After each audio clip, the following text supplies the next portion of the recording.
Hey, hello everyone, how's it going? Hello everybody, I am old now, freaking, just about to start this live stream. That's how I feel now, fucking hell. How's it going, guys? This is the earliest to have started a live stream in quite some time. This is Sunday, I'm not really doing much. I've got quite a bit of work I could be doing. And I thought it would be a great thing to just whack on the live stream all day and celebrate the 30th birthday and just have fun, maybe repair some stuff, have a few laughs and jokes, maybe do some Q&A, just do whatever really, I don't know. We'll see how the day pans out and how the evening pans out. So we're probably planning to do, what is it now, it's 2 p.m, so 2, 3, 4, 5, 6, 7, 10, 11, maybe like a sort of 10-hour live stream, just in and out, nothing too serious, just chilled, relaxing, maybe repair some stuff and see how it goes. Wait till you get to 40. Yeah, I'm not looking forward to that one. Yes, I'm definitely feeling the effects of the aging physical form. It's not good. It is not good. 45 of August. Well done, nice, Tommy. It still feels like a way off yet, but I'm sure that most people will say that it's actually approaches much faster than you expect. Definitely, like when I think about it now, so I think, okay, so these last 30 years, they feel like a long time.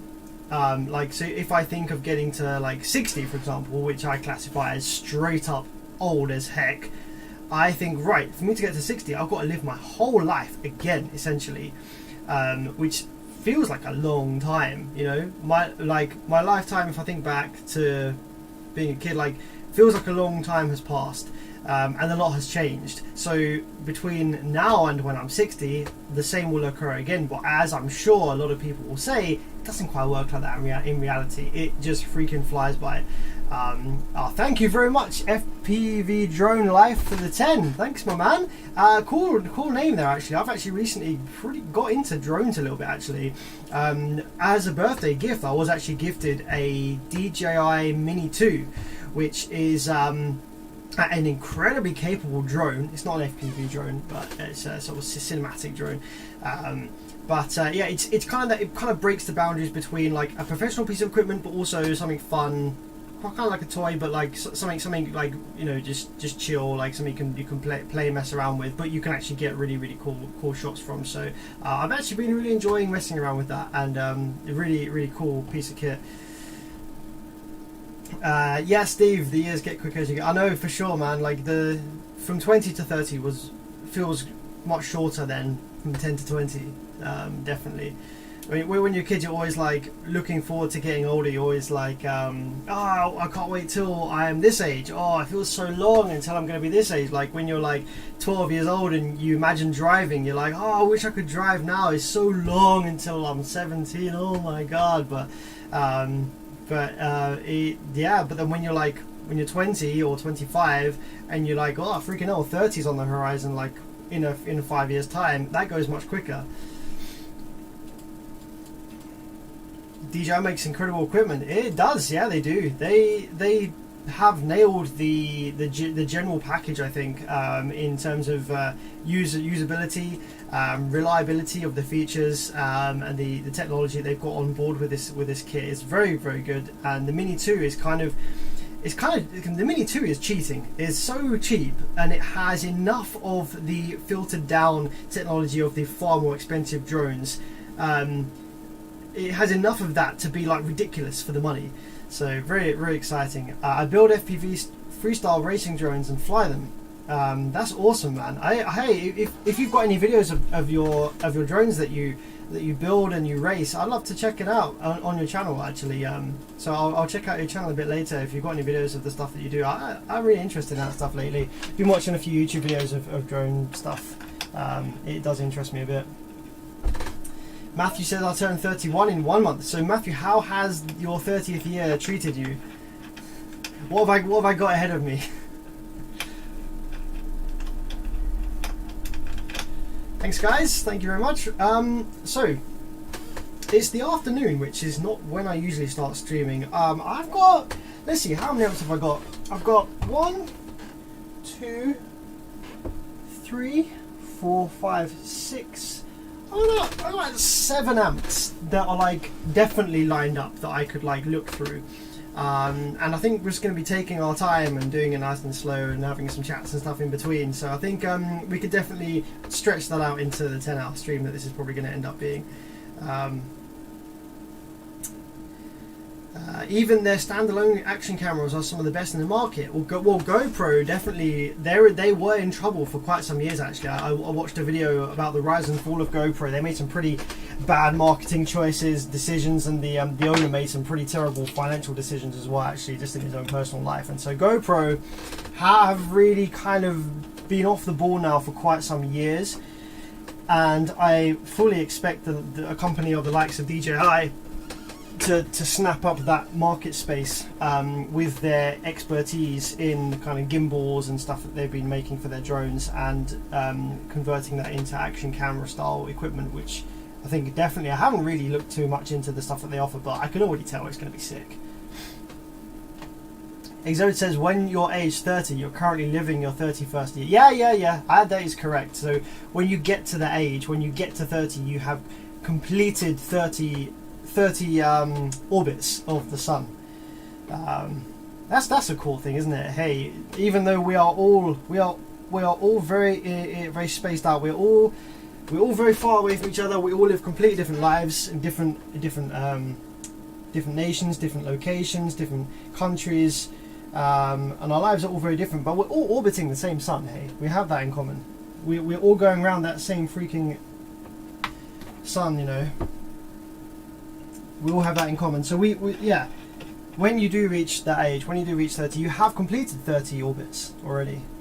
So I'm now in my 31st year, but my little stamp says 30. Matthew says, as men we age like some fine wine. Well, yeah, I don't know.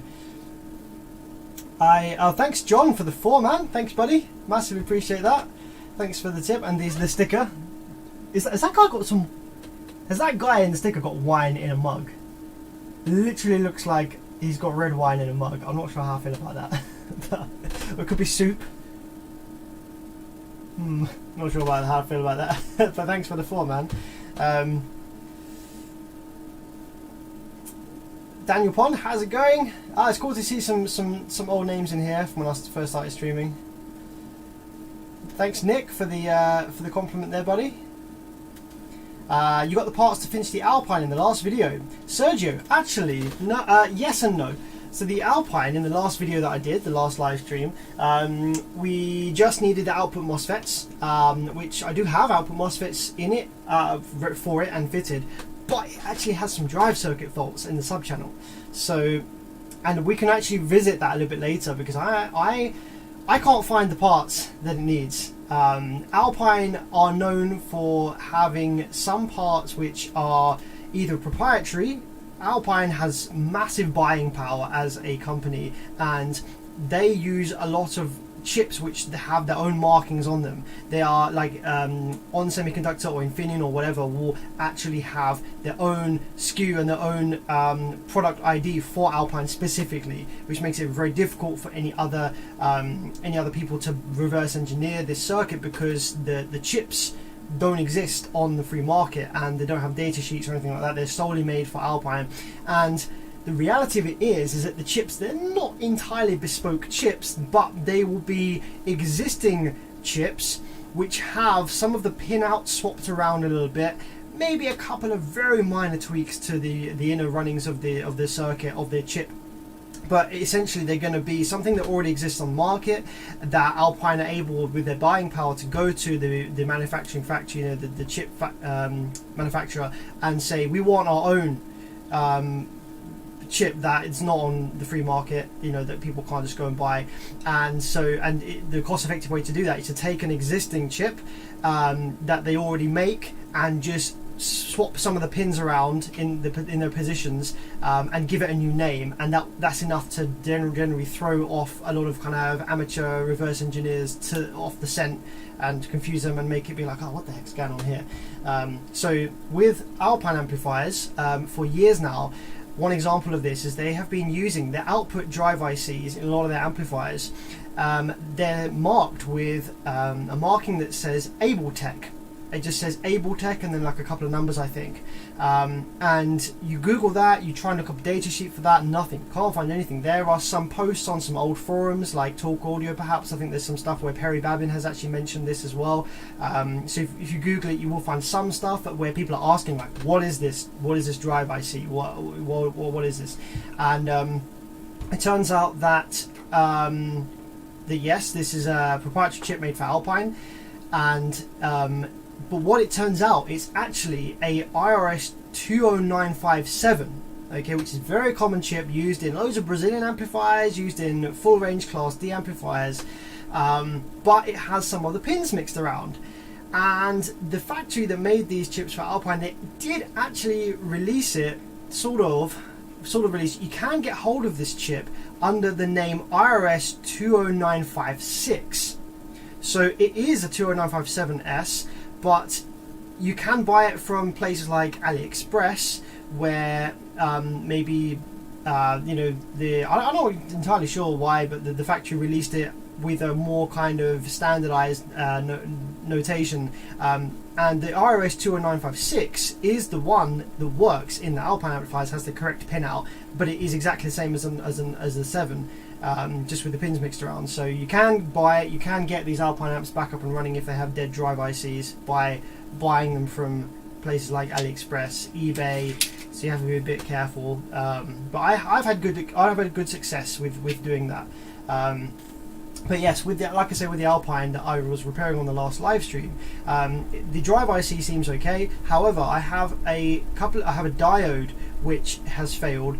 And based on it's a tiny surface mount diode, and I can't find what it is based on the markings. So it's very difficult when you've got a diode. You can read it with a transistor tester. You can kind of get some of the parameters of the diode, but you can't get enough of the parameters of the diode by reading it in a tester to actually research a suitable replacement for that. Without necessarily having the schematic or a deeper understanding of how the circuit works, I wouldn't necessarily want to go ahead and guess what kind of diode would work in its place. I want to try and find what the model of diode is that Alpine is using, but finding it very difficult because the marking doesn't actually show up with anything online, which is what I was saying with the case. A lot of the case with Alpine stuff is the markings, you can not find the parts. What's the status on the Audiopipe 3K+++? It is currently, that is the power supply transformer. That's the Banda one. I just need to wind the secondary. I need to wind the secondary, calibrate the dead time. Wind the secondary, calibrate the duty cycle on the output FETs, tweak the protection circuit, and then it should be ready for testing. Unfortunately, I've just been so busy. October was ridiculously busy, and now we're in on November. I've got so much work to do and stuff. Like basically, working on this Audiopipe mod like doesn't make me any money, if that makes sense. So like if I've got like loads of work to be doing, loads of amps to be repairing, and I've got customers needing the amps back, and I now have my own house, and so I need like a constant income, spending hours and hours working on the Audiopipe mod kind of screws me over a bit sometimes. So it has been pushed to the back burner a little bit at the moment, but hopefully in the new year I'll have some time to focus on that a bit.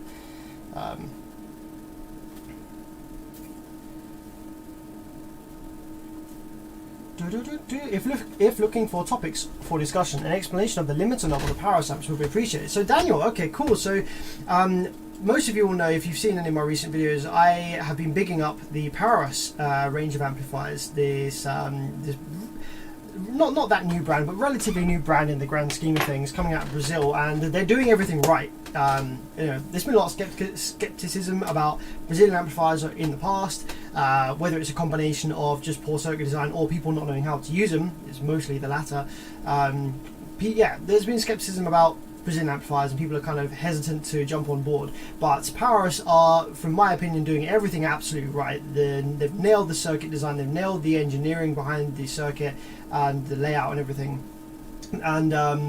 And they have this limiter feature on board. So they have a knob which says limiter, and you can increase it from minimum to maximum. And some people aren't necessarily too sure what that exactly does. What is the limiter doing? So what the limiter does, okay, is let's say you have the limiter off okay, and you turn the gain up high, and you crank your head unit with a sine wave, and the sine wave goes up, and it reaches the clip point of the amplifier and keeps going. So then you're heavily into clips. Without the limiter, the amplifier will clip heavily, which sometimes is beneficial if you're in the lanes and you're trying for that last 0.1 of a dB. You do need to be clipping the amplifier because it does give you more power, and it does result to a increase in output dB up to a certain point. I think once you get past about, I think it's like 55 or 60% THD, there's not really any gains, because the woofer, the overthrow on the woofer, because of the due to the shape of the square wave now, doesn't really benefit that. But up to a certain point, clipping does get you louder. So if you're in the lanes, you want the limiter off. But if you are demoing and stuff, and you want to make sure that you don't accidentally go into clip, by turning the limiter up, so now we turn it to maximum, what will happen is, as the sine wave reaches the clip point, the rail voltage in the amplifier, once it touches and tries to exceed the rail voltage limit into clip, the amplifier detects that, and it essentially turns your gain down. Like, it doesn't physically turn your gain knob down, but it reduces the input signal into the amplifier section, into the output section. So it's essentially a bit like having a hand on your gain knob, like that, and then when you turn the volume up, the amp goes, oh no no no no, and it turns the gain down to keep that sine wave under the clip point. And then when you reduce your volume, when you reduce your head unit volume, the amp will go, okay, okay, and it will start turning it back up to where it was. Now, that is not an instant effect. It has a delay. It takes time. So when you initially run the amplifier into clip, there's a small delay before the amplifier goes, whoa, hang on a minute, freaking on, turns that down to bring it out of clip. And then when you turn the volume down again, there's a delay, and there's a smooth roll up where the amp goes, okay, okay, back to where we were.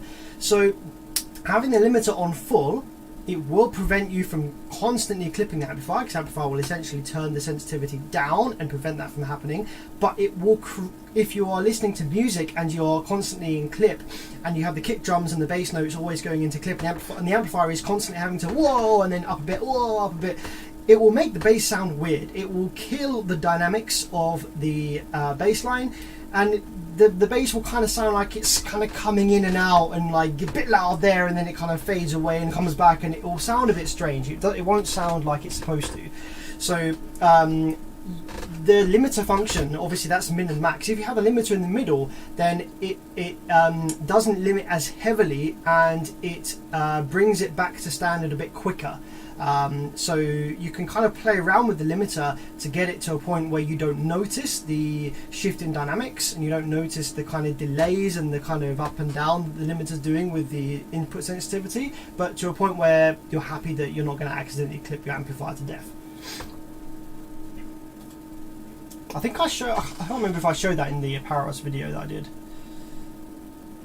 I have a Bandit 8K here for repair. Thanks to your videos, I'm very comfortable in the repair. Nice, Matthew. Yeah, the Bandit 8K, those are not too tricky to repair. Nice and easy, really. As long as you change all the output FETs, all 8 of them, you can, with the FETs out. So yeah, but literally the Bandit Viking series, those 7Ks and 8Ks, really simple repair procedure. Remove all the output FETs, power it up, check for drive waves on the low side and high side. On these amplifiers, they actually do give you a sine wave a PWM on the high side drive, so you can check all of the drive waves on all of the gates. If all of them are present, then all the drives survived, and you can just put new FETs in, bish bash bosh, it's done.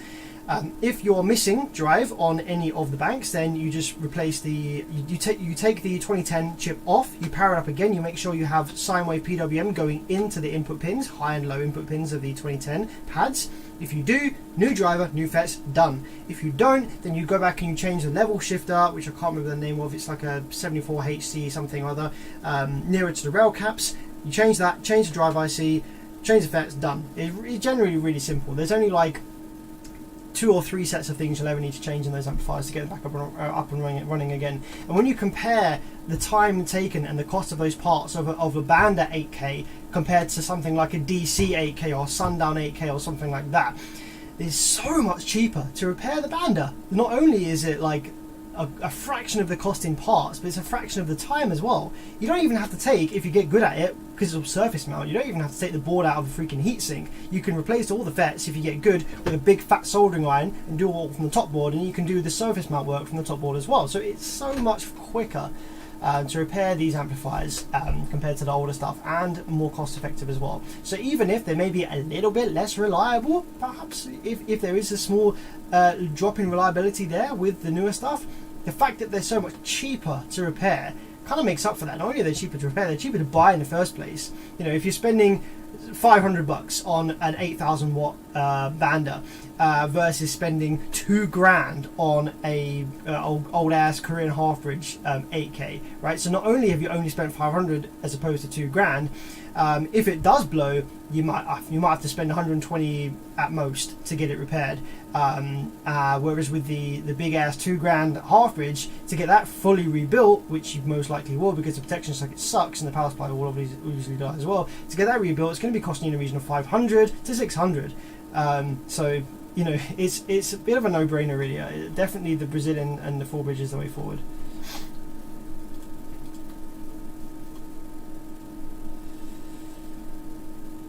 John N. Hey, an audio question for signal summing for said sundown. Where? If it has, of course, the single Tiffany RCA input, how should I best combine left and right? You don't. So, John, basically, your subwoofer output from your head unit will should be, most of them do, sum the low frequencies from left and right channel, and the sub output from your head unit typically is mono anyway, even though you give it left and right. If on some head units it is actually giving you a dedicated left and right, and it's not summing anything, it's just taking the left audio signal and low passing it, the right audio signal and low passing it, then what you'll find is that I would say in 99.99999% of music, any track you listen to, the frequencies from 20 Hz to 100 Hz will be mixed down to mono. I have yet to notably come across any track, any piece of music that has sub 100 Hz frequencies that are specifically panned left or right. And even if you do, your subwoofer amplifier is mono anyway, and like you can't differentiate between that. But I understand that you would want to hear both left. If there was a bass line that was panned left or right, you'd want your subs to play both the left and the right one. But like, why would any producer do that? The frequencies that are 20 to 100 Hz are non-directional anyway, so even if you did have a full range stereo hi-fi setup that had speakers capable of playing that low per speaker, with frequencies that low, you're not going to get any directivity of those frequencies anyway, because they're just not direct enough. Like, you have the left-hand speaker playing 30 Hz or 40 Hz, you're not going to be able to tell it's coming from that speaker. It's just going to feel like it's coming from the room, and it's going to screw up probably the frequency response. So you will not find any music that has frequencies 20 to 100 typically that are panned left or right specifically. So I wouldn't worry too much about making sure that you have both left and right signal going into the amplifier. You're not going to notice the difference.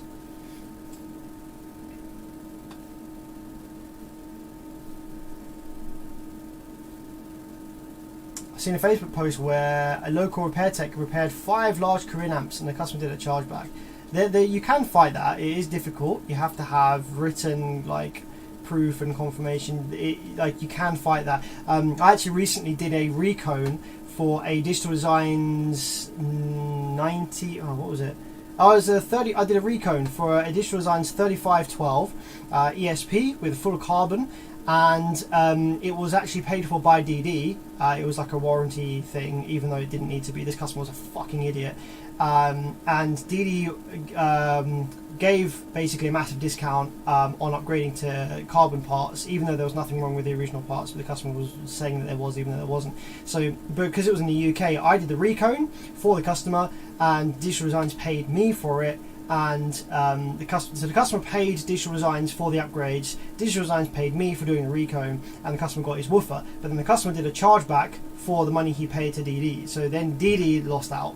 I fortunately was not affected because I was just paid for doing the recode, but the customer did a chargeback and DD lost out on all of that money. This customer's a fucking idiot, man. And before he did the chargeback, he blocked me, he blocked the UK distributor, he blocked the guys from DD on all social media and everything. Like, he knew what he was doing. But for this reason, actually, this is one of the reasons why I don't take any cards. I don't take credit cards. Like, if like people, I'm not really a businessman that much. I'm not like a super business person. You know, I'm just a guy in the UK, one of the only guys in the UK really repairing these kind of amps.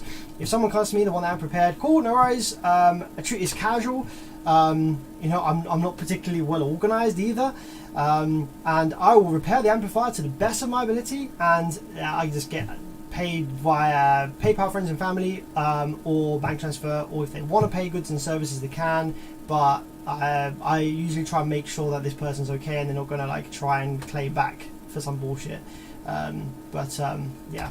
Oh, Reese, thanks for jumping in the stream, man. Gonna crack open that bubbly later. Reese gifted me a nice bottle of rosé champagne. Going to check that out later. It's a bit early in the day to be cracking that open, I think. Bit later on we'll do that. Right, so enough chat, I think. Let's start with the first amplifier that we're going to be looking at today. Can you show how to build a clip indicator to mount on the dash of a car? Not right now, but maybe in the future. With a similar kind of basis to my little speaker tweeter clip detector, perhaps we could maybe use some kind of MOSFET to switch an LED on or something. But anyway, let's have a look at what we actually have on the bench today as the first amplifier we're going to be looking at on the birthday live stream. So this right here, you won't probably have seen this brand before in the States, or you might have seen it in Europe. This is a brand called Edge. They don't make any of their own circuit designs. Okay, so although you may not have seen this brand before, you are likely to see this circuit from other brands like DS18 and stuff like that. You know, those kind of brands that just chuck out a shitload of generic circuits. Some of them are okay, some of them are not, but it's a bit hit and miss. But this is the Edge Extreme series. So this is supposedly, in a very small form factor, 5,000 watt RMS amplifier. It's the EDX 5000.1 FD. Now this is likely to be sort of on the similar basis to Brazilian circuit design. However, in this case, the amplifier is not full range, I don't think. Oh no, never mind. I take that back. It is absolutely full range. So this is probably going to be a Korean or Chinese take on a Brazilian full bridge circuit design. So let's have a look and see exactly what they've done and why this amplifier is here. The amplifier is with me apparently because it goes into protect, but the FETs seem okay. So let's crack this open, and I haven't seen one of these before, so it'd be interesting to see what they're doing with the circuit in these. This is either going to be an updated Korean full bridge, or it's going to be a Chinese copy of something. So let's see. John and Extreme Cheap, maybe. So Edge actually have come a long way since the start of their shenanigans in the audio scene. Edge was like basically Pile or Boss audio or like Funky Pipe. It was like the absolute bottom of the barrel, Walmart nonsense crap, overrated junk basically. But in recent years they have come more into the kind of competition scene, and they are producing amplifiers that do make rated power, and very, very large amplifiers, like really powerful equipment that does make rated power. Okay, what do we have? Oh, I recognize this circuit design. Okay, what we have here then is a kind of this is a Brazilian. This is a Chinese copy of a Brazilian circuit. Oh my god, very poorly assembled. So this is going to be what you'll find in the likes of probably the Stetson, actually. Very similar. It's going to be mostly similar to the Stetson stuff you find. It's quite similar to Sound Digital, but we have a different type of transformers here. But the output drive circuit is actually identical to the Sound Digital. So yeah, if you come across any of these or any circuit designs that are the same as these from a different brand, then you can use your skills that you have honed in from repairing Sound Digital amplifiers to repair these. So the customer states that This amplifier powers up in Protect, but the FETs all seem okay.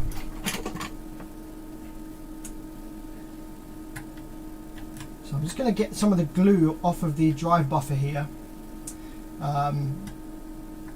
It's annoying that when they've put all this silicon mastic on these inductors, but really they're not seated down that great, but it's overflowed and overspilled on all of the drive circuit here, which is kind of annoying, which gets in the way of me probing stuff. So this amp looks pretty new. So we're going to power it up now, going to plug in some wires and see if we can figure out why it's in Protect. I don't think there's any point checking the output MOSFETs because it seems like they've been checked already, but we could do.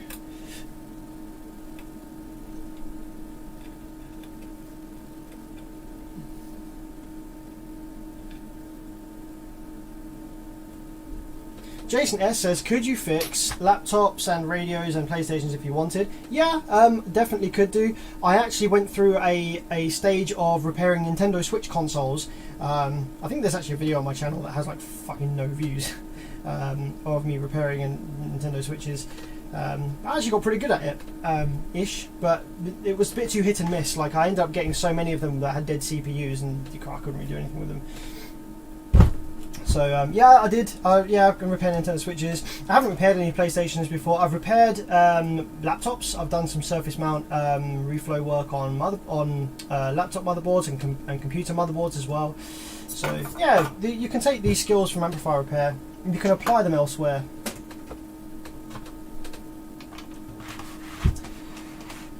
So, okay, let's check this out then. Get some power.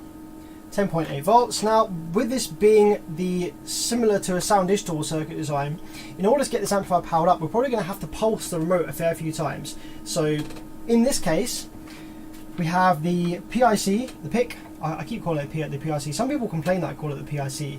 They say, no, it's not the PIC, you just pronounce it PIC. So we have the PIC here, and what this is going to do is this is going to listen to the rail voltage, and when the rail voltage is high enough, it'll allow the amplifier to power up.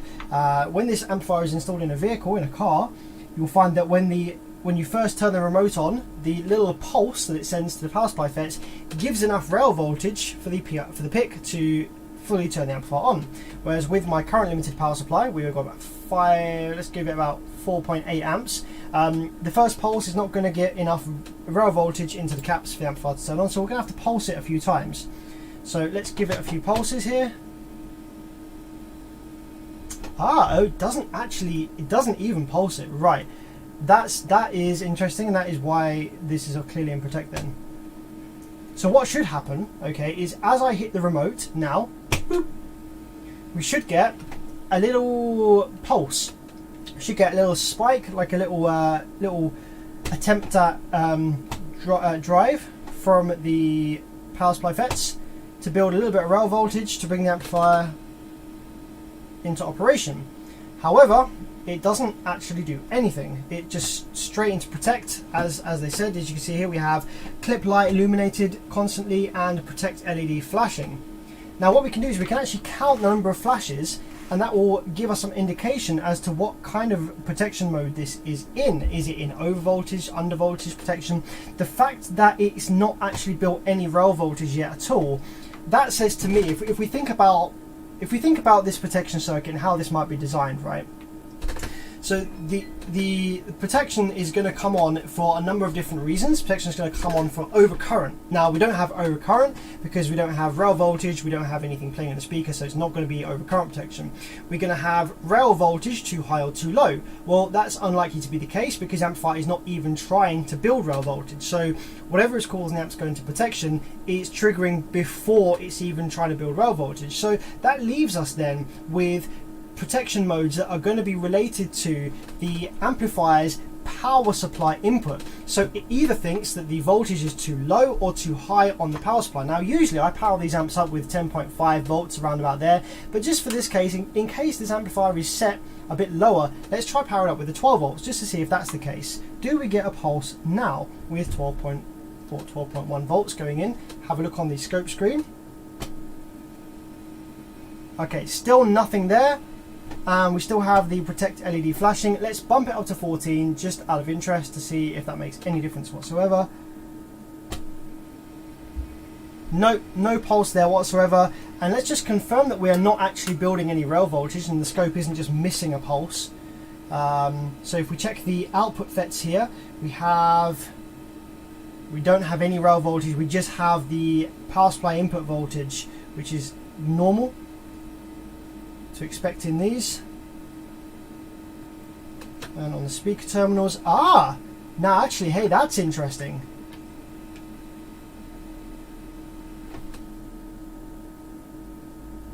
Maybe this is a ground issue. Okay, 11, 10. Okay, no, actually that's not. So we have 11.4 volts on the low side drain.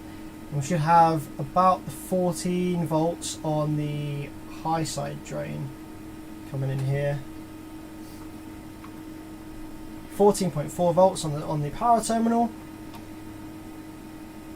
14.4 volts on the power supply FET. And then after it's been through the rectifier, we have 13.7 and 11.4. Now this is kind of interesting me a little bit. With these amplifiers, okay, the way that these work is it only has one rail voltage. It only has one single positive rail voltage. And the way that that works is it puts half rail on the speaker terminals at all times.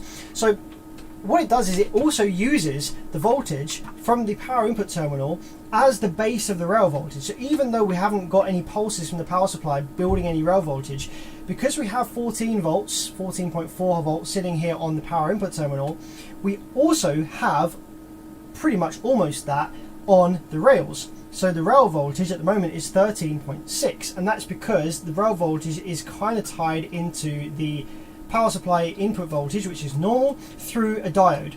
So that's why we have a little bit of voltage drop there, but we have 13.6 volts worth of rail. Now usually when these amplifiers are sitting like this, the half rail on the speaker terminals will usually be around about maybe 4 volts or maybe 4 to 6 volts. However, on this one we actually have 10 volts when it's powered up. This is a little unusual, but we are dropping to about 3 or 4 volts when we power it off, so maybe that's okay. So I still think that this protection mode is linked to the PIC here thinking that the amplifier has either too low or too high power supply input voltage here. So what we're going to do is power it up again, and we're going to count the number of flashes on the protect LED, and we're going to see whether this amplifier has a user manual which will tell us, just for ease, whether the flashes mean that the voltage is too low or too high. Then we can trace back what pin on the PIC that is responsible for listening to the power supply voltage, and see if we have like an open resistor or something that's not been soldered correctly, which would cause it to think the voltage is too low or too high. So let's take a look. How many flashes do we have? Okay, start again. 1, 2, 3, 4, 5, 6, 7, 8, 9, 10. With 10 flashes. So it's quite clearly 10 flashes. So does this amp have a user manual? If it doesn't, then we can look up probably the sound digital version. But I think from memory, the 10 flashes does mean low, or I think it's low power supply input voltage. So let's have a look on the web, and let's type in this amplifier model, EDX 5000.1 FD, and let's see if we have any user manual that tells us what the 10 flashes means.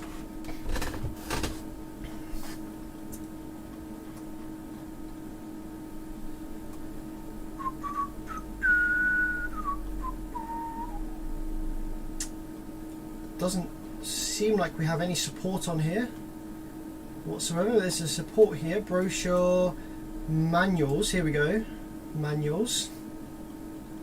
Do we have? Oh, here we go.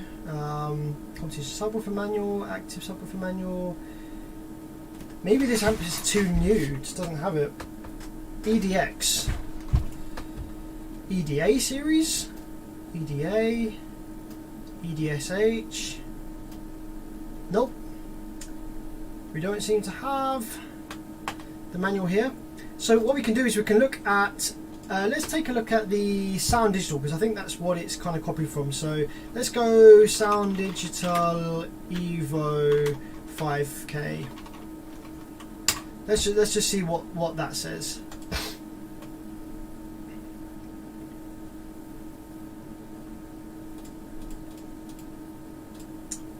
So it's going to be similar to this, it's going to be based on this. Manual is here.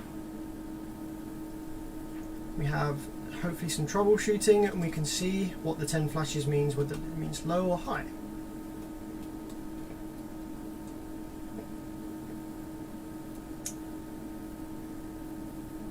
Technical specs, installation.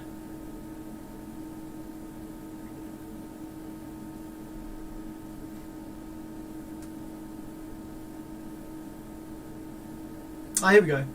Red LED. When it blinks during, oh, no, not that one, indicates under 9 volts. When it blinks during the audio reproduction, it indicates that the tension, the voltage it means, the translation, is under 9.5 volts. When the audio is cut off and the LED is constantly on, it indicates amplifier protection due to high temperature.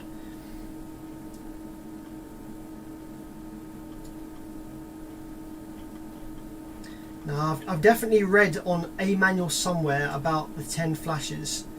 Let's see whether I can just Google that.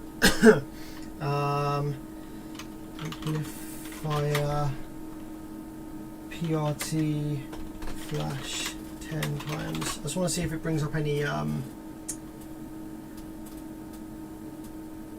manuals for any of these. Power. Okay, I don't think we're going to have any assistance, any help from any manuals here, just without taking too long. So instead, we're just going to go ahead and dive in and take a look and see what pins we have of the PIC connected to what, and see if we can find out which resistor is causing this issue. I think the amplifier believes it is in under voltage mode. What I'm going to do is I'm going to power it back up. Actually, I'm going to put the amplifier back on. I'm just going to read some of the voltages around the PIC here. Oh, Mark says it was there, blue LED. Yeah, yeah. This isn't the blue LED though, but maybe the LEDs were swapped around. Let's have a look. Maybe they've swapped the LED colours around and stuff. Blue LED. Oh, when the audio is cut off and it blinks 10 times, it indicates the electric tension is under. Ah, there we go. Nice one. Yeah, it was under the blue LED on the Sound Digital. So they've swapped around which LED flashes on this PIC firmware. It indicates the electric tension is under 8.9 or over 16 volts. So yeah, as I imagined, that's the kind of fault that we're dealing with here. The amplifier thinks that we don't have enough input voltage. So let's take a look then deep at the PIC and try and figure out. There's going to be a voltage divider that sits between the power input terminal, the voltage coming from the power terminal, and one of the pins on the PIC here, because the PIC won't be wanting to receive the full 12 to 14 volts. It will probably want a voltage between 0 and 3 volts for a kind of signal reference. So it will need a voltage divider somewhere to listen to that. So I just want to have a quick look first, a visual inspection, to see if there's any obviously damaged or burned resistors or anything around this area. There doesn't seem to be any visual signs of failure around here. Let's make sure that the PIC has a VCC voltage. So when we power the amplifier up, we have 4.7 volts there. We have 4.7, 2.1. Now these pins aren't marked, but these are usually the kind of test pads that you'll find in the Sound Digitals and stuff. Okay, cool. So what we want to do now is, I think, power the power supply off so that we don't short anything out with our multimeter probes. Short out the power supply caps by going across the terminals here. Okay, then what we want to do is we want to find, with our multimeter, some resistors that are around the PIC area which have a connection to the power input terminal. So what I'm going to do is going to take one probe of my multimeter. I'm going to place it on the power positive input terminal over here. Let's turn that on.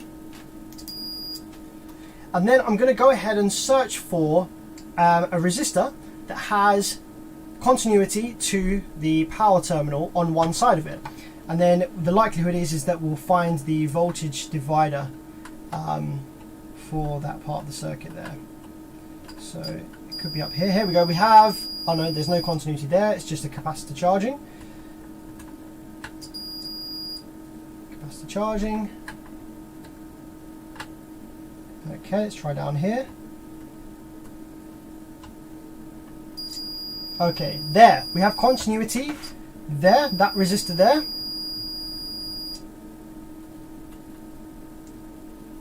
That's R12. Let's see if we have it anywhere else, just out of interest. Nope, that's a cap charging. Okay. Yeah, so I believe then that this is the start of the voltage divider for listening to that. So there we have, let me just get nice and close. I'm probably going to cover the camera with my head, so apologies for that. This is a 1003, which is very high resistance. 1003. That is freaking high. 10, 100 and 3 zeros. Wow, okay. Let's check whether that's reading intolerance, shall we?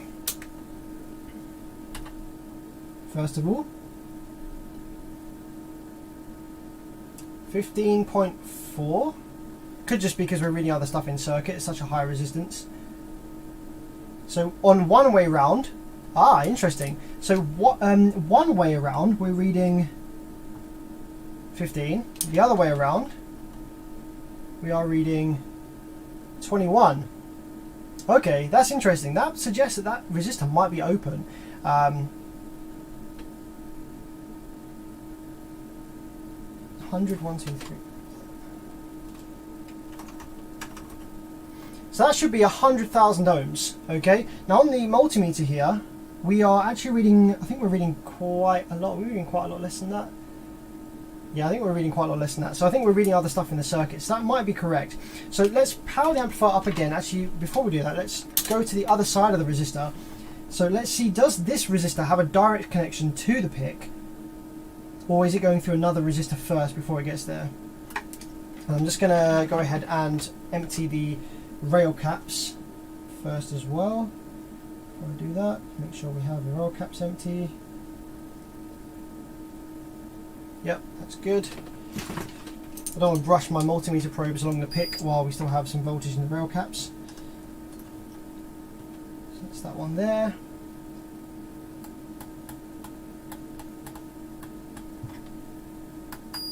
Okay, we have, yep, continuity to one of the last pins over here, the third to last pin of the PIC.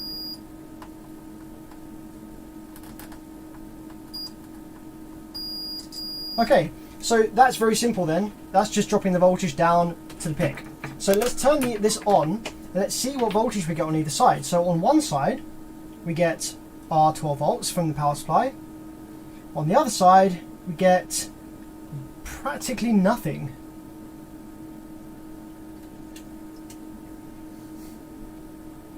We get 0.7 volts. And it doesn't actually change with a change in power supply voltage. Look, check this out.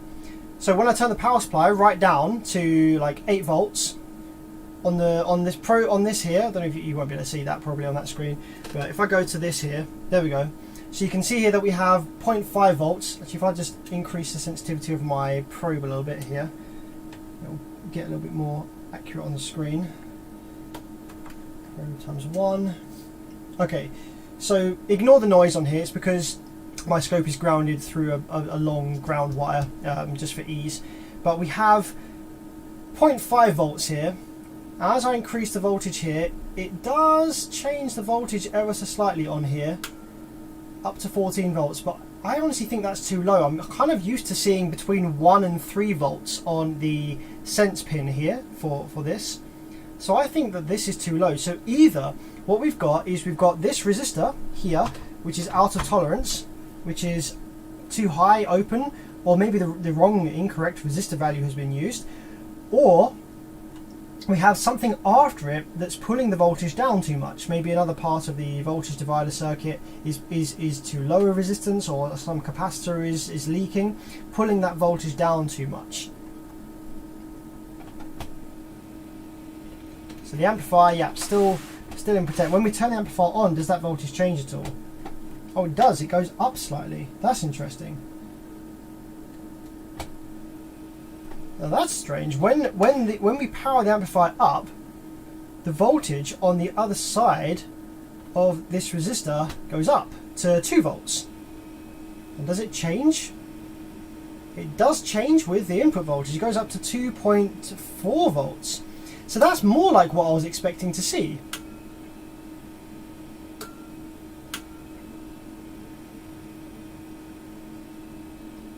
Now that is really interesting.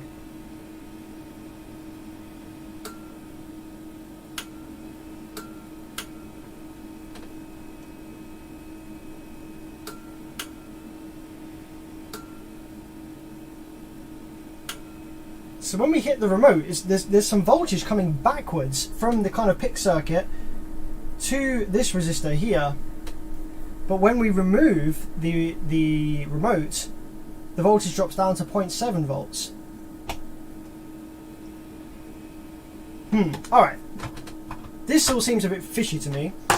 I haven't had to repair this circuit with a fault before, so this is kind of new ground. What I'm going to do is I'm going to remove this 100,000 ohm resistor, and I'm going to measure it out of circuit just to make sure that it is correct value, and then we're going to see what the circuit does with it removed, see if it acts any different, see if the voltage on the other side of it is any different. Hello Neerish, thanks for the tip. Check pin 18 of the PIC that is pin at one is the battery supply. Yeah, that's the one that I think that's the one we're looking at. I haven't counted the pins yet, but it's the third one from last. With the power off we have 0.7, with the power on it jumps it up to 2.2 volts. Now in my head I would imagine that should just be a fixed voltage regardless of whether the remote is turned on or off. It should just be listening to the power input terminal and not be moving around when the amplifier is powered up. So I'm going to go ahead and remove that resistor and measure it and see what the amplifier does with it out of circuit, just for a bit of experimentation. Let's kind of figure out what's going on here a little bit better.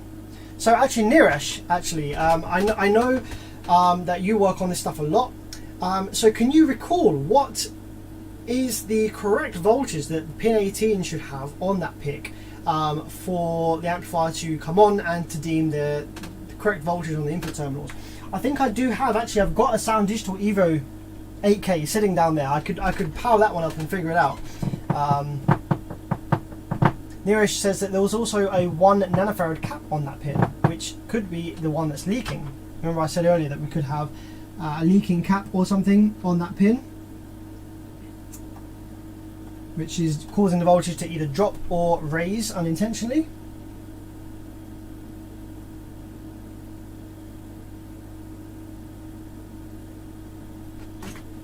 Okay, let's get a little bit of flux on R12. And I'm just going to pull it off the board slightly. I'm not going to completely remove it. I'm just going to shift it over so that it's only connected on one pad. And that will allow us to measure it easier and so we don't lose it.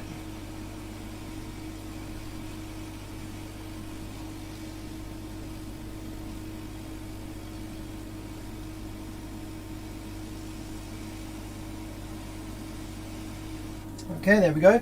So as you can see, I've just shifted it over slightly.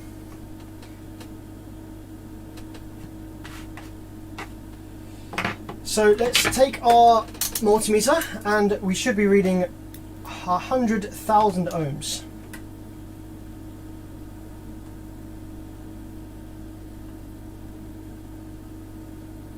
We are. So this resistor is in tolerance. So with that removed, when we power the amplifier up, does anything change with the voltages that we see here? So whereas before we had 0.7 volts on this pad here, now we have nothing. When we power the amplifier up, we also have nothing. So that resistor is doing its job. It is, oh, hang on a minute. Oh, now we have a different protection mode. So the yeah, okay, so the PIC works differently in this case. So now that I've removed that resistor, okay, look at what the LEDs are doing now. So now the amplifier definitely thinks that we have no, the incorrect battery voltage present. We have 1, 2, 3, 4, 5, 6, 7, 8, 9, 10. Oh, well, we just have constantly flashing blue LED. So the fact that that's changed the protection mode and what the amplifier is doing, that says to me that the reason the amplifier is in protect is not actually to do with the battery input voltage. So we've been thrown off the scent a little bit here by the 10 flashes of the red LED. So this PIC has been programmed slightly different, in a different way, and we really would need a manual for this amplifier, even though Edge haven't designed this. I'm trying to think what other random brands have used this circuit from China that might have a manual that explains what the 10 flashes of the red LED is. We could go around disabling each of the protections. It could maybe think the rail voltage is too high, but then it would try and pulse the power supply. So it's not that. Okay, let's put that resistor back, because now we have actually shown what the amplifier does when it thinks that there is too much. Sorry, when there is not enough power supply input voltage. The LED flash sequence is different. So I don't think it's that. The amplifier is happy with the amount of voltage that it thinks we have on the power terminals. Okay.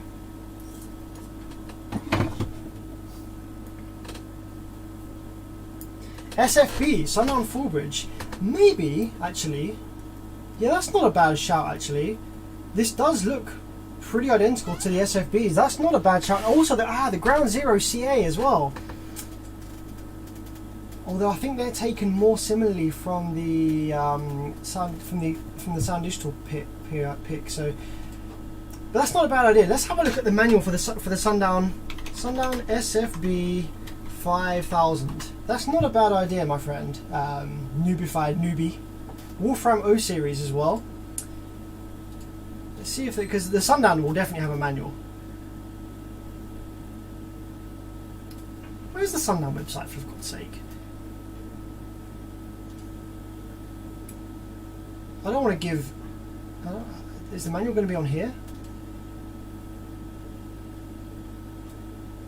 I doubt that JP has the manual on this website.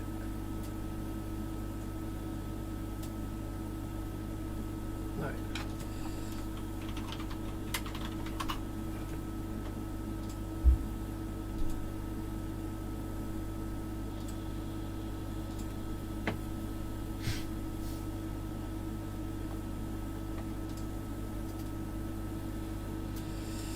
Right. Oh, there's nothing here yet. Is there a manual? Probably not. No. Is there anything in here? No. Store, no. Products, no. Fucking hell, man.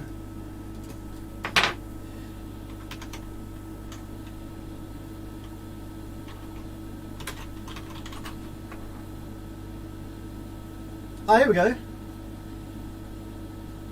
Nice. Okay.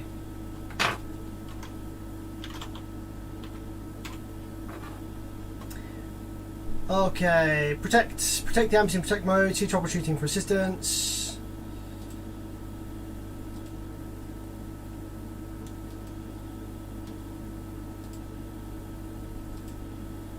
Oh, I was meaning to go to the next one, not zoom in.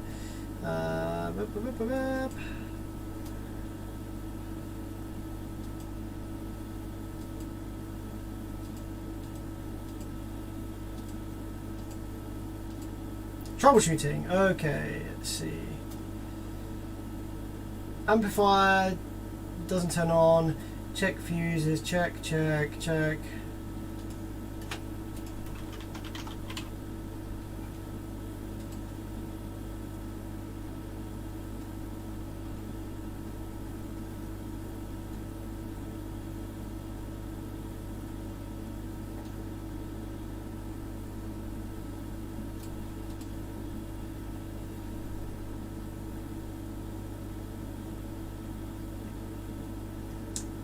It doesn't actually give you the protect modes. It just tells you what to do if you have an issue. All right, let's try the ground zero. GZCA. What do they call it?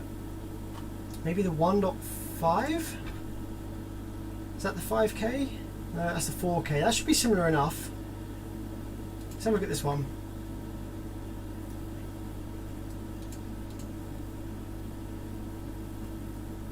Oh, it's a little 1500 watt thing. It might still have the same pick though.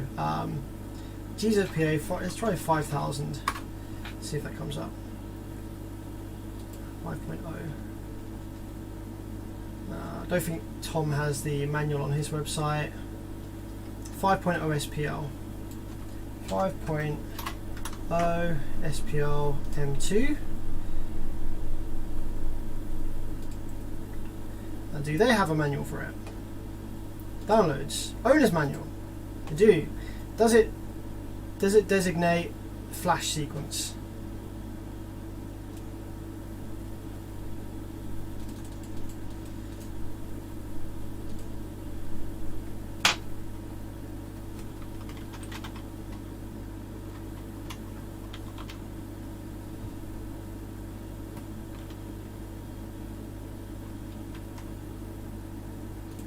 No.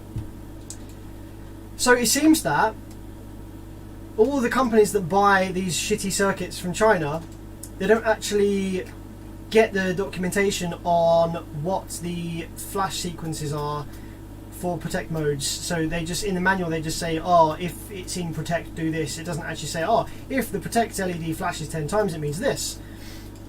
Okay, so I think we're going to have to just do this manually and trace all of these pins here and figure out which one's doing what for protection mode. So we have the protect LED flashing 10 times. So we think that it's unlikely to be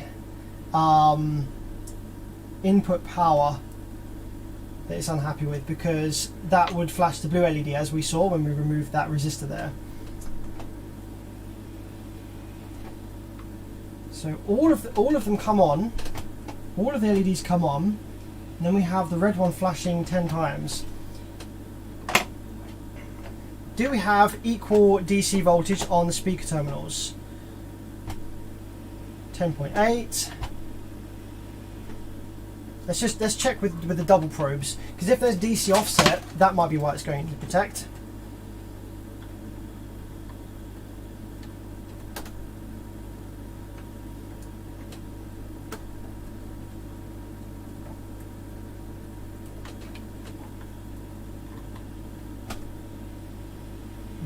No DC offset, they're both exactly the same.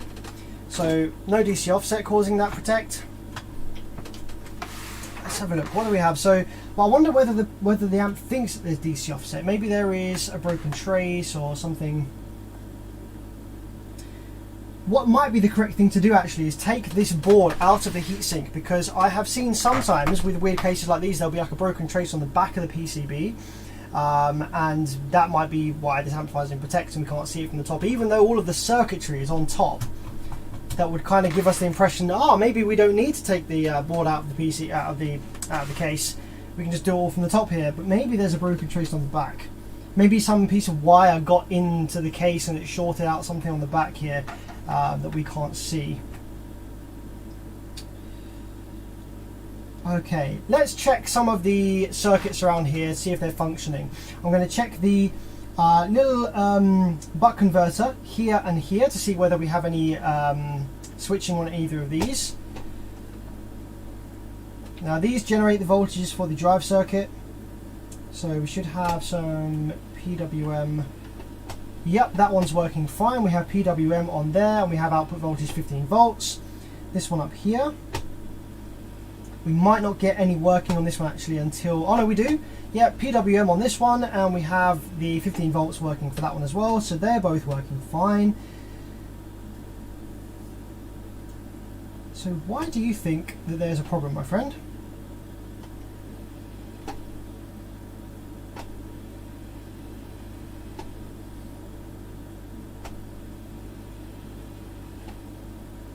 So pin 2 of the pick goes high initially and then goes low. When it goes low, when the amplifier goes into this protect mode. So maybe Niresh, can you tell me what pin 2 is? Now I could maybe bring up some schematics, but I don't really feel comfortable doing that. So Niresh, can you tell me what does pin 2 say for the sound digital stuff?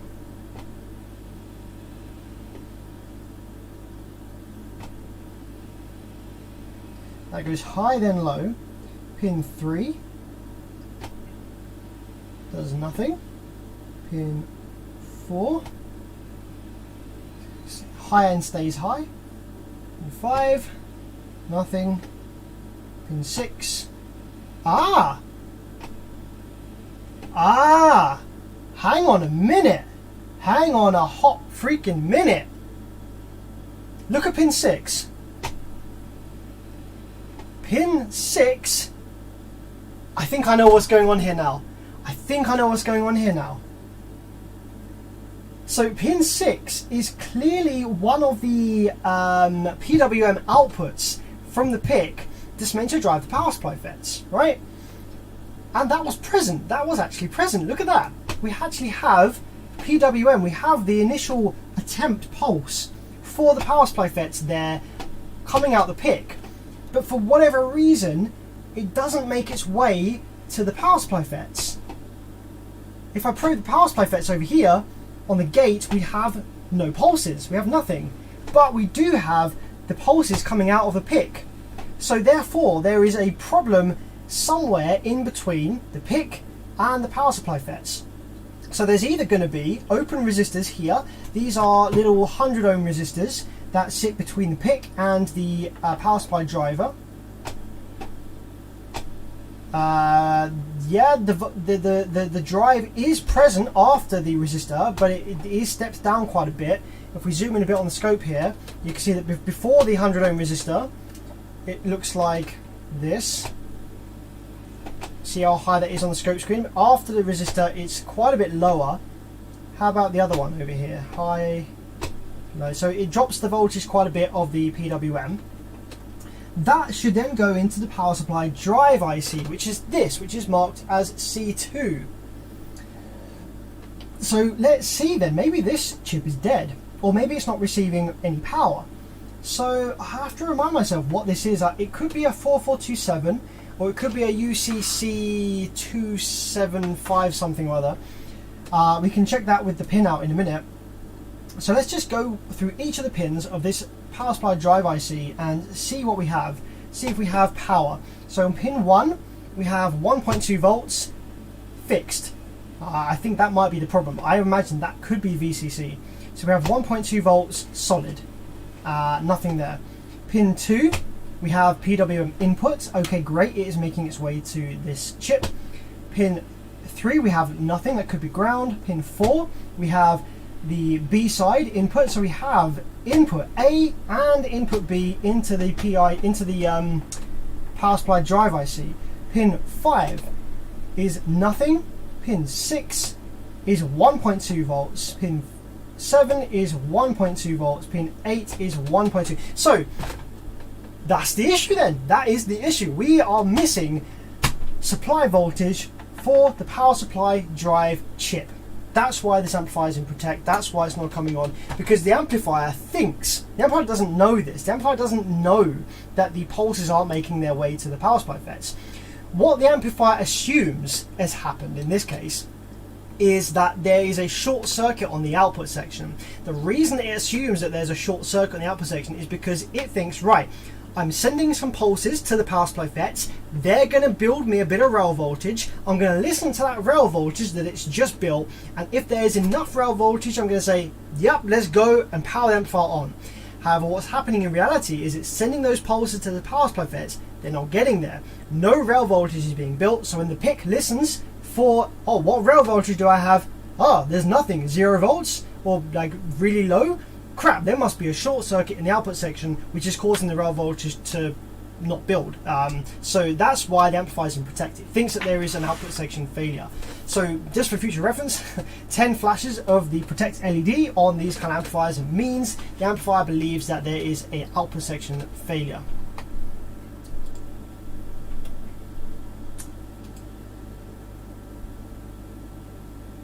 This amplifier is a Chinese copy of a Brazilian full bridge. This is like the kind of thing you see in the Sundown full bridge SFBs and the Ground Zero CAs, stuff like that. It's a UK branded amplifier, but you'll see this circuit in all kinds of places. I'm just gonna have a quick snack because I am peckish. In the UK right now, it is currently about 3:15 in the afternoon. Not had any lunch yet. I'm just gonna have some Ritz biscuits and dip. These biscuits are absolutely off the chain. I'll tell you, these are absolutely amazing. They're kind of salty. They're probably terrible for you. They're like a kind of salty, crunchy, savoury biscuit. And I'm gonna dip them in some sauces here. I've got some sour cream and chive, some onion and garlic and onion, garlic and chive, I think, and then there's some sweet chili one here, I think. Ah, oh, crap. Oh, why does this happen?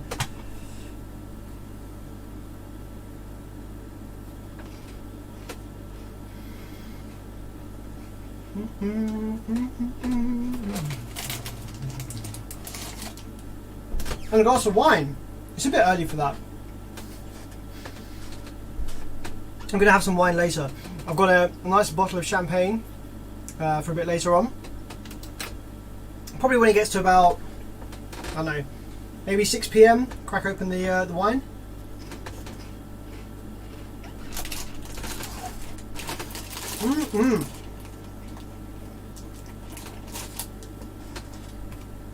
Sam, do you know anything about charging excess power batteries? I wouldn't say a huge amount. Like, batteries isn't really my area of expertise.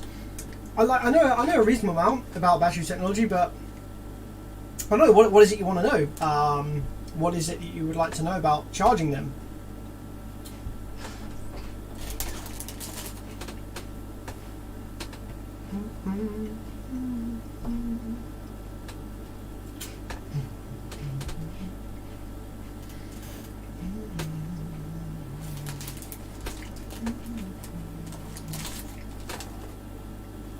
It says they are butter crackers.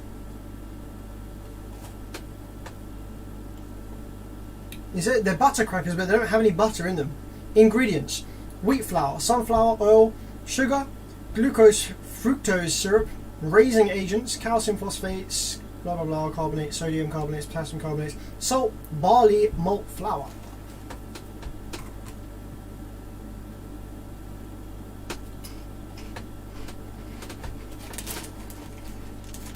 Thanks very much for all the birthday wishes, guys, in the live chat. Feeling old as heck.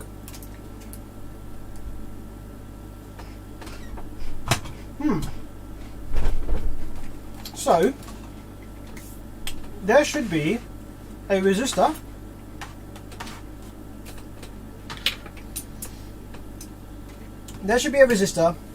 in between probably the main power input from the amplifier and one of the pins for this this chip here. So I think Nearest just confirmed it's at pin 6. So 1, 2, 3, 4, 5, 6. So pin 6, he says there should be a 10 ohm. So what we're looking for is a 10 ohm resistor around this area. What have we got? I've got a 103, 56 something there, 103. There's a 100 ohm there. That's part of this little bootstrap. Oh, that's part of this little buck converter, sorry. Yeah,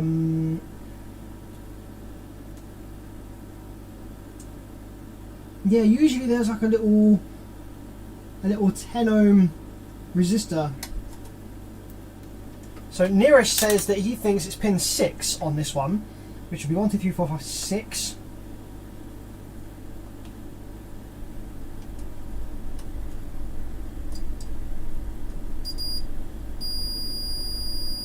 Nope.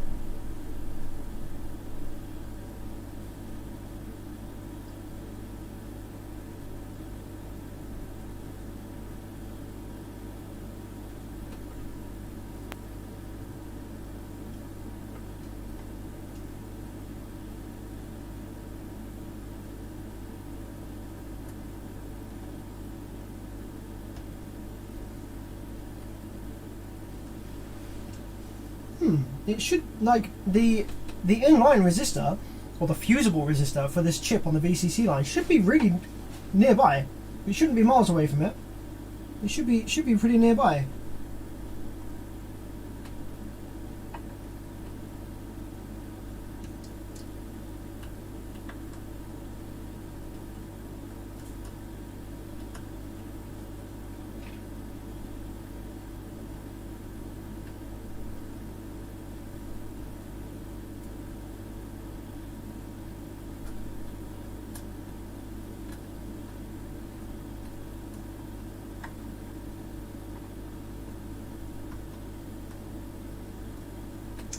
There are some traces that go off this way, but that's not what I'm looking for.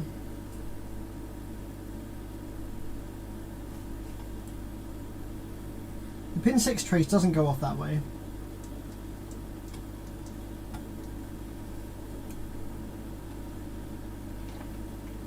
Do you have any videos of the Taramps 8000? I might do. Not sure if I have. But all the Taramps amplifiers are all the same. They're just scaled up and down versions of each other. So you can apply one repair procedure from like the 5K or the 10K or whatever to the 8K.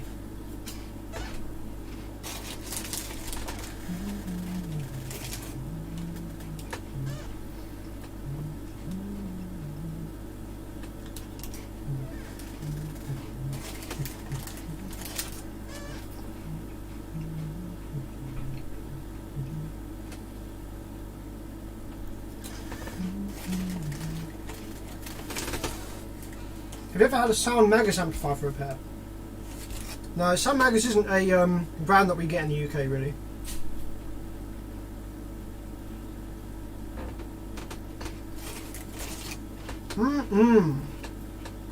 So good.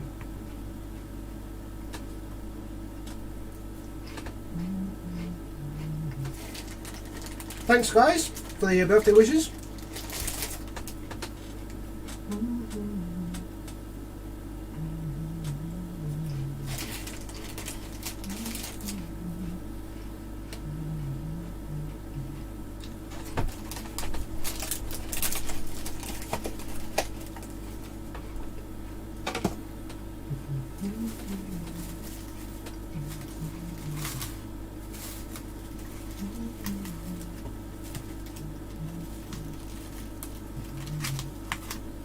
Okay, let's put those up there for a bit.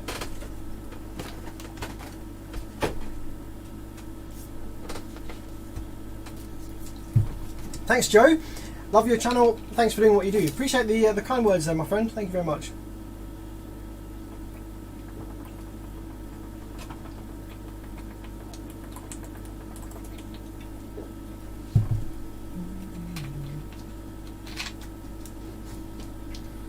You ever had a Cove audio amplifier to repair? Cove, oh, it does ring a bell, but I can't remember specifically repairing a Cove. I might have done. But a lot of these brands that you'll suggest, these aren't ones that we get in the UK. Like, the circuits will be the same as something else that I have repaired lots of times, but the brand on the front will be different. Alright, so let's carry on looking then for this resistor. This VCC resistor for this power supply drive IC. Oh, it's going to be right there, isn't it? Duh, stupid ass. Freaking couldn't even see it. It's going to be right there.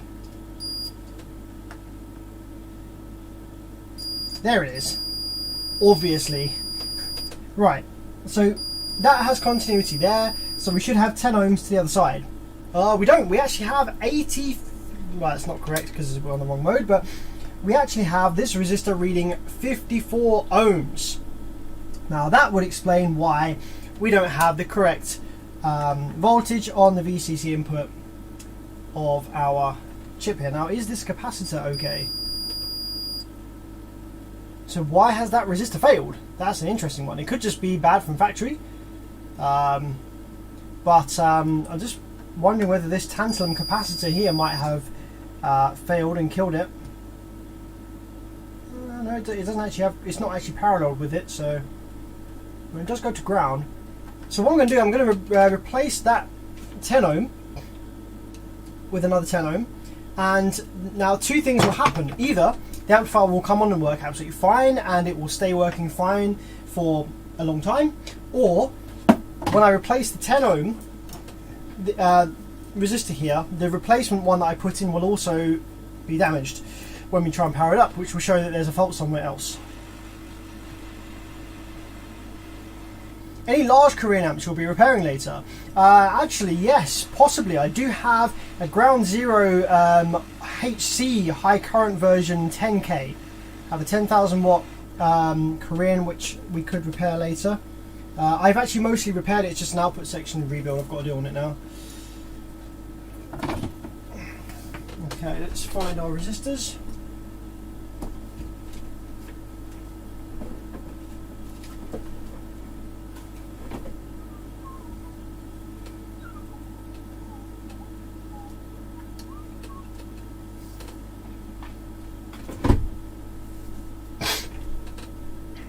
Why Koreans better at Chinese? Why are Koreans better at designing amps in comparison to Chinese designers? So,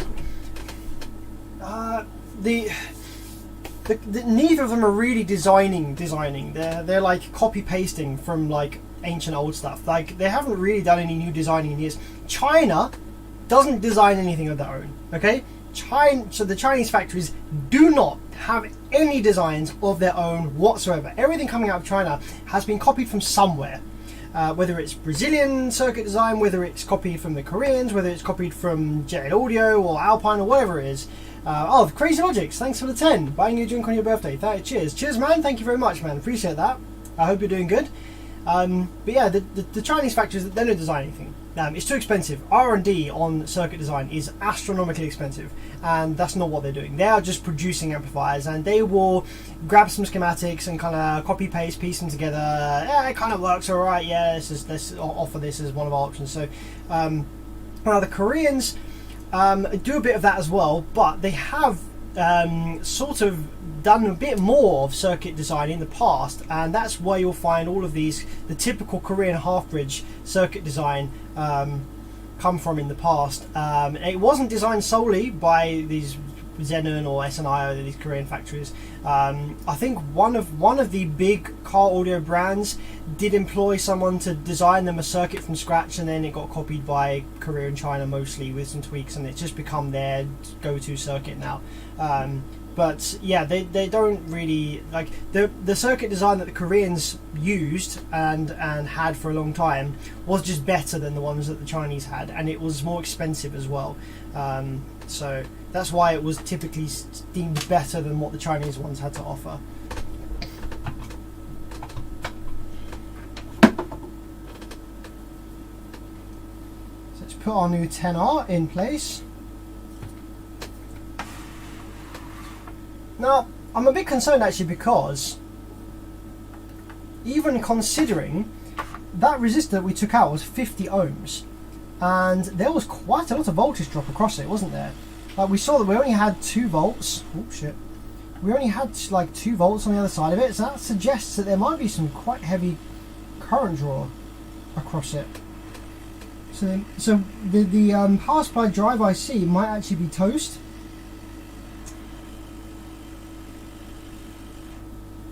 It might be dead anyway. I'm just going to put some solder paste on there because looks like it could do with a bit more solder on that side. Let's go both sides. Get solder paste. Solder paste is crazy stuff.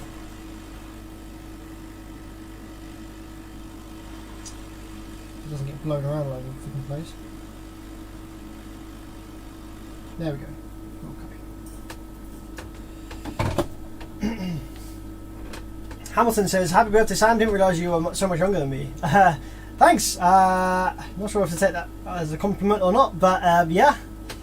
Thanks for the kind words. Did you think I was like in my 40s or something? It's really weird. Like my perceived age fluctuates ridiculously. Like, especially if I'm wearing a hat like this, I'll get store staff, you know, that I get ID'd all the time for if I'm buying anything like spray paint or drink or anything like that. So they assume that I'm in my like early 20s or like late teens or something, which is ridiculous. I don't look that young. And then I have other people as well who like they were like, "Oh, I thought you were 23." But then I also get other people that are saying like, "Oh, hey, I didn't realise you were that young. I thought you were older." So I'm like, what? How does that work? How can there be such a wide variance in my perceived age?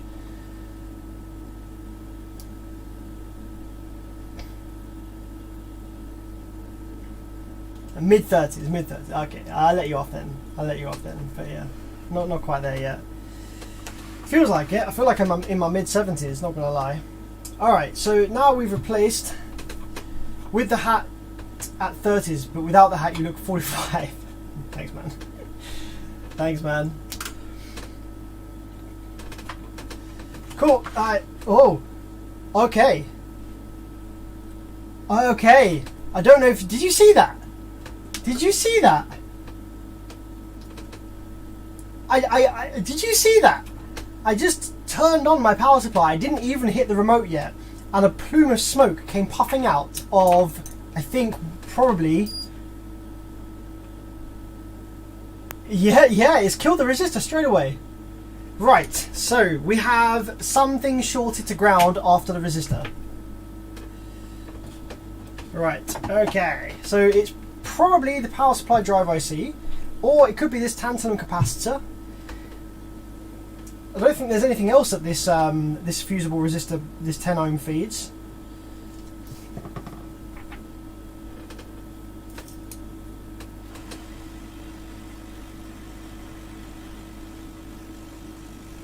I don't know if the camera picked up that or not, but yeah, it straight up smoked up that resistor ASAP as soon as I turned on the power supply. Right, so let's use our multimeter now then. Let's go to the other side and let's see if we can read a low resistance to ground. So we have coming in here, we have from the power supply, and then this is the other side, which is to the chip. So now I'm going to go ahead and probe ground and see, do we have low resistance? 465. Okay. We don't actually have like a short. What the heck? Eh? Nani? For that 10 ohm to smoke up like instantly like it did, there would need to be like a pretty low resistance short to ground, surely. Right, with the resistor removed, let's turn the power supply on. I want to see what voltages we've got going on here. So yeah, we've got power supply voltage on this side, which is what we expect. Other side, we have nothing, what we expect. Okay. So why does the 10 ohm resistor, when you put it in there, why does it smoke up like stank? Because we don't have a low resistance to ground, I don't think. No, we don't have a low resistance to ground after the resistor, so why would it smoke up? The only reason it would smoke up is if it did have a low resistance to ground. So yeah, either the drive IC is faulty or the tantalum capacitor there is faulty. So there's two options here. We can just remove the power supply drive IC and see if the resistor still smokes up, or something fun we could do, maybe. I don't think there's a risk of it damaging other stuff. The only thing that it will damage potentially is the thing that's already damaged. If it is damaged already, we could just bridge over this with the tweezers and see if we get any smoke come from the dead. If this is dead, or maybe the capacitor will start to get hot. Happy B-Day. Thanks, Will, for the 10. Amp it up, release the magic smoke. We are doing that. We are definitely doing that. Yeah, we are definitely doing that. So, guys, what do you reckon? What would you like to see? Would you like to just remove these parts, even though maybe this one's okay, maybe this cap is the thing that's the issue? Or shall I just short that out so that and just see what happens? Like, I think I'm more tempted to do this. Like, because the worst thing that's going to happen is whatever component is damaged is going to get hot. That's all that's going to happen there. So I'm tempted to just go ahead and do this. But it is very confusing why the 10 ohm resistor would smoke up instantly when we don't have a low resistance to ground on this side. Like, we have continuity to pin 6. Oh shit, okay. We actually have continuity. Pin 6 and pin 7 are shorted together. Right, okay, makes sense now. And pin 8. Right, okay. So pin 6, pin 7, pin 8, they're all shorted together. Right. And pin 1. Okay. No need to short that out. I think it's quite clear that the drive IC is toast.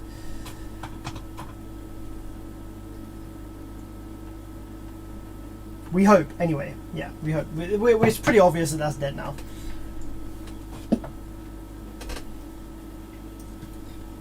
Mark says you might burn the supply trace. I think if I was going to short that out, what I would have done is I would have turned my power supply on to a very low current. I would have gone down to like 0.5 of an amp here, like this, with the 12 volts, which wouldn't have been enough current to burn up a trace.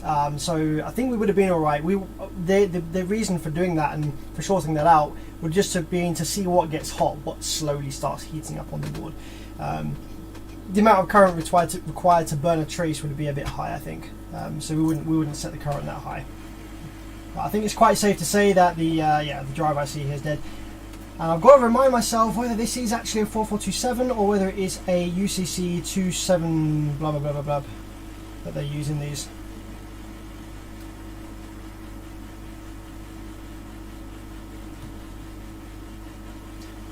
Thanks, Wastio, for the kind words there, my friend.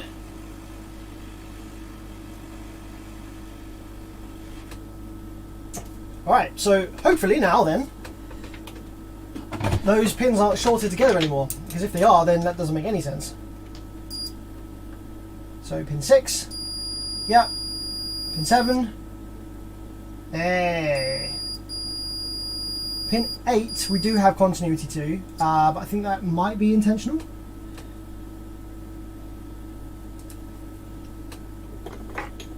Neresh, what's pin 8? Is it enable? It might be enable.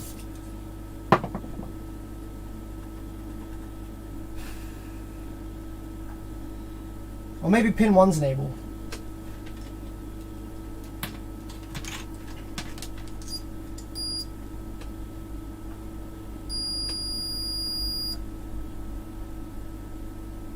Oh yeah, we can see actually, I don't know if you can see that on the camera there, but this trace here, it branches off to pin 6, pin 8 and pin 1. So we probably have like VCC, VDD and enable perhaps, something like that along those lines.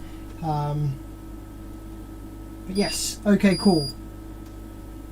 That was the issue then, dead drive IC. So in that case then, we can check the pin out of this and we can decide what type of drive IC it is. So pin 3 is ground. So pin 3 is ground. I think we decided that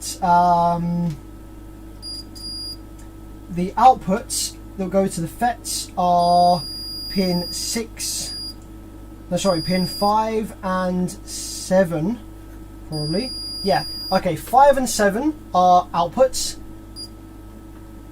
5 and 7 outputs, 3 is ground, and 2 and 4 are inputs. So with that information, let's go hunting for what would be a compatible drive IC for this. Actually, let's just make some guesses first. IRS 4427. Let's see what the pin out of one of these are.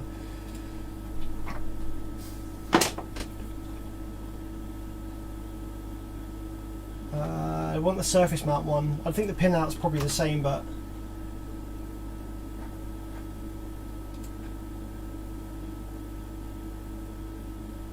maybe it's just IR, not IRS. Maybe it's IR 4427. Yeah, that's the one, I think. Yep, there we go.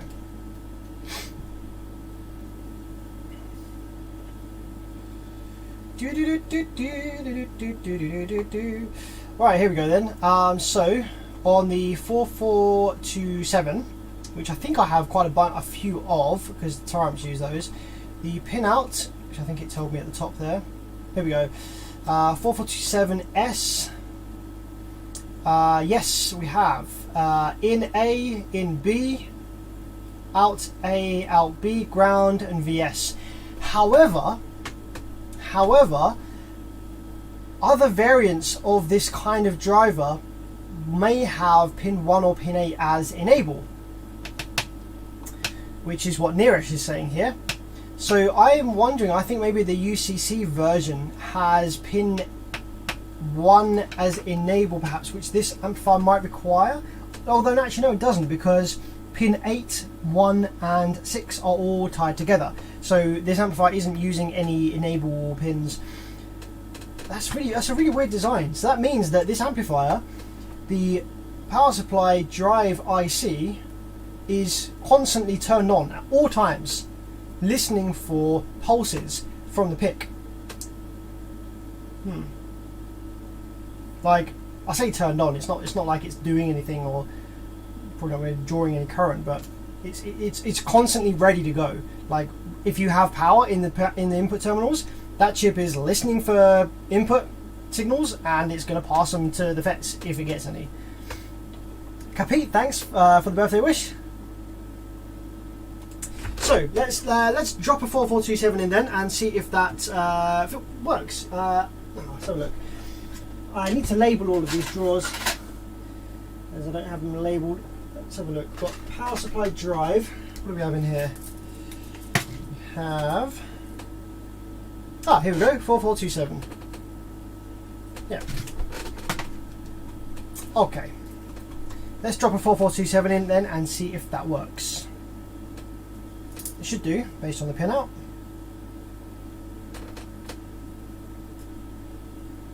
And we'll also need to replace that resistor again, seeing as it burned it away.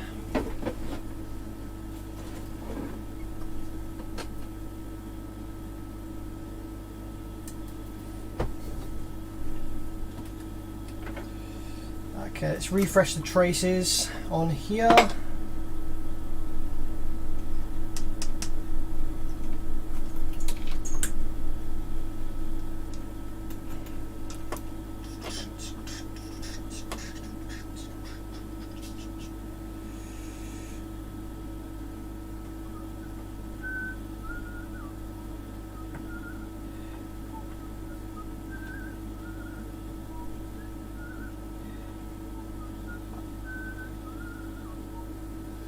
A bit of fresh 4060 on there, and also on the resistor pads.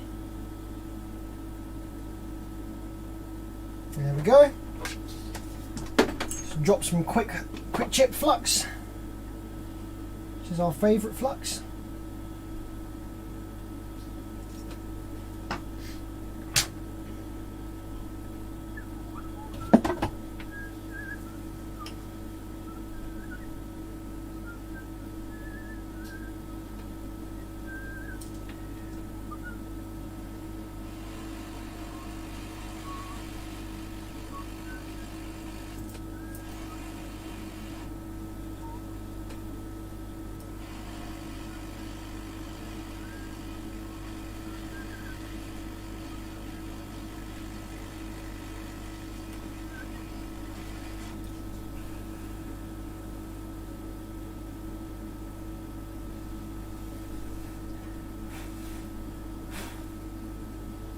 Okay, and a 10 ohm.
Okay. Provided we have troubleshooted correctly, that should be it then.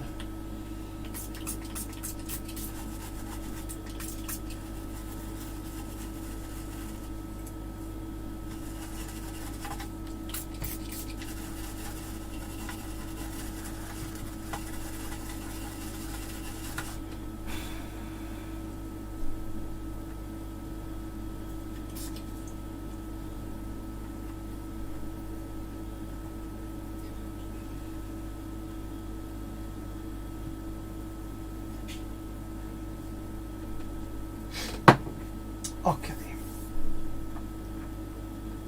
So one last thing I do is I just push on these pins here just to make sure that everything's soldered correctly. Make sure none of the pins are loose. Yep, that looks good. Looks really nice actually, did a good job on that. Alright, so now I'm going to flick on the power supply. Hopefully that resistor doesn't burn. Hopefully the power supply drive IC doesn't burn. And then we're going to hit the remote and we should see some pulses make their way to the power supply FETs for the very first time. Is that rubbing alcohol? Yes, 99% isopropyl. Ready? 3, 2, 1. Okay. Good so far. We have 0 amps worth of current draw, 12 volts going in. Nothing has smoked, no current draw. So now then, if we take our probe and we probe the power supply MOSFET drain and hit the remote, we should see a pulse. Yes! We do see a pulse. Okay, great. I think this amplifier potentially is now fixed. So what we need to do now is just to confirm that is we need to increase the current on our power supply to about, I don't know, 6 amps. I'm going to reduce the voltage a little bit actually, just to bring the rail voltage down a touch to about 10 volts here perhaps. James, happy birthday Sam, just got to the stream, what a way to start the day. Thanks man, thanks for jumping on. Have you ever had to change that kind of microcontroller? Yes, Taramps and Banda, sometimes the failure modes, they do actually kill the PIC microcontroller, so you do have to change them sometimes. So what we want to do now is power the amplifier up, make sure that we have full rail voltage built and make sure the amplifier comes on and the output section switches and that it produces audio. So let's turn it back on. So what I'm going to do now is I'm going to probe the main rail, I think, which one's going to be this one here. Here we go. The main rail is this one. It's a little 5K amplifier, so the rail voltage probably is not going to be that high. So that's the main rail voltage, and we have the low side drain, 66, 65, 24. Low side drain is over here, so I'm probing the low side drain and we should see some square waves appear there momentarily, provided everything is going to work okay. Hey, there we have square waves on one side of the amplifier and square waves on the other side, and the amplifier has now got a blue light and is now fully functional.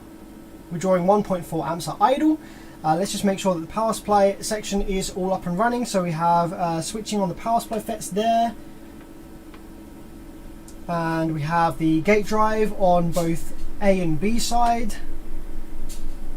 Yeah, that is now all good to go. Let's just crank the voltage up a little bit, make sure it still works with higher voltage. 12 volts.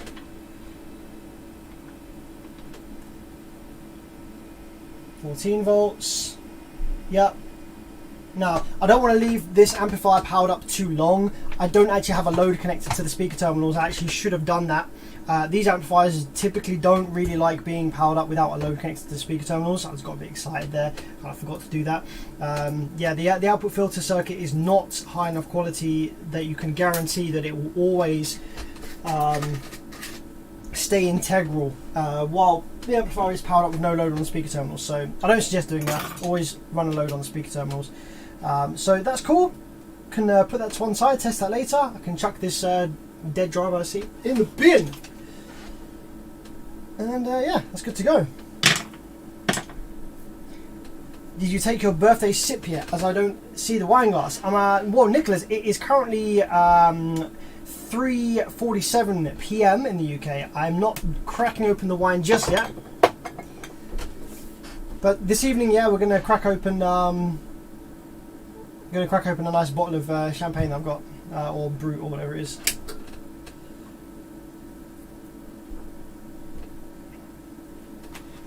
All right, cool.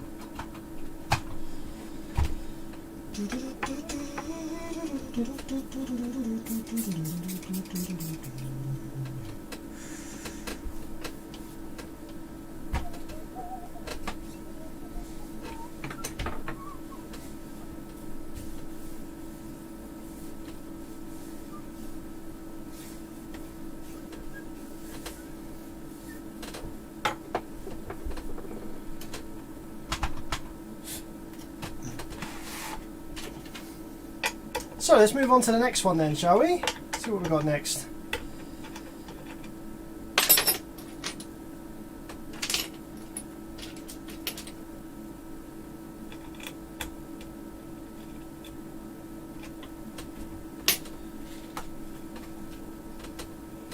Let's put the back on this one.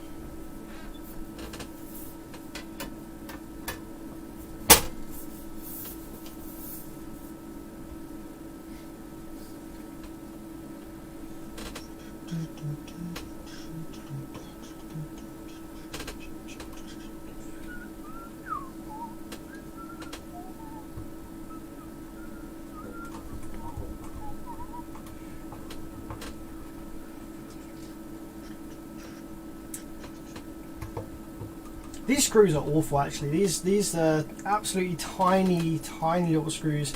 You screw these in and out like probably 5 times, and the thread will be gone. They're so tiny. They're cut off.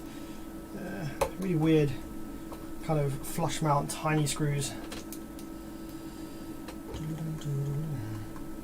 One thing that I don't mind about this. So this amplifier design, or regardless of what I think of Edge, okay. The heatsink's pretty cool. Okay, so their logo is this Edge. You can probably see here, Edge. So this is the E, okay, which kind of looks like an M when you look at it the other way. It looks like an M. So initially, when I saw this heatsink, all right, and I saw this, and I was like, M. What do you mean M? What does the M stand for? M series? M.5K? No. It's like, what does this mean, M? But then I realised it's the E from the Edge logo on its side, which is pretty cool. Nice little heatsink feature there. It's just a nice little touch, even though it's not a bespoke amplifier design. It's a nice little touch, I think. Oh, dude, my man Paul. Holy crap, that's ridiculous. Thank you so much for the 50. Happy birthday, Sam. I only work on Class A tube amps, so your streams are a nice distraction. Dude, that's an absolute balling drop. Thank you so much, man. That's ridiculous. Massive respect for that. You only work on Class A tube amps, so that's interesting because I don't work on Class A or tube stuff or main stuff at all. So that's pretty cool that we are both in the same kind of industry, but very different sides of that, repairing very different things. So yeah, if you had any videos on repairing Class A tube amps, that would be a nice distraction for myself as well. It'd be pretty cool to see you know, what the kind of repair procedures, what the common failures are on those kind of amplifiers compared to the Class D junk that I often end up working on. But my man, I'm gonna take a few drinks on you, Paul. Thank you so much for that. That's really wicked. A crazy drop coming in there. Thank you so much, man. That's crazy.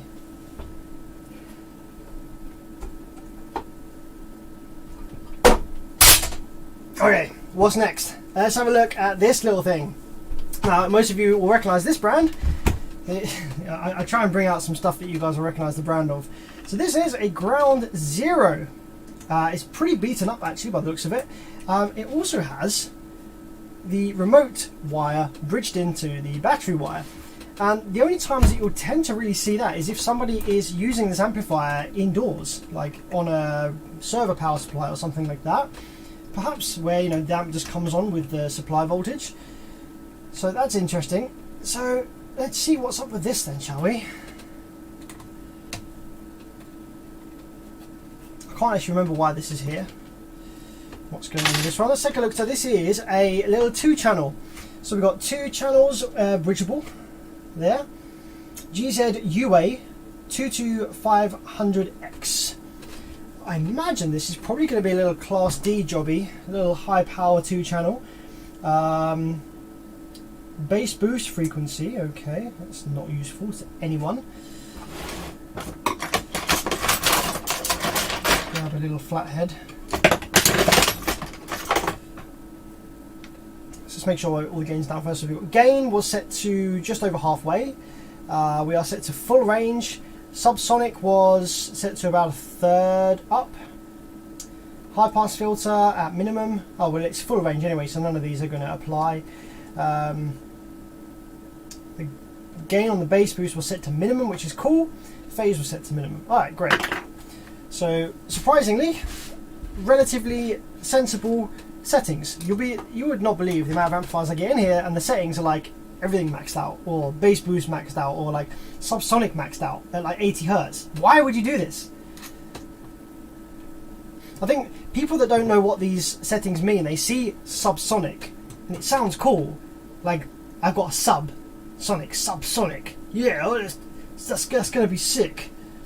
It's going to be super subsonic. So they crank that up, assuming that it's going to mean more bass, but actually it's the opposite.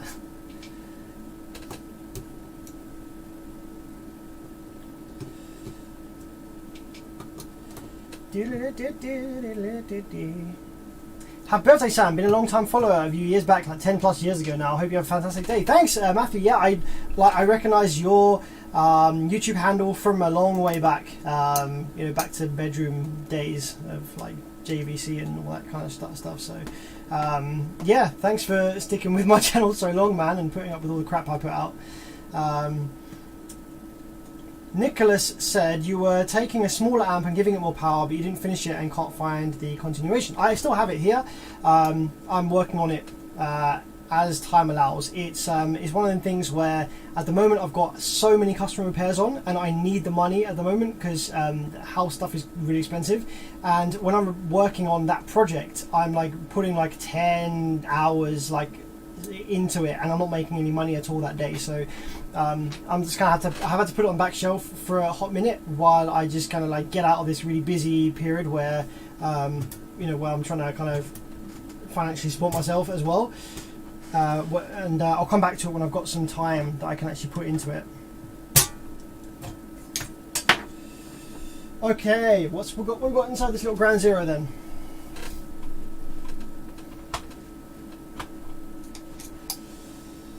So it's in some live chat. They crank the subsonic filter up so the turntable doesn't skip in their ride. There were some cars that had turntables, weren't there? I've seen them. They were 50s, like American cars and stuff.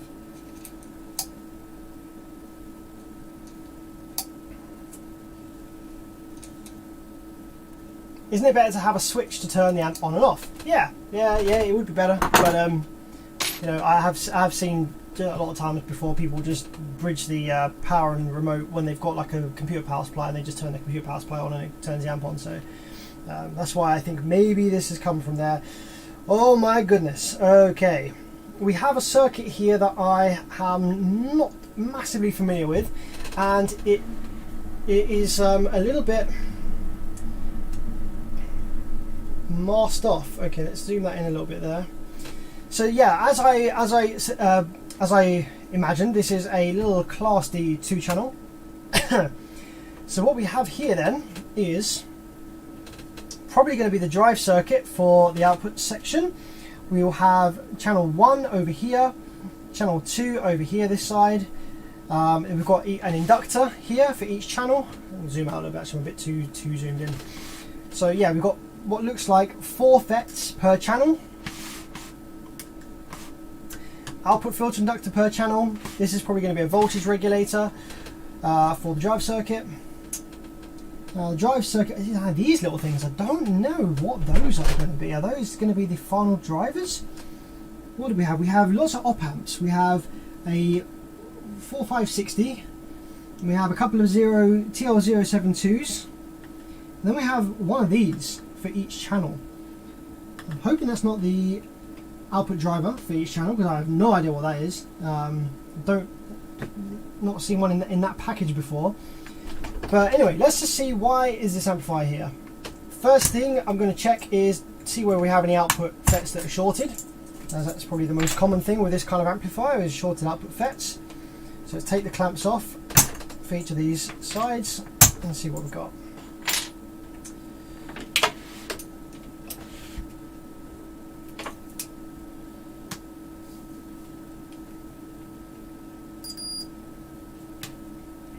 Matthew says, even if you couldn't fix it, if I sent you over an AVR to repair, would you give it a shot on stream? Maybe. I might do. I've been considering kind of going into main stuff a little bit in recent times. Depends what's wrong with it, really, because I might be able to say straight off the bat whether I wouldn't be able to fix it or not.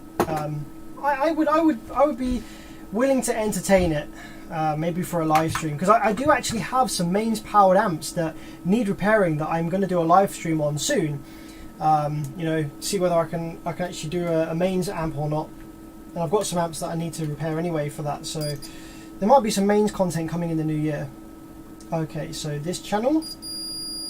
Right, there is a short then there between drain and source, but it's unlikely to be this FET that's causing that, because we have a sensible resistance between gate and source.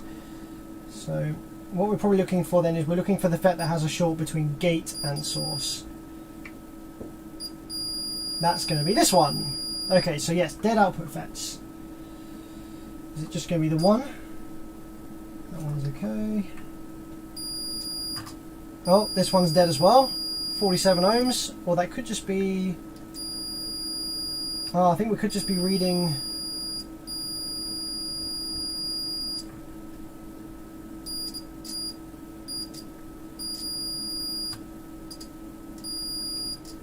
No, I think it's just this one that's dead. I think we're reading the resistance through the other FET. Right, so that one's definitely toast on this channel. Okay, let's check the other side.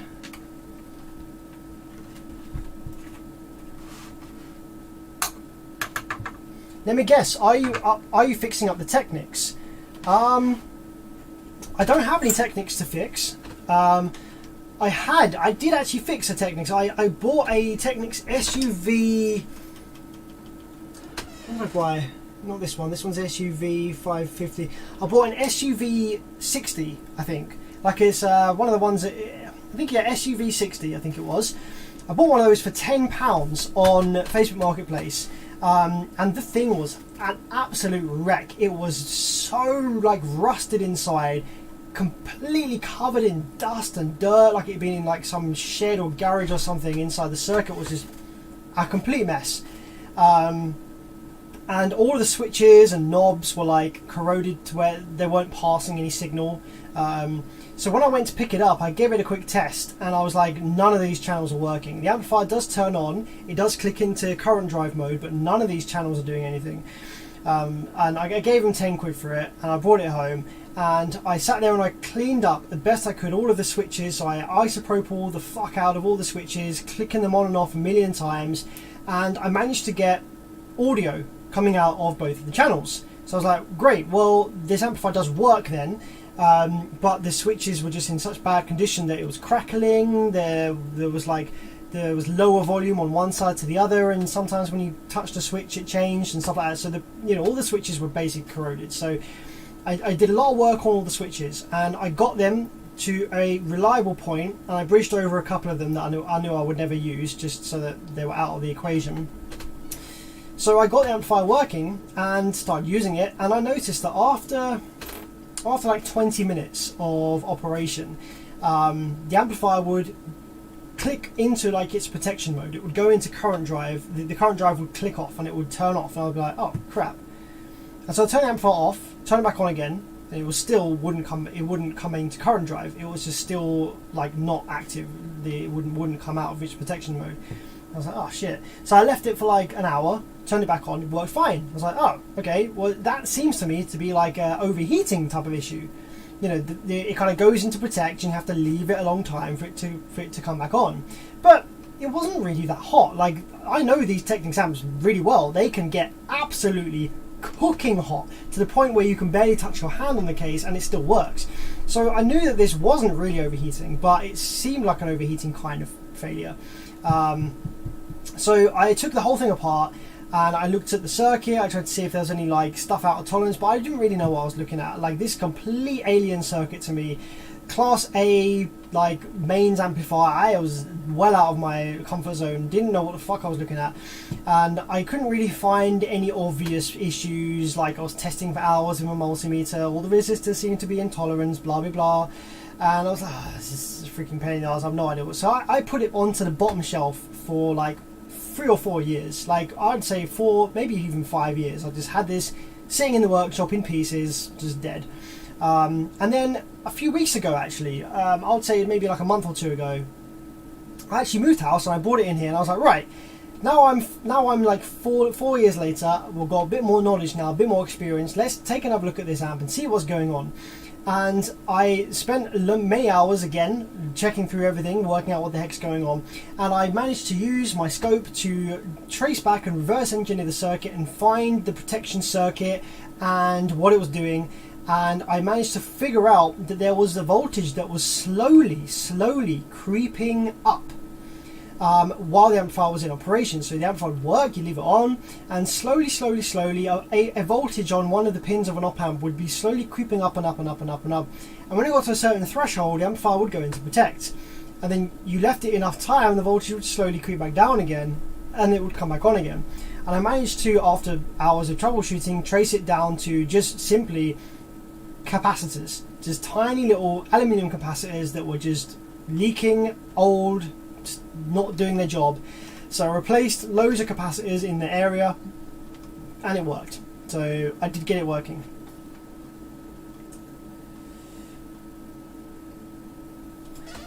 Okay, let's check the FETs on the other side of this ground zero. So I now use that Technics SUV60 in the kitchen. I have some kitchen sounds. I have a pair of, what are they? Gale or Mission or something. What are they? I've got some pretty nice speakers actually in the kitchen, up on the shelves, up on the kind of top of the shelves, being powered by this Technics SUV60 that I fixed, which is I feel pretty good about. Makes me smile every time I turn it on. I'm like, fuck yeah, man! That thing was sitting in pieces in my workshop for like 5 years, and now it's like performing duty and giving me some sweet sounds while I cook up my korma and cook up my stir fry and whatever I'm eating for dinner. Alright, so it seems that we just have one single dead FET then, maybe, in this side of the amplifier. So 2 of them were reading potentially short, but I think it might just be that this one was dead. So the correct thing to do would be to replace all 4 of these MOSFETs, which is what we're going to do in the side that has the failure. But I'm praying for my life that the drive circuit is okay, because I'm not familiar with what the drive circuit looks like on this thing. Unless there's some chips underneath this riser board that are more like what I'm used to seeing.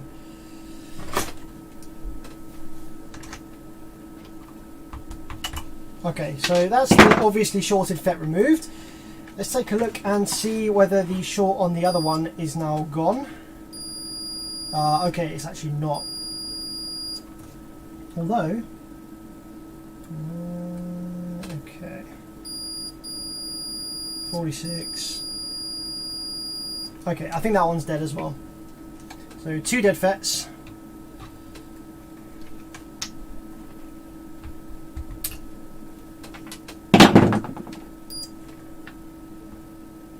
Yeah, okay, short's disappeared now. So, okay, what are these FETs? What are these outputs? Oh, nice and easy. IRF 540. So, yeah, not very high power. Nice, cheap. I might even have some of these. Are they all 540s? This might actually be a Class AB. Not. Oh, no, it wouldn't be a Class AB. It's a Class D because it's got output and filter inductor. So, yeah, these are all IRF 5. Oh, no. What the heck? We've got an IRF 9 540s. This is an old design. Okay, this is more like the old solid audio F2500D and shit. Right, okay, shit. So we have IRF 540s and IRF 9 540s. So we have N channel and P channel MOSFETs here. So this is a really old Class D circuit design. Okay. So let's just let's just work out which one went where, because we need to confirm which one went where. So the rail voltage on the 540 will be the same on the other one, so that will be on the source pin. Source. Okay, so the two 540s are next to each other, and the two 9540s are next to each other. Okay, so guys, remember that we've got 540s on the left, 9540s on the right. Okay. So, okay, at the point we're at now then, because these are paralleled, okay, and these FETs did survive, what we could do is we could actually try and power the amplifier up now with these two surviving FETs in place, because we have one FET per bank on this channel, and that will tell us whether the drive circuit is okay or not. If the drive circuit is okay, the amplifier will come on and these FETs will switch and everything will be great. If the amplifier is not okay, then the drive circuit is not okay, then it will produce some strange results. It could blow these remaining FETs that are in the board, which is fine because we're replacing them anyway. So I'm thinking maybe to power it up, but before we do power it up, we can use a multimeter to just get a better idea as to whether the drive circuit may be okay or not, just by getting some readings between gate and source of these FET locations. So let's go between here and here, and we can compare it to the other channel which didn't blow. So we've got 718 with the black on the gate, and this way round we have open circuit. So let's go over to the other side of the board. So with the black probe on the gate, we had 718 on the 540 side. Okay, so the 540 side over here is these two. So black probe on the gate. Okay, yeah, that looks like the same number. And then flip them round, and that's open circuit, so that's promising. Okay, so let's check these ones. The 9540 side.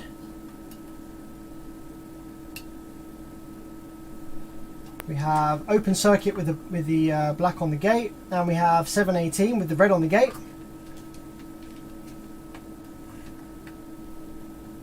$7.15, yeah. So that's actually pretty confidence inducing. That looks like it might be okay. So let's plug some power wires in and see whether the drive circuit is it's actually okay or not. It does suggest that it might be. We're also assuming at this point that the power supply is okay. It looks okay, but we're not sure for sure. Josh Holden says, hey Bevies, I have a Triumph Smart 3. When I turn the high pass filter all the way up, I get a squealing noise through my subs, only when the RCA jack is plugged in. So the answer to that is don't turn the high pass filter all the way up. Yeah, you don't want to touch the high pass filter. The high pass filter should be on 0 at all times with the Smart 3. Keep it at 0 and you're good. So whatever issue that is, doesn't matter because you shouldn't have the high pass filter up anyway. Matthew says, that's ironic actually. My dad has an SUV60 and I've been borrowing it to power my Cambridge audio floor standards. It actually sounds really nice. Yeah, nice sounding amplifier. I had to rebias it. So with these amplifiers, obviously they kind of say they're class A, AA, but they're kind of class AB a little bit. So they actually have biasing potentiometers, and you will probably need to rebias these now. The resistance will have walked around a bit too much since they were built, so you'll probably need to rebias them now. I had to rebias my 550, 650 and V60 because they were all a little bit out.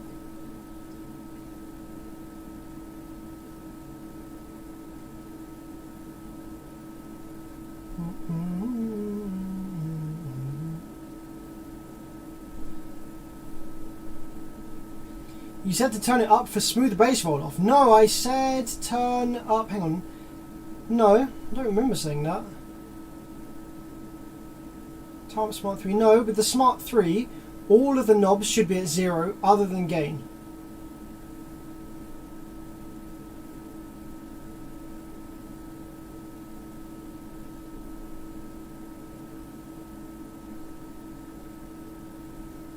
Yeah, all of the knobs should be at 0 other than gain on the Smart 3 for when you're using it with a subwoofer.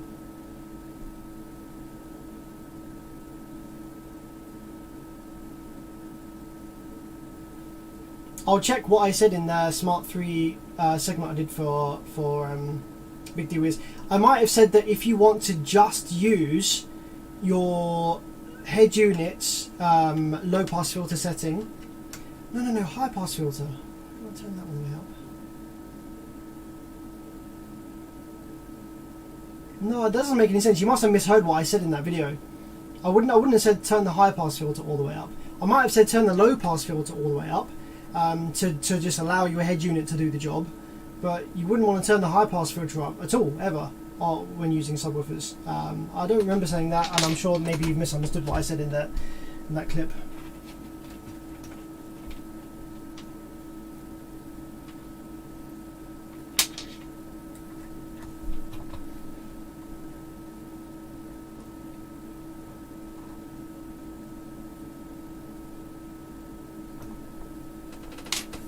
Matthew says, how do I rebias it? There is actually available online service manuals for most of these old Technics amplifiers. So I found the service manual for, I think it might have been the V60 or it might have been the V650 or something like that. But it shows you how to bias the amplifier. It's a bit dangerous because you have to take the top panel off, and you have to have the amplifier powered up while the top case is off, and you have to be probing like 2 or 3 positions at the same time. So what you would need is you need to probably get yourself some like little patch leads like this that you can, because on the Technics amplifier they actually have little raised pins that you can plug these things into for biasing and testing purposes.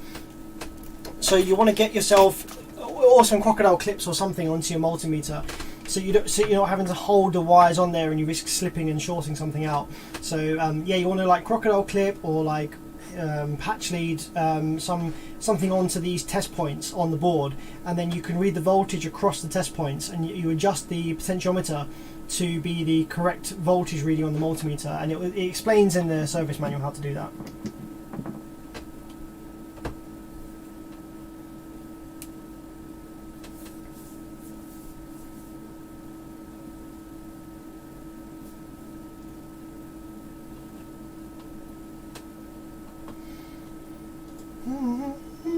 Alright, cool. Let's try and power this amp up then and see if the drive circuit has survived.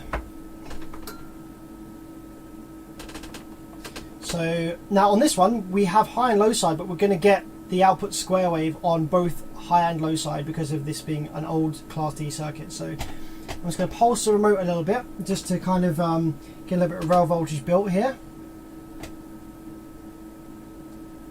Oh, this amp doesn't actually have any fuses in it. So let's put a fuse in.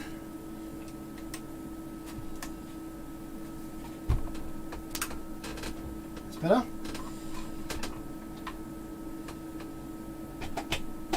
Okay, so that's positive rail coming up there and negative rail coming down there. Don't have any DC on the drain, that's cool, so we're going to go ahead and probe the drain, and oh yeah, look, there we go. Drive circuit's just fine.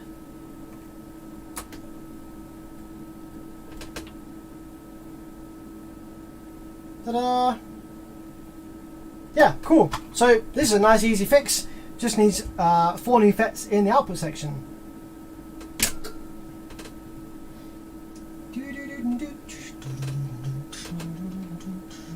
Is that a full bridge or a half bridge? This is, well, that's a bit, like, it could be either. It's a 2-channel amplifier. So naturally each channel is half bridge, but if you bridge the channels then it's a full bridge.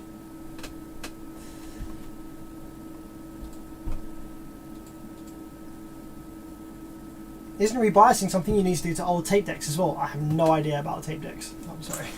No idea. Maybe. But the term bias is used in all kinds of different industries and all kinds of different applications, engineering applications and stuff. So, but bias is a general term for, like, I guess it's kind of like a balance kind of thing or whatever. But you know you have biasing in mechanical vehicle repairing. You have biasing in electronics. You have biasing in all kinds of different applications.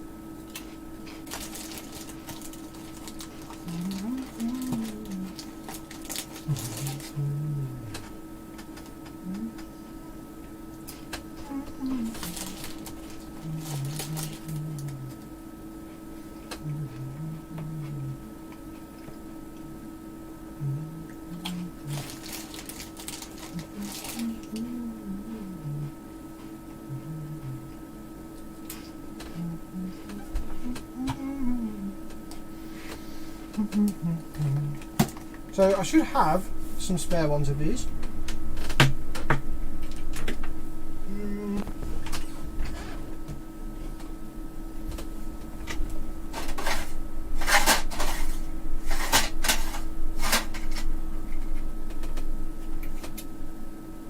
Okay, I've got 540 ends, which should be okay. 540s.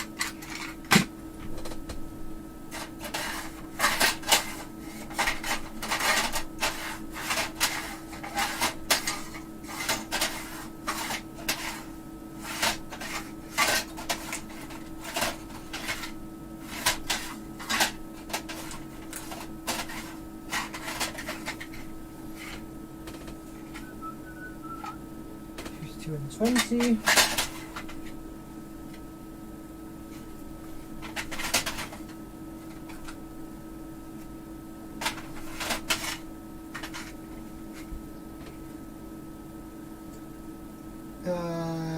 Nope. There.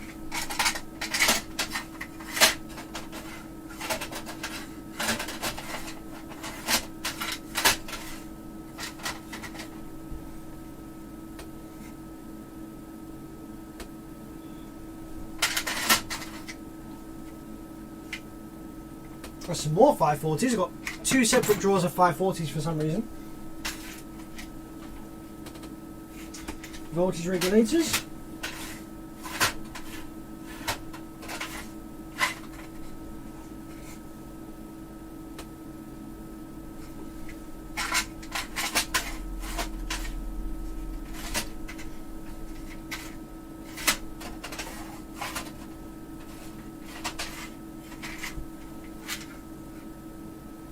Nine 640s.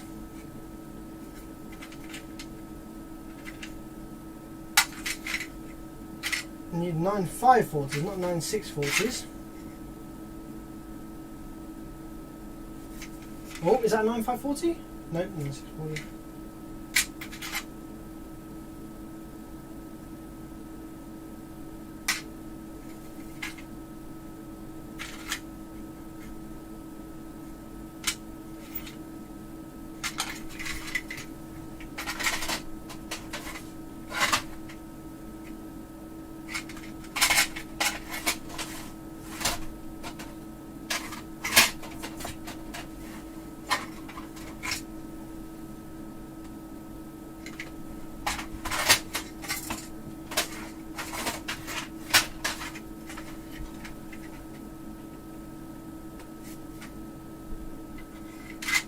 Nineteen and 20.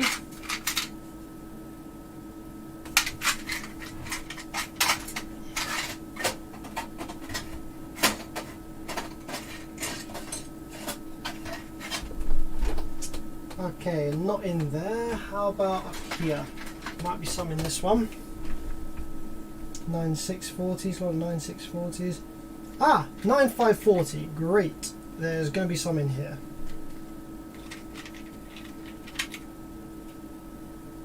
There we are, a couple of 9 540s.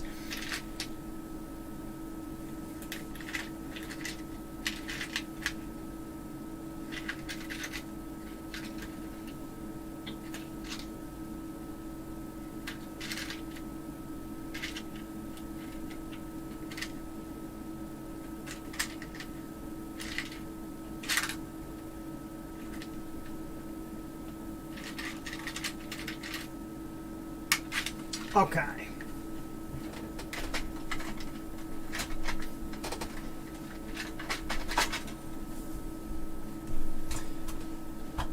Oh, David, thanks for the 10, my man. Happy birthday, have a great evening after live. Thank you very much, my man. Probably going straight to bed after live, but appreciate that. Thank you very much for the 10. Really, really appreciate that.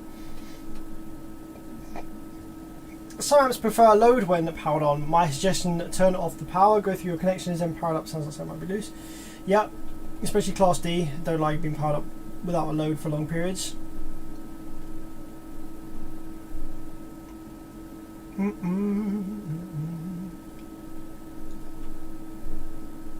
craving Ritz Biscuits crackers for some odd reason. Oh man, it's so good. I haven't had them in ages either.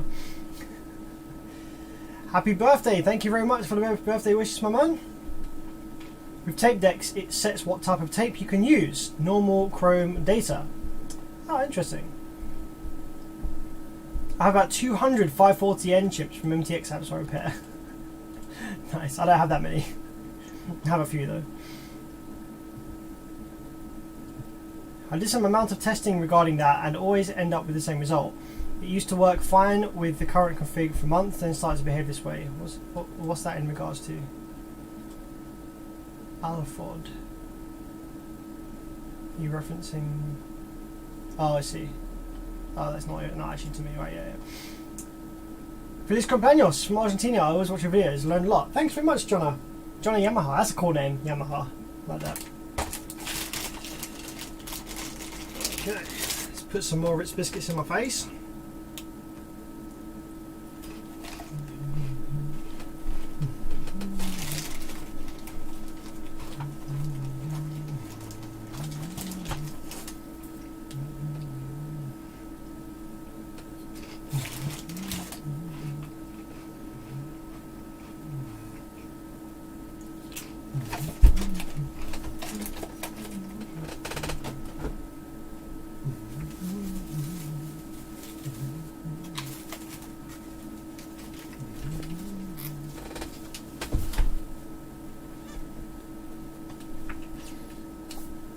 Okay, transistor tester time then. We've got some 9540s here. I just want to make sure that we match up the VT with the 540s that we're using.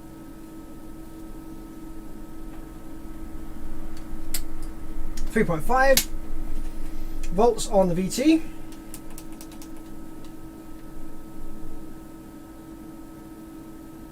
Oh shit, that one is not any good.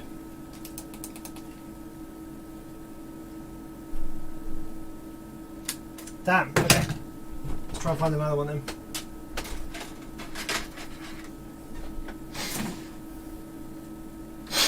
Okay, let's pour this out.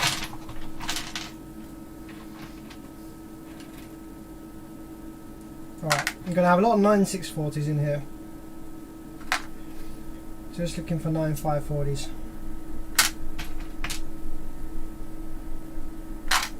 Sorry if this bit's a bit long and boring, guys, but part of my day. You can do some chats if you like. Ask me any questions you want.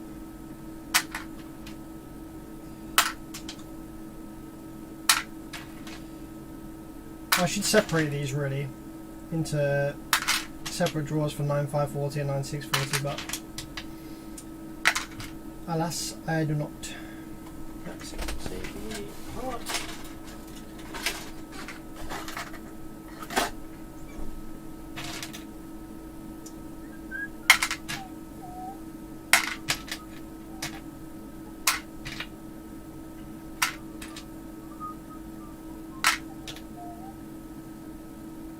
Line 530.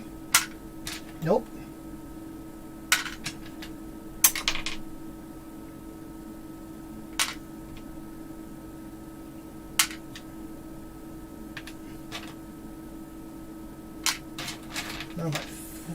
Line 540 is what we need. Yeah, I've been using the transistor tester. Literally, it's like the thing I use every single day, all the time. You see how dirty it is? It's like amplifiers are dirty. Like my hands are always filthy after working on amplifiers, like thermal paste and shit. So yeah, this just gets covered in like crap. This.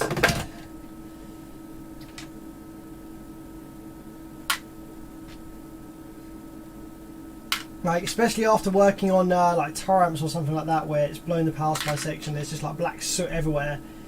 It just gets on everything. Ah, there's another one. There's a 9540. Let's have a read of that one.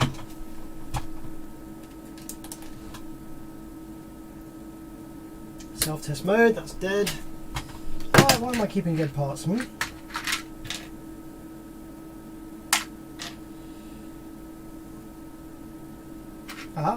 What you say? What you saying? What you saying? 9540? It's a 9640. Damn it.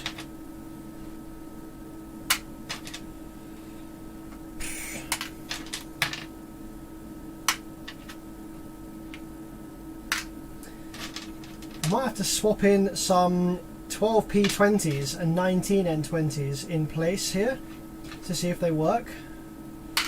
They might do. Like, I've had these 12P20 in whatever parts for ages, although actually they're a bit higher voltage, they might be a bit lower current, might not work.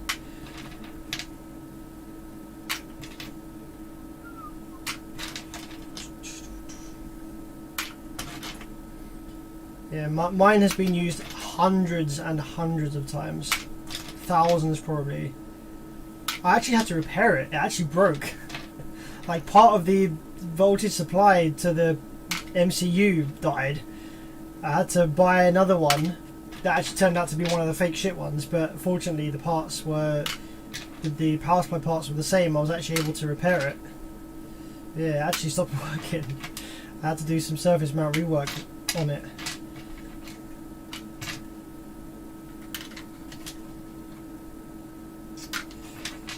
Ah shit, I don't think I have the parts for this.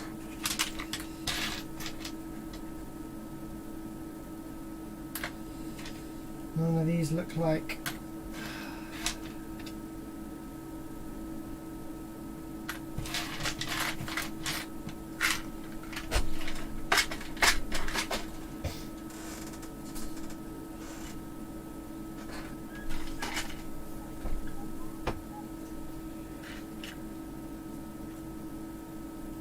Oh, there we go, 9540. Oh, I've got a couple of brand new ones in here. Awesome. Okay.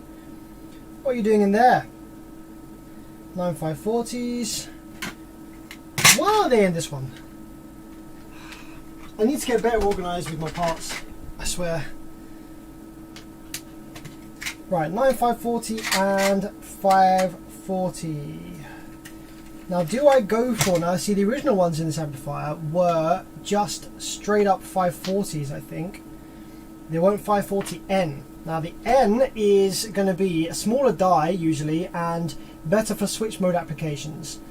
However, should I just stick to what was originally used in this amplifier and just bang 540s back in place? Or should I put in some brand new 540Ns? That's the question. Well, let's get the 540Ns out. Let's get the brand new 540Ns out anyway. And I think I have a couple also of 540s. Yep. A couple of old 9540s as well.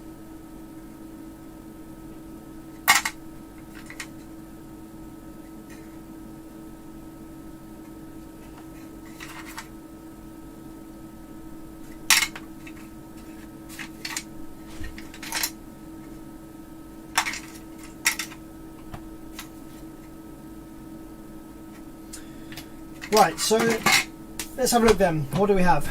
We have a bunch of parts here. We have a couple of brand new 9540s. We have a couple of brand new 540Ns.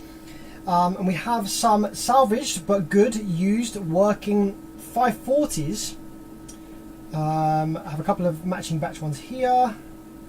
That one's that batch. And these two are matching batch. So what I guess the most important thing to do is to match up the VT, okay, the voltage turn on point. That's going to be the most important thing to do, whether they're new or not. We want to match up the VT, that's the most important thing. So let's first of all check the new parts that we've got. We've got a 9640 here, and then the 540N. So we have a VT of 3.1 volts on the 9540, and the 540N. If the VT is close enough, we'll probably just use these parts. 3.5. It's a little further away than I wanted, really. Okay. Let's have a look at some of these good used salvage parts, and let's take a look at the 9540N, the old one.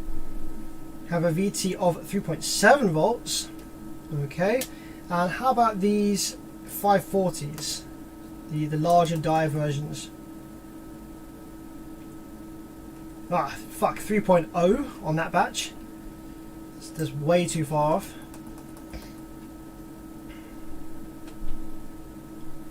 3.2. That's a bit far off. Okay. I think what we're going to do is we're going to use the new 9540s, which are VT of 3.1 with a CG of 2.6, and we're going to use some old 540s with a VT of 3.2 and a CG of 3.6. I think that's maybe what we're going to do. Because if the VT is too far off each other, then these FETs are going to try and fight each other. Oh, that one's a VT of 3.3.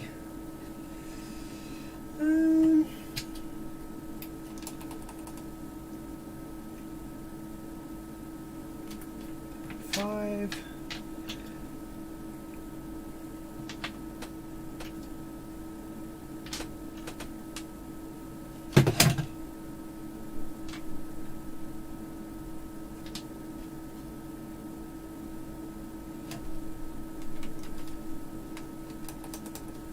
What about these ones?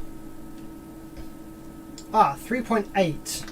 So these two new 9540s are 3.8 volts VT. Yep. And what was my 540s, the new ones? 540Ns? 3.5. Okay, that's a little bit closer. I would be probably happy to use these with each other. 0.3 volts off. It's a little bit more than like I'd want, but it's probably going to be fine.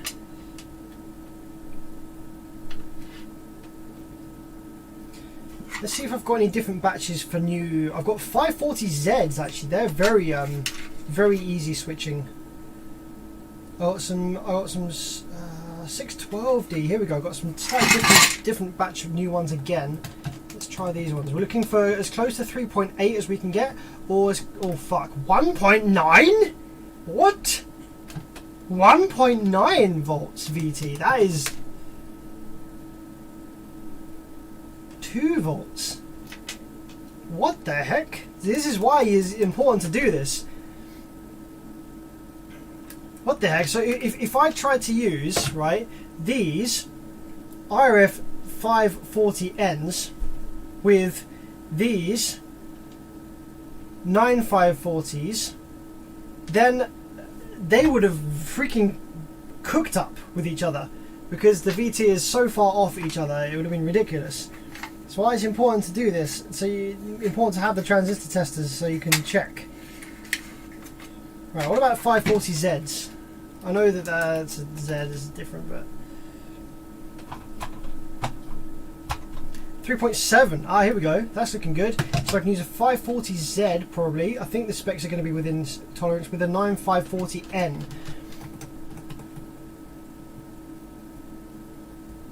Yep, they're nice and close on the VT.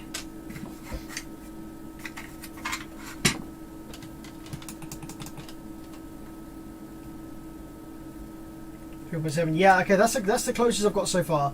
So 540Zs with 9540Ns. That's looking like the best solution we've got so far. Put that to one side. Oh, Daniel! Oh shit, man, dude! Thanks for the 20. Wow, that's a pretty big drop, my man. Thank you so much. Like, I opened my birthday card and the £20 note falls out, man. That's awesome. Thank you so much for the 20. I hope you're having a great day. If you're sticking around for the stream, I hope you enjoy it. But if you're not, I hope you have a great rest of the day, my man. Okay, I think this is going to be the best solution. The 540Zs with the 9540Ns that we've got here. I think that's going to be the way to go.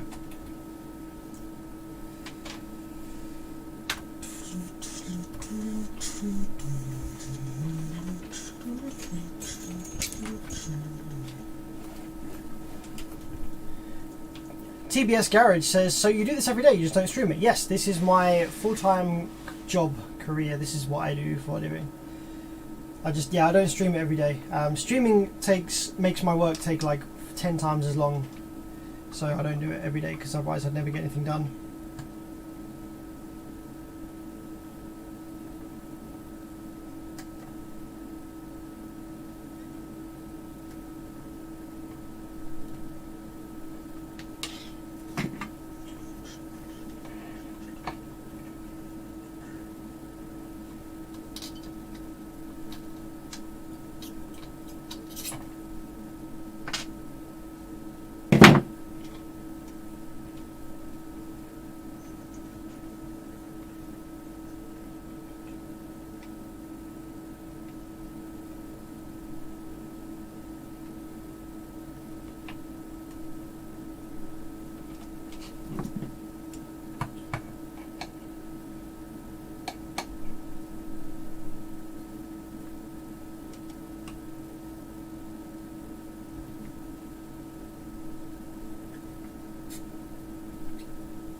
Maybe this camera might be a bit better.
Thanks for the birthday wishes, guys.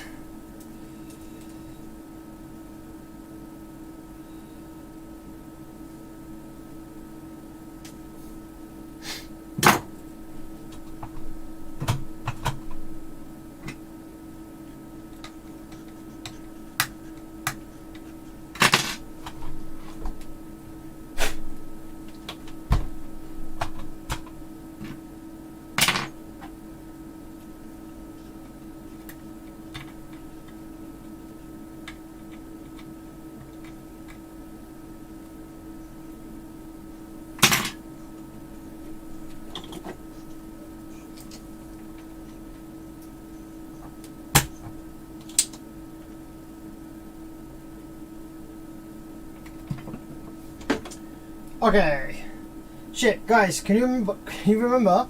Was it 9540s on the left or the right? I said it, didn't I, at the start when I was looking at this one. Let's go over to the other side. What we got? Got a 540s on this side. 540s on the left.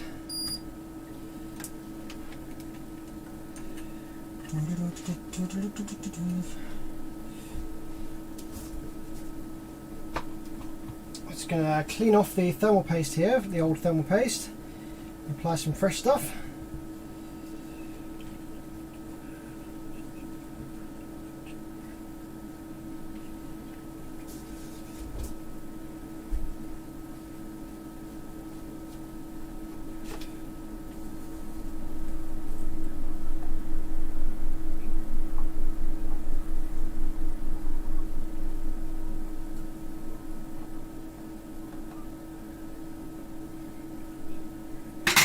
Go. Okay, let's cut the leads to height. Let's see, where's the ones we just removed?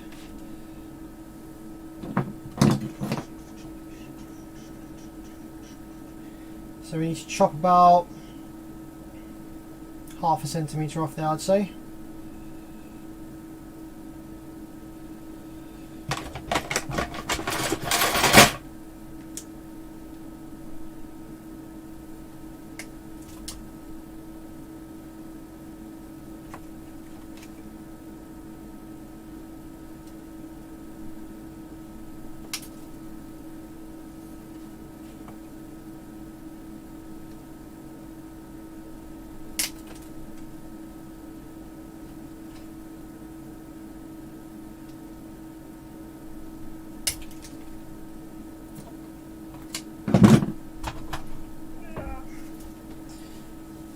Thermal paste shit gets everywhere, man.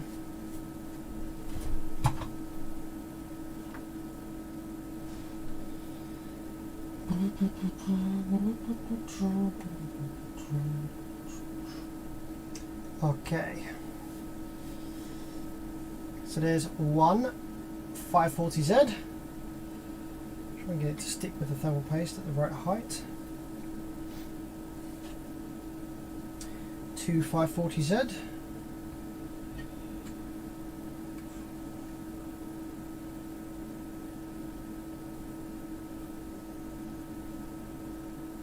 David says, anyone got a large amount of 50N06V?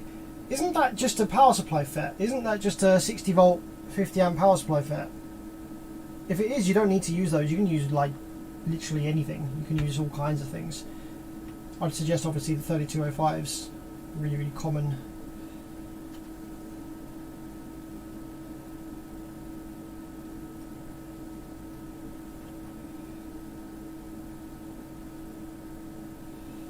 Okay, that's our 4 FETs in place. Let's do a solder them in.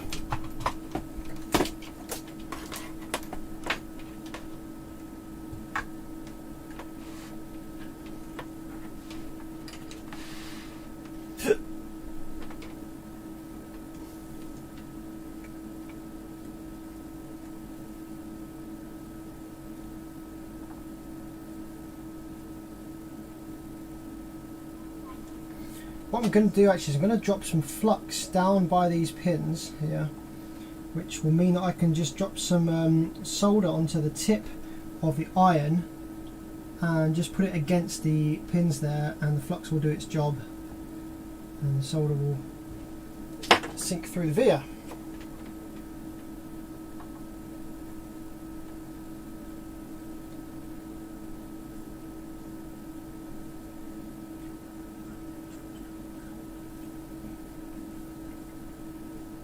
Like that.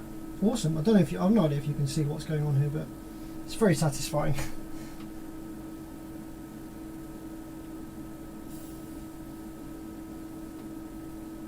Oh, it's so satisfying. I absolutely love this flux. You literally just put a small bit of solder on your tip, and you just push it into the flux, onto the leg, and hey presto, it all just goes exactly where it's supposed to go.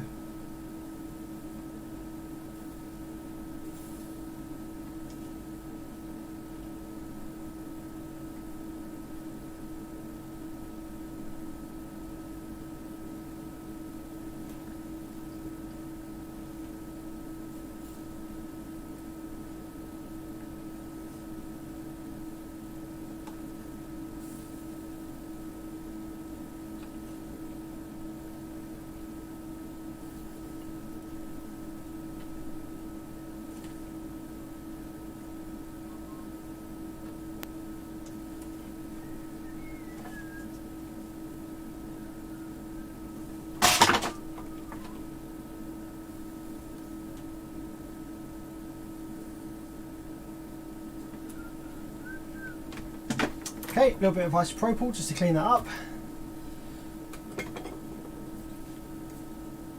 But we don't want to spray isopropyl and start breaking down the thermal paste, so we need to be a little bit careful. We don't want to spray it directly onto the FETs there because it will start to break down the thermal paste that we've just applied.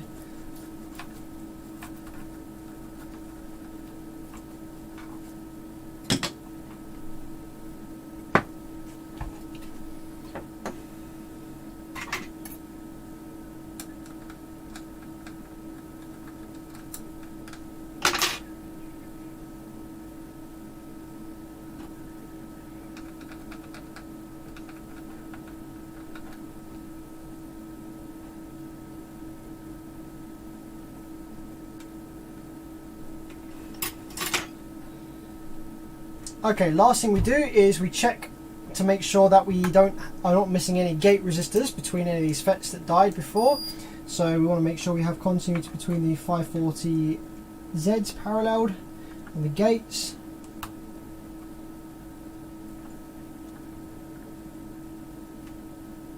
Oh, might actually did gate resistors here. Hang on. Oh no, maybe the resistance is too high. Wait, what's going on? We should have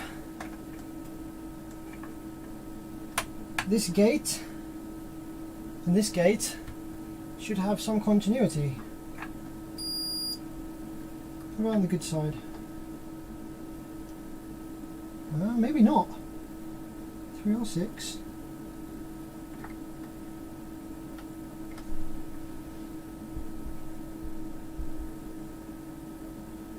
Is there a diode in series?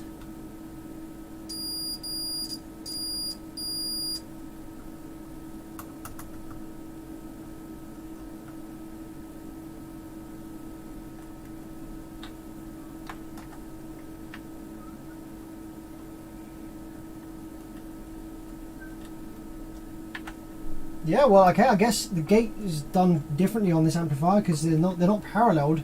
Maybe each FET is driven like specifically. Yeah, it has its own drive from the drive circuit. Okay. Well, let's just make sure the gates are present. We do have gate resistors here that we can measure. 3.6 ohms.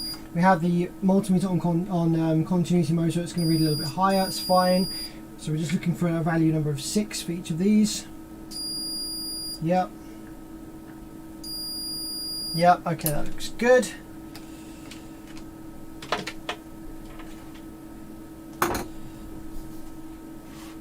Okay, and now let's power it up and make sure that this amp is happy driving the 540Zs and the 9640Ns. Make sure that they don't heat up or anything like that.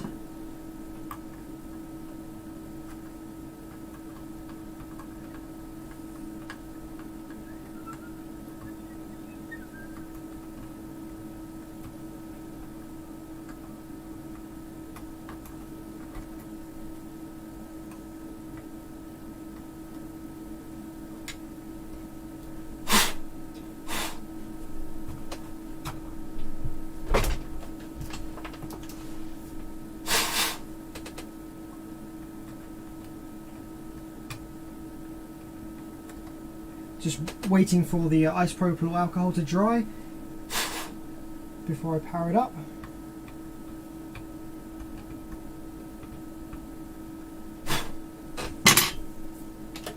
Check for solder bridges.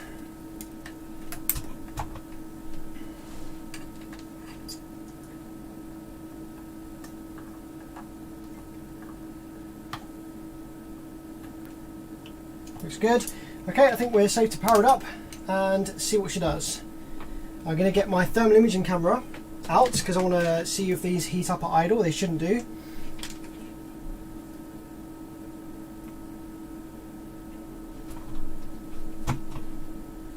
Oh, I need to change current amp, don't I?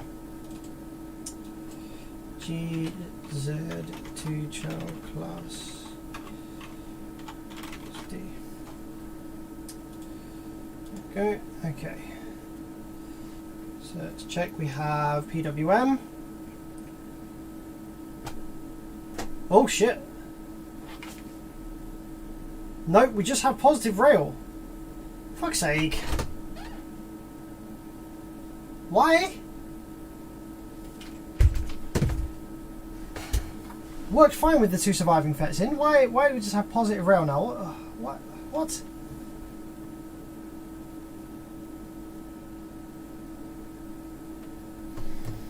Okay. I guess we remove these parts then. So why would we just have positive rail? So the 2 FETs that died originally were in this location and this location. So let's remove those 2. The new ones I've just fitted, just in case there's like a weird dead diode or something. Let's just check for that first.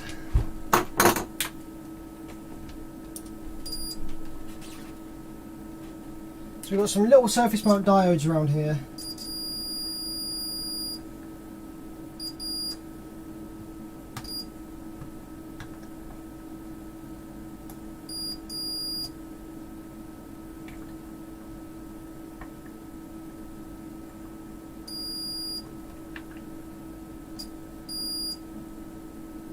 Yeah, these all seem okay. We've got one diode paralleled with the gate resistor.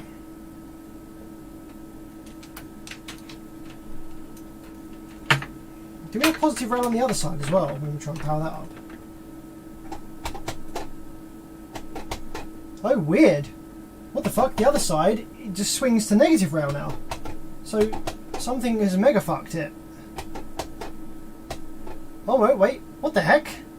What? It does seem to work, but also not. Wait, what's going on? What the heck is this?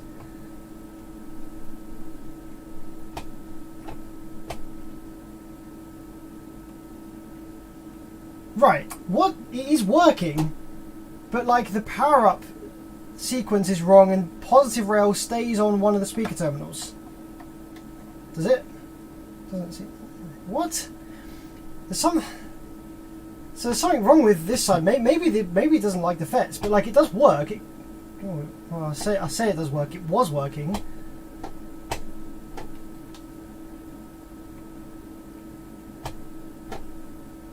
No, it's not. Oh, there we go. There we go. It does work.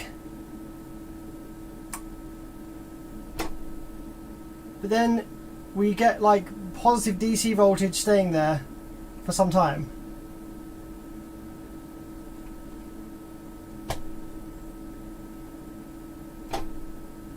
Like the power off sequence is not good. I wonder whether that's because of the FETs that I fitted. I don't recall that happening last time. What I might do is actually go back and look at my stream and see if I can see what the power off was doing with the original parts fitted. Let's have a look.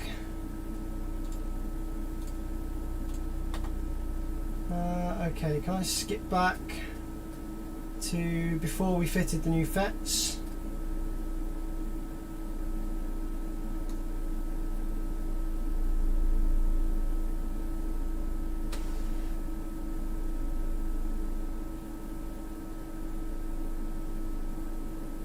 Here we go, maybe it's here.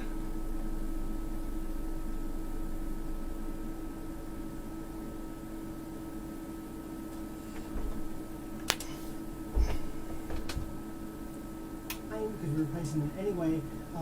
So yeah, it's around about here. Use 2. So black probe on the gate. High pass filter should be on 0 at all time. 650 amp.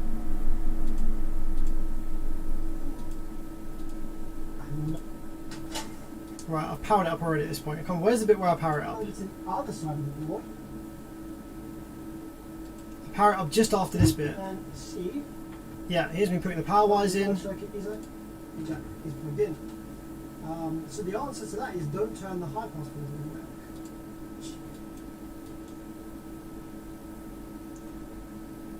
Yeah, all of the knobs should be at 0 other than gain. We solve some like little patch leads like this onto these test points on the pulse the remote a little bit just to kind of get a little bit of rail voltage built here. Right, see what the scope does. Oh, this amp does coming up there and negative rail coming down there.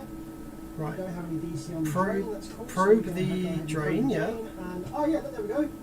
Drive circuit's just fine.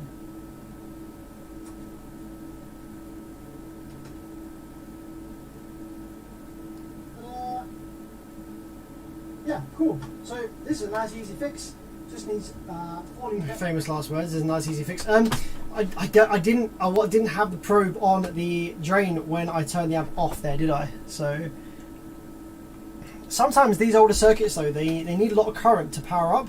And it's going to cause issues if they don't. So I'm just going to power it up one more time with lots of current available and see what the low side drain does. See what this drain does. See. Oh, whoa, fucking hell! Like, nice. I think it's killed the FET straight away that time. It's drawing a lot of current now. Yeah, I think it's just killed the FET. Okay. So either wasn't happy with the parts I fitted or there's more underlying issues there. So let's remove these 4 parts that we just fitted and power it up without any FETs and see if we can see what the drive circuit looks like. But it worked beautifully, didn't it? Just a minute ago with the remaining 2 FETs that were the survivors. So, interesting one.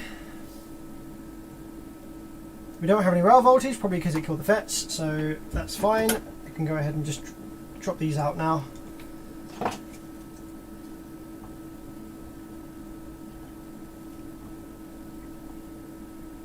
I can't really see any reason why it wouldn't like 540Z and 9540N as opposed to the older parts. Like, there's nothing about those parts really in the tester that was any different. Like this, the gate capacitance was similar.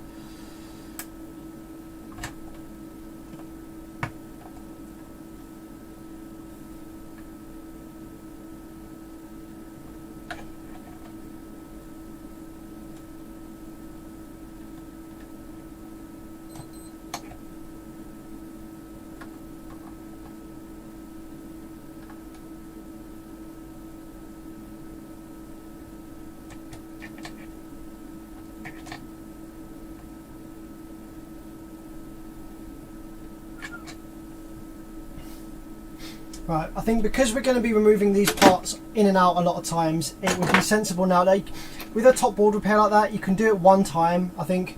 But if you're going to be taking parts in and out a lot, it's just, you know, you're not going to save much time now by doing a top board repair. So I'm just going to go ahead and take the whole thing out of the case now, and let's do it all from the bottom.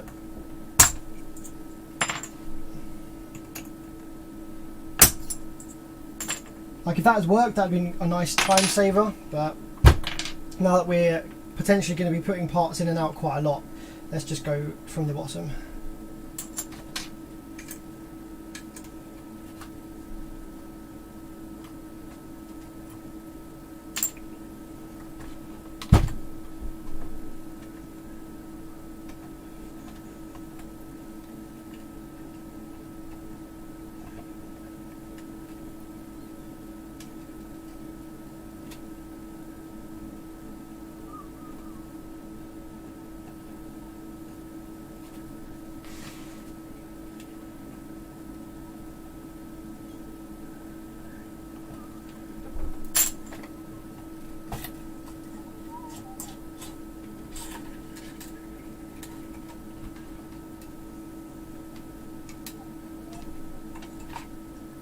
Got a little soldered ground wire, which is annoying.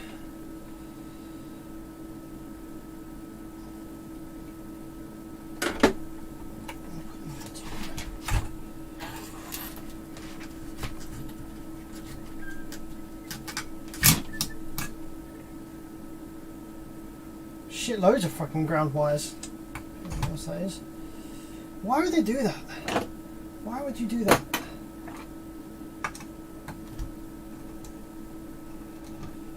Why would you put so many of them on the bottom of the PCB here, making it impossible to remove?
You can see what a great job we did of the top board soldering.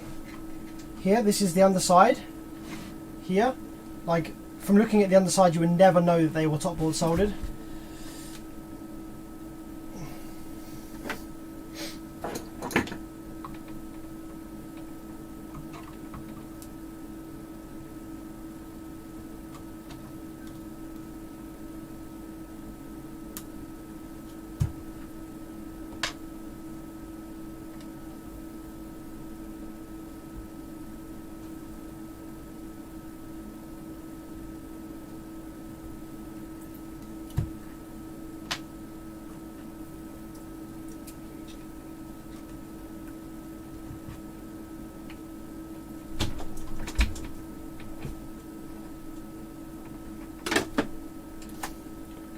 Right, so which ones of these parts died then? So we have 540Zs and we have 940, 9540, here we go. Right, so which ones died then? 9540 is fine, 540Z, 540Z. Oh! What? None of these are shorted? Oh wait, no, here we go. Okay, the 540Zs, one of the 540Zs shorted. Maybe that's what it wasn't happy with then. The 9540s, I think, are okay. Maybe, maybe not.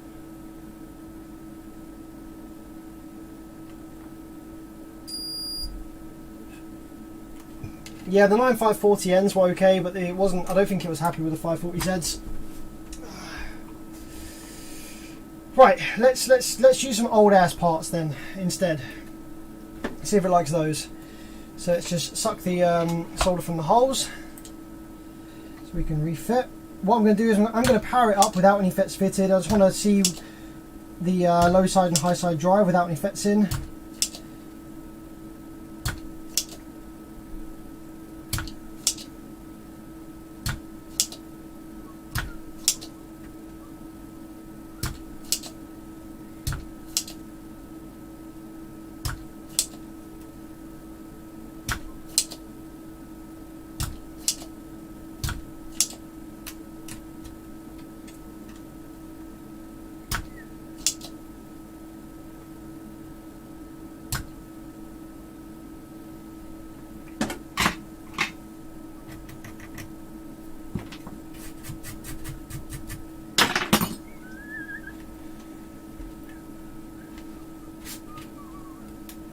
Right, so with no FETs fitted, do we get a nice clean drive on the good channel, and what happens on the bad channel?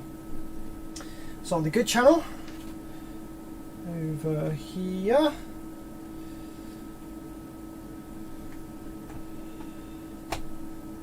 yep, that's working fine, and it's reducing down to ground correctly after power off. Good. The bad side, we have low side drive. Looks a bit funky though, hey? I'm not that keen on how that looks. High side drive as well, looking a little bit funky there. I wonder if that's just because there's no FET fitted, like we don't have a reference. Ah, this is the good side. Look at how the drive looks over here.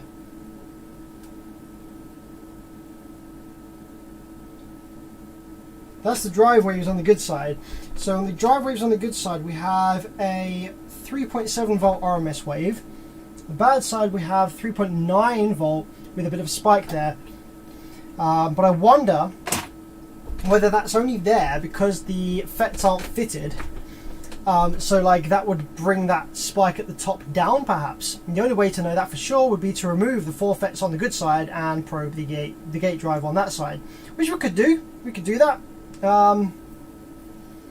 Just to check, a bit more work involved, or we could just fit some old parts which are the exact same spec, you know, the exact same model as the originals from this amplifier, in the hope that that's what it wasn't happy about.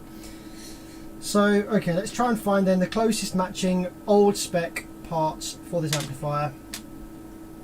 9540s, 9540, 838C, 838C. So we've got 2 old 9540Ns, actually these are, with a VT of 3.7 volts.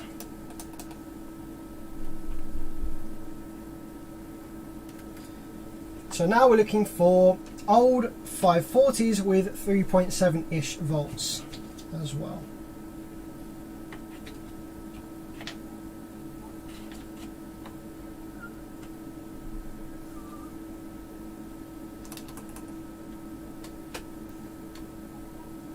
.9, that's way too low. 710s.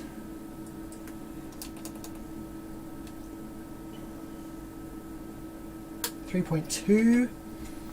That's a bit too low really, but we might be able to get away with it.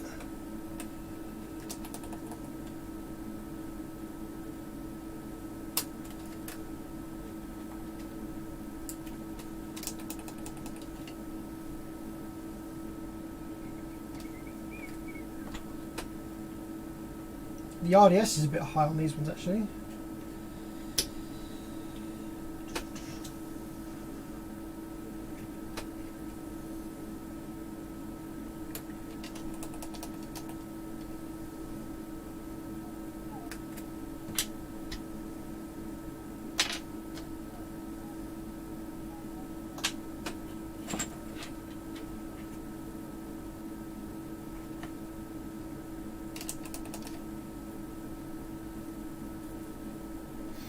Right, these are some 540 ends. It should be fine with 540 ends, surely. So we're going to drop 540 ends in place now and see what they do.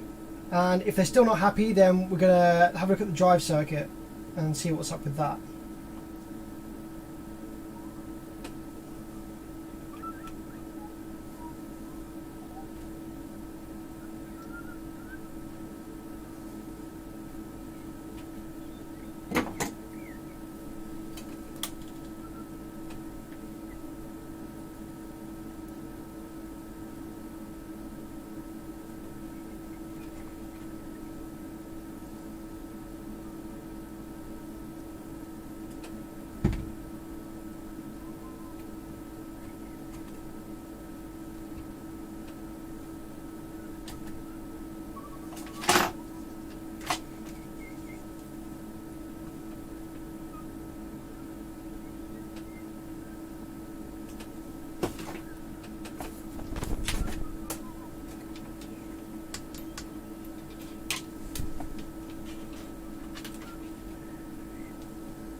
Okay, 540 ends and 9 540 ends are fitted. So let's power it up and see if it's doing the same nonsense or whether it's now happy with this selection of parts. Now, I'm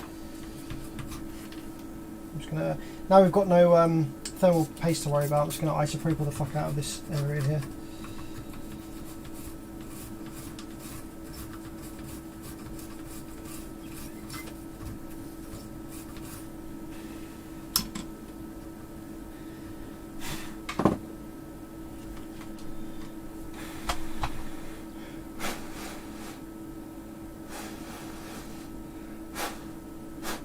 Right, okay.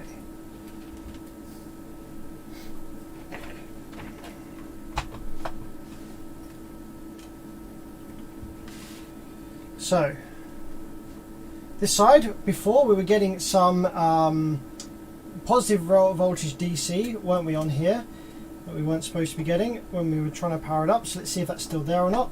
Yeah, it kind of is. It goes up to like 9 volts. It shouldn't be there, should it? No, there's definitely an issue here. So definitely a drive circuit issue of some kind. On the 9540N side here. Okay. Fuck's sake. Drive circuit problems then, eh? What does the gate drive look like? Let's power it up. Well, what does the gate drive look like with the FETs in when it's powered up and working? Right, so that is now powered up, okay? Yes. Whoa!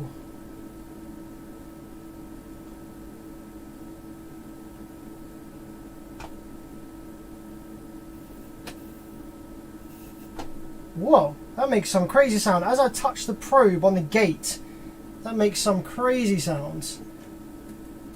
What the heck?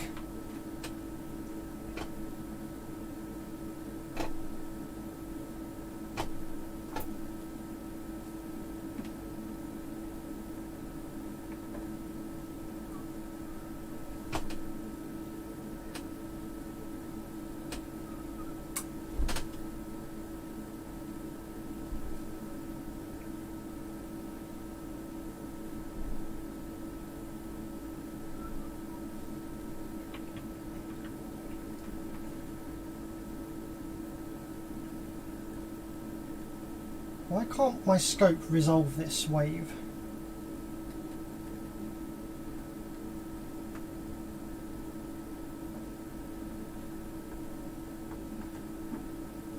Yeah, there's something funky going on. My scope can't resolve that wave there, which means that it's noisy, fluctuating around, something wrong with the drive circuit there.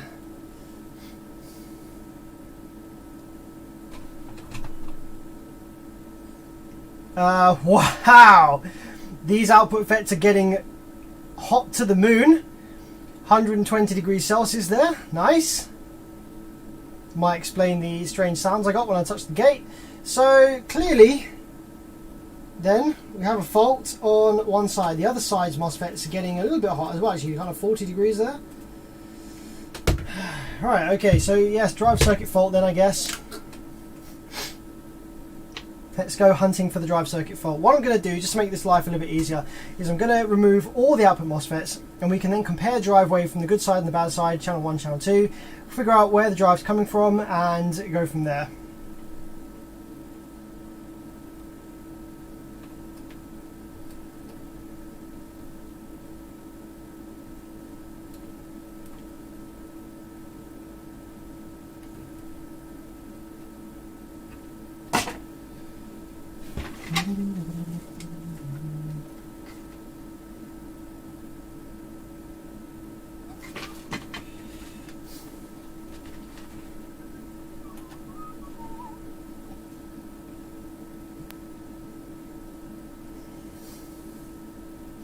So all FETs out,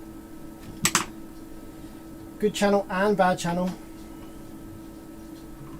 Let's try and resolve the drive circuit fault that we have.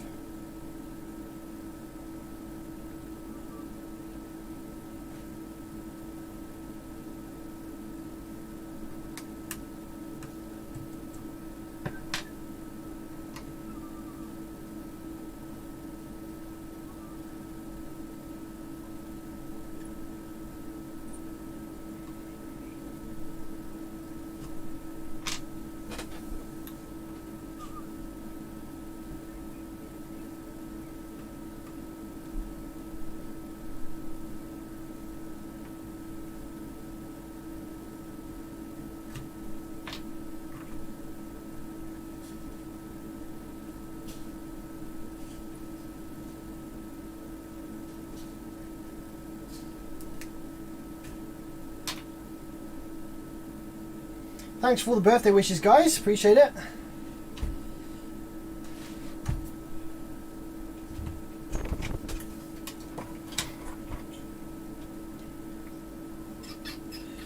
This also gives us the opportunity to, by removing the ones on the good channel, is to use the FETs from the good channel in the bad one, just to see, you know, if that's anything to do with it, and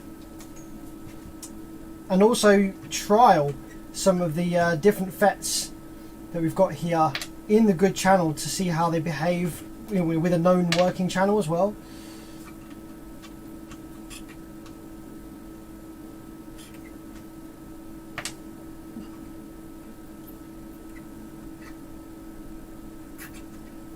Okay, so that's all that out the way. Let's suck all the holes.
Okay, so with all the FETs out, let's power it up and compare the drive waves on the good channel to the bad channel. That's one thing that is going to tell us a lot about what we've got going on here.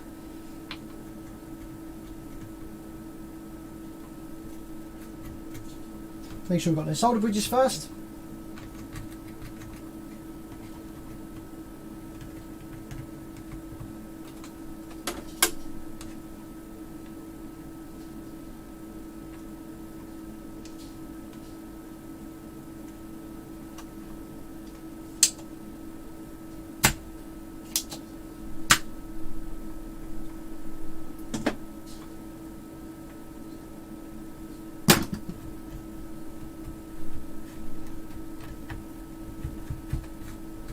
Okay.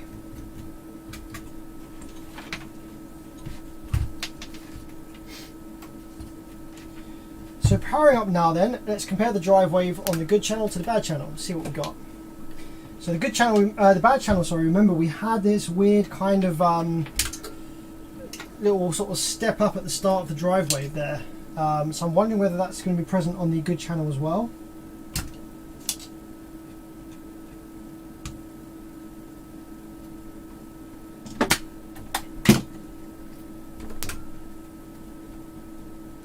Okay, so good channel drive wave looks like this. Oh, see, it is.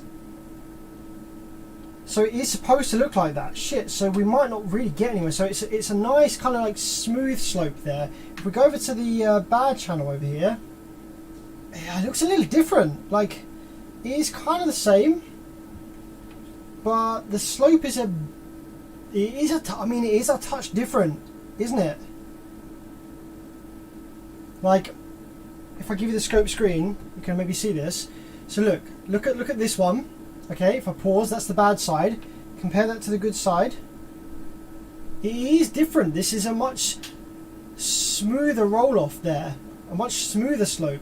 So we don't quite know what the reason for this is, but we do know that there is a difference between the good side and the bad side, which is something that we need to figure out, obviously. But one thing I do want to kind of look at is why were we getting DC rail voltage, positive DC rail voltage on this bad channel when we powered the amplifier down. So I'm going to take my two probes now, and we're going to put one probe on the bad side, the high side gate, and the good side high side gate, and we're going to see if there's a difference here in these two.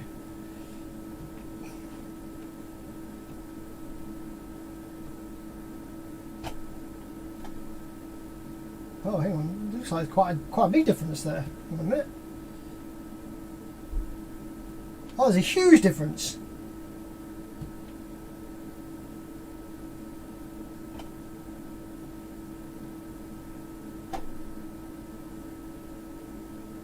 Yeah, absolutely massive difference between these two. One of them is staying on, or something. Look at that.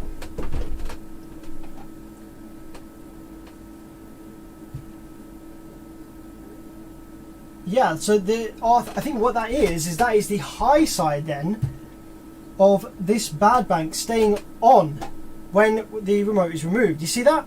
So for these, look at this. So what I'm doing now is I'm actually probing the high side on the bad channel, the gate and source with my 2-channel scope probes, okay? So the amplifier is not powered on. We shouldn't have a potential difference there at all. It should be the same. If we go over to the good side, the good channel, you can see here that they're the same.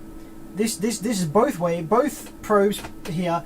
We have drive when the amplifier is powered up. When we power off, we have them both go to the same level. However, on the bad channel, we have basically the full MOSFET turned on at all times with the amplifier turned off. How about on the low side? Now, the low side is okay. It's just the high side. Right.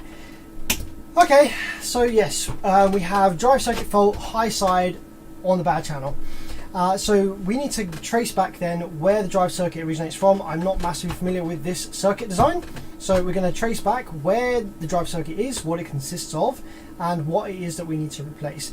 Now the beauty of this amplifier repair is that we have the key to our success right here in front of us. We have one channel that is working perfectly, and we have identical components for each channel. So worst comes to worst, we have no idea what the hell we're doing. We can swap parts from the good side to the bad side until the issue swaps sides. And when the issue swaps sides, we know that that part that we just changed is the bad part. That's like the kind of end of all hope, no idea what I'm doing, kind of like version of how to fix it. But yeah, we're going to be a bit more methodological than that. I can never say that word. And we're going to actually try and trace back what the drive circuit consists of and what most likely needs changing here.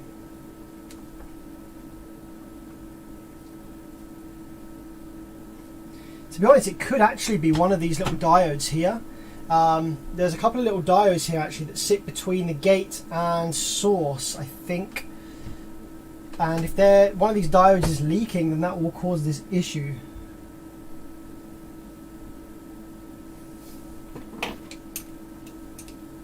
Let's have a look with our multimeter. So we have the positive rail here, and do we have either of the diodes here connected to positive rail? Okay, this one here connected to positive rail. On the other side of that, we have it connected to gate. Ah, that's interesting. I wonder then whether actually it's one of these diodes that's kind of leaking. So let's go ahead and get the diode reading value of all of these. So very tiny little surface mount diodes here.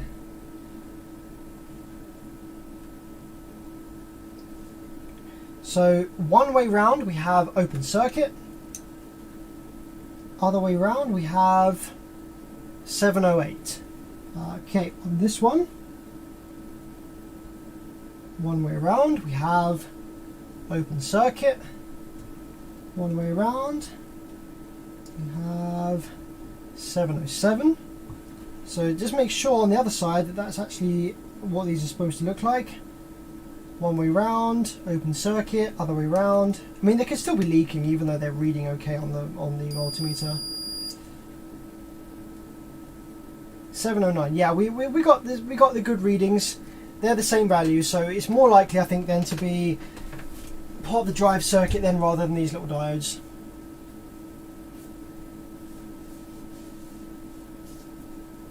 Condone yourself like a professional says, I hooked up amp to brake light switch, we'll send Monday. That's quite funny because I actually had a customer that said that he hooked up his amplifier to his brake light switch, but I didn't actually ever get it. But are you actually that customer, or are you just referencing that?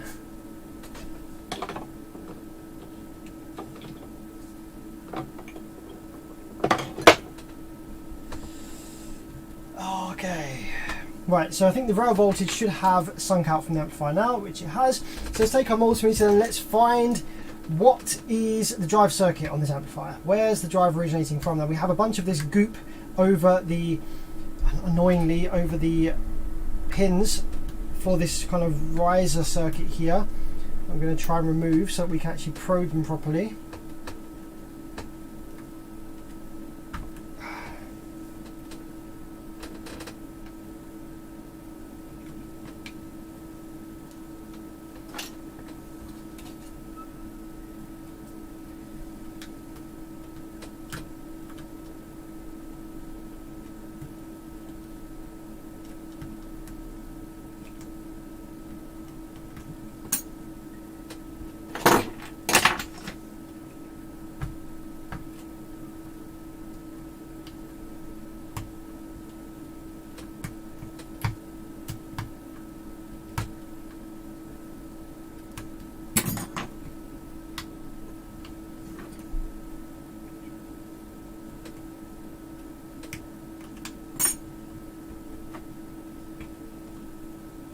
Okay, I think we've got enough-ish access to that.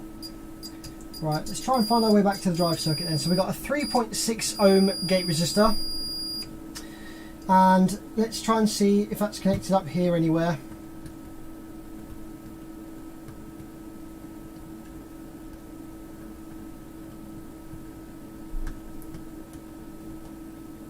Okay, so the gate drive is not directly connected to whatever this riser board is. So we can actually remove this riser board because it is in headers. So if I just chop the adhesive off here on both sides, this should just pull straight out.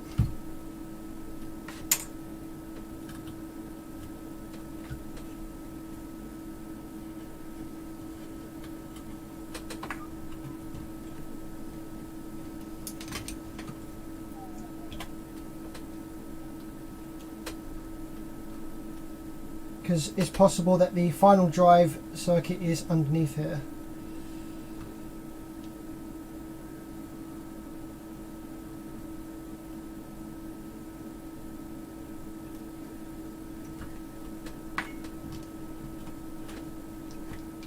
Okay, there we go.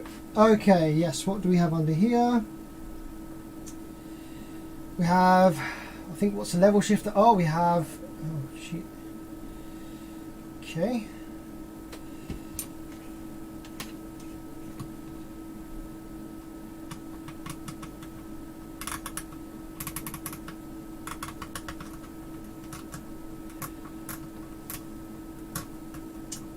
Come on, man. Where's the gate connected to, bruh?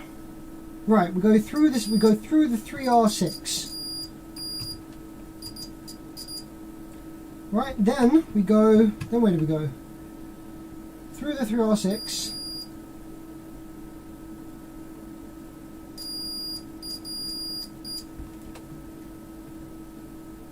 Right, there we go, there's one there. I'm going to follow this trace up. So we go down under here. It disappears under the inductor.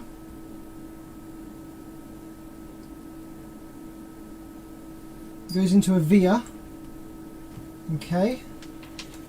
Let's follow the via.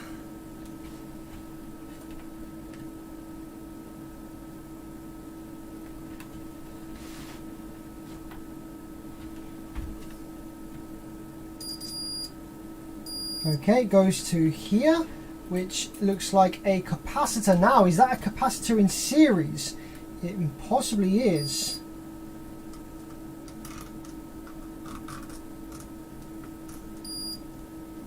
Now, that might be a capacitor in series. Okay, let's power the board up. So it's weird, you will sometimes find on these older circuits, you have a film capacitor in series with the gate drive. As kind of like a, which doesn't actually make any sense, as kind of like a DC block or a high pass for the gate drive. But then how are we ending up with DC on the on one of these over here? Okay, let's power it up and let's see where the gate drive comes from. See if it goes through this cap or not. Oh, we don't have any drive, of course, probably because I removed this driver card, so I need to put that back in. Obviously, duh. Let's put that back in.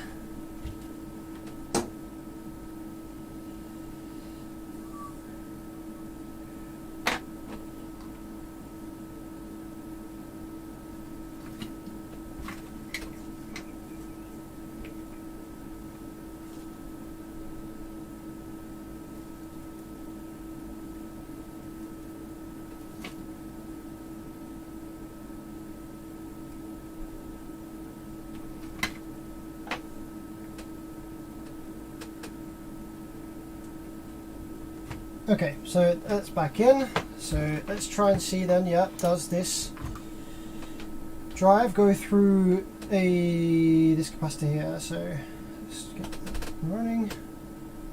So we have drive, and we have drive. I'm going to try and get that there in line so the scope can pick it up. There we go.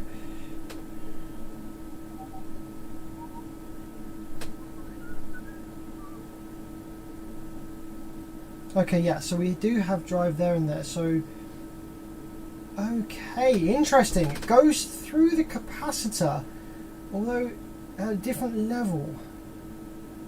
So it does seems to do the level shift with the use of the capacitor as DC block.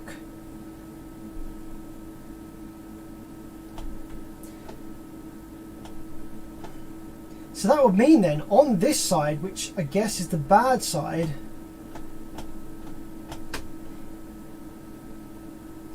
it's so weird.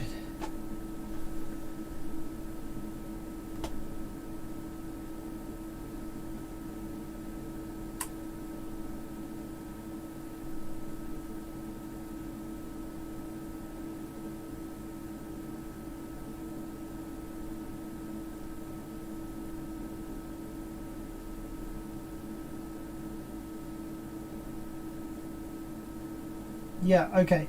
So out from the driver card, we get the output section drive, but it's not referenced to the correct rail voltage when it comes out the driver card. So when it comes out the driver card, it's not being applied to its respective rail voltage for whether it's high side or low side.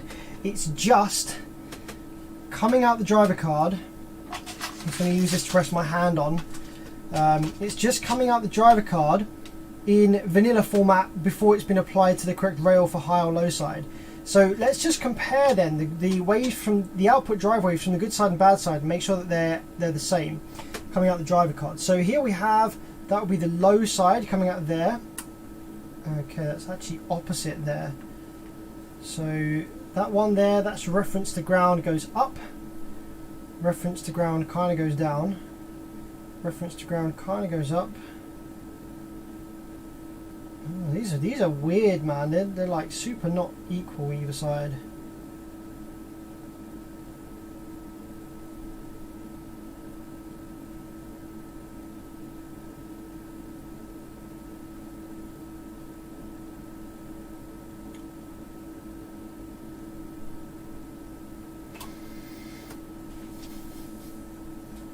So after the drive comes out of the little driver card here, where does it then go? So if we're coming out the last four here, these, I think it's these last four, yeah, we've got that one, that one, that one, and that one. See, that's really not referenced to ground very well, is it, that one? We've got that one, that one, that one, and that one. Yeah, that's like in the middle.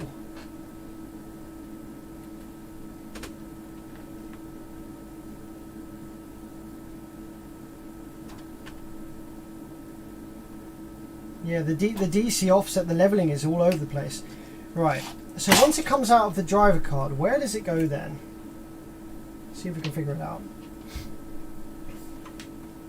So it's these last four. So it's these four, these 8 over here on this side and this side.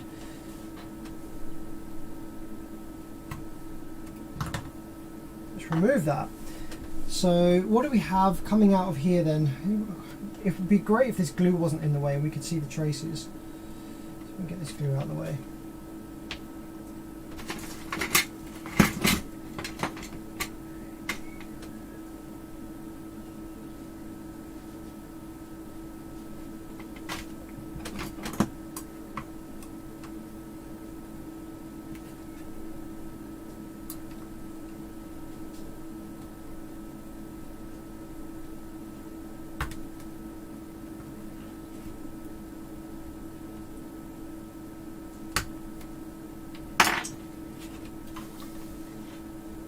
Does it go straight to that capacitor, which is DC block?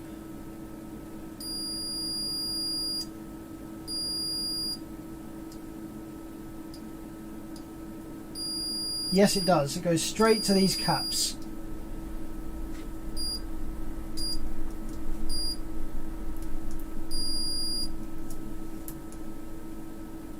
Right, okay. So yeah, we have the drive coming out of the driver board. It goes to these film capacitors, which are kind of working in a way to level shift to get the drive wave applied to the correct rail voltage. However, on one channel, it's something not working correctly in keeping the gate drive when the amplifier is turned off up at the correct level.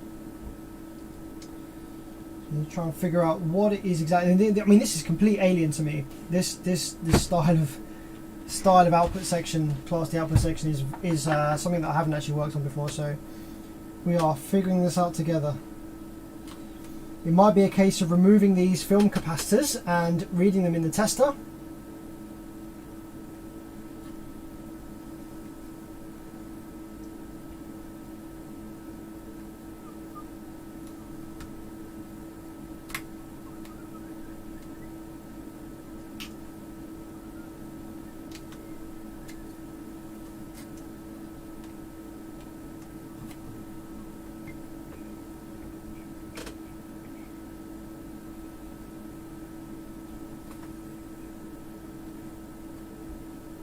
So yeah, I guess we can do that.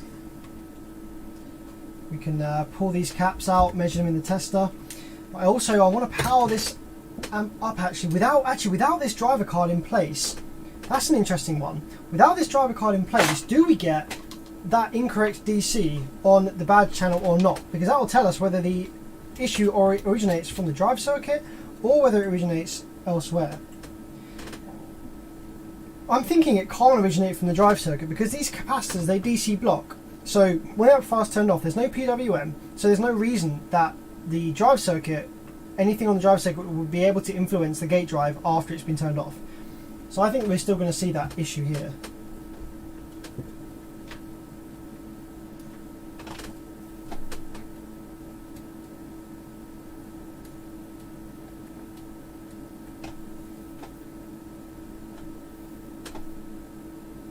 It's making some weird noises now actually.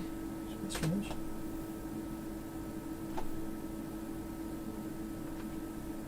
Making some very strange noises at me. It's making some kind of noises.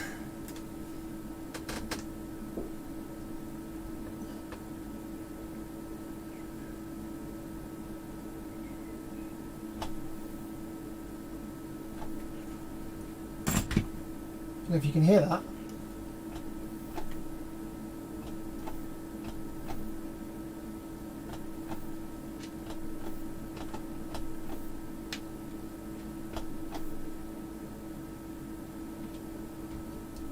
Where is that coming from? Rail cap?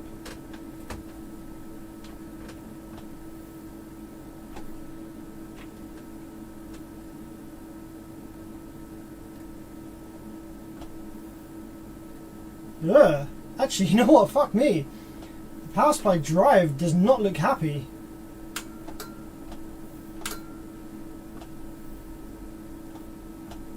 Power supply drive is now fucked. What the heck? What's going on with this?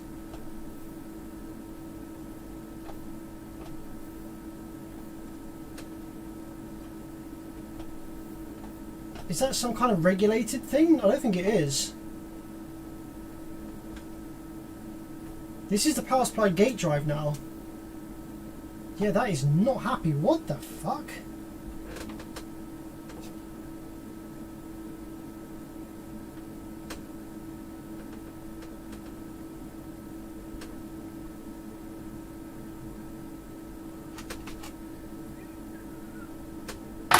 Right, anyway, let's just not look at that for a minute. Let's just pretend that that's all okay. And let's just have a quick look at the what I was looking at, which is the output side here, to see whether the DC offset is still present even with... Yes, okay, it is. So the issue is not on the driver board. The issue is on the main board, because that DC offset is still there, even with the driver card removed. See? Still there. Still got two lines, not what we want. So that means the issue is either these caps, a couple of these diodes along here by the FETs perhaps.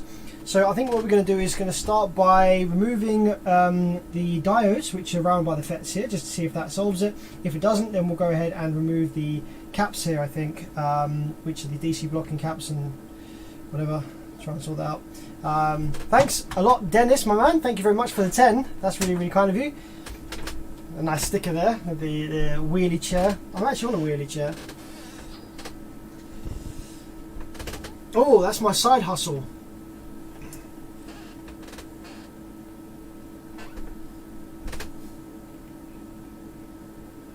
I have a side hustle, which I think has just come through. Yep.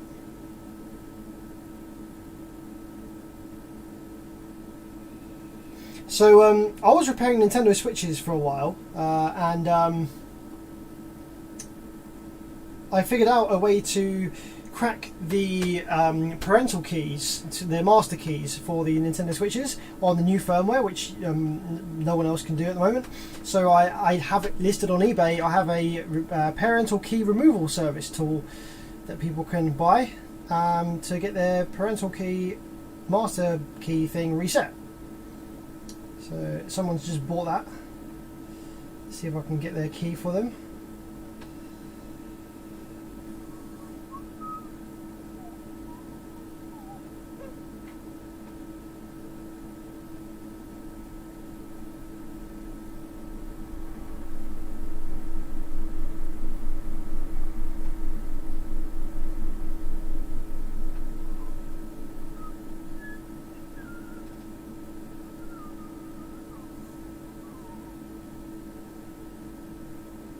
Just bear with me a sec, guys.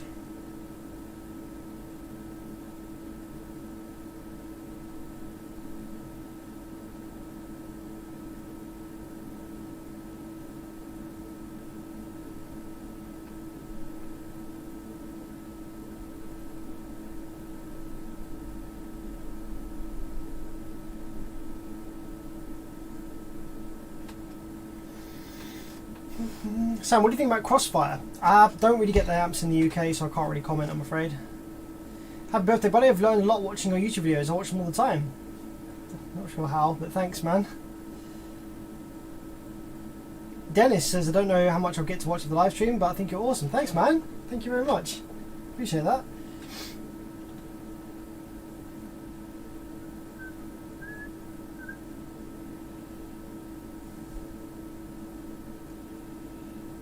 Okay, right, I've got two guys at the minute that are wanting parental key parental key unlocks. Which one of them has bought? Selling, sold history. Sold.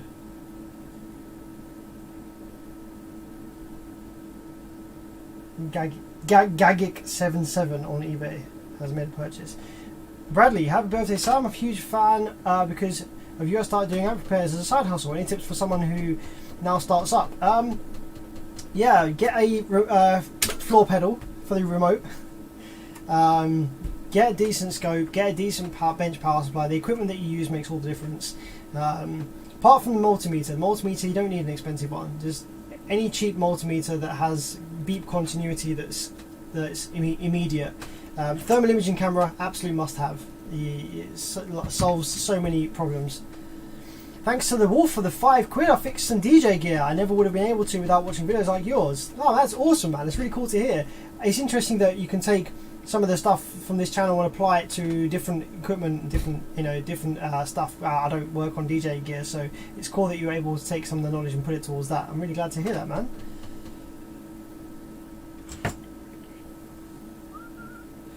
Right, when did he buy this?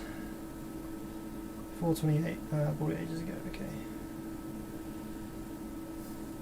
Last year's.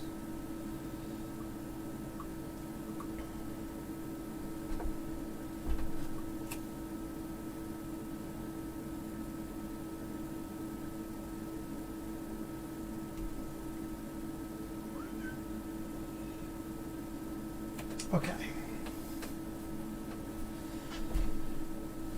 Right, so go back to this amplifier then. The issue that we have is not in the driver board, we've decided, because the amplifier still has the DC offset issue with the driver board removed. So we need to go ahead and start pulling some parts around the output section here to find out where the voltage is leaking from.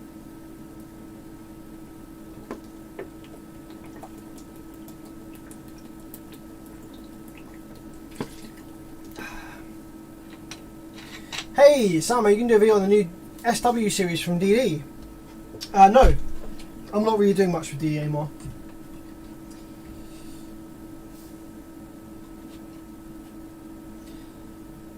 Congrats on 30. It gets worse. Thanks for the yeah. I'm fully aware it's going to get a lot worse, and it sucks, but it is what it is.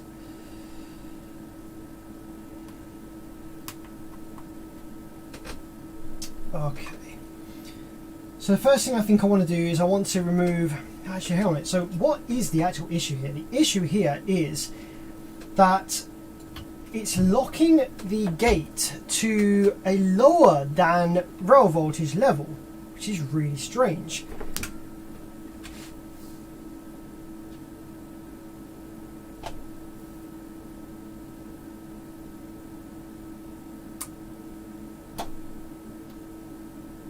Oh, what the fuck? Except it's not doing it anymore. What? Oh no, it is. Oh, but only on one FET. Okay. Okay, that brings me a bit more. Okay, cool. It's only on one FET that it's doing that.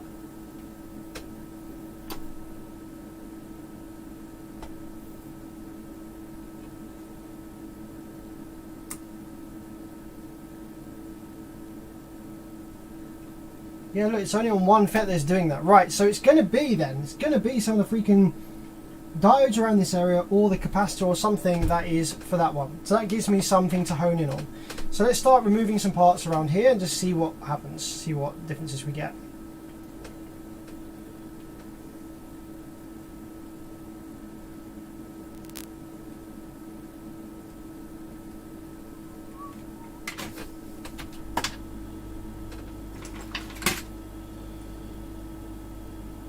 Repairing switches or amps, what's more profitable? Definitely repairing amps.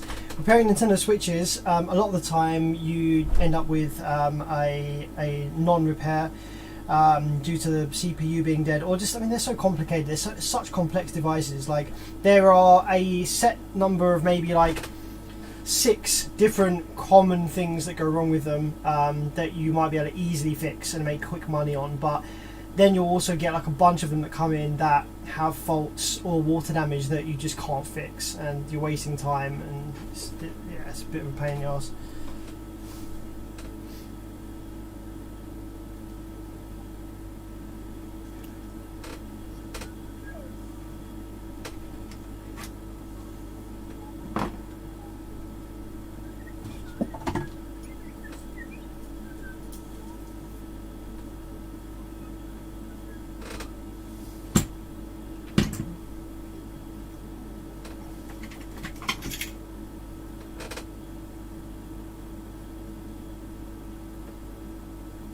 Where's my nice tweezers gone, y'all?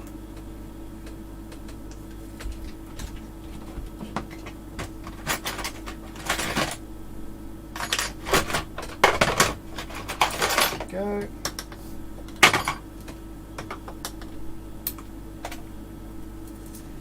so I'm just going to move these 2 diodes to the side for a minute. I want to try and hone in on it's something specific to this FET location that's causing it. So I'm just going to go ahead and remove those diodes, just move them to the other side of their pads and power it up and see if that makes any difference. Let's do one thing at a time.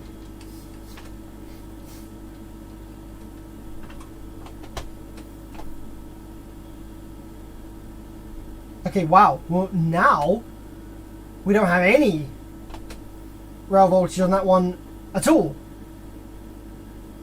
So maybe it was the diode then. We don't have any rail voltage on there whatsoever. Okay. So there's a diode here then that is responsible for bringing rail voltage onto the gate pad here.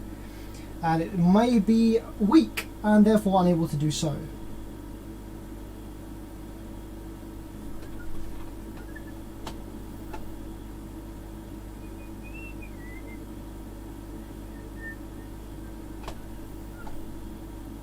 Yeah, it's this diode here that is over the 104 resistor. Okay, cool. That's useful information.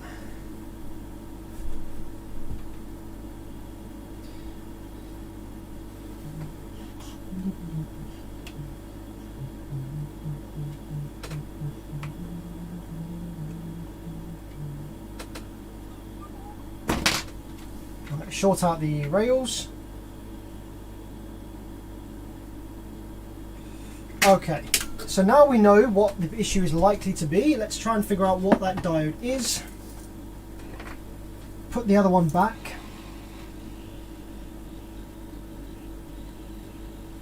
There we go.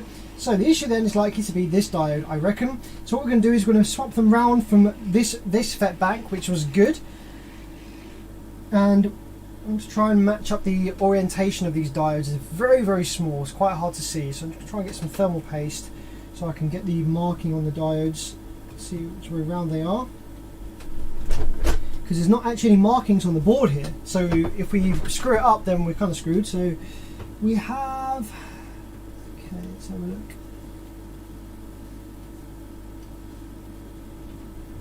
Oh, this is freaking hard to see, man.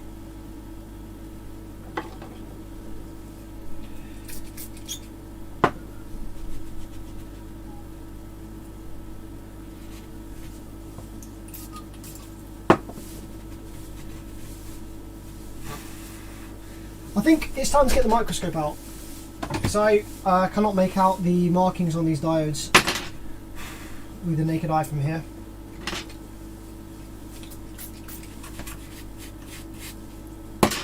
So let's get the microscope out and let's have a look.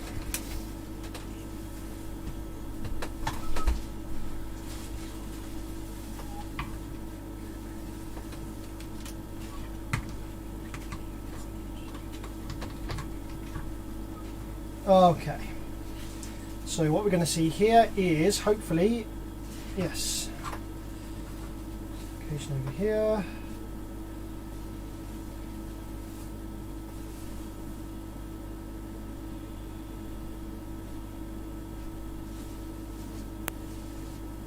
Oh man, I really can't see barely any marking on these at all. Okay, I think I'm getting some now. I think we have a line this side and a line this side. I think we have potentially the diode marking that side on this one and that side on this one.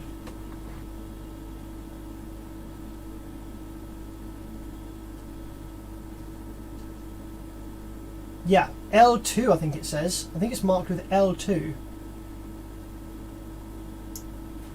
So, okay, so based on that, the side with the line on it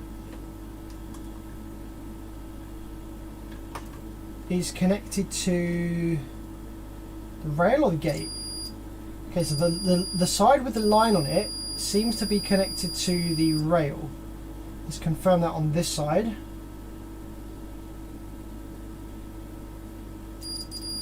Yes, that is correct. And the side with the not line on it should be connected to the gate. Yes, that is correct. Okay. So we can now swap these round without risk of losing what positions they're in.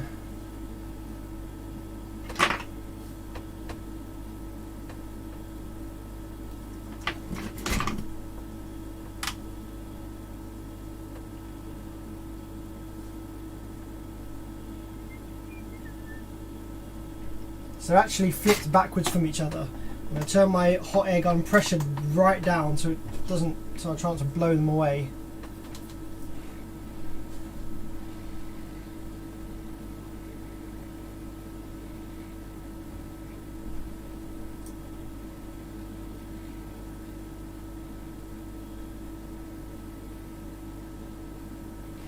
Okay, that's that one off. So now I need to remove. Put that to one side for a minute.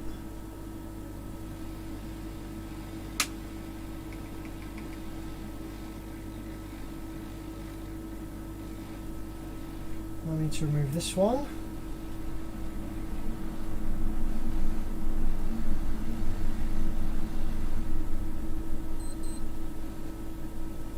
Okay, remove that one and put it there but flip it around.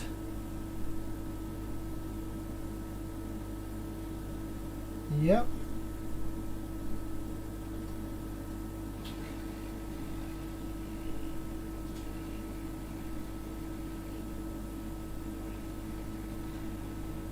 Yep, that's in, I think. Cool, cool. And then we need to take this one, flip it round.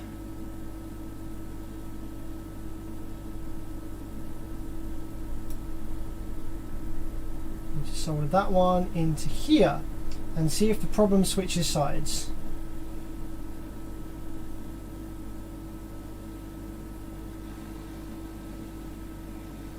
Okay, there we go. We're roughly soldered in, just enough for a quick test.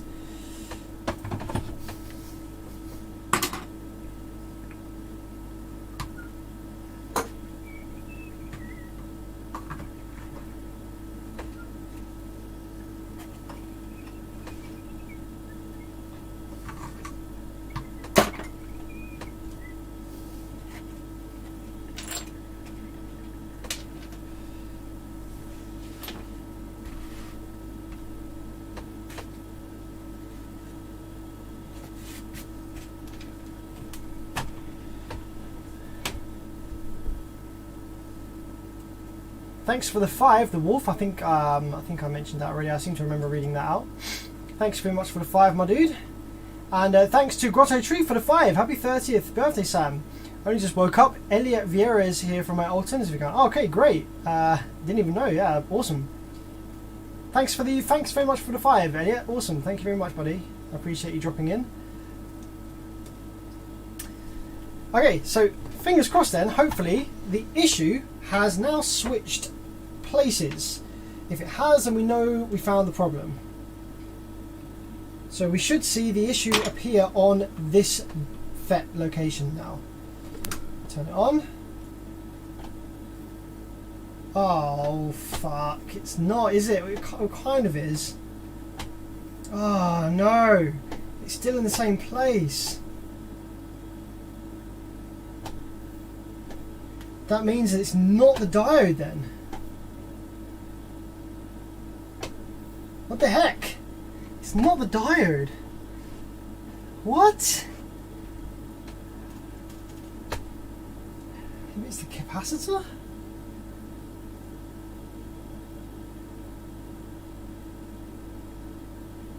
It really felt like that was it. Wow, dude. Mark Jackie. We're bowling in here with a 50. Jesus Christ, man. That is a lot. Thank you so much, man. Happy birthday. Base day. Happy base day, buddy. Wish you success with everything you're doing, you're trying to accomplish. Maybe you have a bit of time spare in the future and you can help me with some Rockford gear. Keep up the good work. I love it. Enjoy your streams. Man, thanks so much for the 50. That's ridiculous.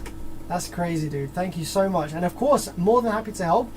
Just message me on my Bearvid's Facebook page and I'll see what I can do with the older Rockford stuff. I'll try my best. But yeah, thanks so much for the 50. That's ridiculous. Cheers, man. What are we going to do with this thing then?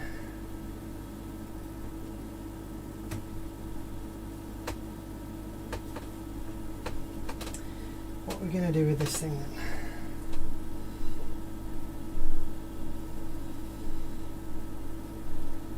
Give me a sec.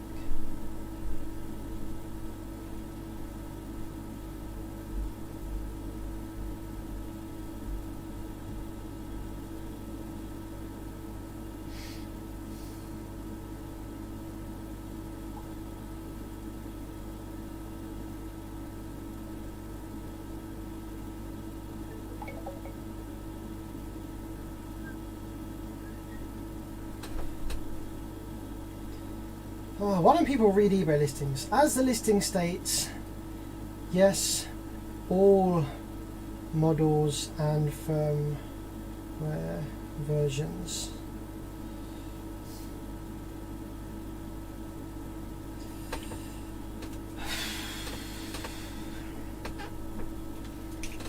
Yes, monosurge. Next thing, resistors.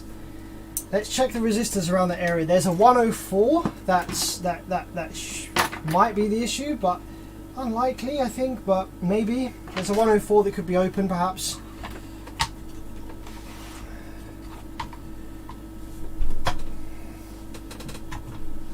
Right.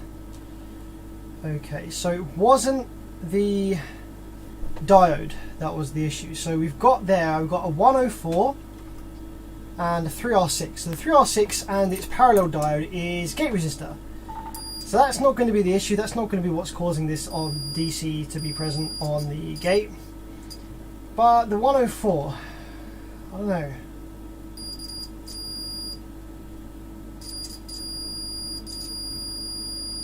Maybe.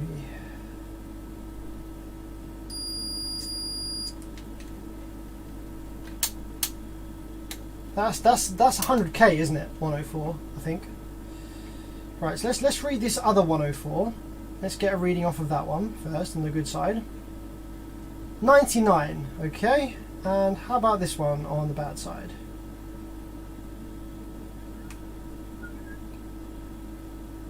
Oh! Oh snap! Ah! Look at that. That is super unusual. Well, okay, well, monosurge. You nailed it in the head there. That is so rare. Such a high value resistor to go open like that. They don't usually go open like there's such high resistance that even when the amplifier fails or something, they're just there's such high resistance that it doesn't matter what you have on either side of it, really. Yeah, it is a pull down, or in this case, it's a pull up, sort of. Pull down, pull up, because it's pulling the gate up to where the source voltage is at. So yeah, it's kind of a pull down. It would be classed as a pull down. It's pulling the gate. Yeah, it's pulling the gate up to where it should be, but it acts like a pull down. But this is incredibly rare. I never ever see pull down or pull up these kind of resistors fail, ever. That is mega rare. Okay, that does explain it. Yeah, fully explains why we have that DC sitting there when we shouldn't do. So let's go ahead and remove that bad boy and find a replacement 10k to put in its place, shall we? That is super unusual. Right, donor board. This is the time when I need a donor board, I think.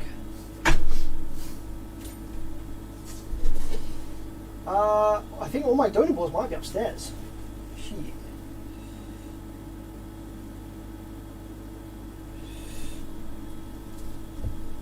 Oh god, here we've got some old jail audio crappy thing. They usually make good amps, but this is shit. Okay, there's a 104 on here. Great, we can use that.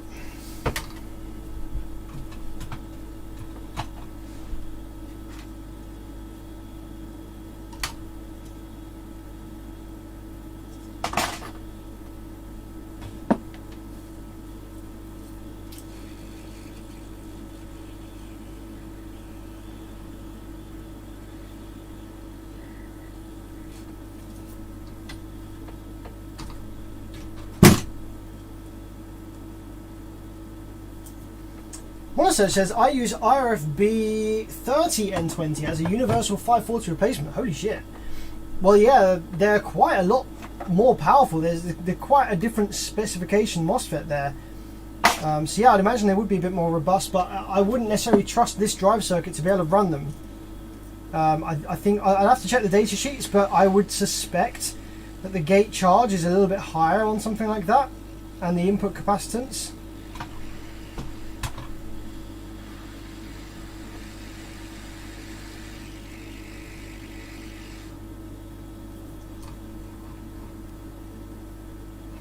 Okay, well that should technically solve it now. Although I'm a bit concerned what's going on with the power supply, guys. The power supply is making some freaking strange noises, and it is not looking good on the waveform. I'm hoping that it's just doing that because the output section is not fully together, and it might do that. It might be some weird regulation circuit, I don't know. But I'm not too happy about what the power supply circuit is doing right now. It wasn't doing that earlier, so let's just keep our fingers crossed and see. Right, okay, so now then, let's power it up and check. Yes, check that we have the correct voltage on both of these now.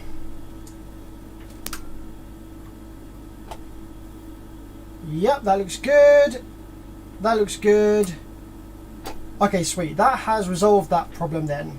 Excellent stuff. So now what we can do is put the drive circuit back in.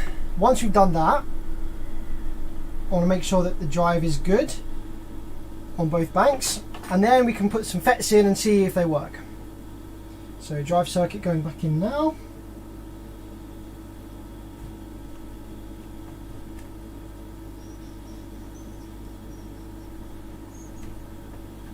So I'm wondering whether the drive will look a bit more even now. I don't know though.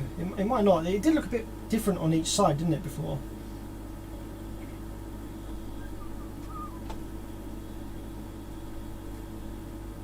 Oh, the power supply sounds much nicer now. Okay, yeah. So the power supply circuit just needs that output driver card in place for it to work properly. That's fine. Good job. Yeah, that all looks good. Okay. So now let's put some FETs in, and that hopefully should be the end of it. So we can put back in the FETs from the good side. That's fine. I don't think I really have enough stuff here to replace the whole lot of them. Like, that would be a good, that would be a nice thing to do, just replace all the output FETs for new. But I don't know really if I've got enough of the same, if that makes sense. Well, I'd be interested to see what the VT difference is of the original parts. So here we have one of the original 540s. 2.8 volts VT, and is this one of the original 9540s?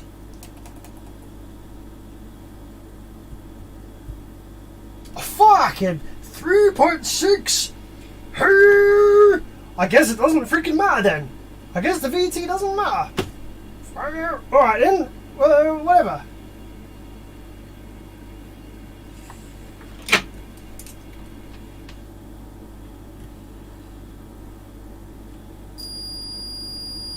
Right, 540 is going in this side on this one.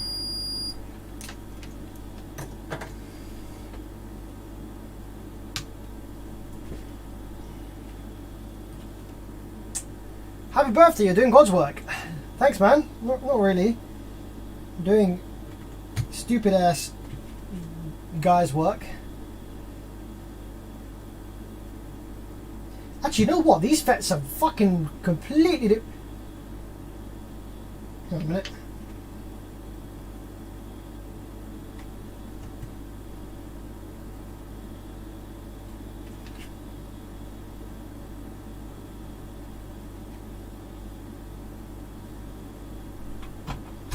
These ones out the good side are all different batches.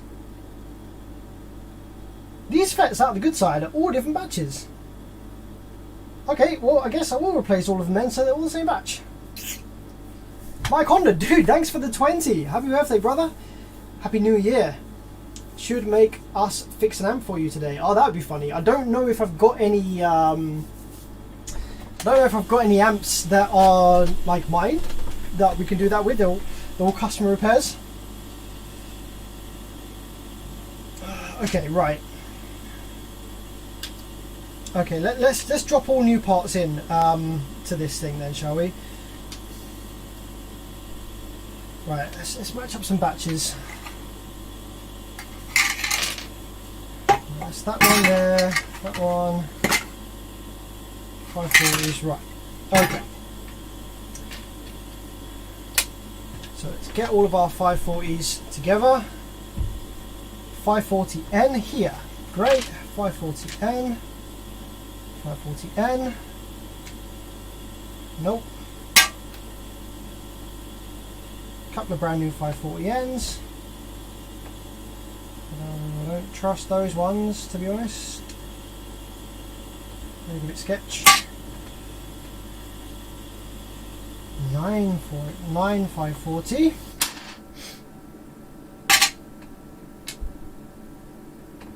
540, 540, 540,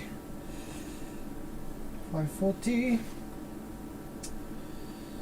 540N,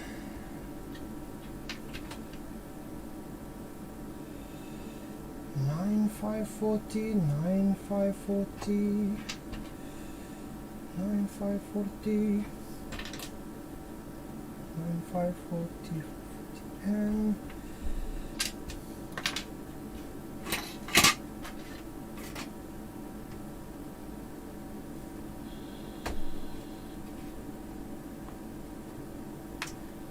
Okay. Sorry, I did have fitted some brand new 540Ns, didn't I, into that side before I took them out. So which ones were they? They were probably likely to be... Where have they gone actually? 540N AG. Where's the two 540s that I put into here?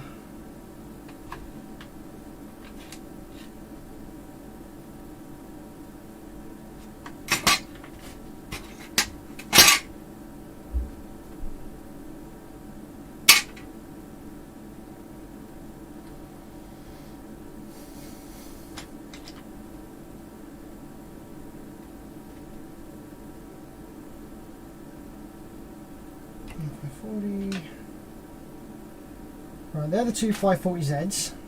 They're probably dead now, to be honest. 540. Elliot says, have you not got the mains plate amp that you could fix if you want to? I could, but it's technically a customer's.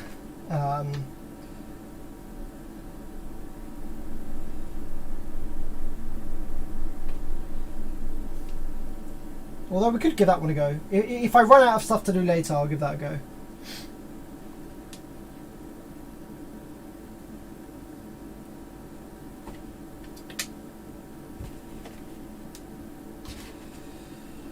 Right, ideally I want to use all new parts in this.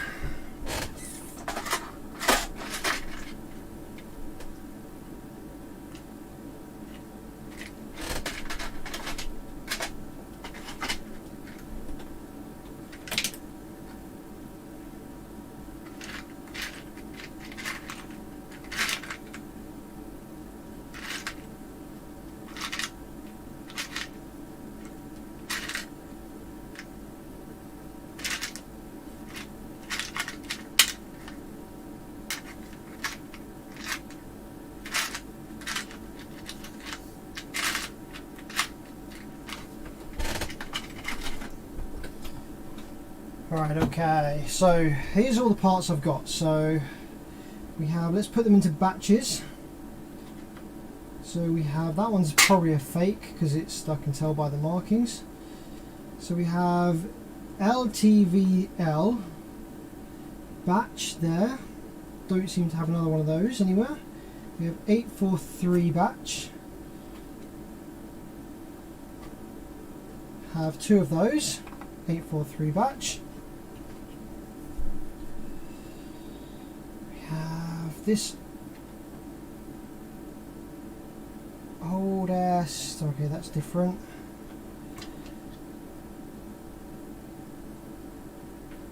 $819 batch.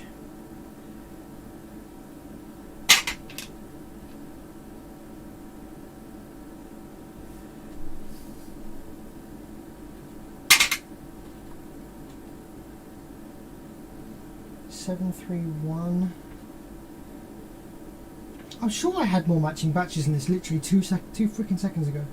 540, 710p, 3 there, 2 matching there, 3 matching there.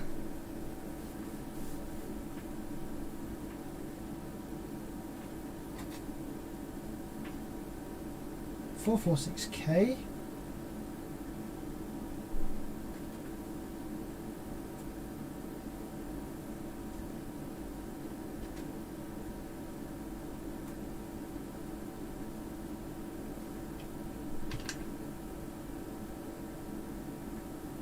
Right, okay. 9 540s then. So we have Y80. We have 2 here, 834D.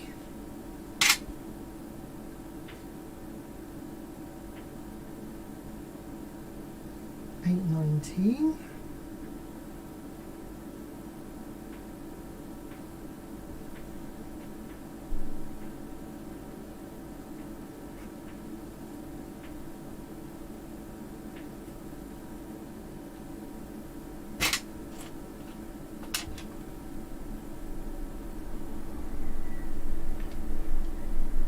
Okay, there's two 819s here.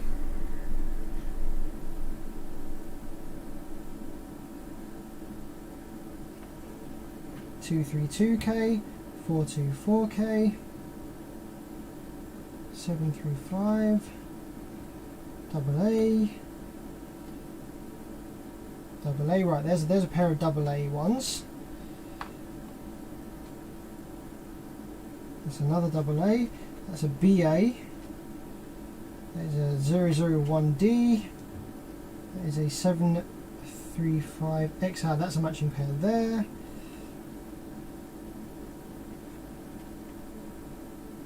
Okay, right, so we have matching pairs here, here, here, here, here, there. These aren't matching. 540 AG.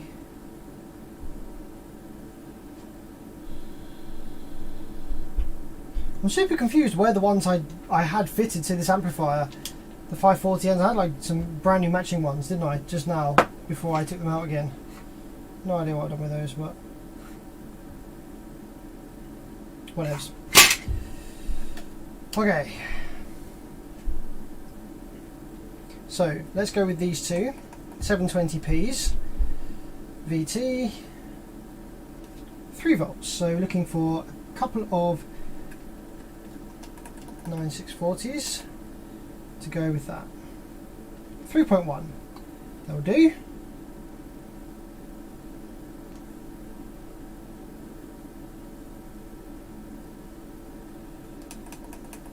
Yep, they match up nicely. 3.1. Excellent. Right, that's a little block of 4 there then.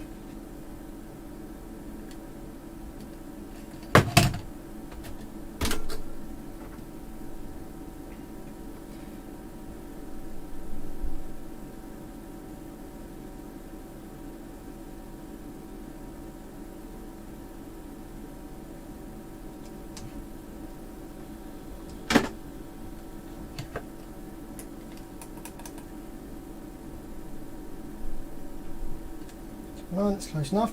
So that's a nice little block of 4. So then we have these 710p's. What's the VT on these? 3 volts. Okay, so let's try and find some 3 volt. These are ends.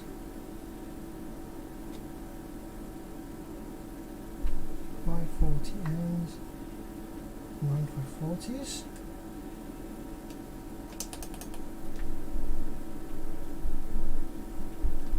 3.6, so a little bit high.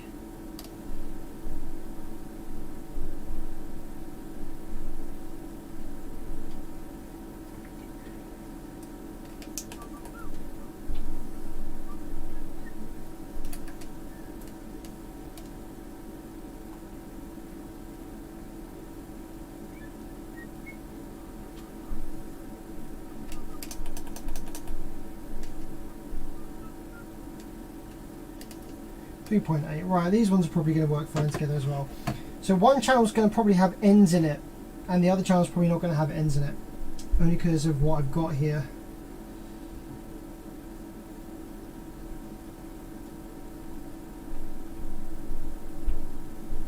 Like I can put all non-N variants in, but the VT is a little bit off, I think. Got 2.9 volts VT over here on these ones. And the matching non-N variants, 9540s, are a little bit of a way off. Yeah, the VT is a little way off, and I think that they'll try and fight each other. So we're going to stick ends in one side and non-ends in the other side, I think.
Still on the ground zero. Yeah, crazy logics. Yeah, but we figured out what the problem was, and we're just putting FETs back in now to hopefully get this thing finished.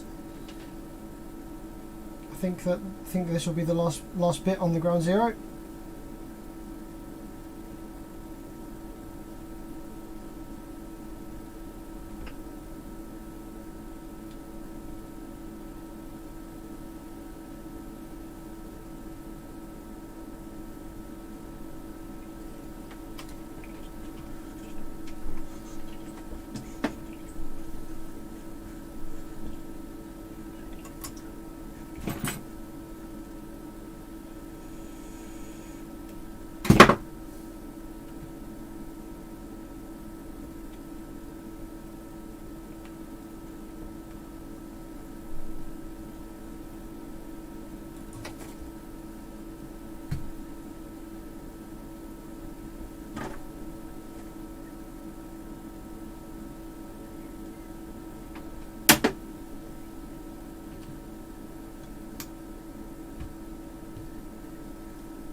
So if I remember rightly, when we powered this board up with just the good side FETs in place, I think they were getting a bit warm on idle, which I think has to do with the fact that they were probably all different batches and different VTs and all sorts. I have no idea if this amp's been repaired before in the past.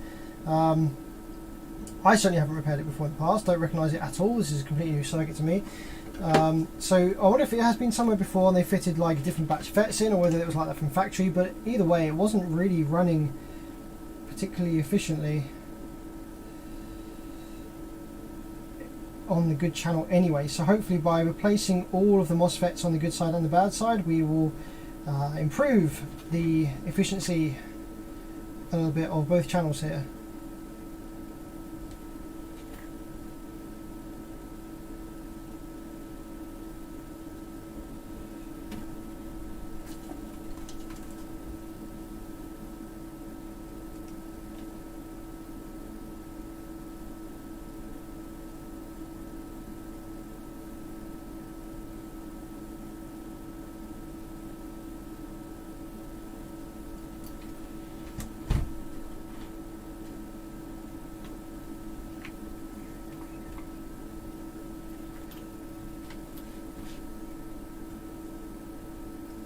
To be honest though, this thing is going to sound like shit, I think. This is a full range Class D 2 channel. I would not want to be listening to this. I think the switching frequency was pretty low on here for full range use. And it just looks really jank. I don't know. This isn't going to be a nice sounding, nice to listen to Class D 4-inch.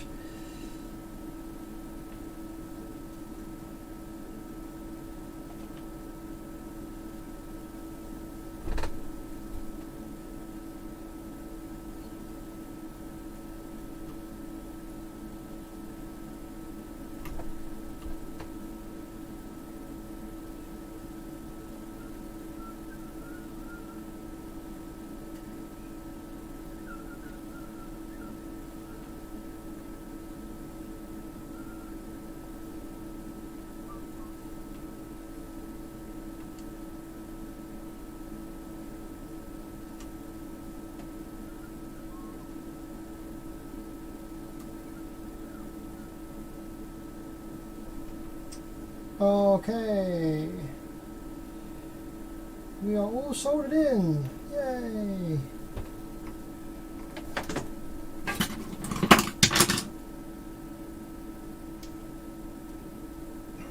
eBerg amplifier repair.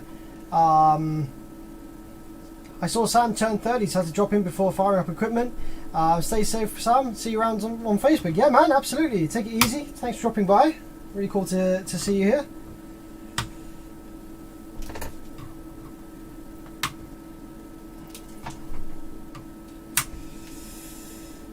Reese says, can I send my amplifier to you for repair? If you're based in the UK, yes, my friend. No problem at all. If you're not based in the UK, then unfortunately, no.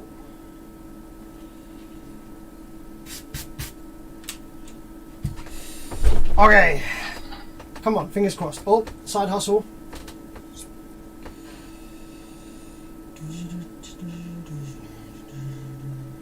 LY3352.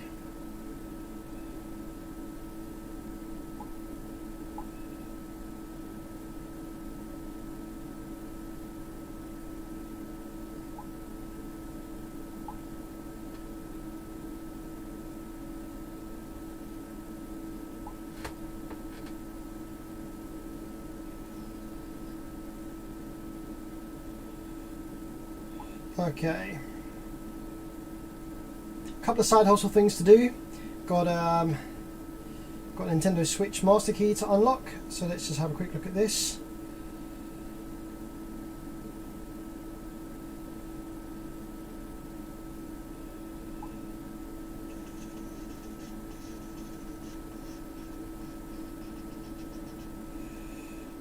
So for the Nintendo Switch master key unlocks, they give you the there's two codes that you need. There's the serial number of the Switch console itself, and then there's an inquiry number which you get when you try and unlock when you try too many times wrong number. It gives you an inquiry number, and you need both of these. And I have like an algorithm that will generate the master key. Just doing this one for this guy.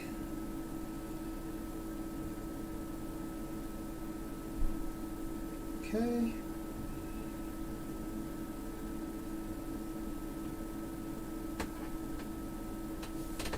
Johnny, happy birthday, man. Thank you for the high quality content and knowledge. No problem, man. Thanks for jumping on. Thanks for joining. Okay, that one's been generated correctly, so let's give that one to that guy. Should be, yeah, let's come in here.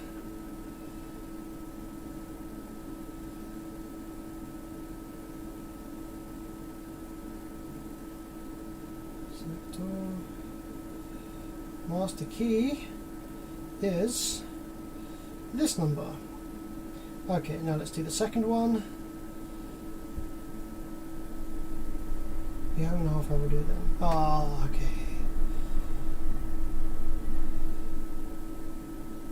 WhatsApp me on this number if I don't reply.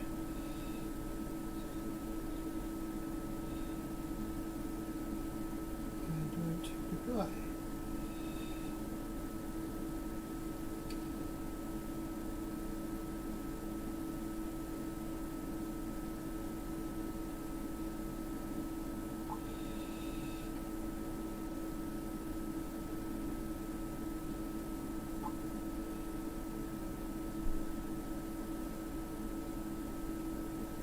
Awesome. Okay, that's that done. Right, now let's power this up and see what's going on then. Come on. So, thermal imaging camera. I'm going to grab this out because I was curious about how the good side was heating up on idle still. Even though it was, fine, wasn't damaged or wasn't affected or anything like that. So, power supply on. Let's probe this side here. Let's go. Okay, looks good. 1.3 amps idle current draw.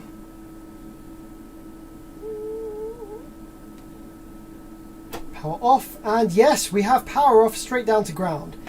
And they're not getting hot. They're not heating up on idle really.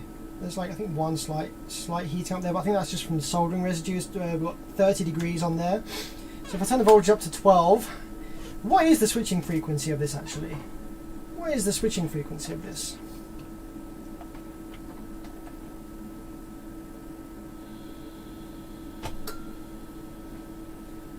...211 kilohertz. Not really very high for 4-inch Class D, is it?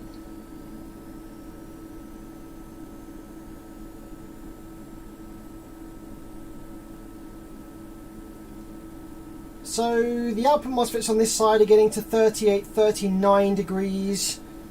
And how about the ones over here on this side? 41, yeah. So I think they do just get a bit hot on idle in this amplifier, but once they mount it to the heatsink, it's going to be absolutely fine. With many full range class D amps, you'll find that the FETs run a bit hot on idle. It's to do with the increased switching frequency. There's a lot more cross talk, cross conduction and stuff like that between the FETs with the higher frequency and stuff. So this fine. Put this back in the heatsink and we're good to go.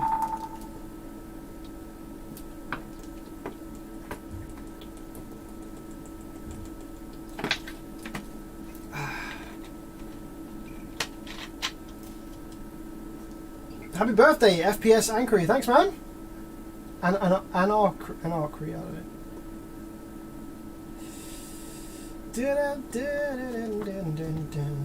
Hello to England from Texas. Hello, John. How's it going, man? Thanks for jumping on.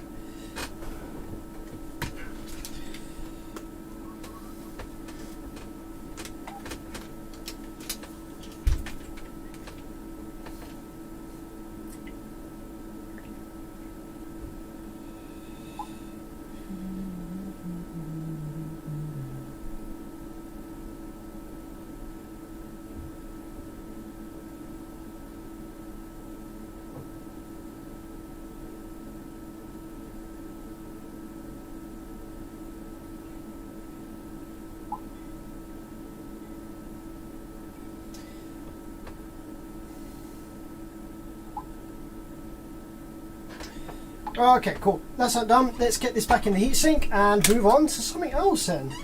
Ground zero complete.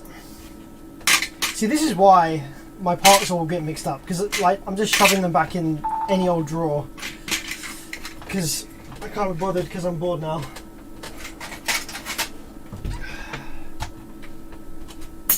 Bored of looking at those parts now. Right, let's get this back in the heatsink. Yep.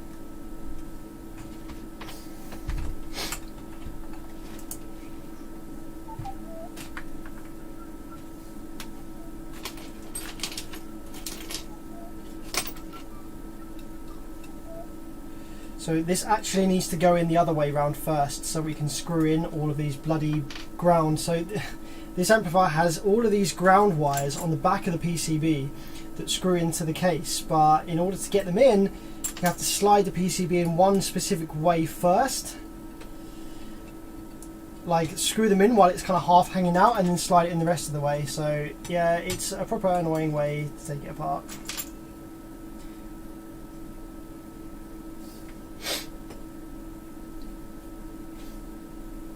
I love how there's a sticker on this amp, right, that says SQ sub.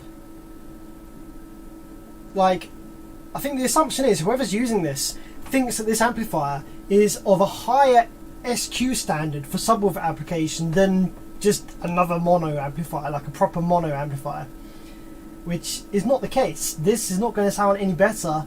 In fact, it's probably going to sound worse than a dedicated subwoofer mono amplifier of the same or more power. Like, there's no SQ benefit whatsoever. This is not an SQ amplifier. This is an amplifier designed, it was like, it's old as heck now, at the time designed for high output, high full range output from a small form factor at high efficiency. That's what it was designed for, and using this on a subwoofer is complete nonsense.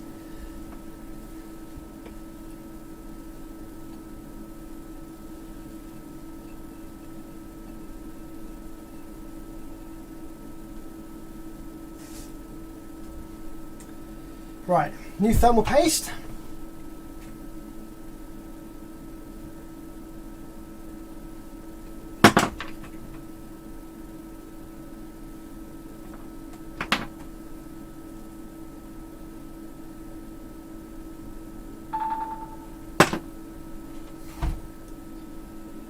Bend these down a bit. Bend everything a bit forward so it slides in nicely. Right, what we're going to have to do is unscrew all of this junk from here, take that side panel off, slide it in from the other side, screw on the stupid underside ground things,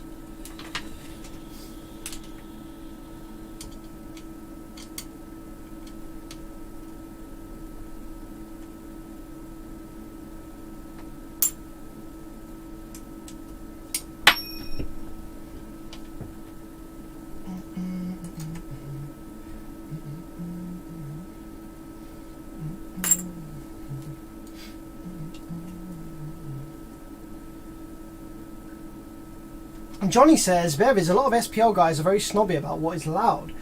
What is considered loud in your opinion? I don't really know. That's a pretty broad question. Like, if you like, if you're not really like in the SPL scene, if you're not really in the cardio scene, if you're just a normal guy and you get in the vehicle of a dude that's got a sound system, if he's metering 142 dBs, as a regular person, you're going to be absolutely blown away. You're like, fuck me, that is ridiculous bass. That is amazing bass. So that's loud. However, if you're asking, like, at the moment, in today's current day and age, in today's current standings, what is considered like mega loud? What's like, fuck me, yeah, that's right up there. What is considered loud? At the moment, especially in the UK, we are very low frequency oriented. So like in the UK, when someone's doing a 160 at 60 hertz or at 50 hertz, people are like, like it's impressive, but it's much easier to do. It's much easier to get loud playing high frequencies. The ability to play lower frequencies at the same score gets exponentially harder the lower the frequency you go. That's why you don't really see so many people doing 60s, 160 dBs at 20 hertz. Like, you're starting to see it now, but you never really saw it before. Whereas you were getting 160 dBs like many years ago, 20 years ago. You know, the old SPL vehicles, but they were all doing it like 70 hertz and stuff. So it is. I don't care, like, you will get people that will fight this and that will get cross about this. They'll say, no, 160 dBs is 160 dBs, it doesn't matter what frequency it is. No, of course it freaking matters what frequency it is. It is massively, massively dependent on the frequency as to how much energy is required and how much power is required and displacement is required to get a specific frequency at a specific dB level at a set frequency. It is massively frequency dependent. So for me, what I consider loud, just recently there was a guy in the UK who built a system using 6 FI, I think the new FI teams and the new ones, I think they're the V3s or something like that, and he had them on something like 50k or something, between the 615s, and he did 166 dBs at 40 hertz or 33 hertz. It was like between 164 and 166, between 33 and 40 hertz. That's fucking ridiculous. That's fucking loud. And he was still doing 160s at 20 hertz. So that, my friends, is fucking loud. But that's not to say that 160 dBs at 50 hertz isn't loud. It is. It's unbearable. It's like, it hurts. It's ridiculous. It fucking kills you more. 160 dBs at 20 hertz is much easier to listen to than 160 dBs at 50 hertz. It's fucking painful. So yes, it's loud, but like, what is considered like, oh my god, impressive at the moment is like the lower frequency stuff in the UK, at least anyway. The proper droppers scoreboard.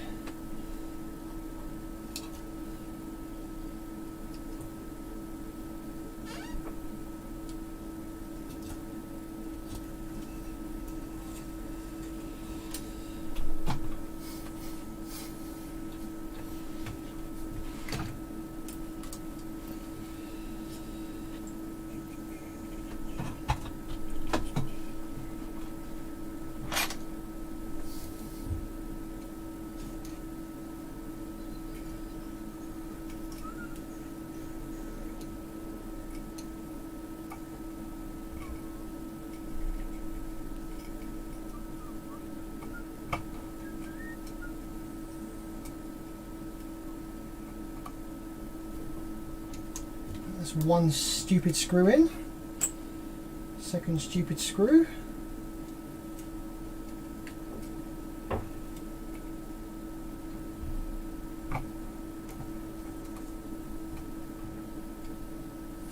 third stupid screw.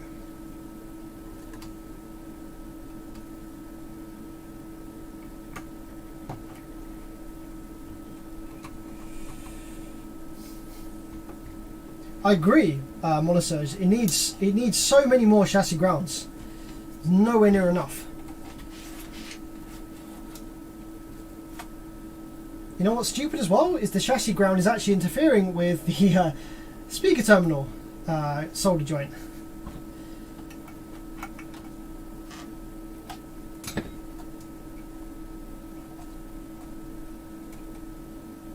There we go.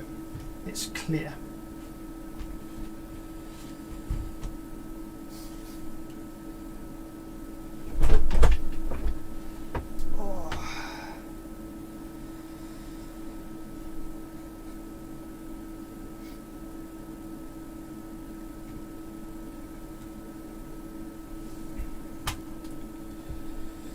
SPL guys are about one note. I see. Depends what you class as an SPL guy. So I know that the term SPL, like in the, SPL guys and stuff like that, generally refers to like SPL competition, which would be like single note burp, high frequency, dB drag, that kind of thing. But I don't know. I kind of just refer SPL is sound pressure level. That doesn't really. In my brain, when I hear the word SPL, it doesn't make me think of like a specific frequency or specific competition type. SPL is just sound pressure level, so I just think of like loud, I guess.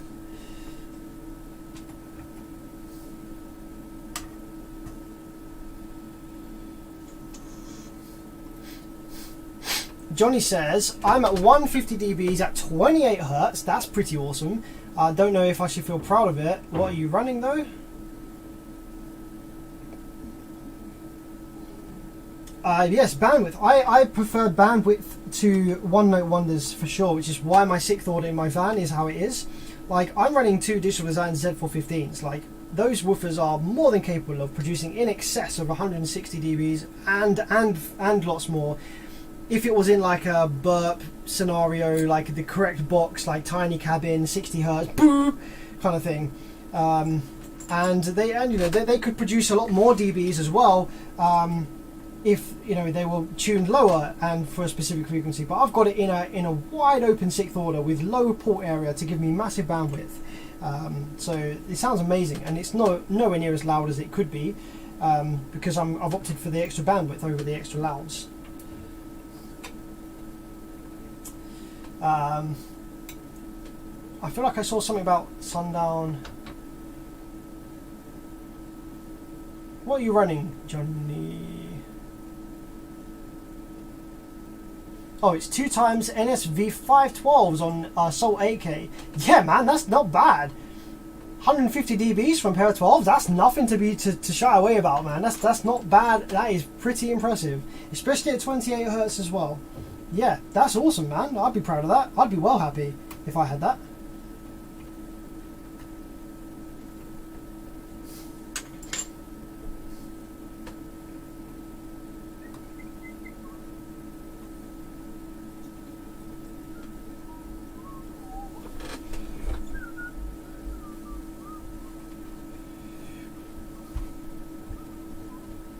Oh my goodness, yes.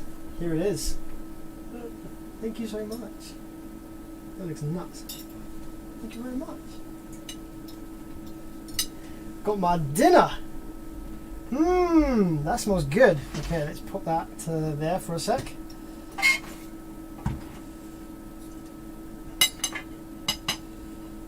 When I said I was streaming all day, I meant streaming all day.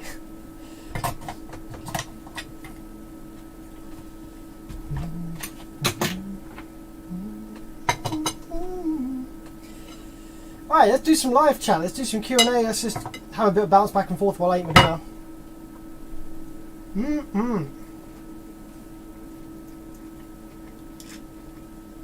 I think afterwards we could probably crack open the champagne as well.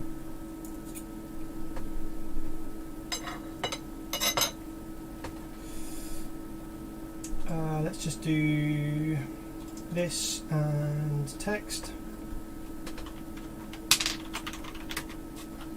And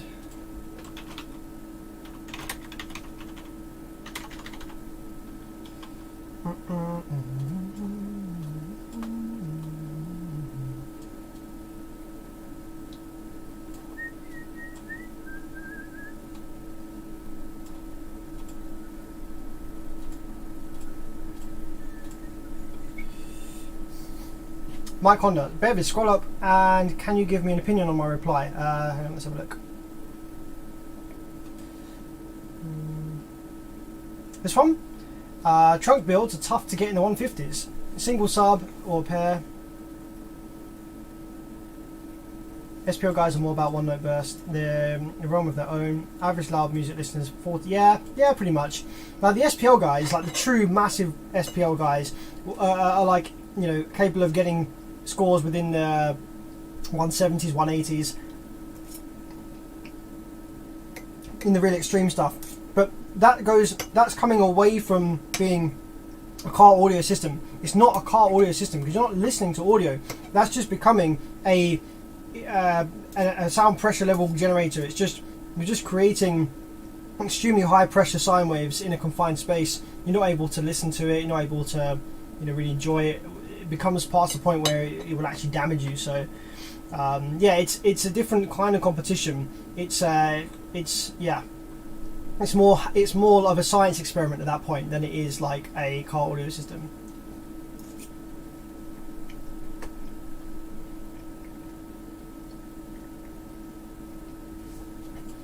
Is there any way around spending $250 on an SPL Labs meter to measure the frequency? My RTA tops out. Yeah, there isn't really. The cheapest true SPL DB SPL meter on the market is the SPL Lab Mini. I think I used to sell them in the UK here at about £180. I think that still is the cheapest thing on the market.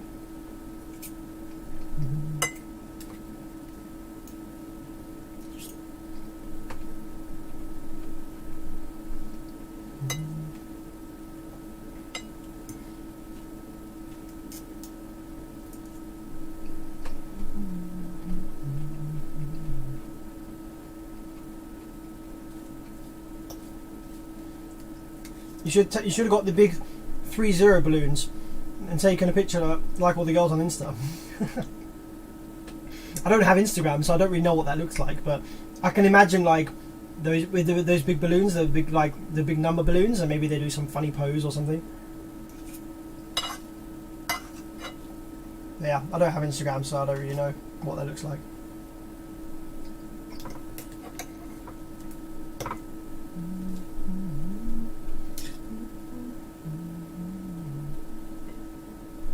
Mike says, I'm running a single 13.5 W7. Oh, they're awesome subs, man. On 2JL. On 2? Wait, you're running a single one of those on 1200? On a custom coil and spider. Oh, okay. Custom coil and spider. Sealed on the dash. Holy shit, man. That's freaking ridiculous, Mike. That's insane. That's crazy. A 150 from a single 12, regardless of frequency, is no joke, unless it's like 80 Hz.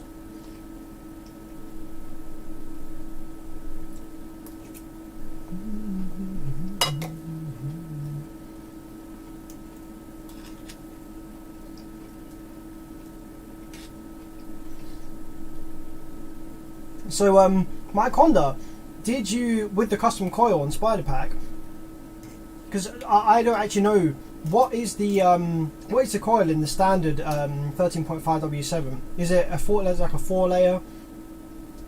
I imagine there's probably a relatively large coil gap, so you could probably like fit in more layers in the voice coil. So is that what you did to increase the power handling for you to be able to do that? Because I can't see a voice coil that resembles the original one taking that much power and being able to go that loud.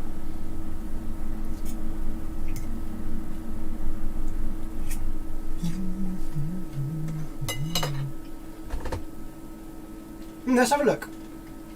Let's have a look at Mike Honda's YouTube channel, and let's have a look at the. If that's all right, Mike Honda, let me know if that's all right. We'll have a look at your channel. Check it out.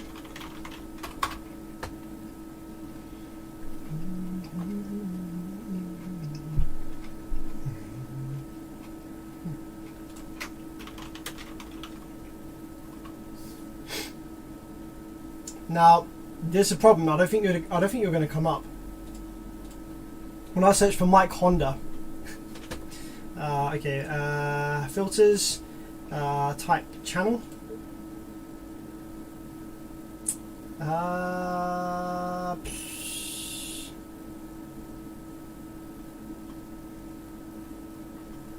guess it's one of these.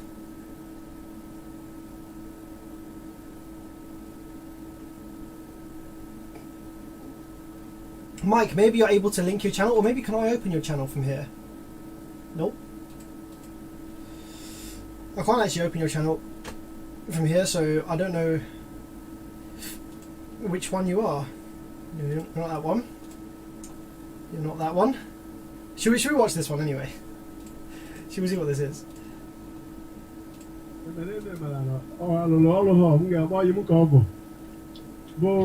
Excellency Obi is on the altar. Amen. Oh, it's a celebration, like a wedding or something. Or... Oh my God, they're on the altar. It is never late to do something for God. 13 minutes long. Wow.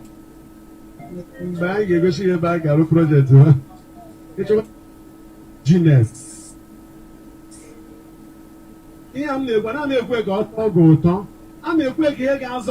Okay, I have no idea what they're saying.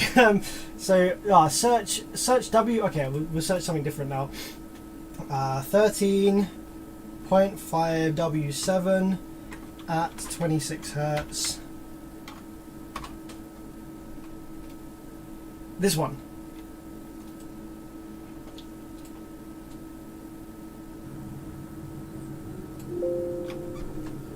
Oh, PSI audio calling spider, nice.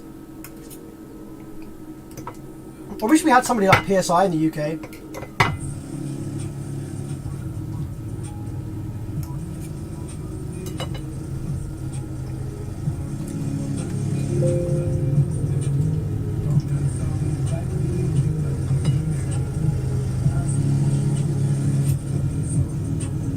Damn.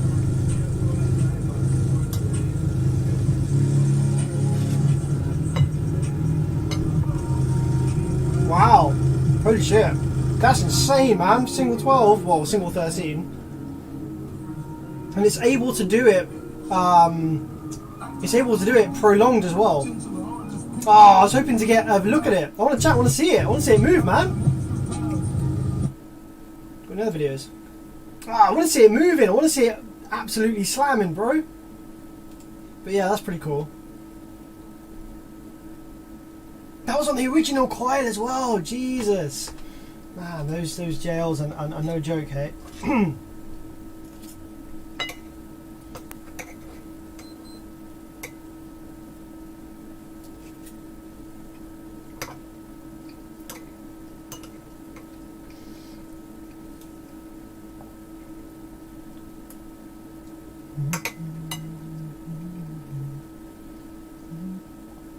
Oh, he's going to put a video up now. Nice. There was someone else as well in the chat that said about checking out their channel. Can't remember where it was.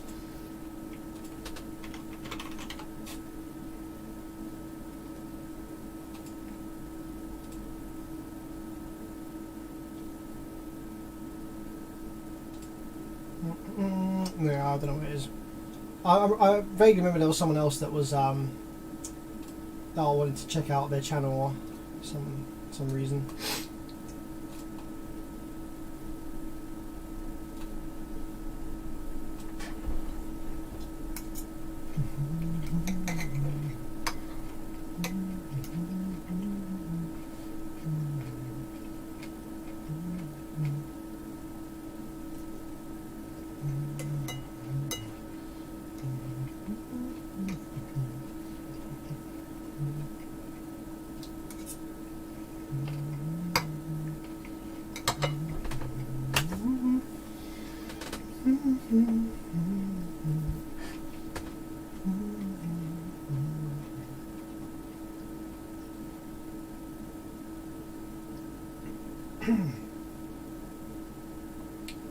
BTRX3, how's it going, man?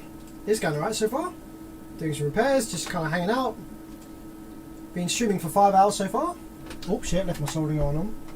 Keep doing that. Alright, let's see if Mike's new video is uploaded yet.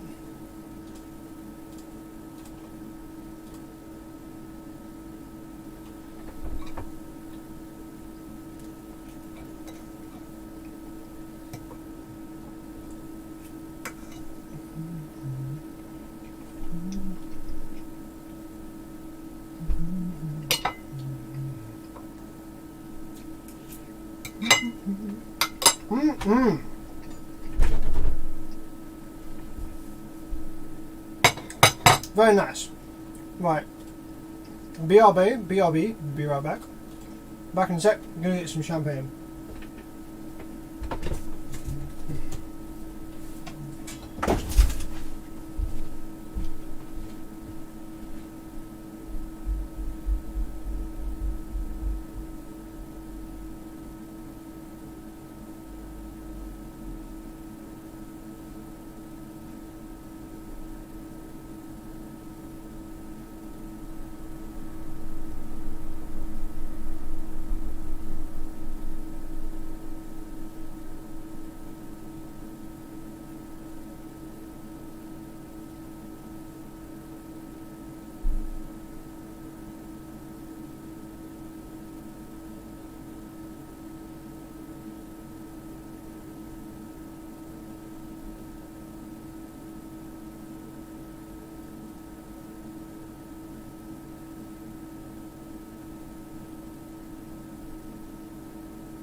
So guys, one sec.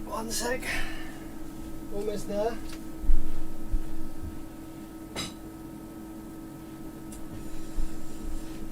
Okay.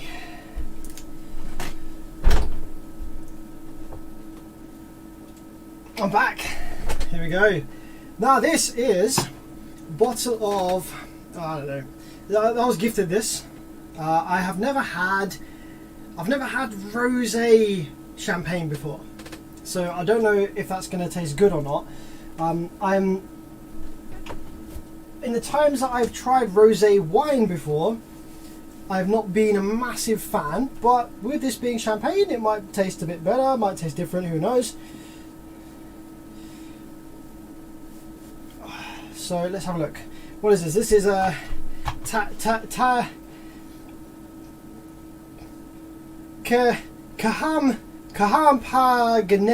Kahampagne te aiti tin ingere Pristige Rossi. So let's see what this tastes like, shall we?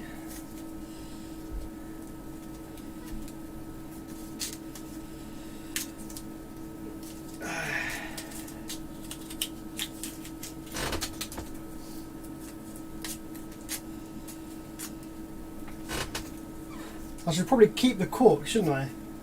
As a 30th birthday memento. I wonder if there's like a fun way to get the cork out that's related to audio or amps or something. What can I do? Soldering iron it out now. Base it out. No, I don't think that there's any funny way of getting the cork out that's audio related.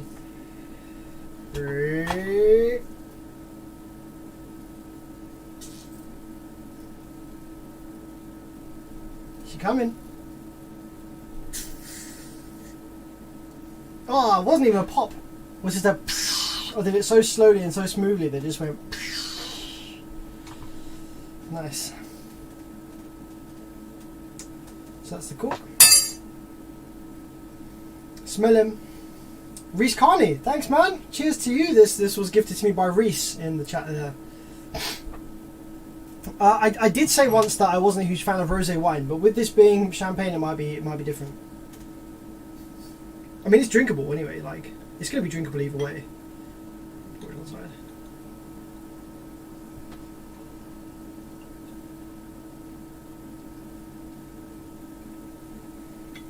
Good sound that.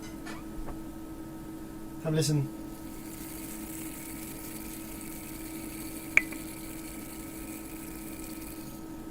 If you're wearing headphones, that'll be in one ear, which will be cool.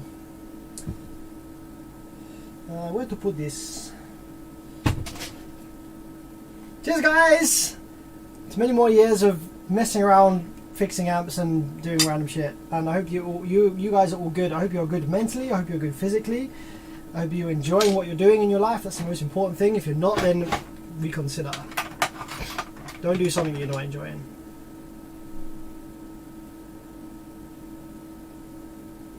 It's massively fizzy. Bloody hell. The fizz is like off the hook. Holy crap.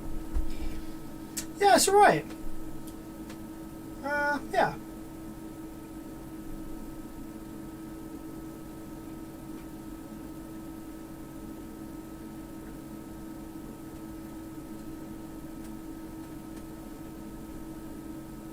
It's alright.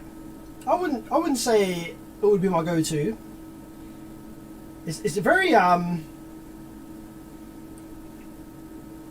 it's very dry, sort of dry. I would say it's pretty dry.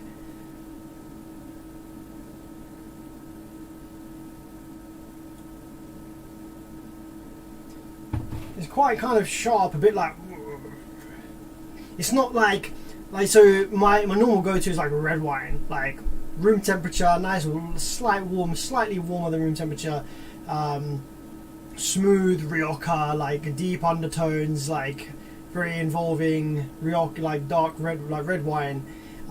White wine's nice in the summertime when it's like really freaking hot outside and you get like a crack open a cool glass of Vina Sol or like Pinot Grigio or something. That's always nice in the summer. Rosé though, I never really found the time or found a like for it, but with this being champagne, it is a bit better than regular rosé, but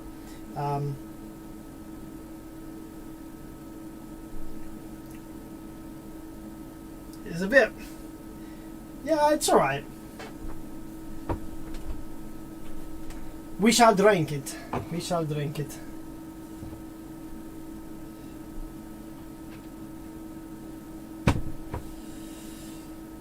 Let's put this ground zero back together and move on to something else, shall we? Scraping basis, does sound deadener make any difference? Yeah, well, it does make a big difference. It makes a difference to bass mostly. Yeah, if your panels are relieving the pressure from inside the cabin because they are moving, because they are able to flex, because they are lightweight enough and flexible enough to flex, then yeah, you'll have a drop in perceived volume and pressure inside the cabin as a result of that.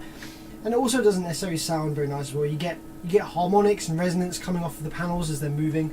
So by just all that sound deadening is just adding mass. You're just adding mass to the panel to make it heavier, to lower its resonant frequency, and to also reduce the kind of metallic resonances that you get off of it when it moves and stuff. Yeah, by lowering the resonant frequency and increasing the mass of the panel, you aim to bring it outside of the range of frequencies that you're playing. Obviously, let's say your panel has a resonant frequency of like, I don't know, say it's a really tight panel, a resonant frequency of like 80 Hertz. If you add sound deadening to that, then it will deaden the panel in terms of like, it will sound dead, but it will actually then have a lower resonant frequency of that panel. It might then drop down to say the 45 Hertz or 48 Hertz range, and when you play the 48 Hertz, you might actually find that you're now not as loud because you have this panel acting as a pressure release more so because it is now resonating at that frequency. Or alternatively, it might actually act like a passive radiator and it might make you louder. some people have generally found that. I have experienced that myself with customers' vehicles that we've been testing. Sometimes, you would think that the tighter the boot is held shut, the louder it will be in the car, because you're not losing pressure from the boot. However, at some specific frequencies, the boot is moving in such a way, in such a phase, that's actually acting like a passive radiator. It's actually helping to emphasize the pressure coming into the cabin. So by not pushing the boot, by letting it go, the score went up by like 0.6 of a dB, and we were like, oh shit, the boot is freaking working with the wave here. So yeah, there's weird stuff going on with car audio a lot of times. Right, that is all of the screws back in. Need to bang these clips back on. Where's my hammer? Where's my hammer?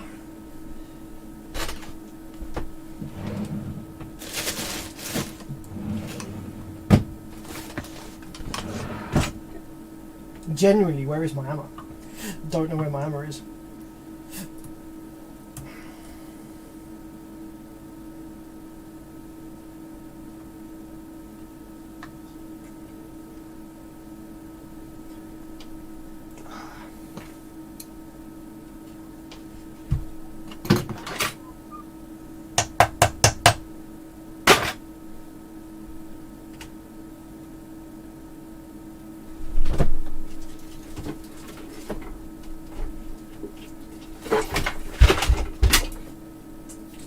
That's not my hammer, but it will probably do, although I don't want to damage it really.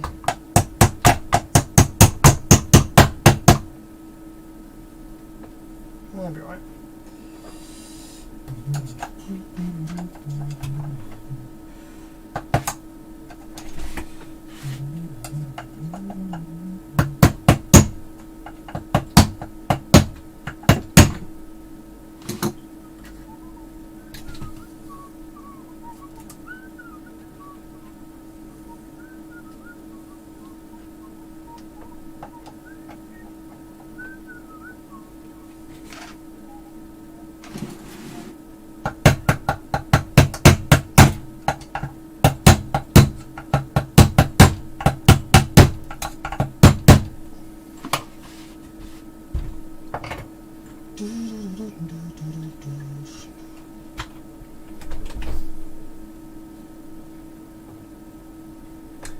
Oh, Mike Honda's video is loading now, apparently. It tends to taste better when it's free. Yeah, that is true.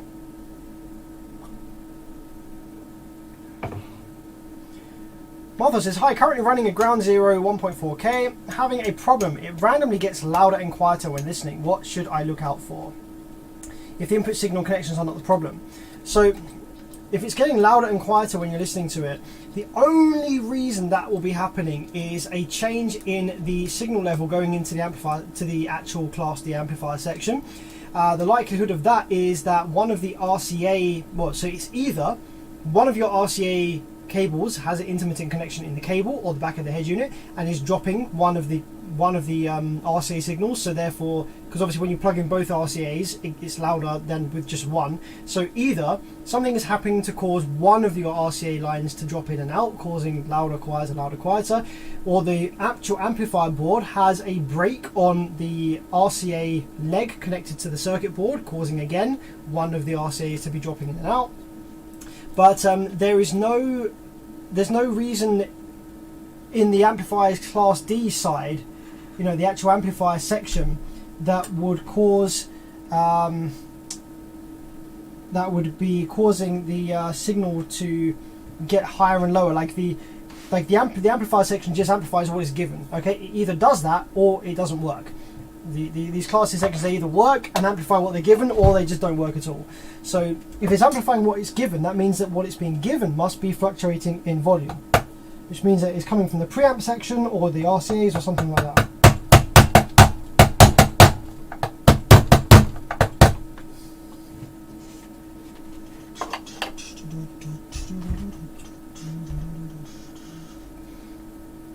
(1998) Eclipse. Oh, did you make a comment earlier?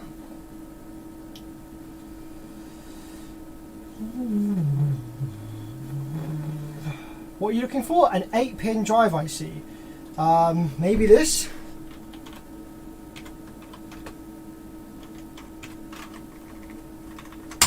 There's an 8-pin output drive IC for Class D. I don't really think I've seen any others used that are 8-pin. That's the only one that I can think of that has 8 pins that I've seen used in amplifiers. Class D output section.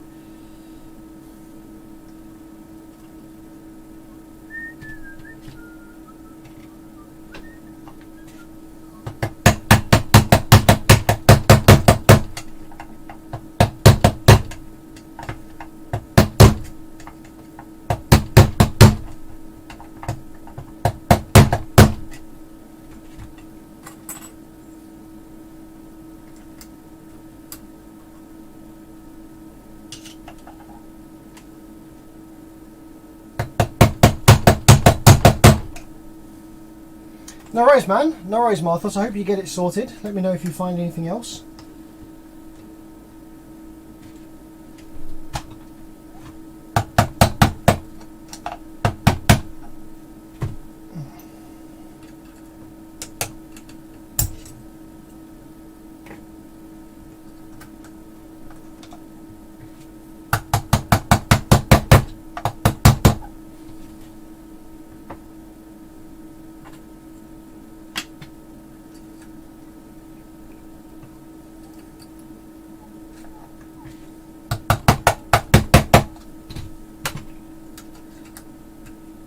Fucking hell, I hate when this happens.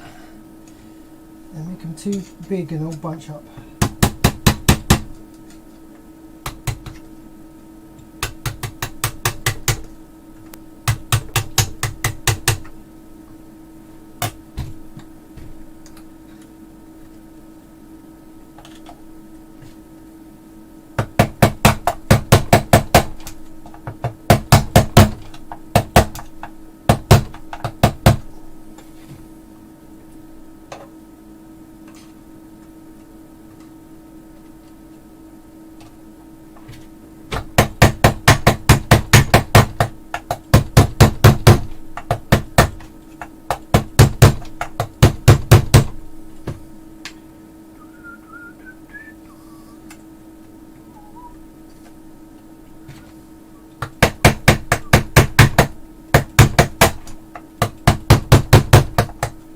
Okay, I think that's it.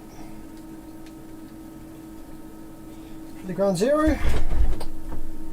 Now that we've finished banging it, let's put the power wires back in and make sure that it works in the case. It's always a good test to do. Sometimes some weird shit happens and once you put it back in the case it stops working, so let's just check it out.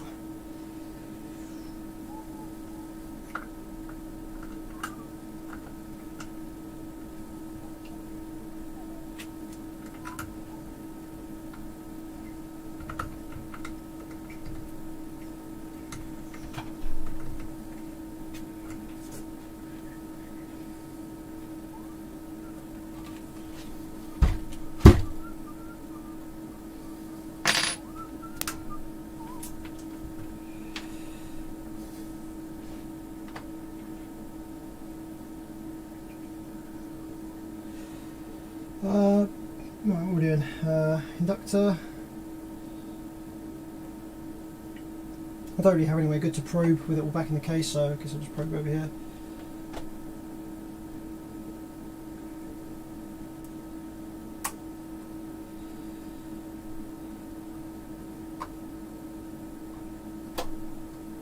Yeah, that's good. That's a fix. Okay, next one then. What we're looking for, 6 screws for the ground zero.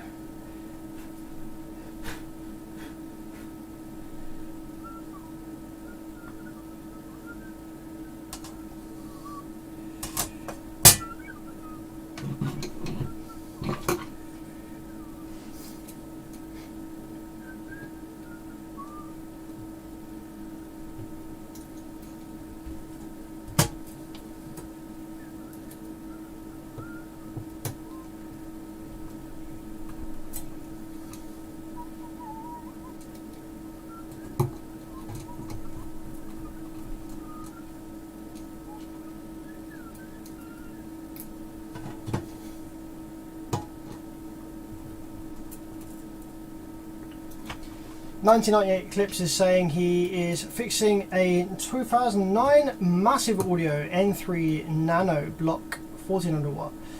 I am not familiar with that amp whatsoever, so maybe can you try and get a picture to us somehow?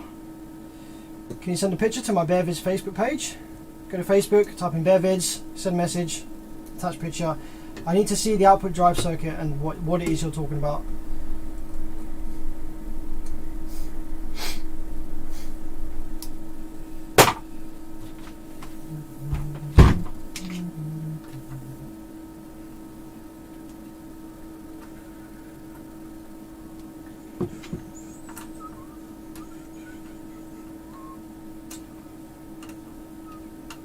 My DS18 amp is making a popping noise in my DB sub. What should I do? Remove the RCAs, see if the popping noise is still there. If the popping noise is still there, then the amplifier has a fault. If the popping noise goes away, then you know that the noise is coming down the RCA signal somewhere from the head unit, line driver, poor wiring, something like that.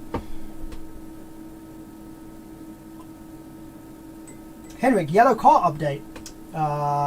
It's good. It's alright. I don't know, what did you last hear about it?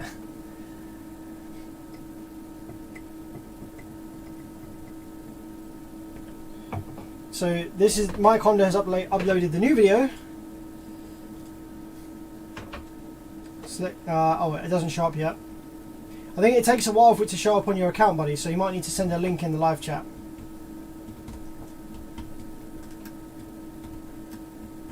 I have a small class AB PPI amp getting hot without any speakers connected. Current increases little by little until reaching 2.5 amps. Why it keeps increasing when no speakers are connected? Do you have it in the heatsink? Is it like, are you talking about the amplifier that's like, you know, a full amplifier just like this that's in the heatsink, or do you have it all disassembled and the FETs are heating up or the outputs are heating up?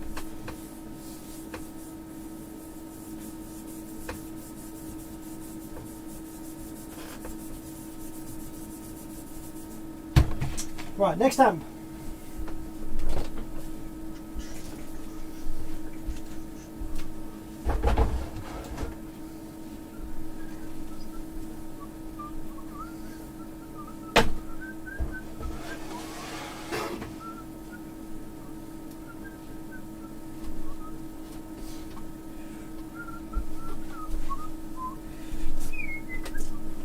What happened to your car with the T-line doors? I still have it.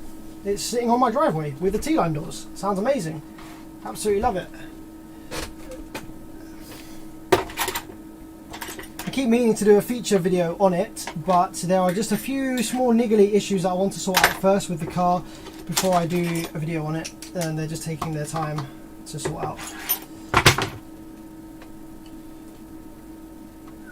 Nature Wind says fully assembled. So, okay, what you want to do is you want to take it apart and you want to have a look and you want to try and find on each channel there should be a transistor which is mounted,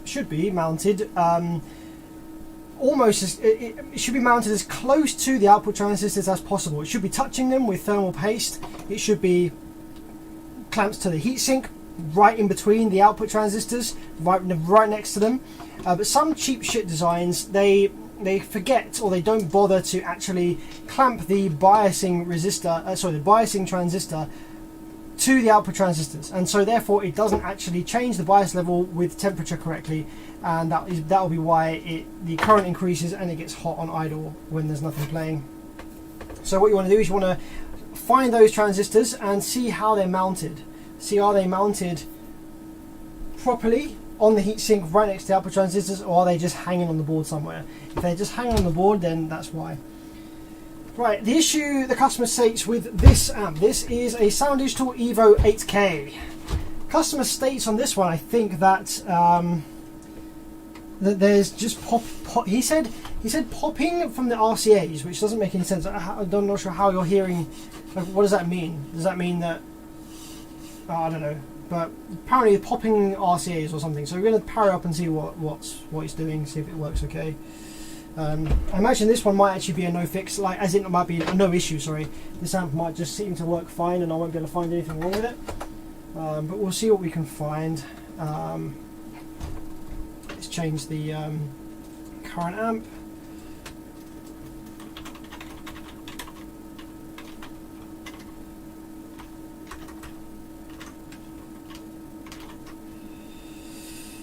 There we go.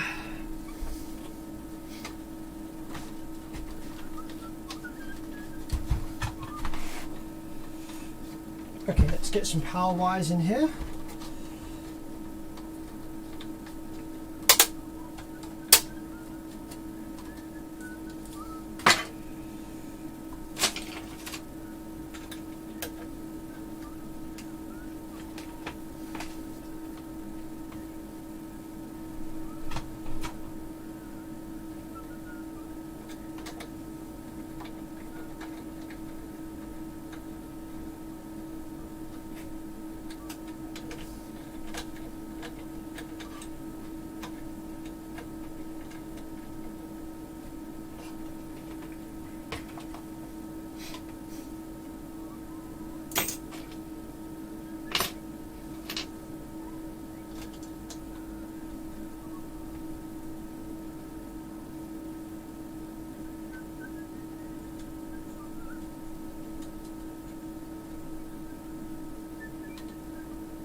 Scott Wright says you were absolutely 100% right about everything in that Smart 5K bass video. I just installed mine last night. Oh, good to hear, man.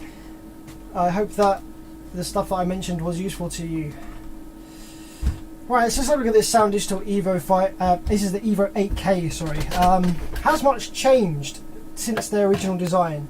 Well, we have these in a different position. They're seated down way better. That's cool to see. The drive circuit has been simplified.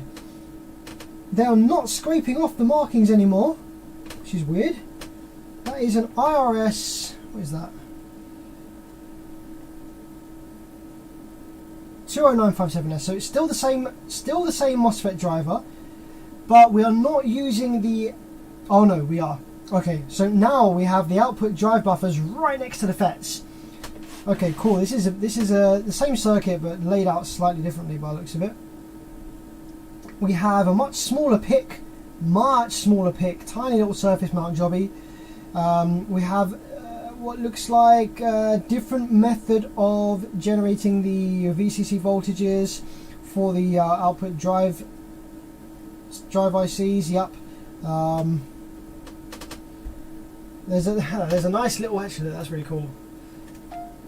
So I'm just going to zoom in here and show you guys the output drive circuit of this. This is one of the newer Sound Digital Evos, right? So if you're interested in Sound Digital, looking at the new stuff, this is the new stuff. Same circuit basically. IRS 20957S, but the final drive buffers are right next to the FETs, right over here and here. Instead now of being over in the centre of the board, tiny little pick. We have another little chip over here, which is going to be probably the power supply drive IC. We have this transistor here, which is going to be generating some VCC voltages, probably for the output drive ICs or something along those lines. Yes, we have an inductor here. Yeah. So what it looks like they've done is they've, instead of having two separate VCC generation circuits for the drive buffers and the output and the drive ICs and everything, they've just done it all in one this time. So there's just one supply circuit for supply voltages for all of the output drive ICs instead of the two that they had before. You can see there we've got 15 volts marked here, so this is a massive change for Sound Digital. They were usually they're very secretive, weren't they, about all of their stuff. Everything was scraped off, all the markings were scraped, it was very difficult to find any information. Whereas now we have none of the markings are scraped off on any of the components.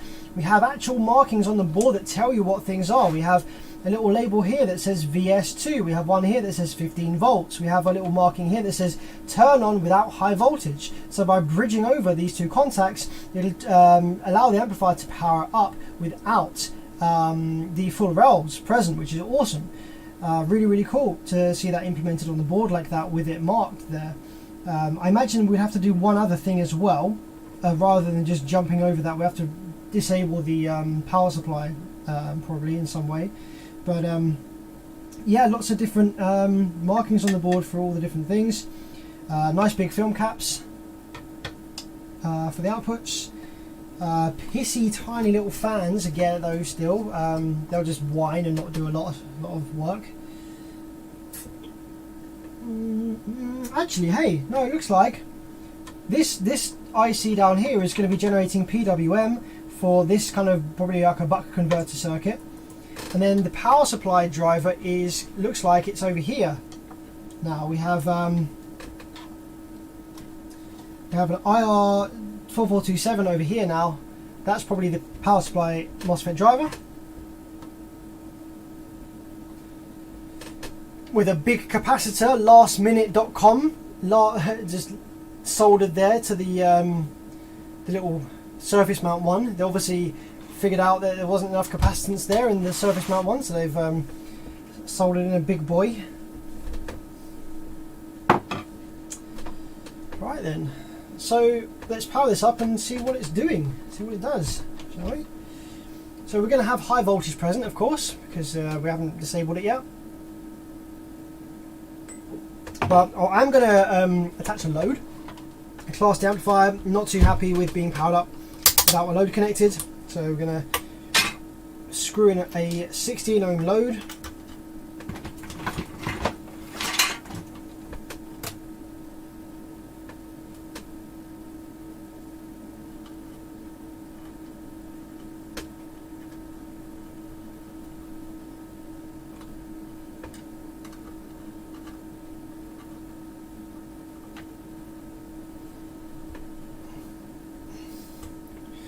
Okay, but before we do that, let's have a look at Mike Honda's video, because I think that should be ready now. Who is ringing?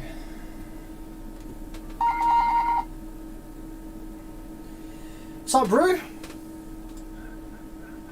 Cheers. Cheers, man. Thank you very much. You're on live now, eh? I am, yeah. I'm doing an all-day live stream. All-day live stream. Currently been streaming for 5.5 hours. Probably going till 11.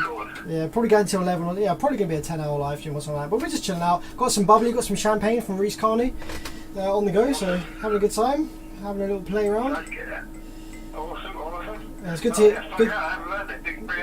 Yeah, it's ridiculous. Yeah, thanks for that. That's awesome, man. It's good to hear from you as well. I'll have to catch up soon. Yeah, do well. Alright, well, enjoy and carry on and fucking good shit, man. No worries, bro. No worries, man. Take it easy, bro. Catch you later. Bye. Now, that is the fucking professor, man. That is very, very good friend of mine. One of the guys who I hold in highest regard. Wait, sorry, the screen there. It's fucking showing you my OBS. Yeah, one of the guys I hold in highest regard in terms of advice, not only in audio, not only in an audio scene, but just in life as well. Insanely knowledgeable guy, really clever guy, and fucking awesome dude. He actually built the T-line door cards. He's the guy that built the T-lines in the Proton, and also built the whole van, the whole sixth order wall in the van and everything like that. And he also designed the wall that I was talking about earlier that was doing 166 dBs at 40 hertz. He is absolutely ridiculously clever when it comes to acoustics, box designs, all things like that. He is an absolute machine. Alright, check out this video. Oh, here we go, a couple more videos up. So, there we go.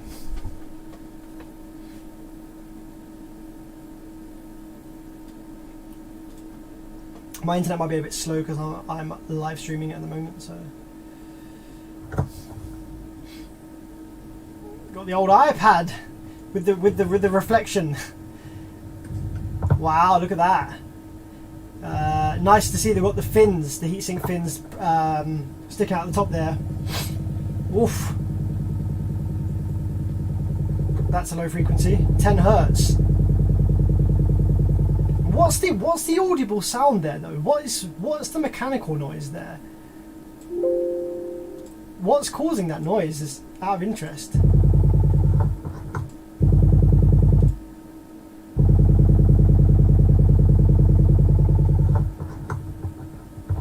That's interesting. I wouldn't have expected any mechanical noise unless it was like push the spider right to the limit and you're getting that kind of spider warp sort of sound.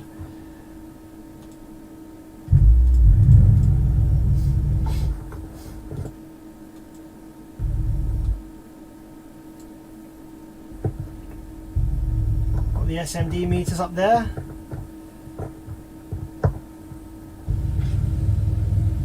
Oh, you can hear that. I think you can hear the port noise there. It looks like they've got a grill. Looks like you've got a grill there in front of the port to prevent stuff flying in there. But you can definitely hear the noise off of that, unless that's the exhaust of the car, but I don't think so. So we didn't have that a minute ago. Yeah, you can definitely hear the port noise from that. But once you're in the vehicle, once you're listening up front, you won't be able to hear that.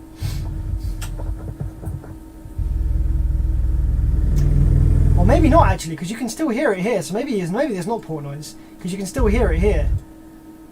So maybe it's just the engine or some. You can still hear it there. So yeah, maybe it's not port noise.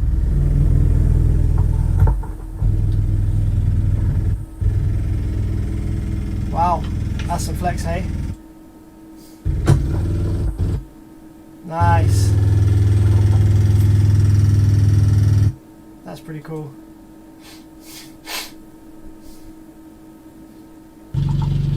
Here's my man holding up the paper. Oh, look at that! Oh, wow, that's insane from a single sub, man. That is very cool. That is very cool. That is fucking awesome. Good job, bro. Good job, bro.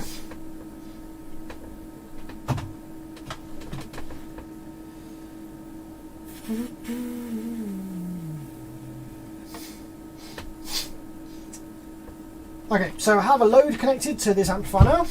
Let's give it a go, power it up, see what it's doing.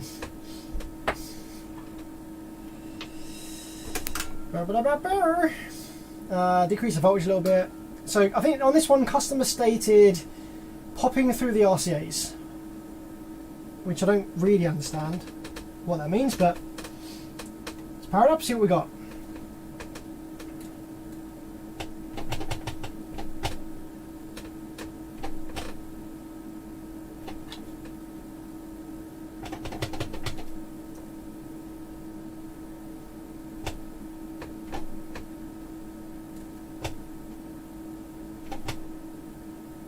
Okay, yeah, a couple of little pulses here, so we're slowly starting to build some rail voltage, I imagine.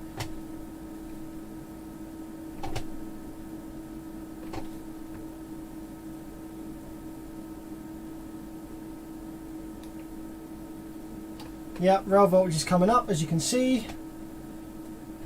Currently at 28. Oh, this takes ages, isn't it?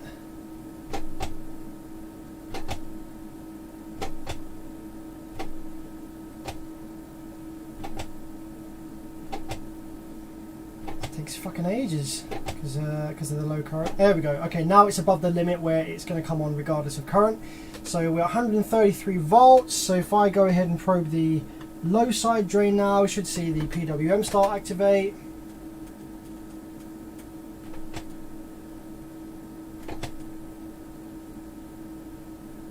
There we go. Holy shit, it was drawing a lot of current there, 7 amps. Okay, we are at 110 kilohertz. Wow, we actually have the protect light on, which is strange. Why the protect light's on, but the amplifier is operational. We have Class D switching. That's really interesting. You see that there? I don't know if you see that there. Protect light was on while it was powered up. Could be because we have low voltage. 9.6 volts there. We increase that up a touch. Oh, okay, yeah. The protector light goes away with the higher voltage. That's fine. That's fine. We don't care about that. Okay, let's go down in the voltage.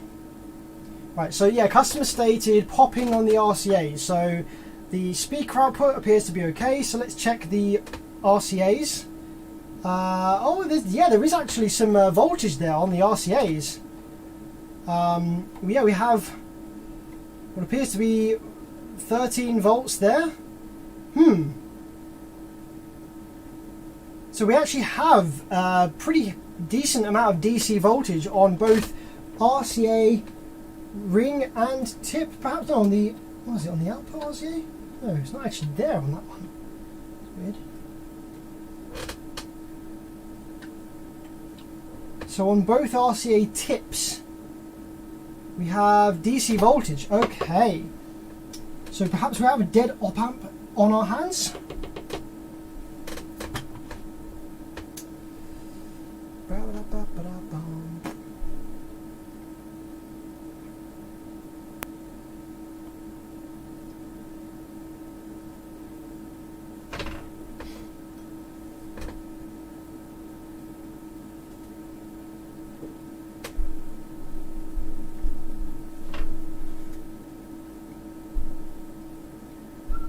Neeraj says no need to disable power supply section anymore when you short out those pads. That's really cool. I'm glad that's good. Cool that they did that. Nice. Fair play. What are your thoughts on the Sound Digital 5K2 circuit design? Yeah, they're okay. I don't like how close they run all of the effects and drivers to their voltage limits. Not a massive fan. Even in this one, we have the IRS 20957S with a 200 volt hard limit, and here we have, I mean, the output switching wave there with spikes in excess of 200 volts. The 5K probably won't necessarily suffer from that, but yeah, the circuits are, everything's run very much on this limit. I don't really like that. The powers are built much more ruggedly. There's much more headroom in the design of the components there.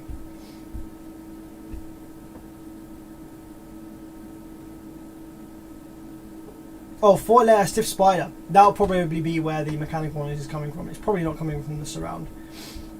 Yeah, that's cool, man. That makes sense. Nice. Fucking slaps. Sounds great. Good job.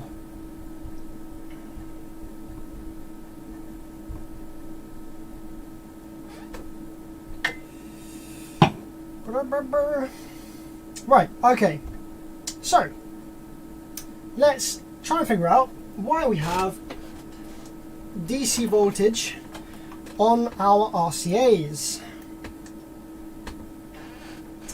So what I'm going to do, just to confirm that it is the RCA tips and stuff like that, I'm going to plug in my RCA here. I'm going to remove my RCA from my signal generator so I don't damage it. Plug my RCA into the input, and I'm going to read the voltage on the terminals here of this, and we're going to see whether we have that voltage there.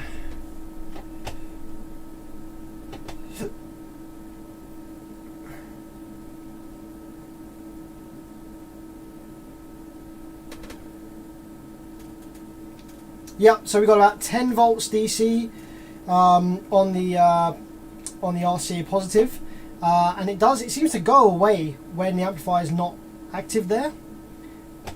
So yeah, the voltage comes there straight away as soon as I hit the remote.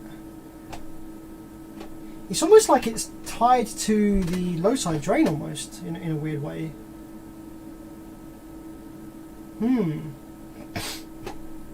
Yeah, okay, I think we've probably got like a dead or leaking op amp on our hands, something along those lines. So let's take a thermal imaging camera. We're going to see if any of the op amps there are heating up excessively.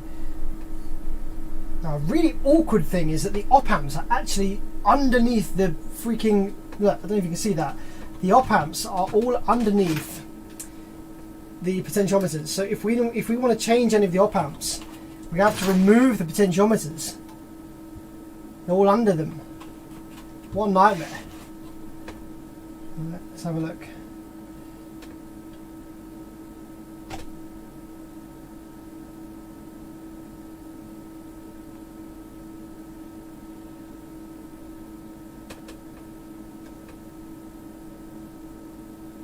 Okay, I'm not seeing any obviously heating up op amps here.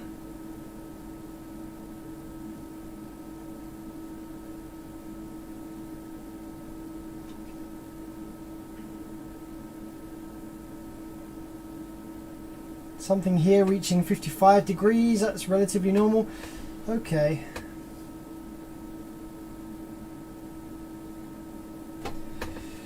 So what I'm going to do is I'm actually going to put this into service mode, which is really easy, as we've just found out.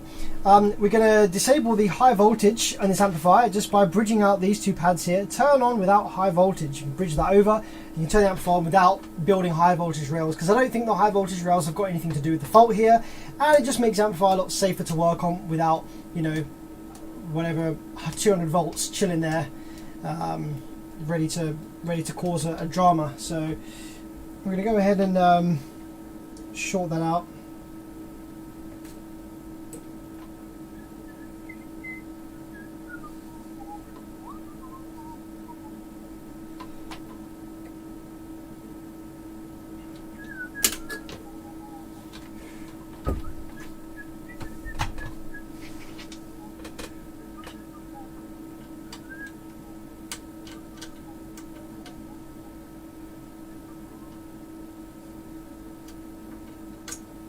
What's up, PA Khan Hi-Fi? Yes, it is. It is.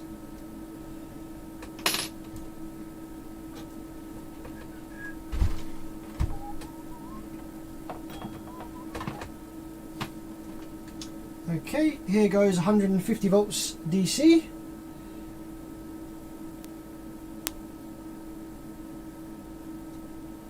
Didn't even make a spark that time.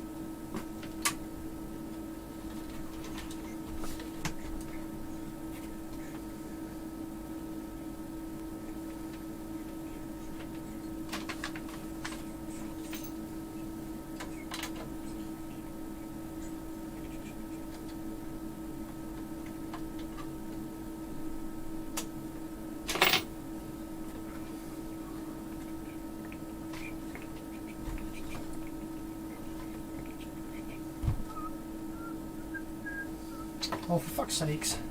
This power wire keeps falling out. Come on, stay in.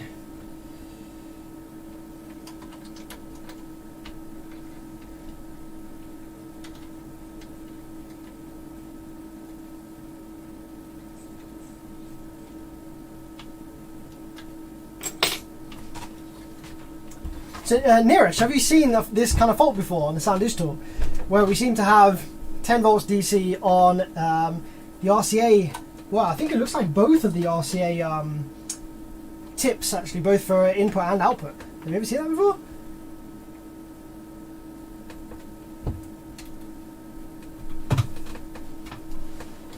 So let's bridge out this high voltage, turn on without high voltage pad, because that will be useful for us. Then we can power the amplifier up safely without the high voltage.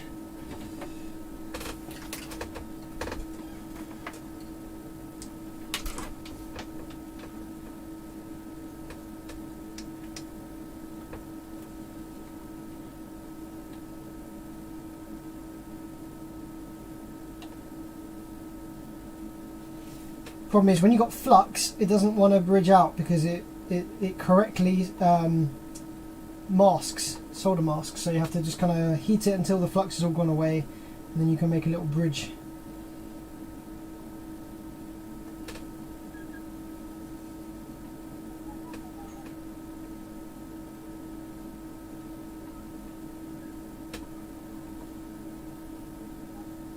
Oh man, when the flux is too good. Come on, bridge over.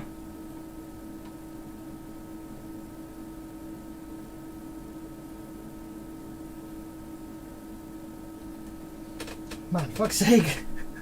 I can't get it to bridge. You always get a solder bridge when you don't want one. When you want one, you can never get one. Come on. Do it, do it. Just stop masking. There we go. There we go. It's a point. It's a sharp, pointy boy. Maybe you can see that. It's quite funny. It's a big pointy boy.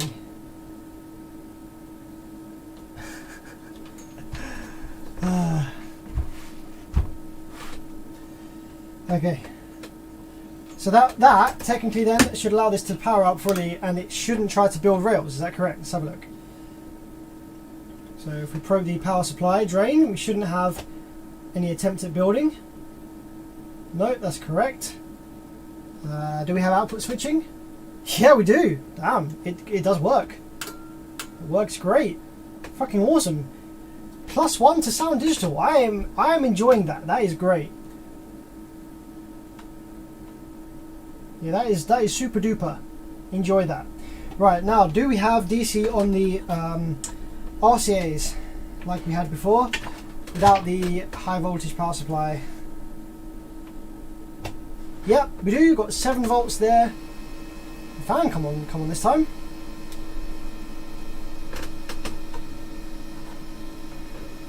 .5, 6.4. Okay, what happens if we short that out? What happens if we short out that voltage to ground on the RCA? Does anything get hot in the amp? So at idle here, we are drawing 1 amp exactly. So if I bridge this out, oh no, we're drawing 0.3 of an amp. 1 amp. That is interesting. That is really interesting. Right, watch what happens. Okay, we have the output switching here, okay? What's the output switch wave?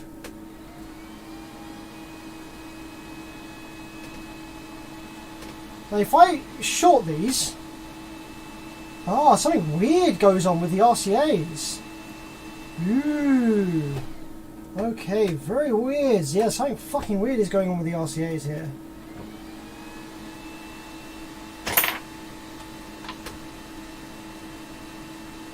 We only have 16 kilohertz with the so we only have 16 kilohertz on the amplifier when there's no high voltage present.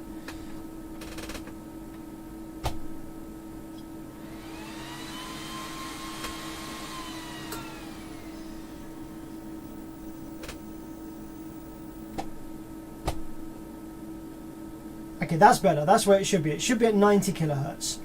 So it prefers starting up with a low voltage, 9 volts. That's good to know. So it prefers starting up with a low voltage first and then increase the voltage, and we have 90, about 100 kilohertz. Now if I plug the RCA in, bearing in mind the RCA doesn't actually have anything connected to it, right? Nothing connected to the RCA here.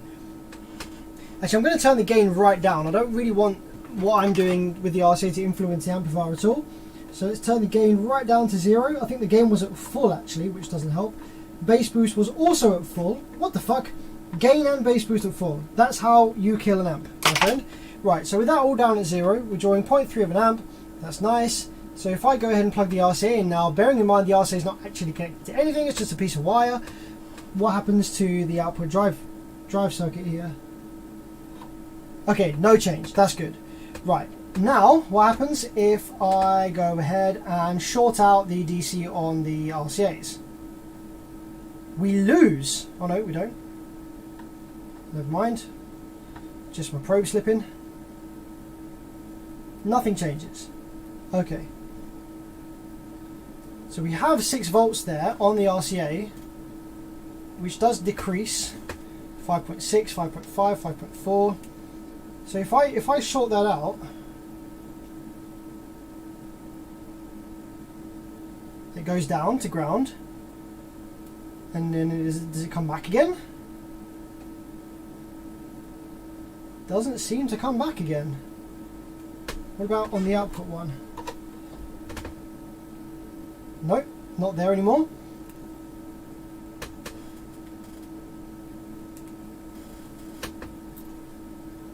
That doesn't seem to be connected to the circuit at all though.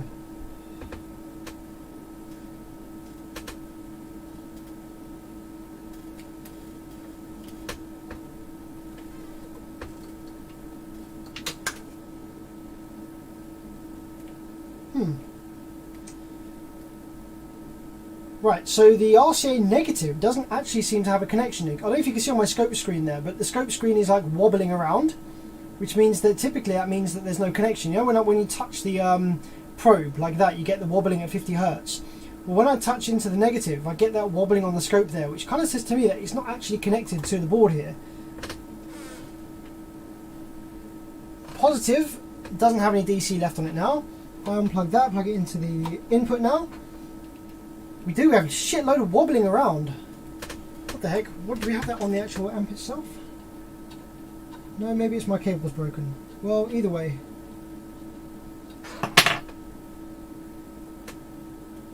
Right, so the DC voltage has gone. But what happens if we power the amplifier off? It goes down to -5 volts. Power the amplifier back on again. It brings it back up to like 1.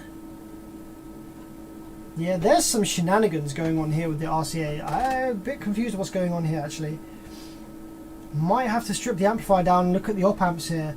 It's going to be very difficult to get to the op amps because they're all like very tucked away in there by the potentiometers. It's very hard to actually get a probe on what's going on in there.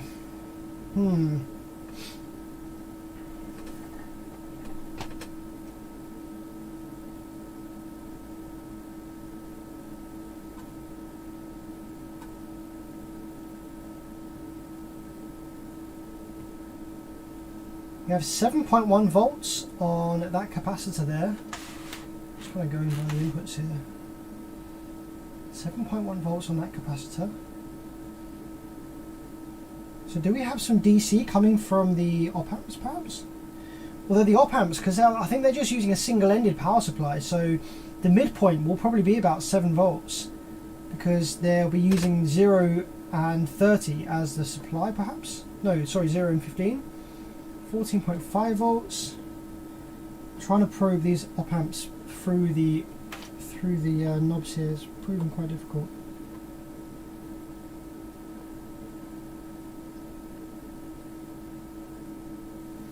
Yeah, so the ground point for the op amps is about 7.2 volts, which makes sense. That is midpoint between 0 and 15.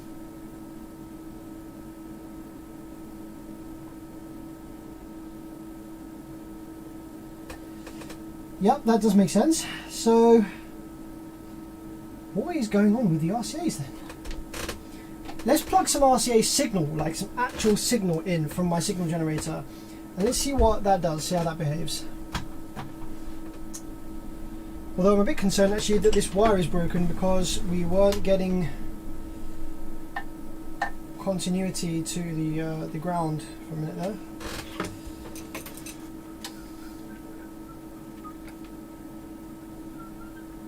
Remove the RCA connector. Neerish says ground pin on the RCA is broken. Possibly, but I'm thinking actually that it might just be my wire that was fucked.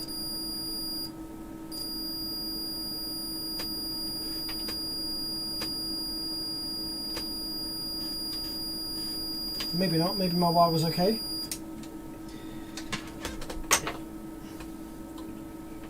Let's just try plugging some RCA signal in and see what it's doing.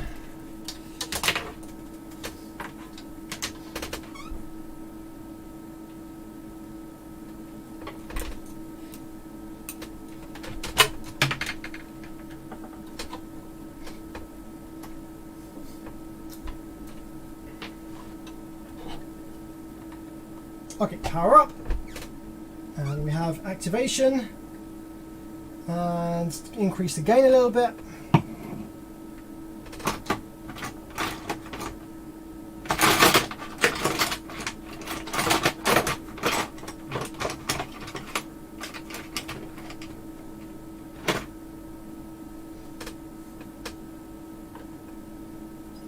Woof.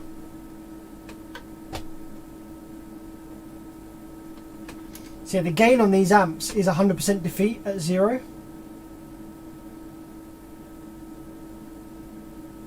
Okay, so there we go. Got a bit of signal, got a bit of RCA going in. That seems to be working just fine. We've got modulation on the output switch wave at the correct frequency.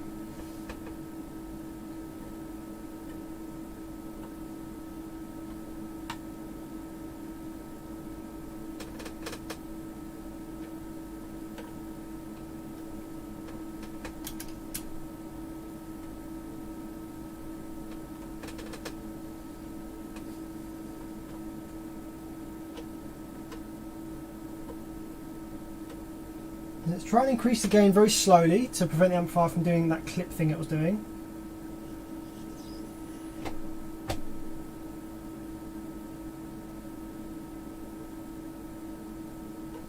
go.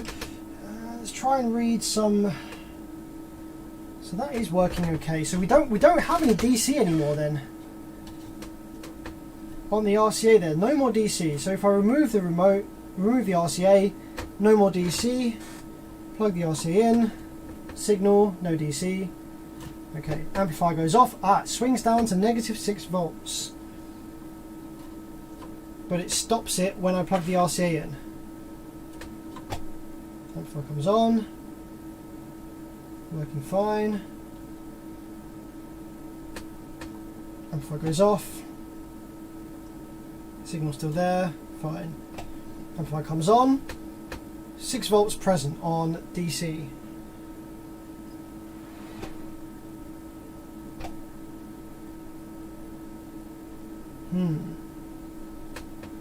So yeah, it's almost like it's like when the amplifier is powered on and off, it's like some kind of DC offset gets put onto the pins, the tips of both the RCA input and the output. But when you then ground it, or when you ground that DC that's incorrectly there by connecting the RCAs, it goes away and it stays away. It doesn't leak back. And then once you've got that down to ground, when you turn the amplifier off,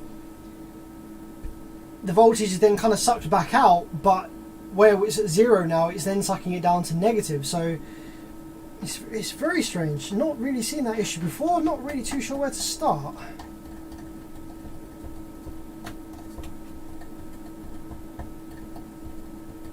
Let's see what people are saying in the live chat real quick. So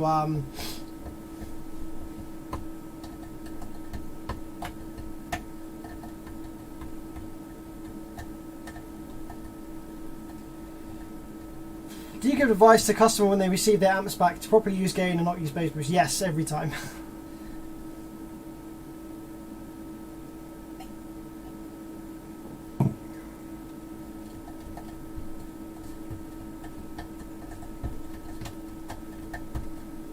Nearest says the ground pin on the RCA is broken, so we can check that.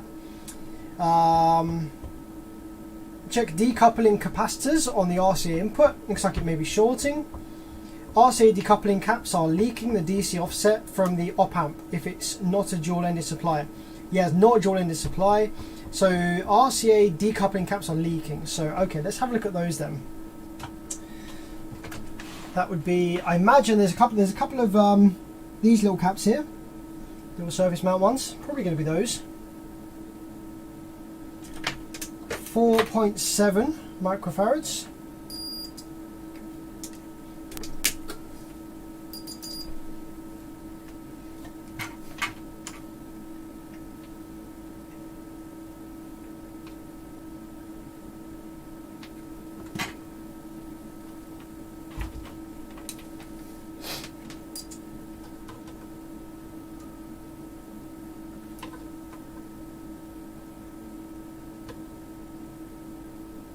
Yep, so we have what I'd expect from a cap from that one.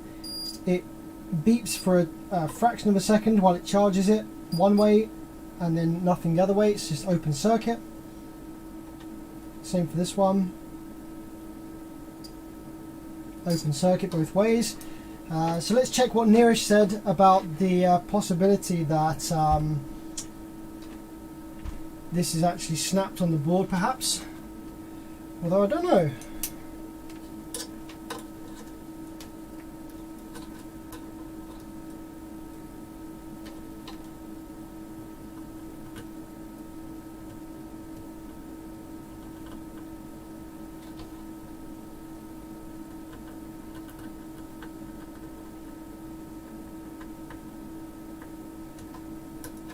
Hey, maybe. I would have expected to have some continuity.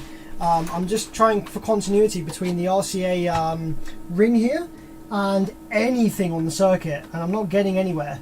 Let's turn the multimeter to 2 mega ohms, right? And let's see if I have any reading on the multimeter anywhere. You know what? I actually don't. I think Neerish might be right. I would expect to see some mega ohm reading between the RCA ring and somewhere on the board here. Seems to me that the RCA negative just straight up isn't actually connected anywhere on the board here.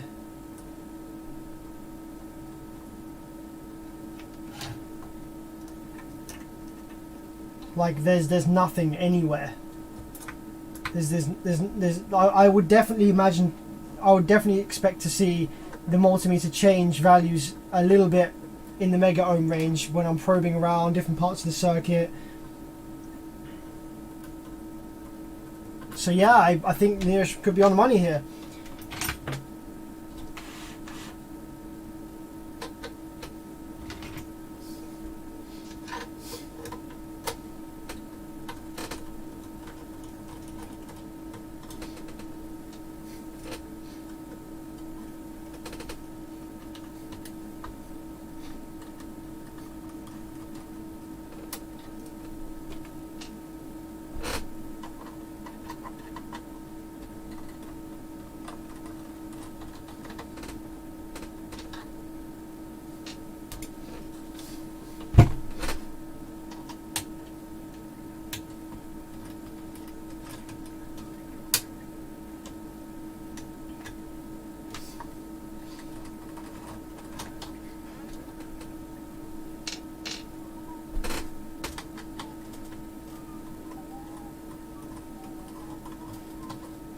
Nearest says the RCA ground goes to 100 nanofarads cap. See if we can find that on the board. So now we've got the side panel off. So Nearest, whereabouts is the 100 nanofarad cap that you're referencing from the schematic, I assume? Which I don't have access to.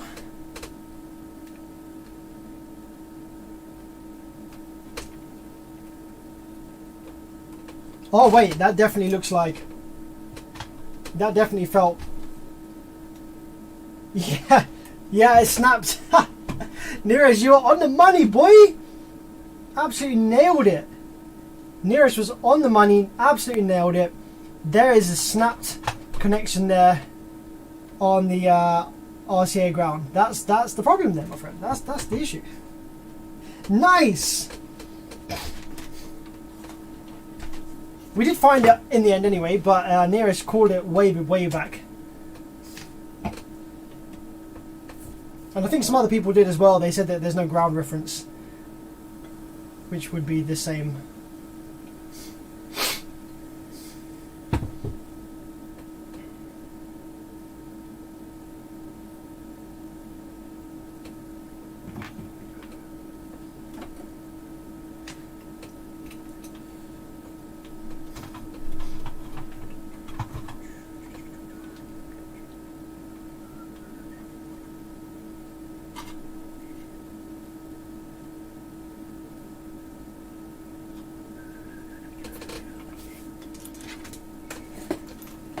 How does that happen? Snapped RC input. Vibration damage, the amplifier was dropped in postage or dropped by the customer, or all kinds of stuff really.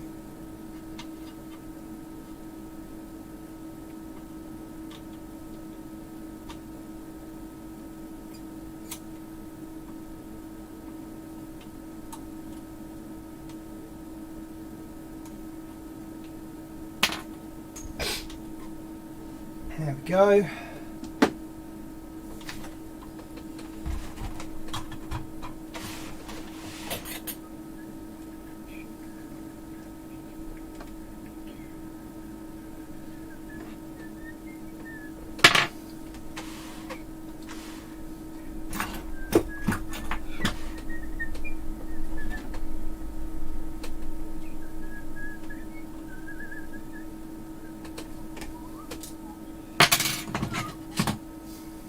Ryan, thanks for the birthday wish.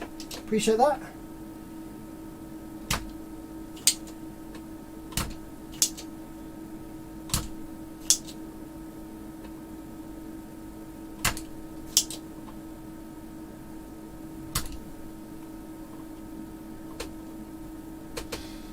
Right now, I need a replacement RCA block, and I don't know. Do I have any that are this type? This has the triangular pin set in the forward position.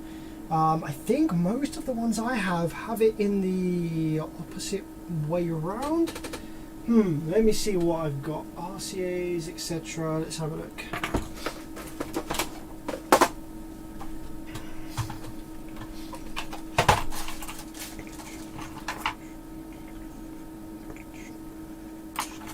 Oh, here we go. That's one that would potentially work. Let's have a look. Does that line up with the... Oh, hey, that looks literally bang on. That looks dead perfect. Wow, okay, cool. Yeah.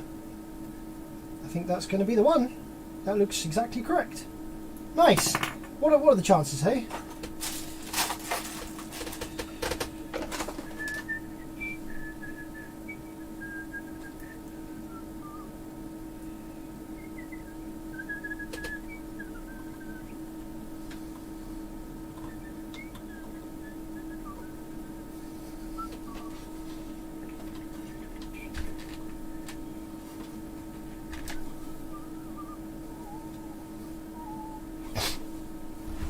Here's a little trick for you. So what we're going to do, just to make this a bit easier, we're going to put some flux in the holes that this is going in. So flux goes in the holes, like this. Okay, the pins push the flux through to the other side. Okay, now I could solder it from top board, but there's plastic in the way and it would melt the plastic and it wouldn't look so nice.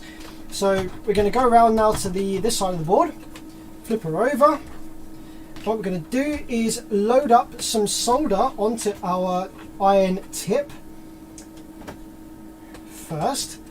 Load up a fair bit of solder onto here and then just touch it onto the pins that are now protruding out the back of the circuit with the flux on them that's been pushed through, and the solder will all settle beautifully into place.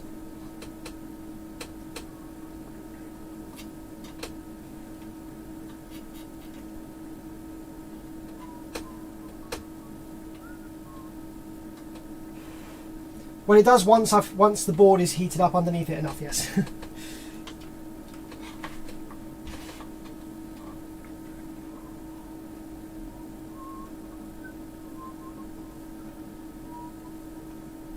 Perfect.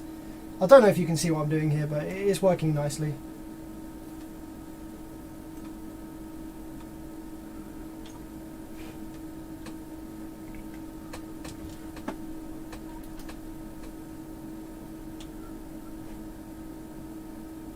Yeah, beautiful. Looks great. The solder's come up from the top board as well, so that is soldered beautifully. Nice, nice, nice. We like.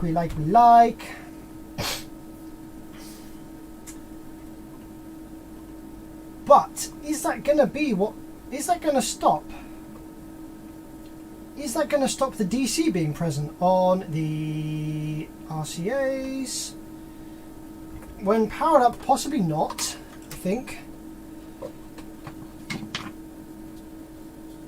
I think that there, you know what?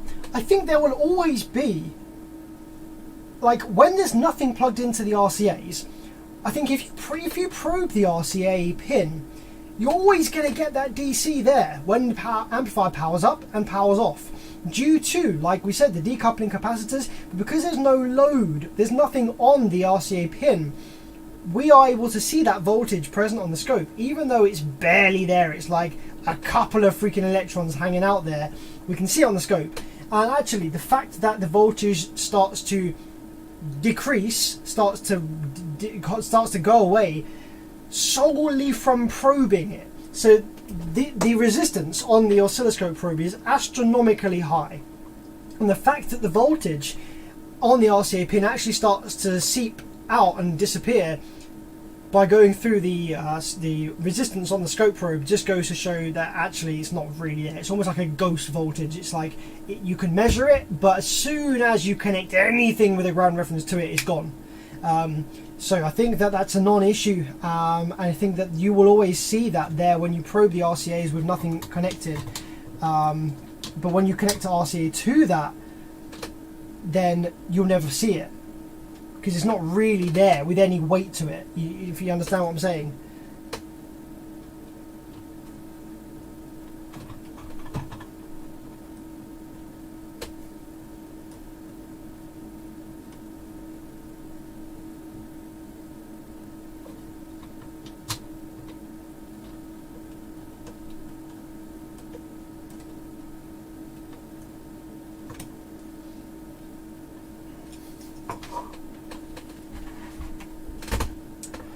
I apologise. I've just seen straight up kicky and straight up kick yeah in the nuts. Straight up kicky in the nuts. Yeah, sorry, I haven't really been following the live chat, but I think I did see you mention something like that. Yeah, that's cool. Yeah. Great. So yeah, good job.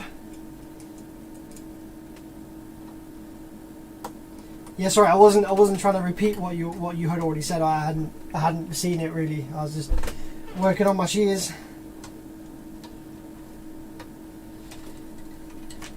But I'm glad that you've confirmed that is actually the case, and that relieves me a bit. So that's fine. That's just what happens.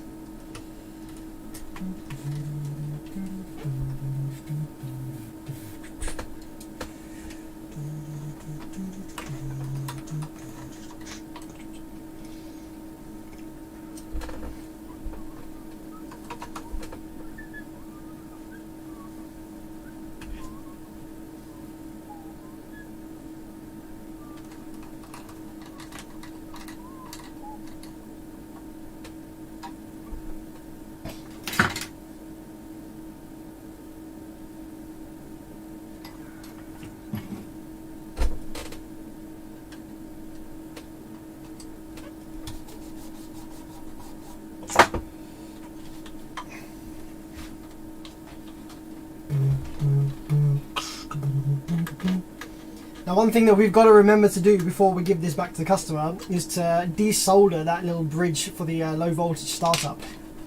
Because if we don't do that, we basically turn this 8,000 watt amplifier into like a 12 watt amplifier. It make about 12 watts or 15 watts or something like that. Actually, it might make like 20. Might make like 20 watts perhaps. With using 14 volts as a rail.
Okay, let's remove that bridge.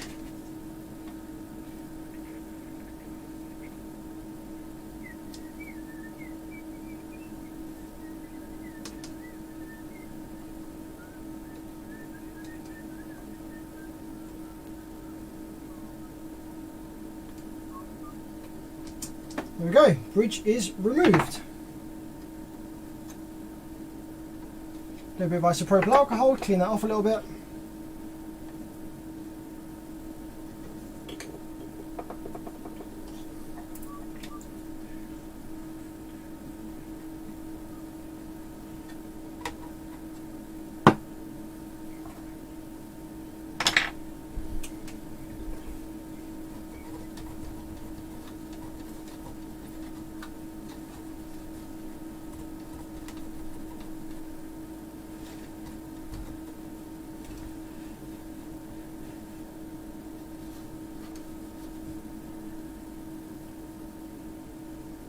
Sweet, that's good to go.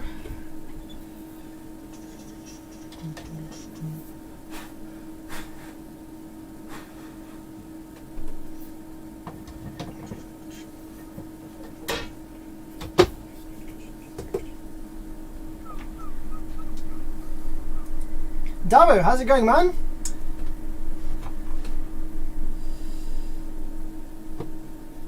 Thank you very much for the kind words.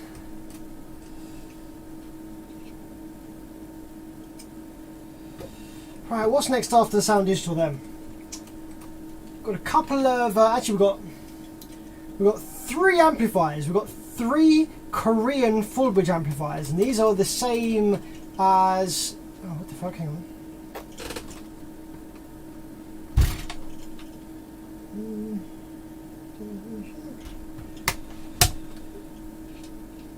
The length is about right. Is that the same? Got 3 Korean full bridge amplifiers out of Zenon factory. These are the same bullshit you'll find DS18, Vibe, Edge. What other brands use them? Because those are the only brands that are using them in the UK.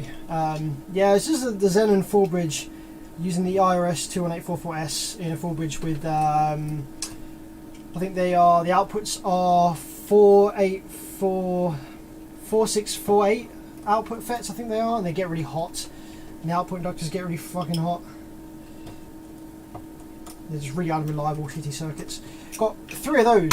One 7K, one 7K, one and 2 10Ks. One 7K, 2 10Ks. What's your opinion on the DD3515s? Great efficient subs, really musical, really punchy. Not long enough voice coils. Voice coils not long enough, and they've increased the coil gap for no good reason. Really, all they need to do is make the coil longer.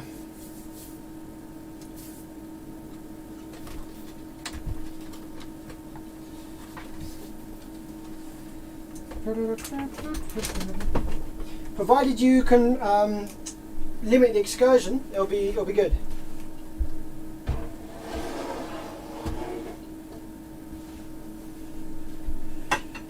Alright, let's have a look at the first of these Korean Zenon full bridge amps. I've done loads of these. I've done quite a few of these before on live stream, and I've done a whole video on these. This is the same circuit in the video that I made where I was like, Korean full bridge, what are they like kind of video. So let's see what we've got going on here then with this.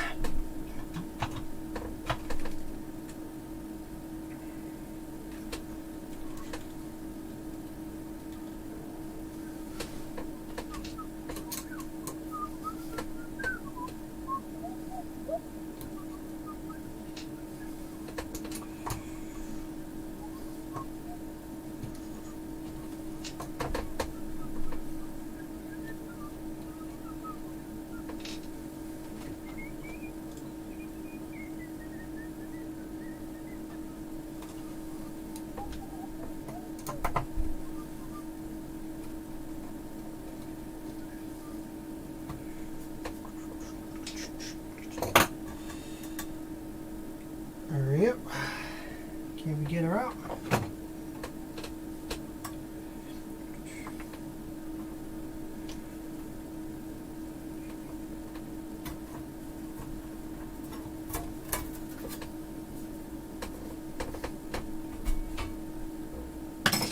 Okay, let's change the current amp on the screen to Korean Zenon full bridge.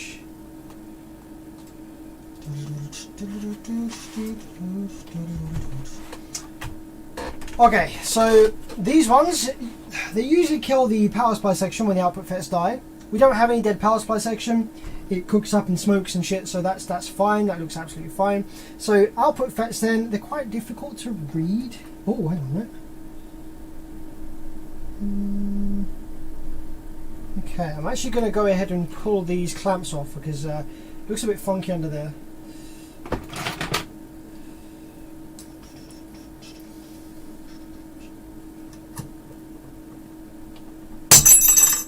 These clamps are very stiff on here. You have to be careful with these ones.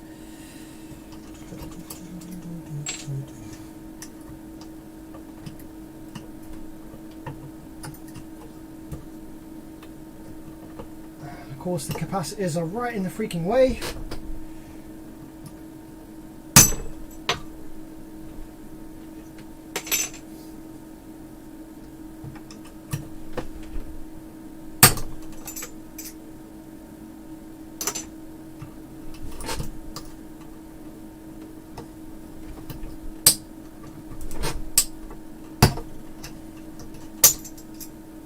Okay.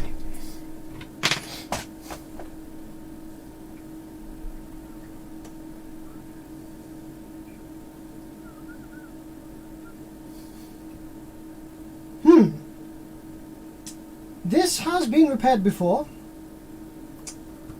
Top board repair by the looks of it, and not cleaned after. And resistor slightly misplaced.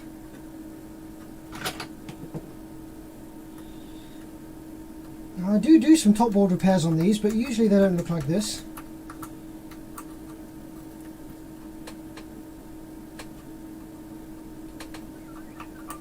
Okay, let's see if we have any shorts on the output FETs.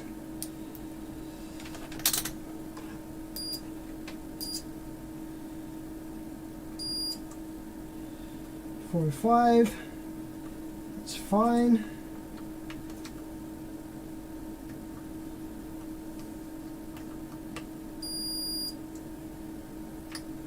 That's fine.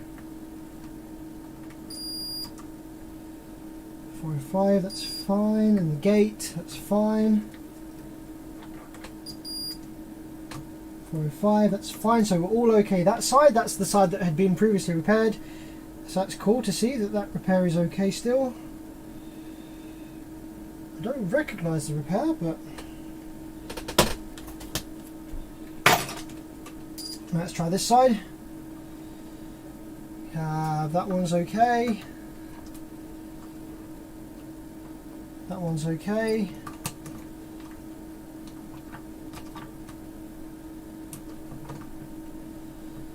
That one's okay. And that one's okay. So no dead output FETs either. Okay, so why is this in my workshop? Let's power it up and see whether we have output switching and see if we have audio and all of the good things that this amplifier is supposed to do.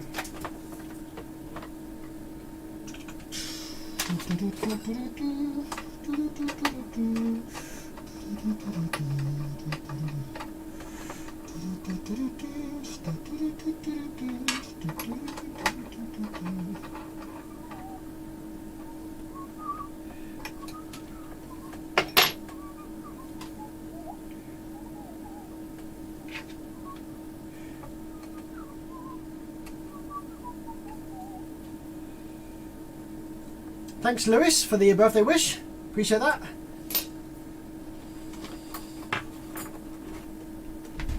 Okay.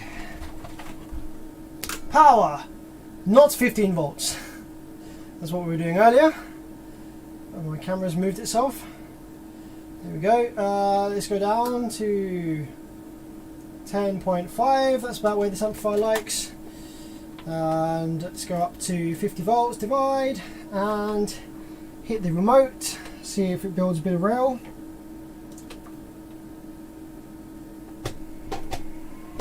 Okay, negative rail is building there. On the negative low side drain. Low side drain, we should see a big square wave. Yep, we do. So the amplifiers come on and switching on this side, and on this side, relay clicks in. We have we have the noise on the speaker terminals, which is incessant in these amplifiers. It's shit design. So that's all working fine. We have output switching, so let's grab our RCA wire, plug it in, and see what's going on. Input mode low, that's correct. Now what are the settings on? Gain was on half. High pass filter was on minimum, low pass, that's cool, bass boost minimum, everything was on minimum apart from gain.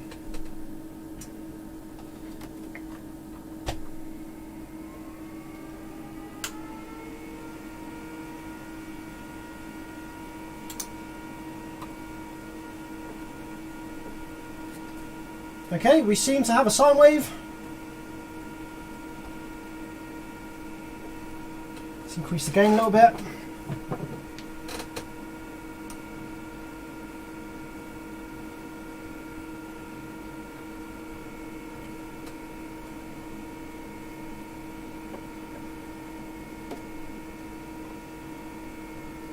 Yeah.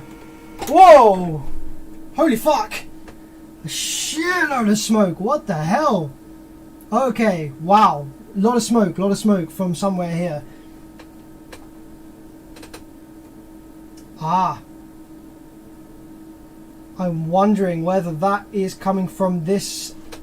Yes, that's coming from this output filter capacitor. You see this here? Oh, that's probably toxic as fuck. I'm going to step out of the room for a sec.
Okay. Now, capacitor smoke is not something you want to breathe. If a cap starts smoking, you don't want to breathe this. So I'll just crack the window open, just put the fan on for a minute, move the air around a little bit in here. Okay, so what looks like we have here then is kind of classic failure mode with these amps. The film capacitors are notorious for going in these. However, not usually this one. Yeah, I probably should have seen that coming. It looked like CA glue, right. So if we take a look at this amplifier here, let's have a look at the output filter capacitor over here.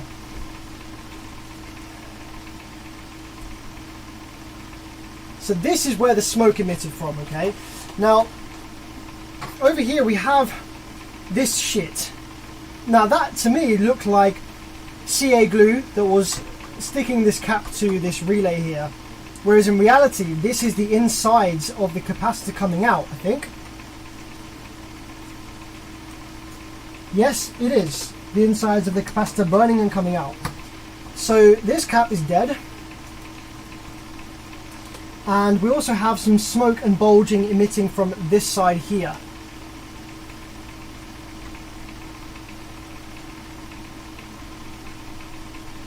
I'm just going to try and snap this off just to get this out of circuit for a minute.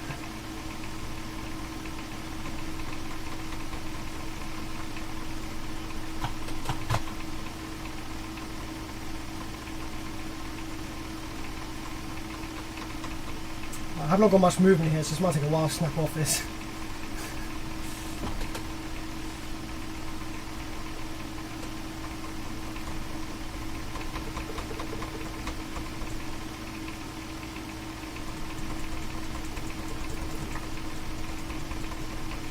Come on.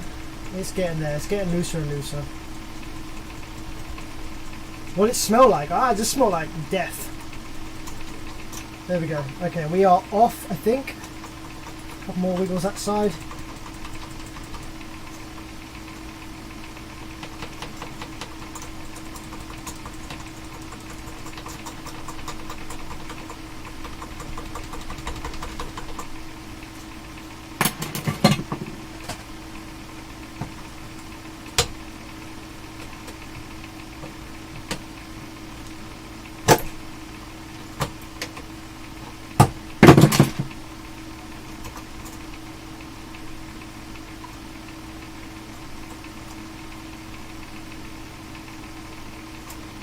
Fucking hell, come on, man. It's got one leg still attached.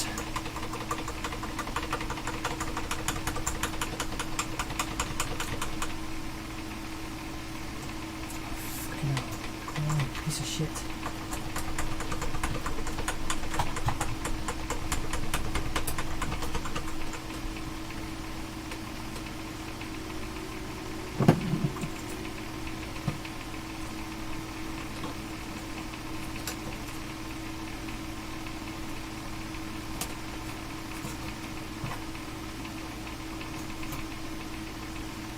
pulled the lead out. That's fine.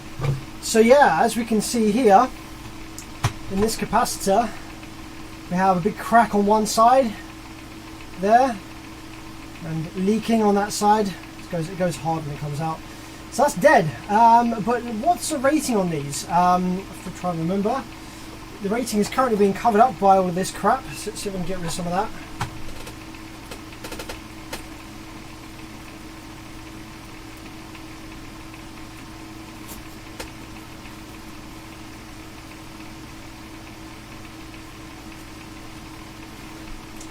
I'm not going to be able to see what the rating on this was. I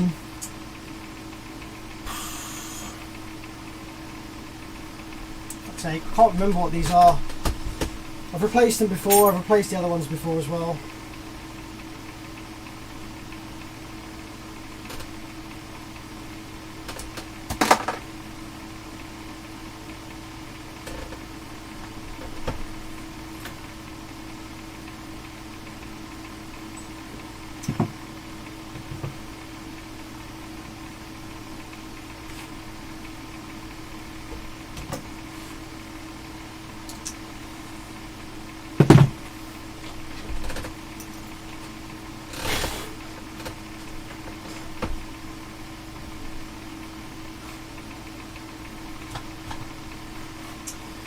Okay, either way, we need a capacitor to go in there. It's probably going to be a 250 volt jobby.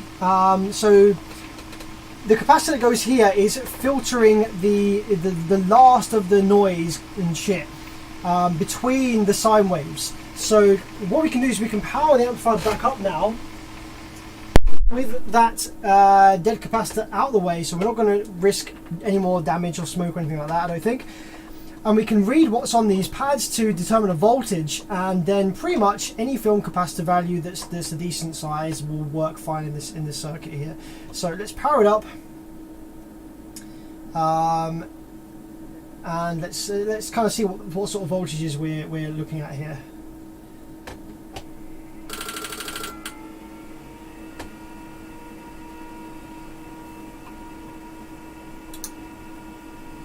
So yeah, a bit of noise on there, hey?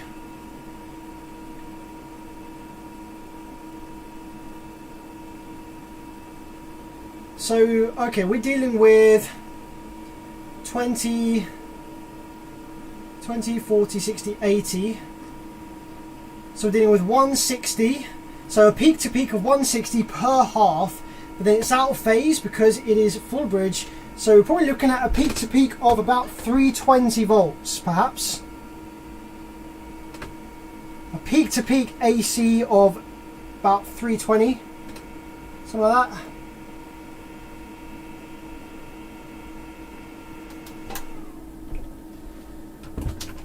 I think, if my maths is right. So yeah, actually if I use channel math, that would be a lot easier actually, wouldn't it? Channel math, I think it's 1 minus 2, and that will give us the sine wave that the cap's going to see across it. That'll just be easier for you guys to see as well, I think.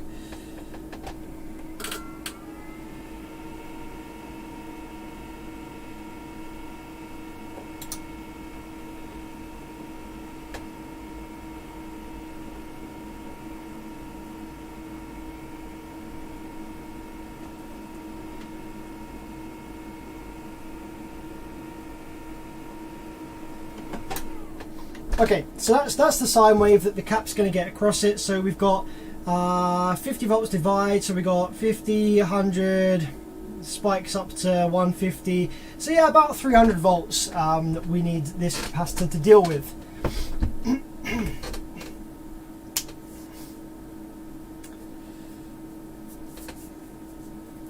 Jesse, have a wonderful birthday, Sam. Wish your every day to be filled with lots of love, laughter, and happiness, warmth from sunshine. Oh, thank you so much. That's a really kind message. Trust, like, obviously, most of you guys like, yo, Sam, what's going on, man? Like, happy birthday, bro. And then we've got Jesse coming in here with the fucking feels, with the heartfelt feels. Thanks very much. That's awesome. Yeah, trust me, my days are filled with all of those things. I'm a very lucky man.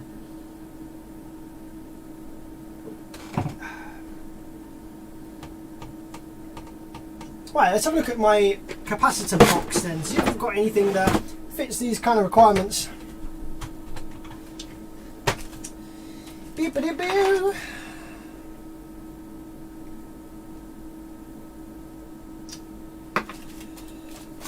I think the original capacitor in that place was probably a 250 volt rated.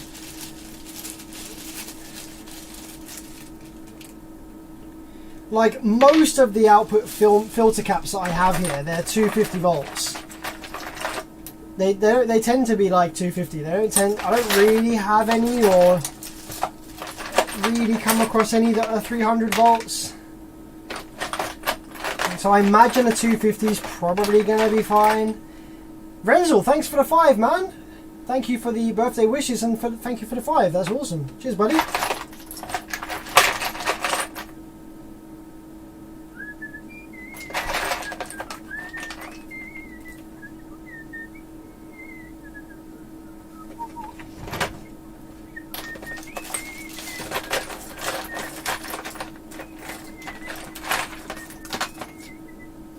Oh, here we go. That's a bit better. That is a 1.2 microfarad, 275 volt AC.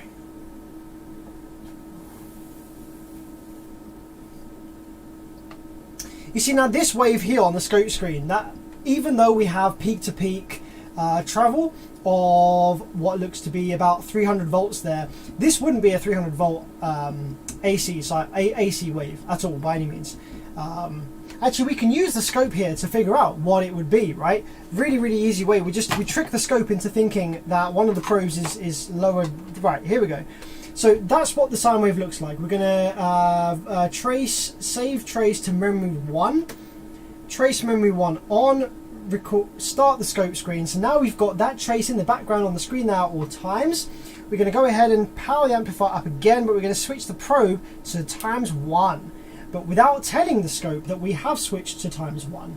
We're going to turn channel math off, go back to number 1, and we're going to go to 50 volts divide, which is what we set to here.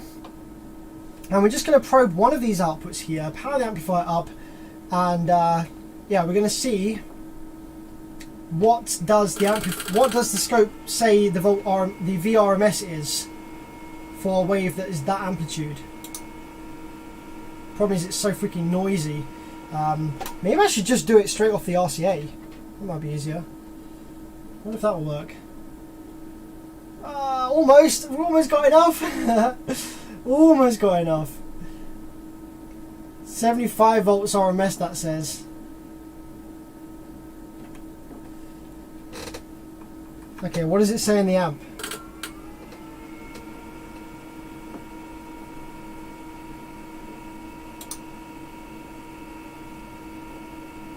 About 91.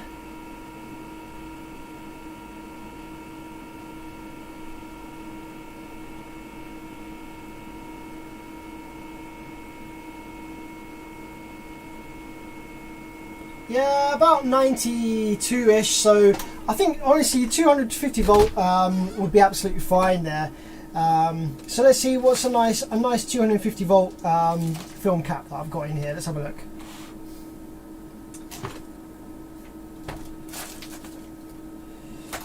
Now the one that came out of it was kind of chonky. It was a bit chonk.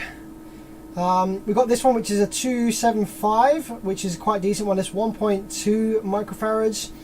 We got this one here, which is a 3.3K. I think that's a 3.3 microfarad. This one here, which is a, I don't actually know. It says 685K. Maybe that's a 68. Yeah, I think that's 6.8 microfarad, that's pretty big actually.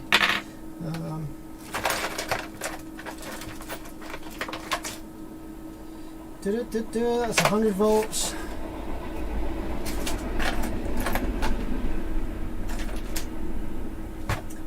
Yeah, you know, I think we'll slap in a 3.3. Let's try that. Let's see what happens.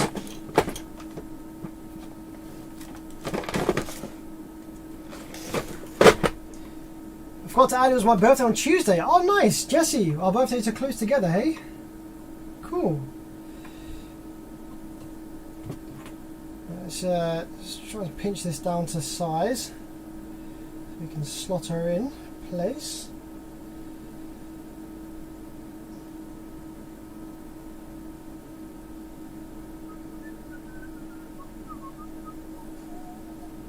Ah, Andy, this is some good info. So this is info that I don't know. Yellow one is meant for EMI filters. The red ones are meant for DC filtering noise. Okay, Andy, so which one would you use in the output section, the final of Class D amplifier section? It goes after the output filter inductors, just before the speaker terminals. It's across the speaker terminals. It's a full bridge amplifier. It's across the speaker terminals, completely across the speaker terminals. So what would you suggest? And what are the blue ones for?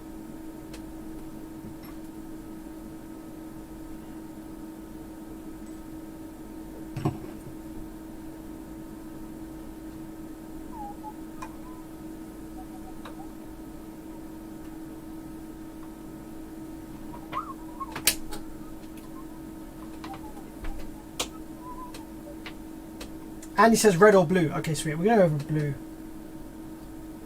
Gonna go with that blue. Blue, blue, blue, blue, blue, blue, blue, blue, blue, blue, blue, blue.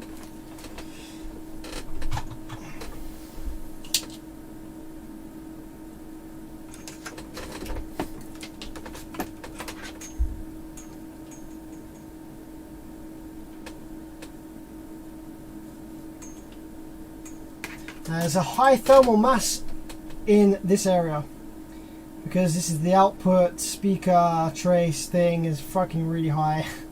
Really high thermal mass here, guys. I don't know if I'm going to be able to suck this whole... I really don't want to dismantle this whole amp board because it is a pain in the ass. This is just one cap that I need to change. Please, Lord, let me do this top board.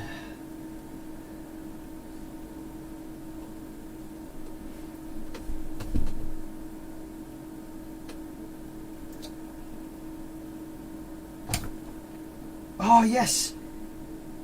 Yeah. Oh, we did suck it, but we had a bunch of the crap left over it. Just covered the hole again. Come on. Okay, heat up again.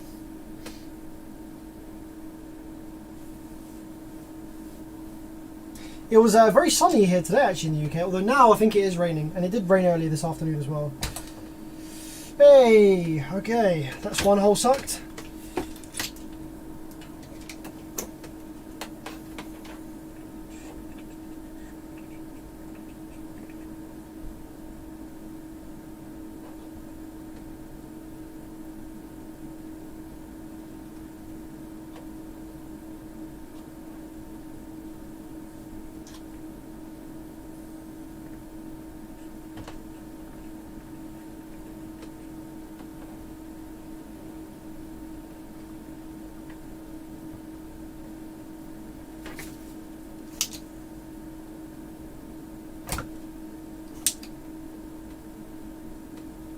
Okay.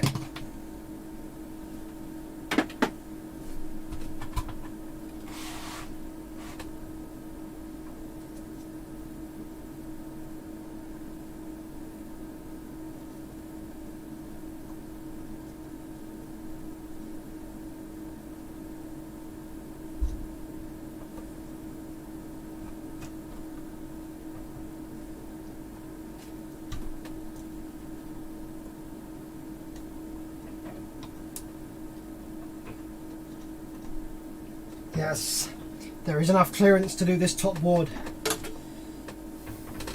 There is enough room in there to get my iron in. Thank God for that. Right. There's really no point taking this board apart if we can avoid it.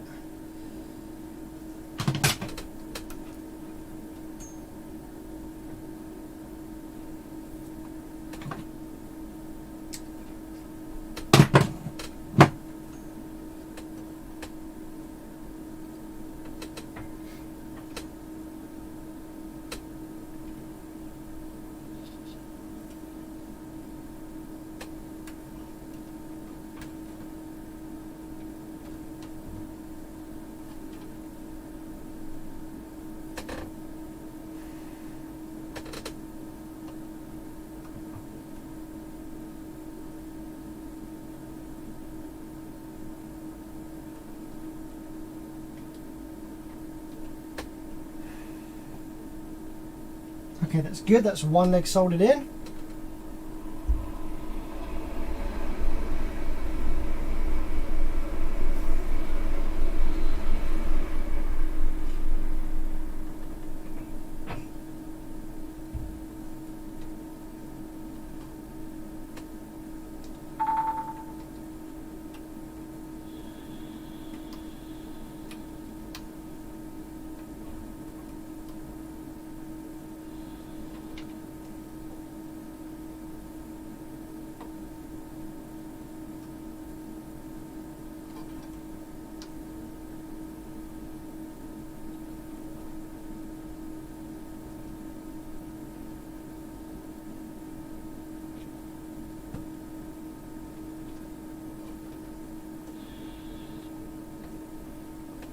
That is two legs soldered in.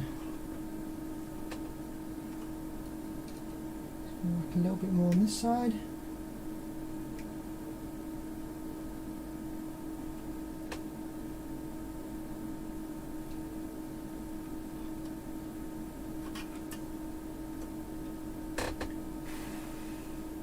Okay, sweet, done. So now, hopefully, that should work.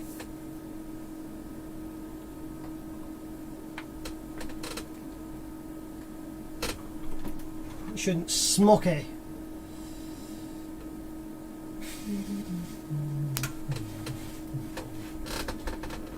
I'm just going to let the cap cool down a little bit because soldering and all that.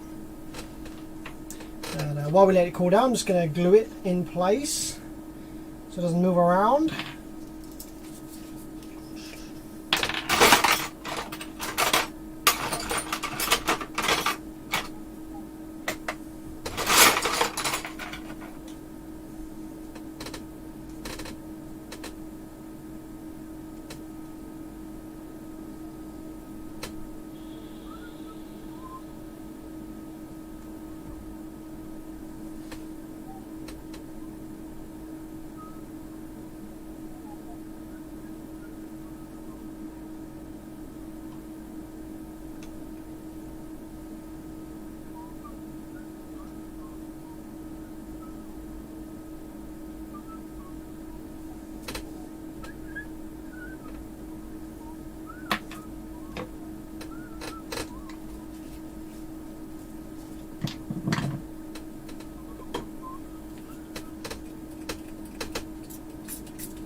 Okay, cool.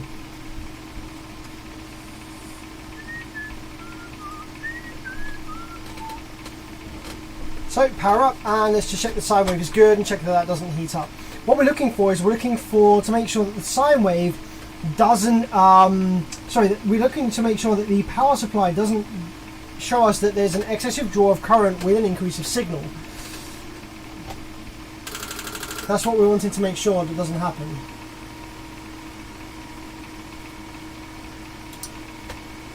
So we've got 3.9 amps with low signal playing as we increase the signal. 3.8, 3.7, 3.6. That's good, see? And actually that's massively cleaned up that sine wave quite a bit.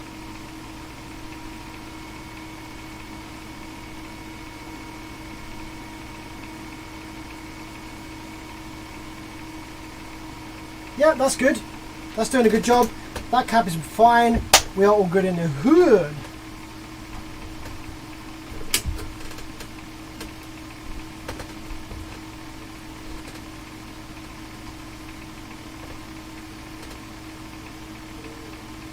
How often do you find problems caused by that glue material becoming conductive? It's not become an issue that I've ever seen in car amplifiers, but I have had it show up as an issue in a home audio plate amplifier that I was repairing. Yeah. So one time that has been an issue. Fucking hell, man. Jesus Christ. Robert, my man, what the fuck? That's ridiculous. What the fuck, man? $100, bro. Fuck's sake. He says, happy birthday, Sam. I really appreciate all the advanced level TS and R for Amplifier. Everybody else always delves into the mathematics or talks about nothing but the basics. Well, I'm glad that I have had the positive effect on you, and glad that the bullshit that I am doing and talking about is you find entertaining or useful enough for you to drop that much on a birthday live stream. But my man, fuck me, thank you so much. If there's anything you want me to look at or do or like check out or talk about, give me a shout. More than happy to check something out for you. Fucking hell, man, that's mental. That's absolutely ridiculous. Thank you so much, Robert. Massively appreciate that. No words. I can't add out any words.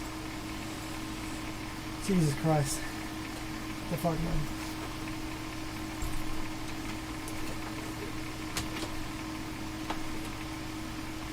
Okay, so what was I doing? After a top board repair like that, one thing I always do to make sure that we're good going forward is that I always have a listen to the amplifier. So I'll disconnect all of the wires and everything from there, and always kind of hold it up in the air, wiggle it around a bit, listen closely, make sure that there are no solder blobs or anything underneath the PCB that may have gone under there while you were doing the top board, through any of the holes or anything like that. So you tip upside down first, get all the crap out, and then listen like this.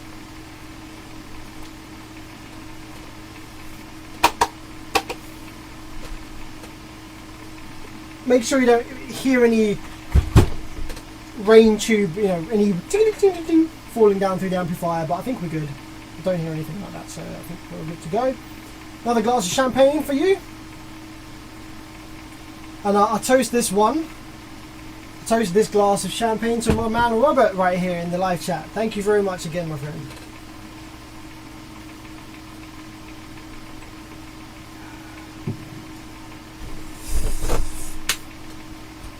Okay. Put the case on another one.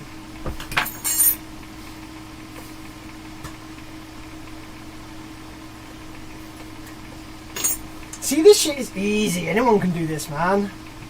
You power it up, you play audio. Oh, something is smoking. Let's change the smoking component. It's fixed now. Yay! Easy. Anyone can do this.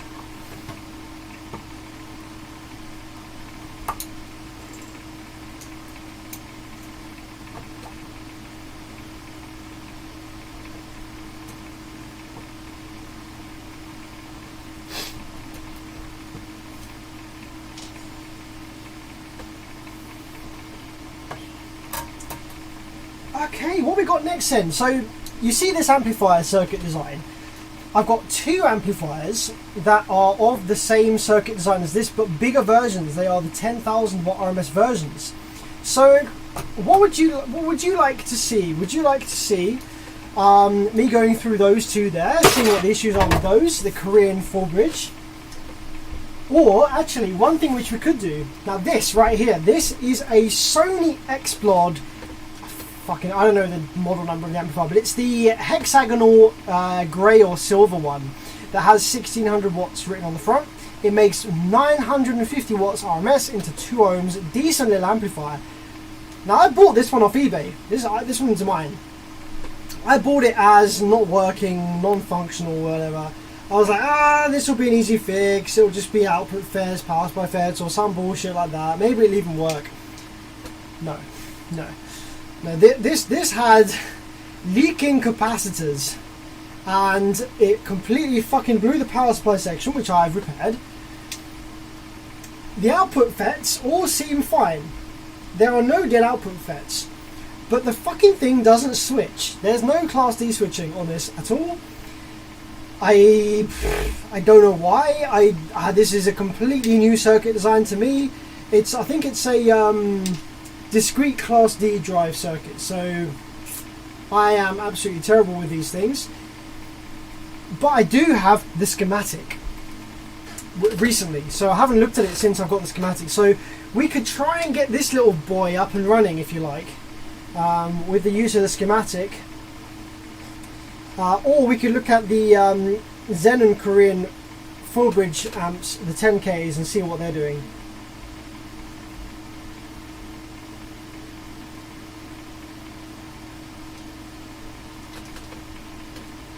Yeah, it's a hexagon. These amps are like hexagonal shape. It's yeah. So you want to see the Sony? Oh shit! You realise we're probably going to be on this one for the whole rest of the evening. It's going to be a nightmare. Right then.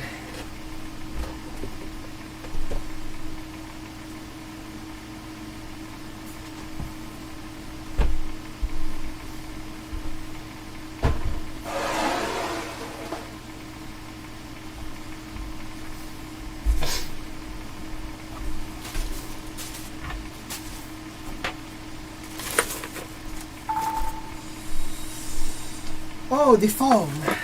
The phone is going. What the phone says.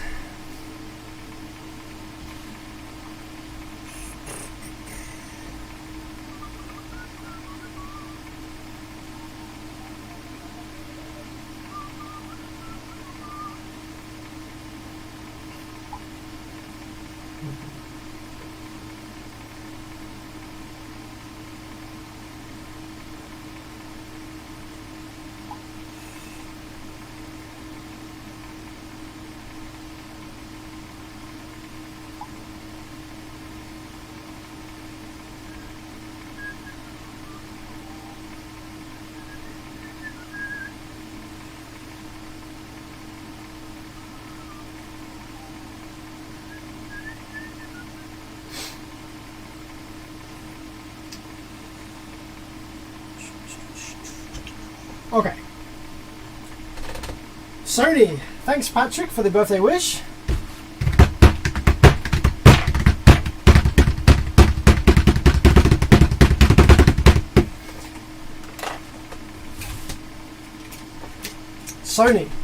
Sony explode. Hopefully we don't explode. Now, so I've already worked on this. I have already, if we grab the other camera, let's bring it over here. So, this amplifier, I have already replaced all of the power supply MOSFETs, which are all of these ones here, and a couple of these ones here. Gate resistors, a couple of them are a bit burned, but they were actually reading with intolerance, so I just left them. Like I say, this is my amplifier, I don't really care. Now, the source of the damage and the issue here was a leaking capacitor, which I haven't actually managed to figure out what capacitor it was from. If it was even a capacitor, it might have been water ingress from inside the amplifier, but there seems to be some kind of, it seems to originate maybe from like this capacitor here, and it's like drips down here. So I've removed this here, which was, I think it was an LM339 or 319, I can't remember. The schematic should hopefully tell me. I can't seem to get this out. This is some LEDs. This is like got all kind of janked up and stuck in there, I think.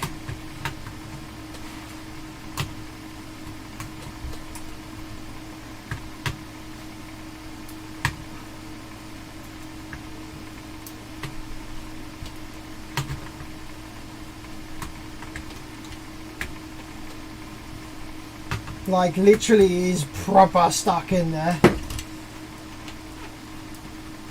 I don't know if that's ever coming out, if I'm just going to pull the wires out of the connector.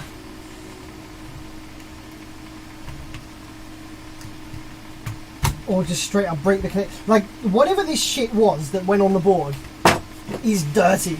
It is nasty. It has fucking... It has got this shit stuck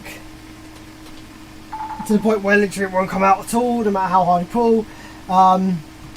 Yeah, it's like eaten away. It looks like it's eaten away the traces there, but it kind of hasn't, and I can't read any of the markings on the resistors. It's like kind of eaten away the markings on the resistors, even though they might actually be within tolerance, but I've no idea. So now, fortunately, I have the schematic. So with the schematic, I can check what all of these are supposed to be, even though I can't necessarily read the what resistor number they are, you know, whether they're R34, R36, can't really read that so well either here. But we might be able to figure something out with the schematic, which I do now have access to. And isopropyl alcohol doesn't really seem to clean off this crap either. Even if we get the isopropyl and a towel, it doesn't actually remove or lift this crap from the board. It's just still there, forever haunting me.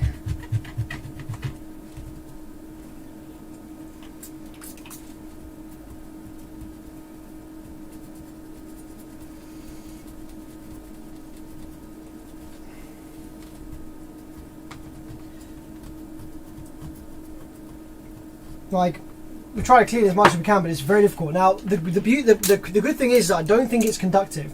So we can take our multimeter, put it onto 2 mega ohms right here, to the point where if I just touch my fingers here, we can see that you can see my body resistance, usually. Yep, there you go. So you can see that this is the resistance of my body through my arms, like through my heart, my chest. So very, very, very sensitive. So hopefully we will find that this board and this crap is not conductive.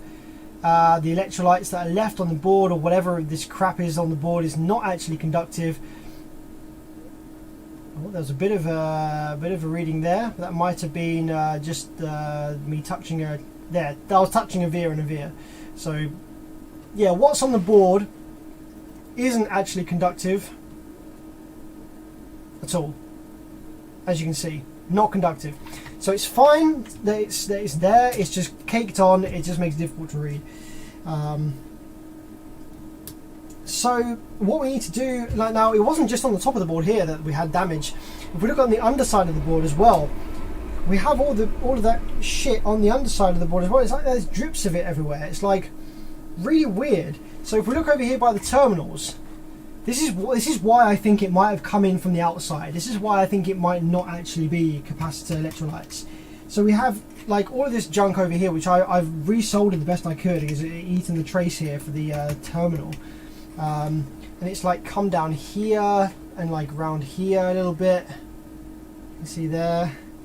And then it's like gone on the bottom of the board here, down to here. And there's like a big black splooge of it here. It's like fucking weird shit. I don't even know what it is.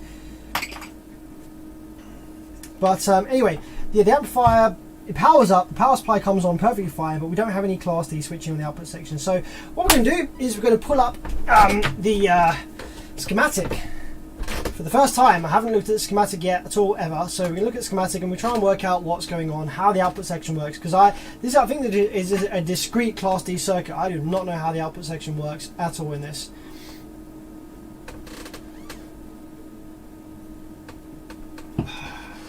Right, one sec.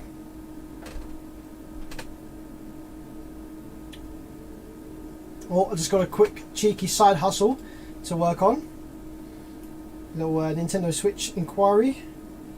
Bear with me a sec. Copy that. Go to here. Slap that in there. And then slap that code in there.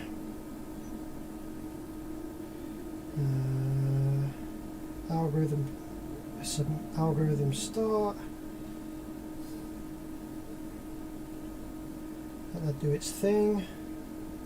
And we generate the master key, hopefully.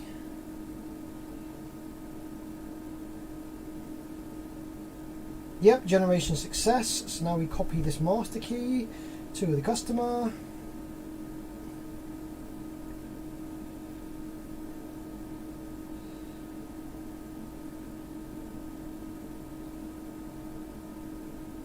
Select all. Master key is this.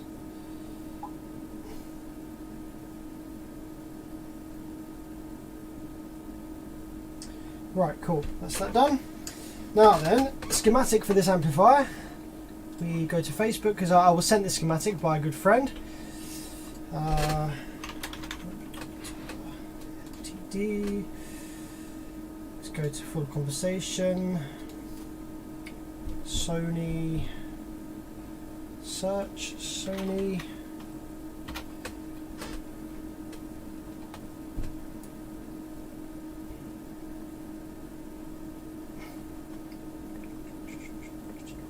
Here we go. Okay, we have the schematic. Right. Boom.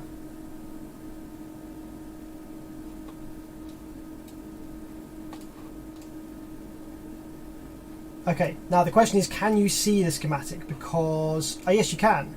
I didn't think Chrome worked with OBS, but I guess it does.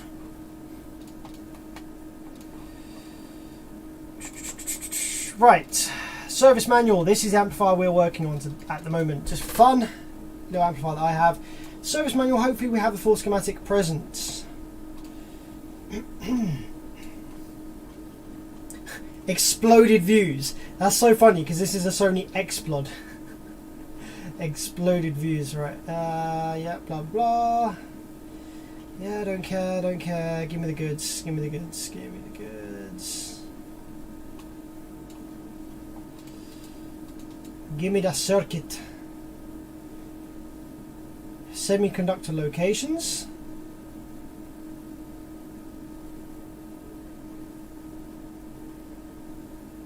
Schematic diagram. Main section. You can tell that this is old. Okay. So this is our preamp section.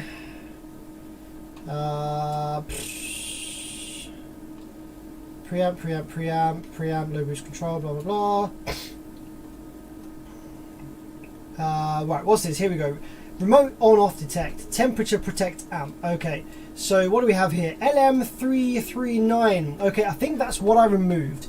So that is the actual, here we go. This is the area where there's a bunch of damage on the PCB right here, by the LED board specifically. So this is, yes, an LM339.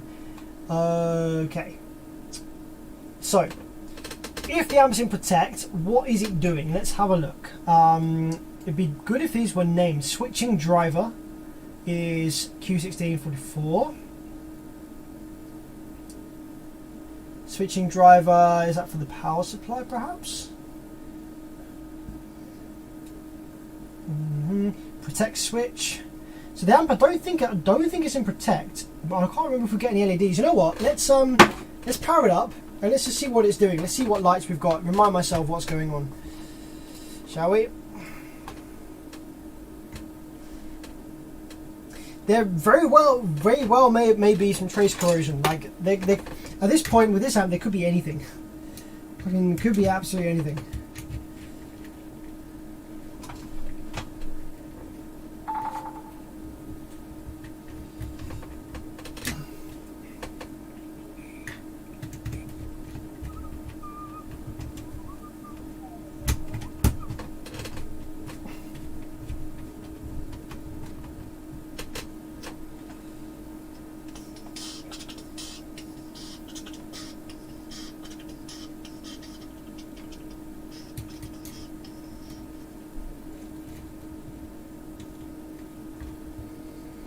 We want to stream this again this year. I can't do stream this again this year. I have too much other stuff going on in December, and it was so draining. I might try and do something for December, but I can't do stream this again. I'm sorry. I might try and do some streams in December, but right. Okay, power going in. What is this amp doing then? Power supply, 12 volts. Power on. 1 amp.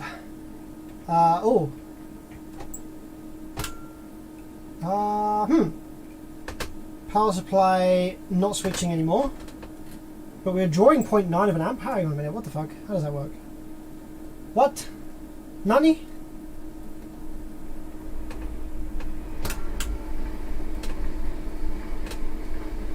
Oh, okay. This is the same as the fucking MTX. So the power supply is backwards on this. So we have switching on source and gate, but nothing on the drain. So if we want to see power supply switching, we need to check the source and the gate. So yep, that's power supply switching. Cool, all working fine. Output section. However, we have nothing switching at all. 20 volts divide. We just have nothing. No activity whatsoever. LEDs, we have nothing. There's no LED, which is worrying. That is worrying, isn't it? Now, what is the LED supposed to be connected to?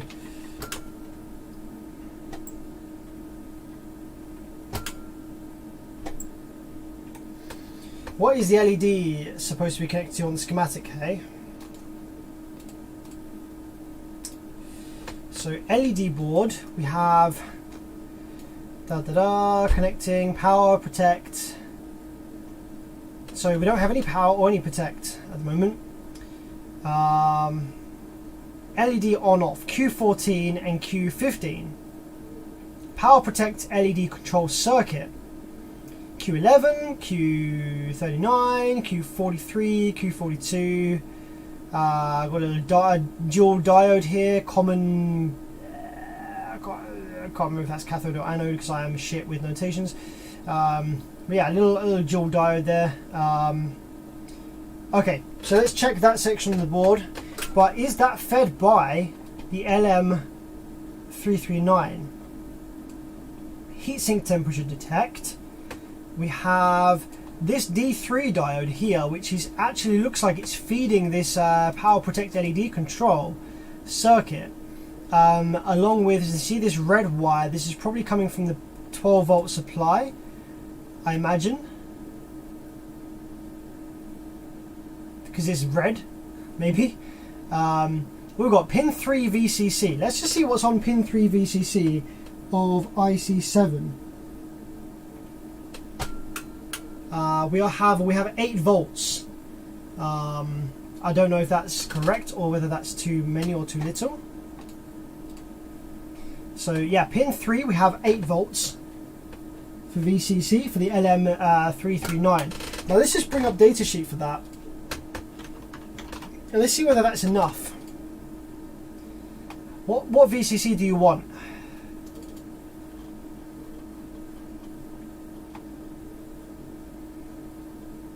VCC pin 3, supply pin, VCC supply voltage, maximum 36 volts, absolute maximum ratings, recommended operating conditions, minimum of 2 volts, maximum of 30 volts. So 8 volts, yeah, it'll activate the chip, so okay.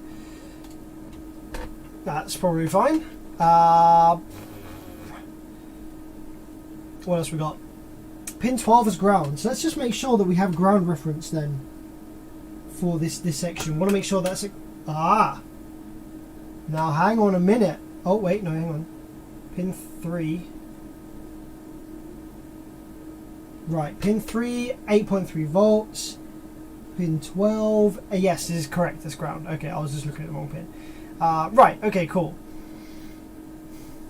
So let's have a look at the LED circuit because LEDs are not working at the moment. So if I stick my probe into the LED headers, we have nothing, nothing, and nothing. Let's just flip the board over for a minute and let's see if we have anything on the bottom of the PCB right now in this area.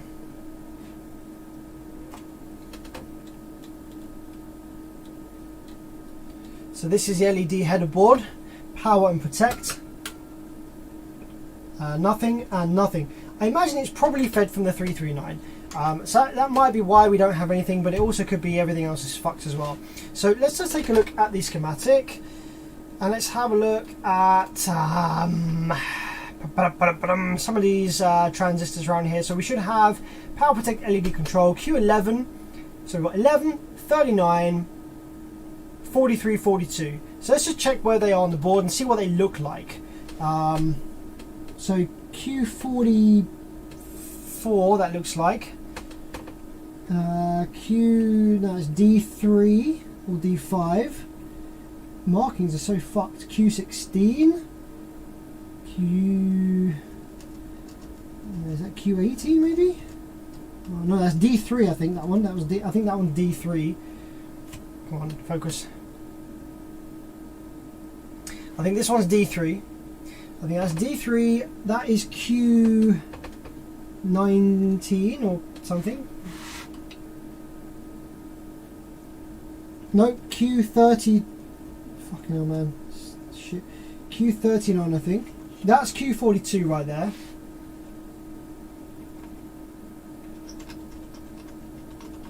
That says Q43, even though there's no transistor. This is just a... What? Q42, Q43. Where is Q43? That is just a capacitor and a resistor. What? That says Q48, but there's nothing there.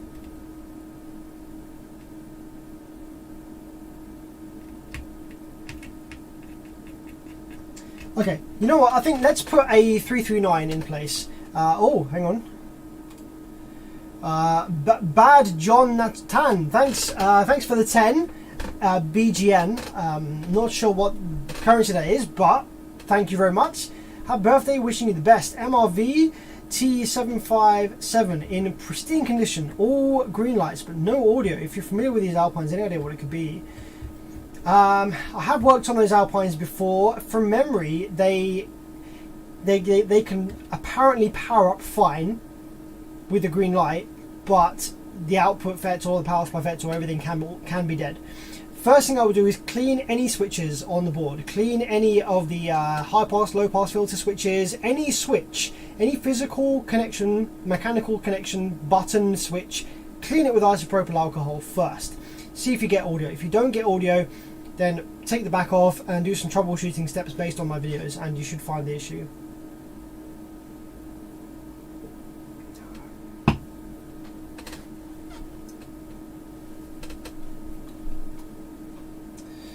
Okay. So Q43, 42. So I want to just find some of these. I want to find Q43 and Q42. So let's have a look, see if we can find Q43 and Q42. Q44, T3, 39, 39, Q45, is that? Fucking hell, man. Let's see if I've got a an LM339 to drop in here.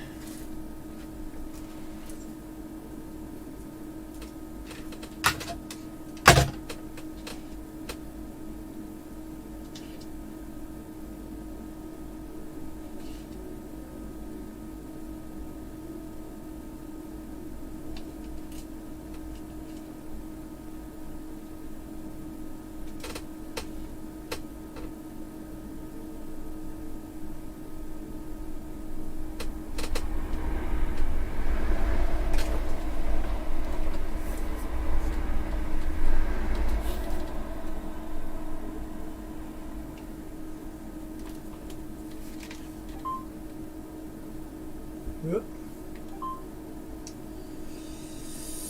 Let's have a look.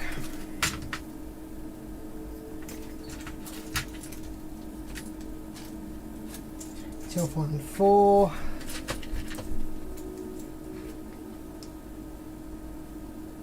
Three, 2, 4.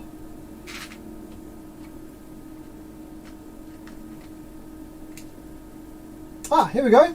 LM339. Right, let's drop one of these in, because that just, you know, at least fills up that gap again, so we can start probing the circuit, see what's going on.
Remote on off detect, temperature, protect switch, switching driver. Okay, let's scroll down. Let's see if we can see the output section. I just want to see how the output section's working here. Main board.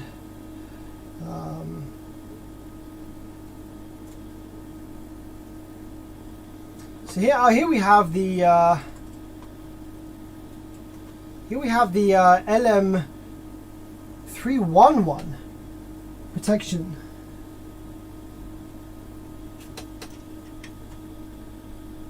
Okay, I found that IC8. Found that on the board. That's cool. Okay, so we know where that is. So protect driver. That is a little optocoupler for telling the power supply section to protect, probably. That's the power supply section. FET1 booster. 45N20A. I think that's the output FETs. Yeah, that's the output FETs. Right. So what's driving the output FETs? On the gate. We have so discrete class D drive.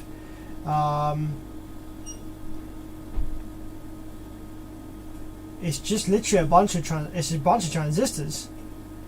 A power amp pre-driver. There, that's what this is. Power amp pre-driver.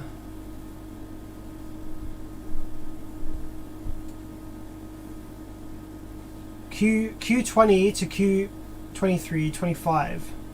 Power amp pre-driver. Okay. But what activates that? Protect driver, PTC2,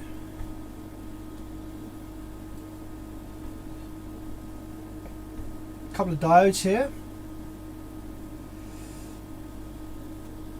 This is like not really anything that I've really worked on before.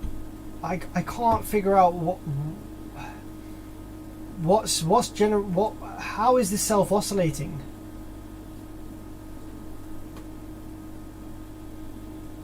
Just from the transistors, but then this is why I like modern Class D, because you'll have like the enable pin, which will be like high or low or whatever. But here we go, amp mute Q30. That might be something to look at. The amp is currently muted, so that might be the thing that we can check out. So we should have, what does it say? Negative 85 on one side here, 0 volts on one side, and we should have negative 84 volts on the, what looks like, I don't know, the gate, I guess, or whatever the equivalent is of a transistor. KTC 4370A. Okay, that's cool. Right, let me solder in this chip now.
Okay, so with that replaced, let's just see if the amplifier does anything different now. Output section.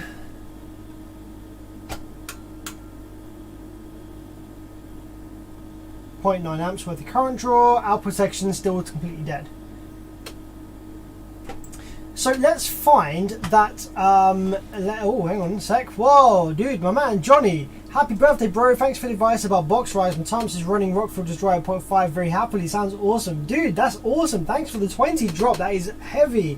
That is a lot of money. Thank you very much, my friend. Cheers to that. I'm glad that your Thomas is running great. My Thomas HD10K is also running great at 0.5. Awesome times. Thanks very much, man.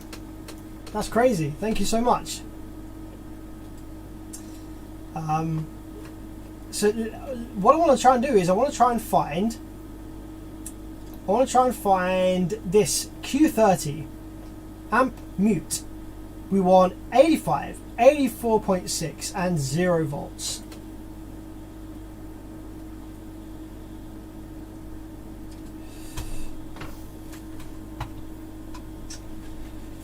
Where are you, my friend? Q30. Q30. Are you going to be by the output section?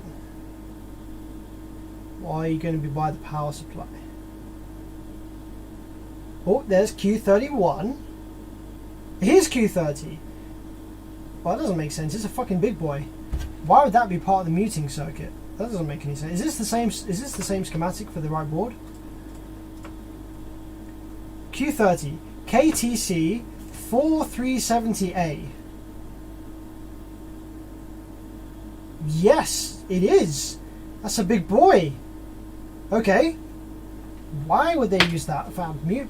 I don't know, but okay. Q30 then. Let's have a look. Right.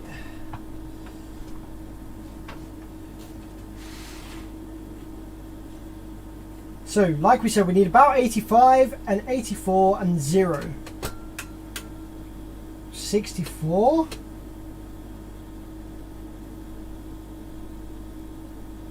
0. 64.9. 64.3. The voltage is a little bit off, but maybe it was doing it with 14 volts in.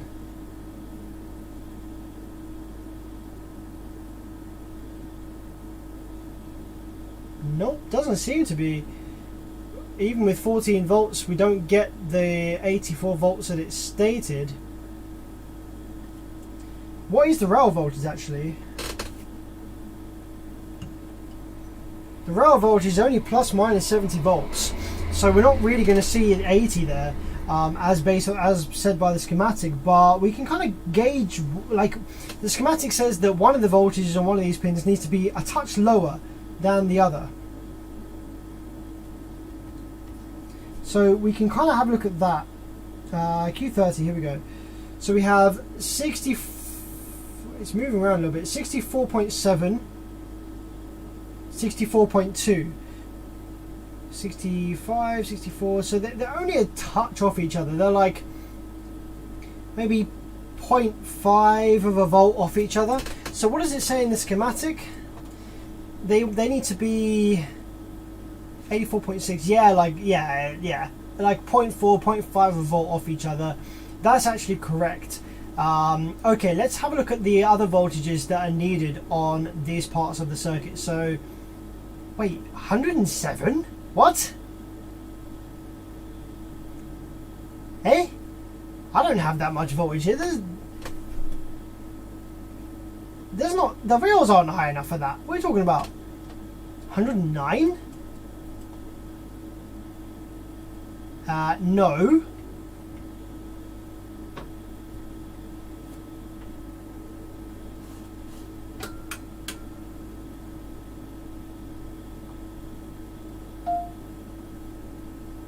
Well, those markings don't make any sense. The rails aren't high enough for it to get anywhere near those voltages. Do I have the correct board here? What is this?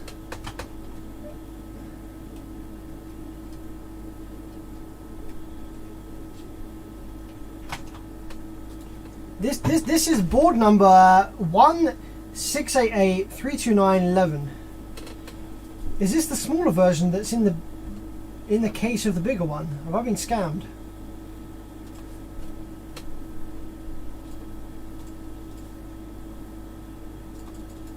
But we do have the correct output FETs, which would make any sense. XMD 1000 P5.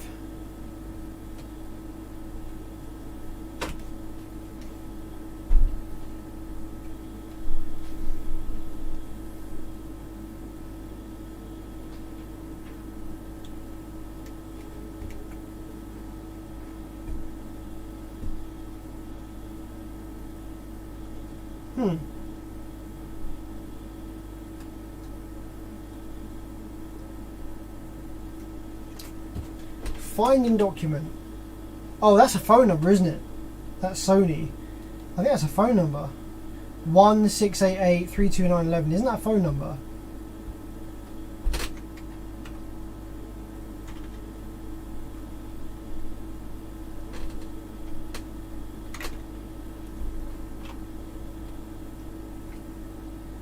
That shows up twice.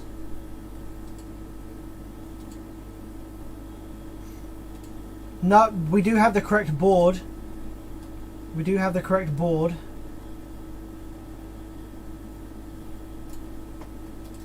So why is it telling us 106 when that's definitely not possible? You guys got any ideas? Do you know Shane Excrom? Yeah, I do. I chat to him a fair bit.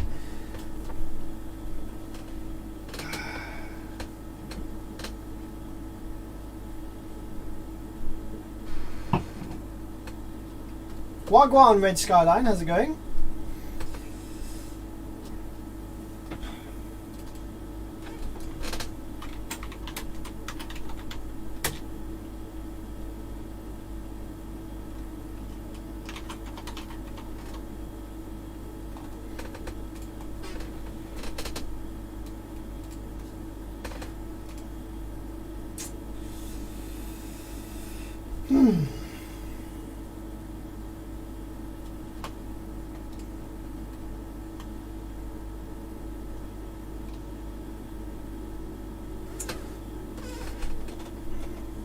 Alright, let's have another look at this protection thingy here, right? Here it tells us the voltages that we should see on IC7, which is the 339 that we just replaced. Okay, it tells us that on VCC we should have 14.3 volts, which we don't. We don't have 14.3 volts, we have 8 volts. Maybe that's an issue.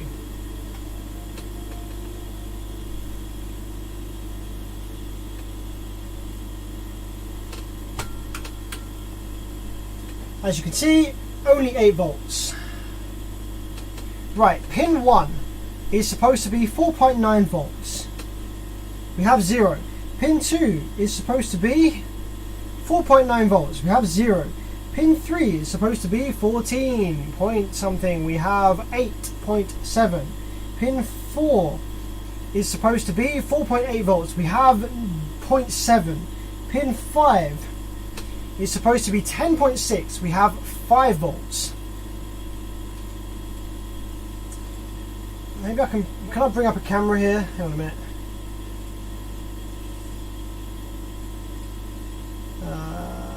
Video capture, JVC.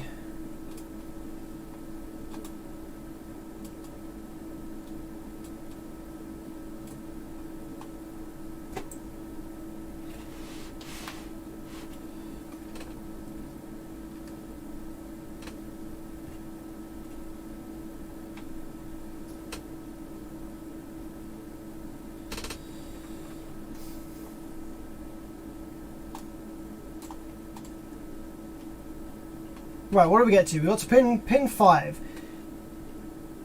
1, 2, 3, 4, 5.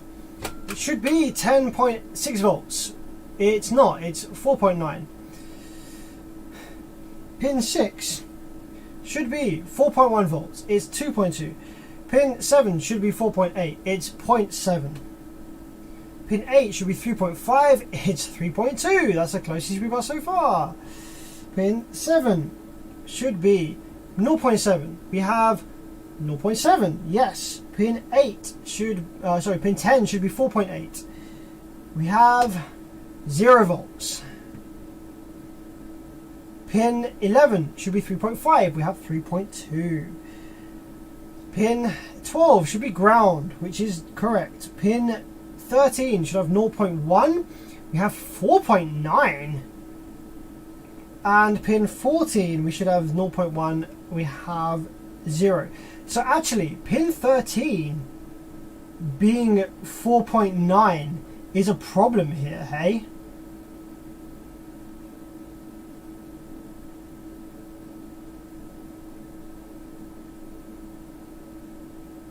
Why would that be 4.9? Maybe that's what's causing this issue. Maybe just for laughs I should try and ground pin 13 and see what happens to the output section. I mean, that's the only one. I think that's the only pin really that's so far-fetched different to what it should be. 0.1 and we have 4.9. Like, all the other pins have been lower than they should be. This is the only one that's like obviously higher than it should be. Pin 1 should be 4.9. Well, actually that's pretty bad as well. Pin 1 should be 4.9 and we have 0. Pin 2 should be 4.9. We have 0. So pin 1 and 2 should be connected together. And they should be connected to pin Q44, which has 4.9, 5 and 0.5 on it. So can we find Q44 on the board?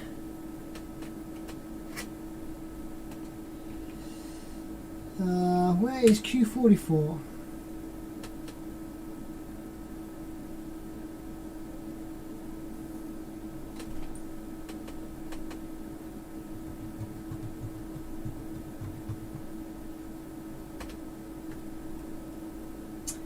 I don't really know, because it's hard to read, because they're all I think, here we go, found it. Okay, Q44, there it is. What do we have? Okay, we have 4.3 volts on one of the pins, 4.9 volts on another pin, and nothing. Oh no, I'm mistaken, we have 4.9 volts on all of the pins. Okay. So if that's the case, then why don't we have anything on pin 1? What?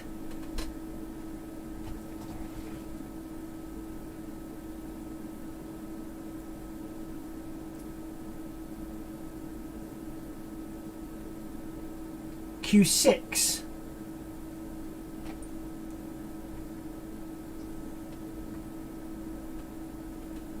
Where's Q6?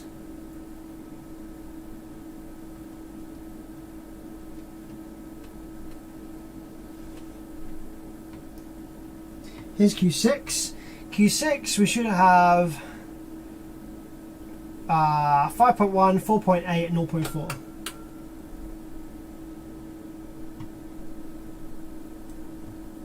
No, we have all of them. So, okay. So, yeah, we don't have the 0.4. Okay. So maybe that means it's in protect. Like, it's trying to protect, perhaps. Q5.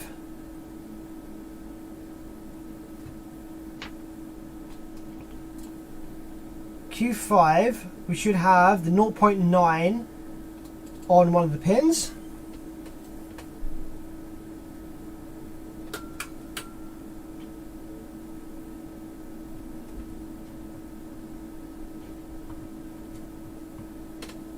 Okay, well, we kind of do. Q5 doesn't have anything on pin 2.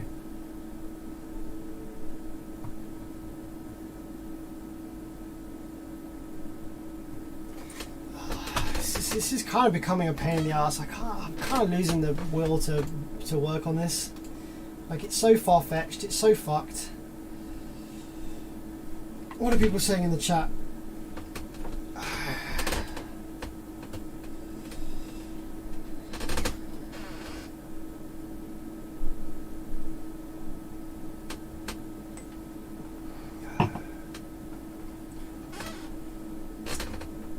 In the JP, hang on a minute.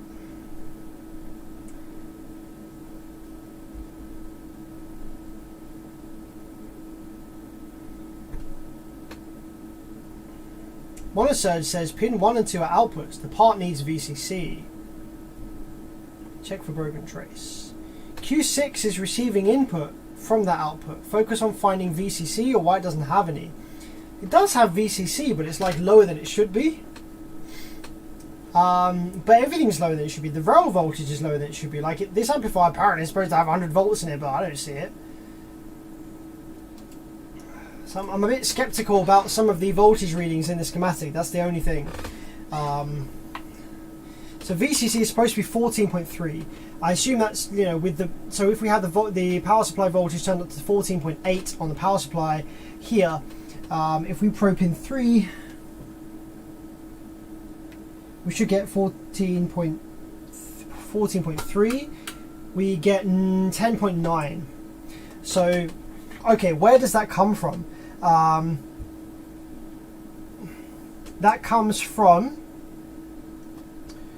supposedly RJ3, maybe? Because we see the red line here. So it doesn't come from R106, doesn't come from R103. So it seems to come from RJ3.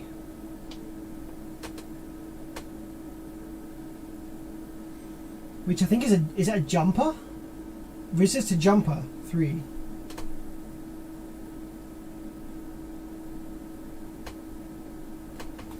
Trying to find that on this board is going to be tricky. Oh, I found it! I found RJ3. Alright. So on one side of RJ3 we have 14, on the other side we have, yep, 14, okay. So we should have direct continuity from RJ3 to pin 3 then, shouldn't we? Supposedly.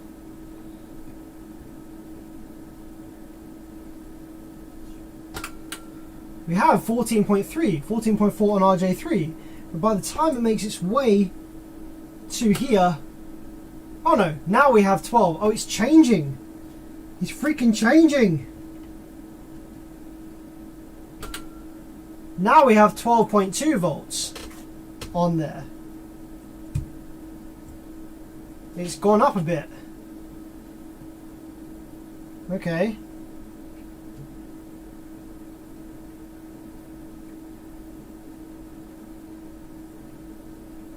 Output section still not switching, right? Pin 1. Okay, pin 1 we still don't have 4.9. And on pin 13 we have 4.9. Pin 13 is 4.9.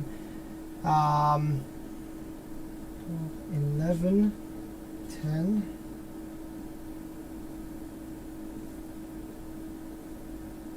Something's getting hot as well, like I can smell him. I can smell something's getting hot. I'm just going to see what's getting hot.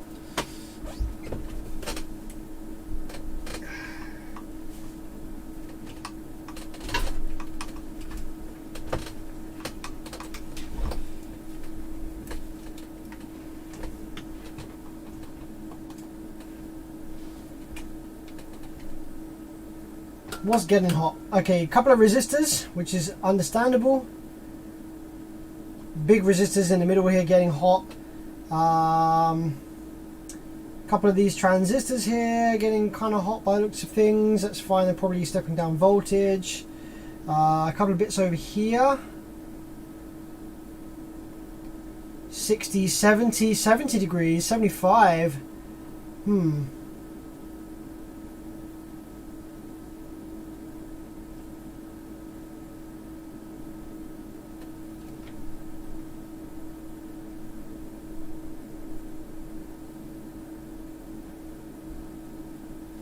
76 degrees Celsius over here. Some of these transistors in the output section.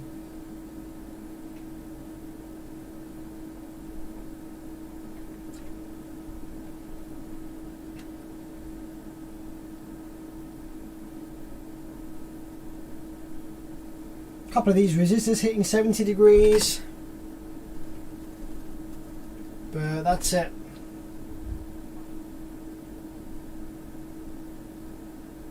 $87 degrees now. That's a bit hot. That says to me, That says to me,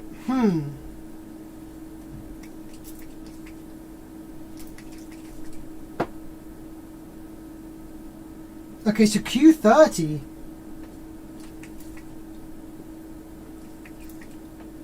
Q30 seems to be the one getting hot, which is actually the muting transistor, isn't it?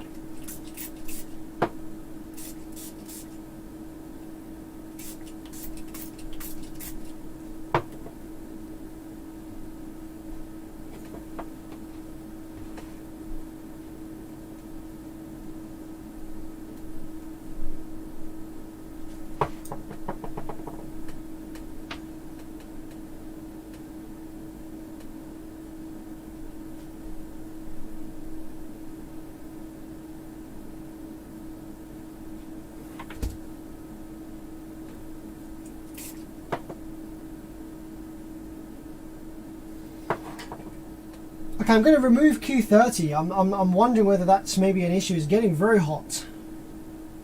I'm just going to see what that does by removing that. Q30, that's the muting transistor there. I don't think there's anything else really getting too hot here that's a cause of concern. A couple of these transistors getting to 70 degrees. What are they doing? We have Q46 and Q47. Both BD139s. They're probably power supply drivers, aren't they? By the TL494. Yeah, they're power supply drivers. Yeah, they're getting hot. That's fine. Okay, yeah, maybe we try and remove the muting transistor then, because it's getting kind of hot. I just want to see what that does to the amplifier. Jack the Ripper, Sammy, how's it going, man? Great to see you, bud. I can't believe I missed 7 hours of a long day of streaming.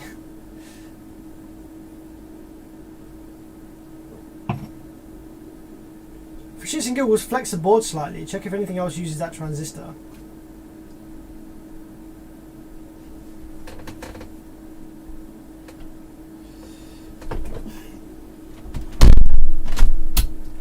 Let's have a look at some suggestions on here. Shorted ZD6. Xenodiode 6. Okay, what's Xenodiode 6? Let's have a look. See whether that is actually shorted or not.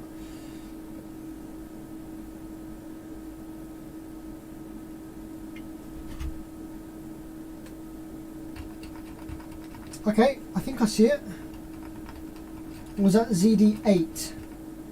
Can't quite tell. Let's just check this one anyway. I found a ZD that looks like ZD86, something like that.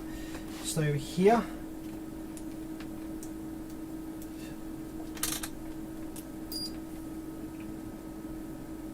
Nope, not shorted. Is it open though? Reading open circuit this way.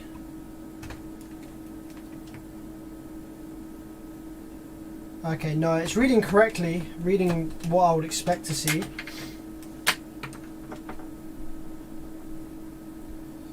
Thanks so much for the kind words, Jack the Ripper. I really appreciate that, my man. Thank you very much.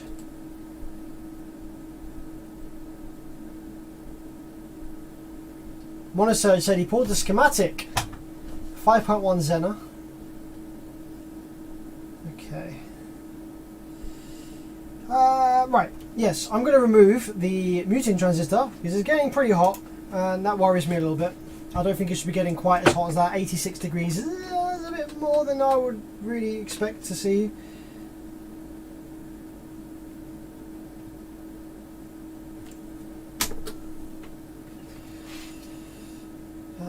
Yep, that's over here.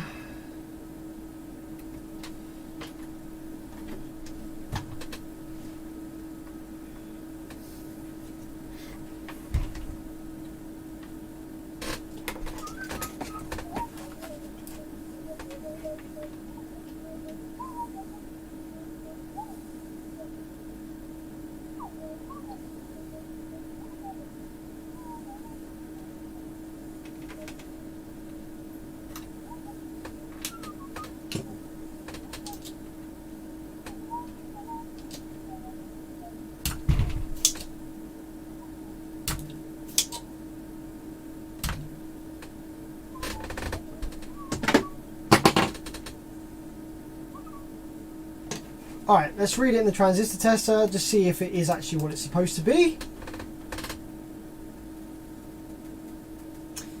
Well, it is reading as an NPN. So it is reading as a transistor still, which means it's probably okay. I'm just curious to see what does the board do with that transistor removed. I'm interested to see whether the output section comes on or not. That's all.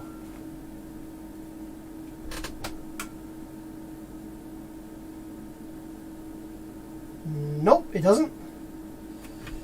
What voltages do we have?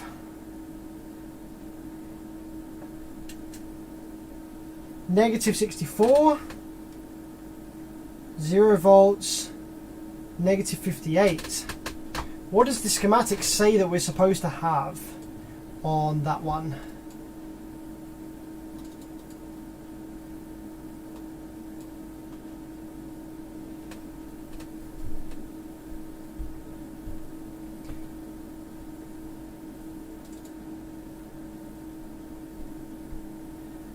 Yeah, negative 85, 0, and then 0 up to here, etc, etc. Okay.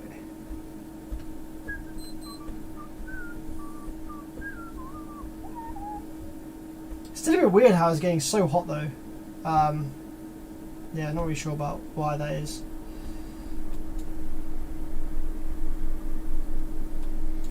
Okay, let's put it back in the board for a minute, and let's have a look at IC8. I want to see what, because we got the protection there of the 311. I just want to see if we have the correct kind of voltages around there. Although I mean we're probably not, because we're not actually getting the correct rail voltage here. Like this schematic shows voltages that are way above and beyond what I'm getting from the rail voltage on this amplifier.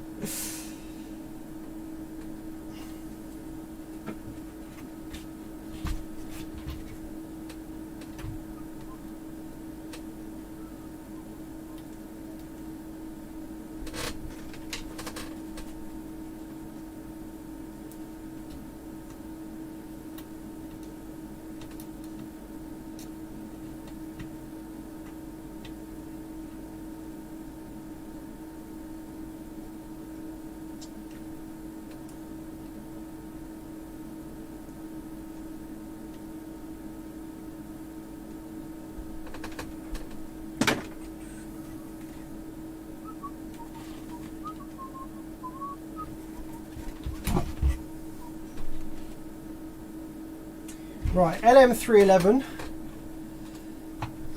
Let's have a look at U. Let's compare voltages on the schematic. So pin 1, we should have minus 90.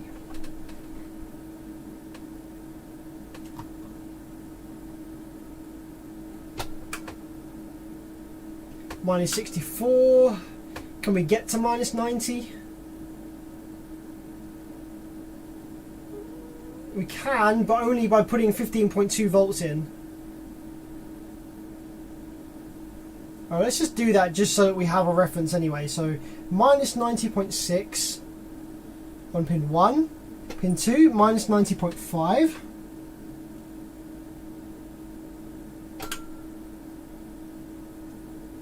So 90.6. 20.7, that's about right. 89.6 on pin 3. Yeah, that's about right.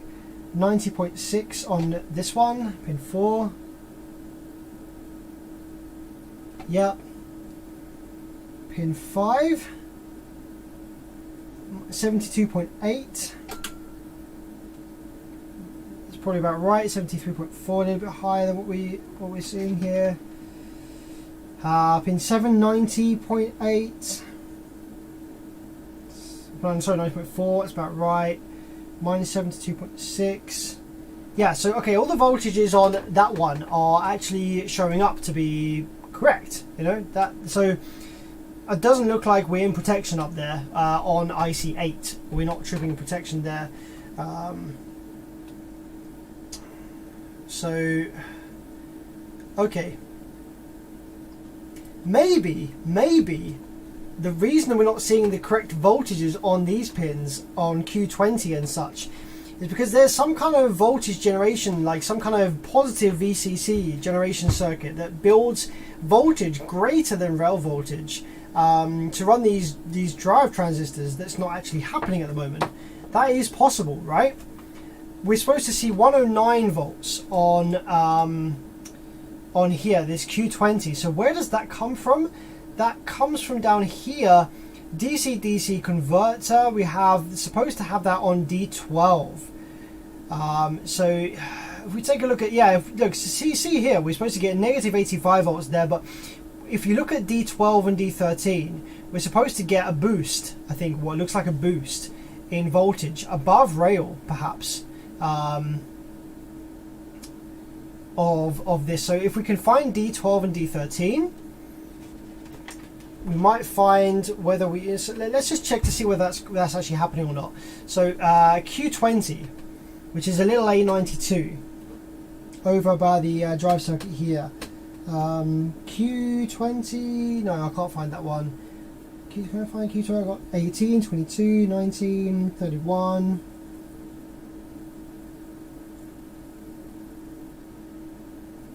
Okay, I can't find Q20, but can I find Q23? No. Here we go. Here's Q20. Right. Here is Q20. So we should have, what does it say? 109. 98. Here we go. 110. Yes, so we do. We have 100. So okay, that's fine. We are generating those higher voltages then. Although, what looks like here, we're supposed to have 109, 109 and 108 on Q20. But actually, in reality, we have 100, 110, 110. So, it's on the collector. The collector is the incorrect voltage here. We only have 98 volts.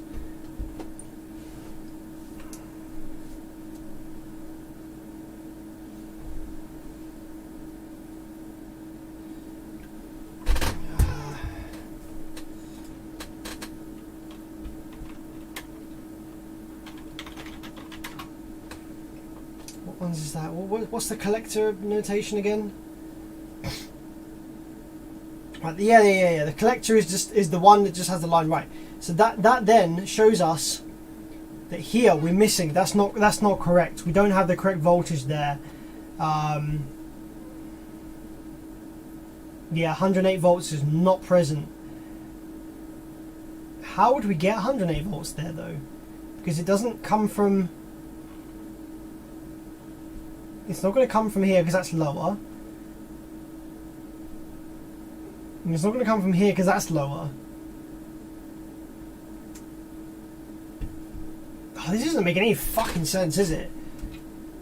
See this? How do we get 108 volts on the collector of Q20, right?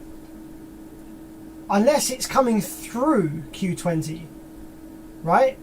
How do we, like, yeah, so maybe Q20 is dead. The 108 should come through Q20, correct? Because after Q20, we have lower voltages. So it's not coming backwards onto here. It's coming through Q20. So maybe that's dead. I don't know. Seems fine. Fucking hell, man.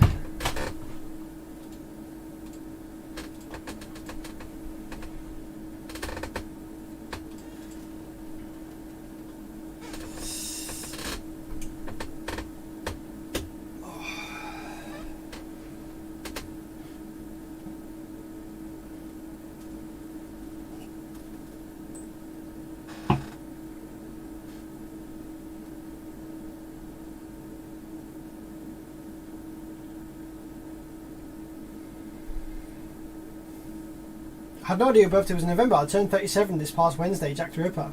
Wow, man. How's 37 feeling for you? How are you doing?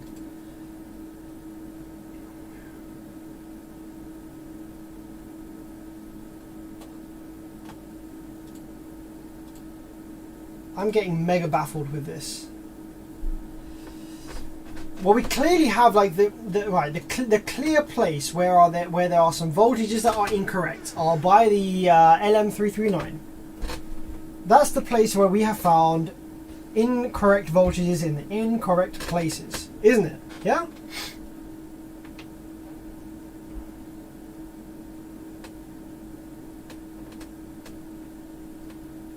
Let's power up again.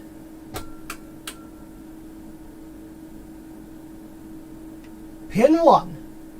So we're supposed to have 4.9, we have nothing.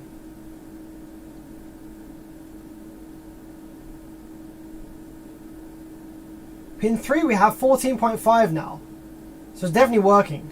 Okay, it's definitely working now. Okay?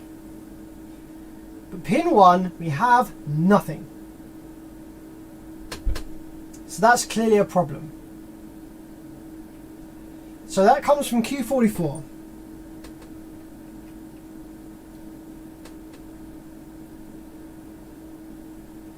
Where is Q44?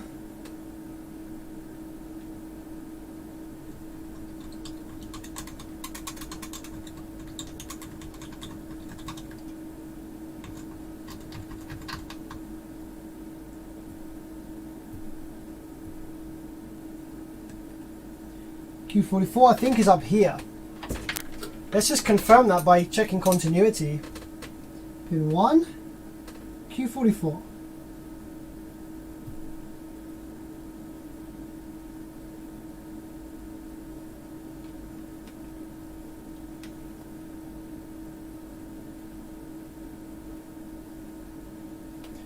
Right, it goes through R67, which is a 4.7K. R67, where are you? You are there. Okay. Right, R67. Yes. Okay. So, Q44, you're supposed to have 5.1 volts, 4.9 volts, and 0.5 volts. However, I think you appear to have 4.2 volts, 4.9 volts, and 4.9 volts. But wait, if that's the case, then why doesn't it make its way to pin 1 and 2 through R67?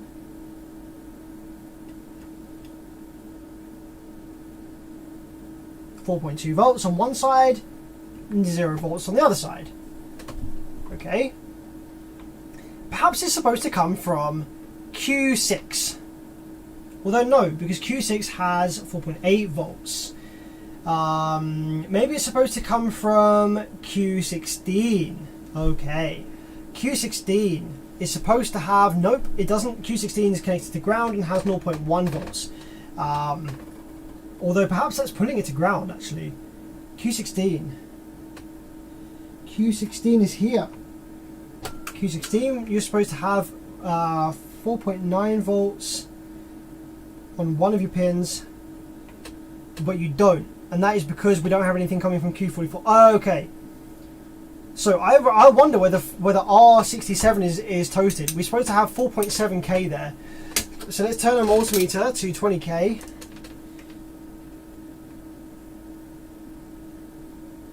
Oh, for fuck's sake!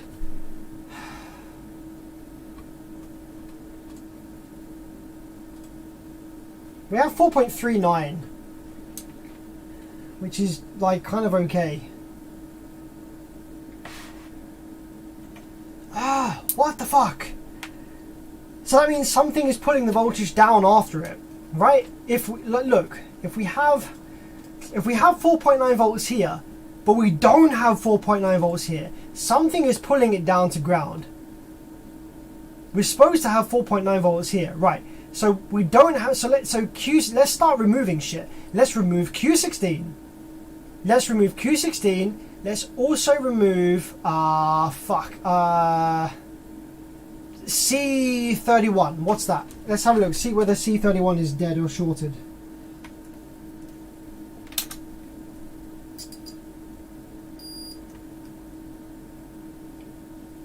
Okay, there's no short on C31. So that's not pulling it to ground. Okay, what else we got? We got R77, which is 10k. Unlikely to be pulling voltage down through there. Also, it's not pulling it down before it, so we're looking after it. So we're only looking at Q16.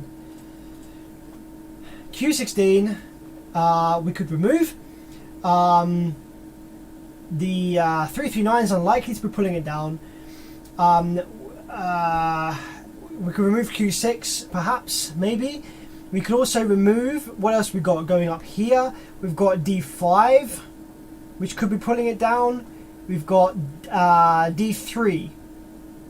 So let's start by removing D3, D5, and well, let's start by removing those two first, and let's see why that voltage is getting pulled down. D3, D5.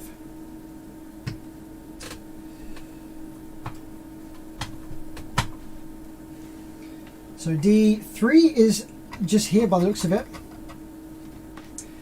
D5, where's D5? D5 is just down here. Nice. Okay, so we found D3, D5. So let's remove both of these bad boys. See what we find. See if the voltage stops being pulled down.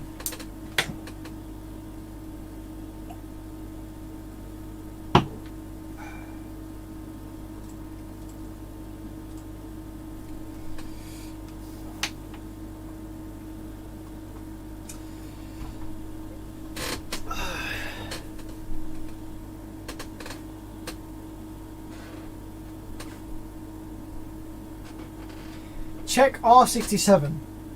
Yep, did that. That's fine.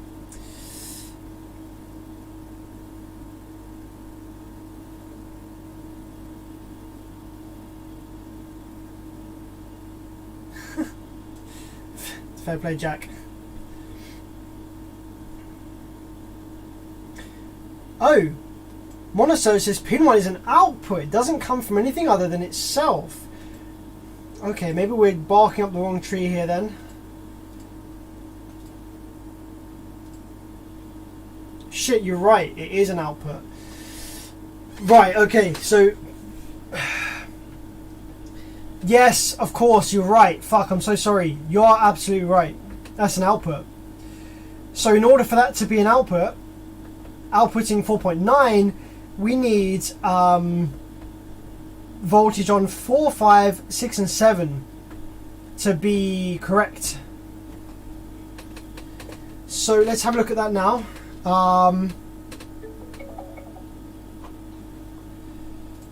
Right, okay, 4, 5, 6 and 7. So 1, 2, 3, 4. Right, pin 4. What is pin 4 then?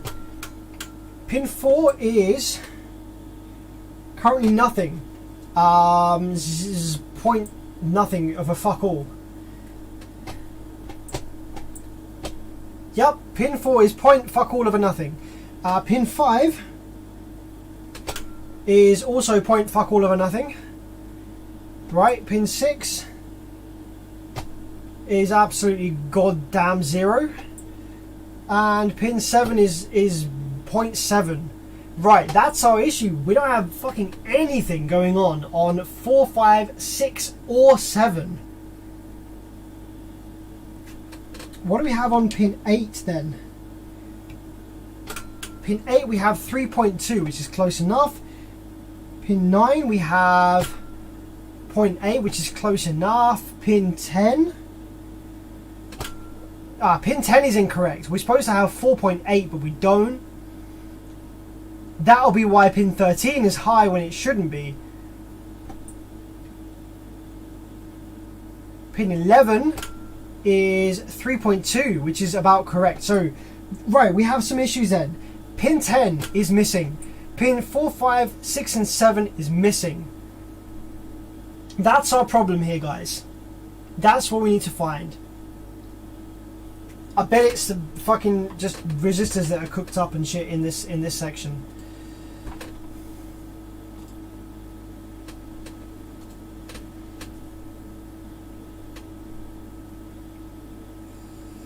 Yeah, it's the Pentagon amp. Yeah, badges. Yeah, absolutely correct. Yeah, absolutely sure. Guys, I'm gonna go for a quick toilet break. I haven't been for a toilet break for 8 hours now since I started the live stream. So BRB, and I'll be back shortly from that.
Right, where were we? Where were we with this bullshit? Sony explode. Something freaking exploded over this board, that's for sure. Okay.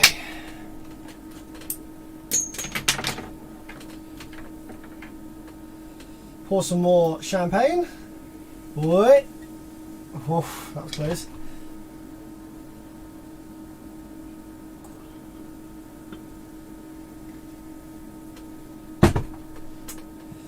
Cheers, guys.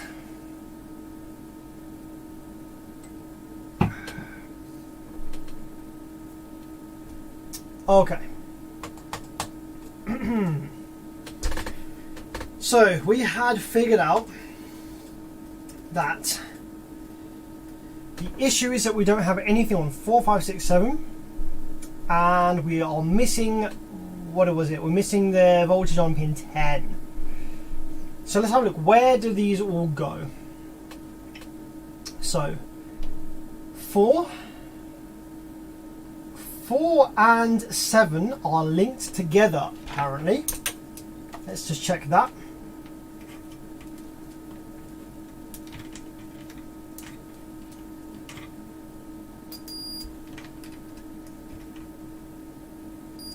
Yep, that's correct. And they get their voltage from a resistor R106, which is supposed to be aha, now this is starting to look like it might be potentially a problem here. 560 ohms. And that sits between the VCC and pin 4 here.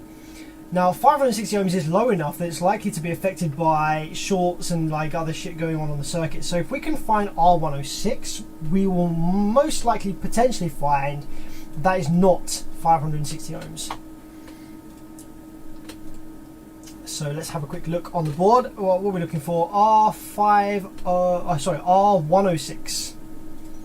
R106. This is going to be very tricky to see because all the markings are very much kind of corroded off here. That looks like R10 something.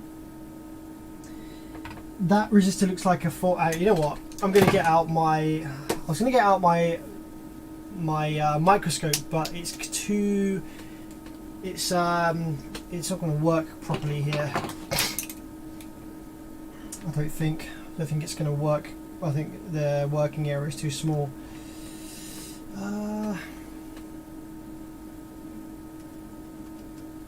So we're looking for a 560. So 561 is what we're going to read.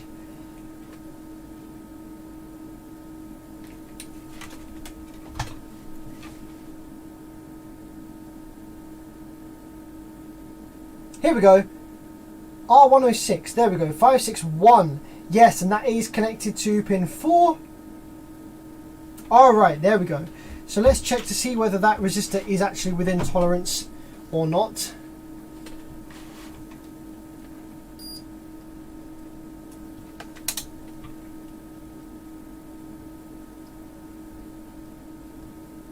No, it appears to be completely open.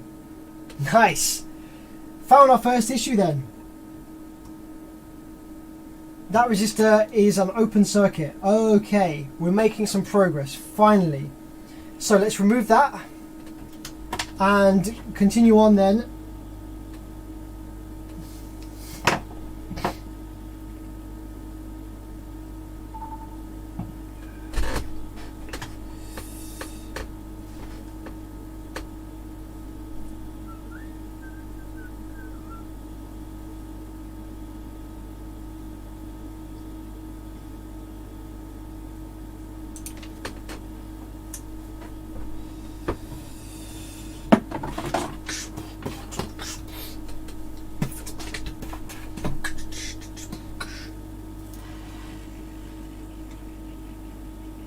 $560.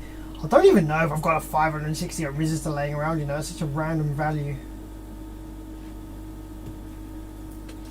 Okay, let's check some of the other things going on here then as well. We have, so that's that. we're supposed to get 4.8 volts there. Now, what about on these ones here? 5 and 6. So on pin 5, we're supposed to have 10.6 volts. Now the 10.6 volts, that is connected to a bunch of shit actually. We've got R104, which is supposed to be a 680. R85 is supposed to be a 510. R103 is supposed to be a 330. And R97 is supposed to be a 270. Now these are all low value resistors, which I suspect may be dead as a result of the damage caused here to the board and the voltage is flying everywhere.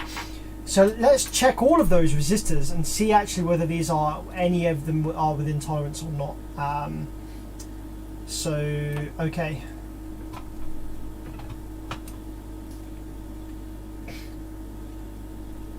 You know what? Get up there. Oh shit. Oh fuck. Camera problem. Camera's fallen down.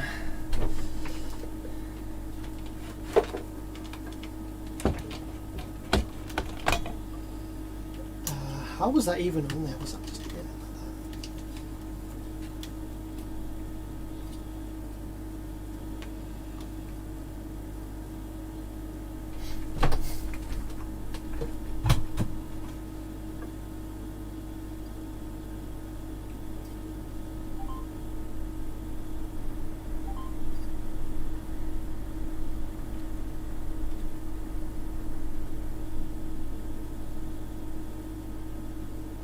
It goes out of focus when you get too close. I'm going to try and keep it in focus like that.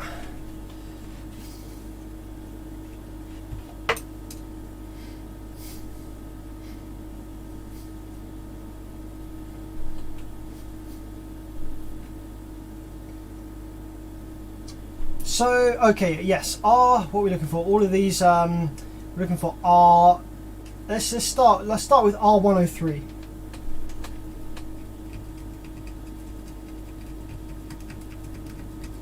Start with R103.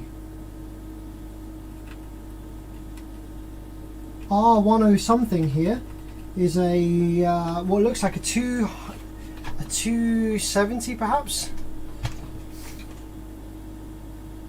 271.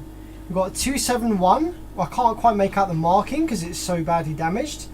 But this one here is supposed to be a 271, which is a 270. Do we have anything on the schematic marked as a 270? Yes, R97 actually, which is not correct.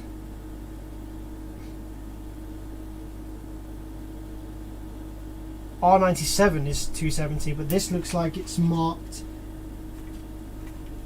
R10. I don't know.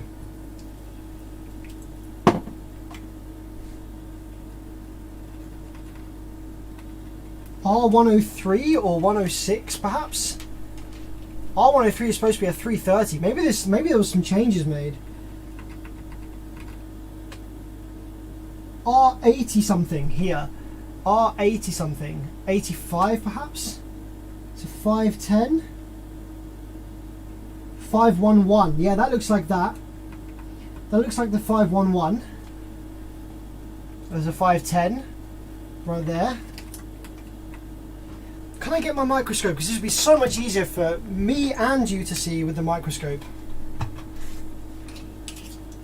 just want to see, will my microscope actually reach this area? Oh, I think it will, you know. I think it will, you know. Yes, it does. Okay. Oh, this is awesome. Oh, yes, that's so much easier. Fuck me. Right, okay. Oh, that's so much better. Right, I can actually fucking see what I'm doing now. Okay, so R103 there is, we've actually got a 270 fitted. Okay, R80 something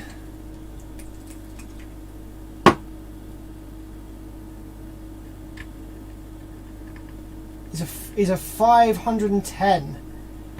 And that looks like on the schematic it should be 85, 510 in R85. So does that look like an 85? It could be. It could be a 5. R85. Yep, that's the 510. So let's check that. Let's check all of these, make sure they're all the correct values. So on the multimeter here, we're looking for 270 across this one.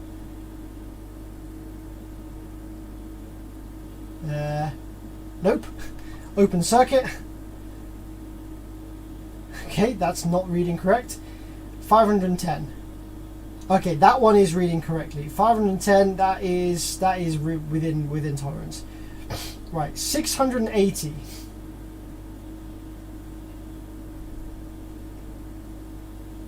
Nope, that one's open. Okay, what about this last one here then? 301 is that? What is that? R97. Or is that 87? R something 7.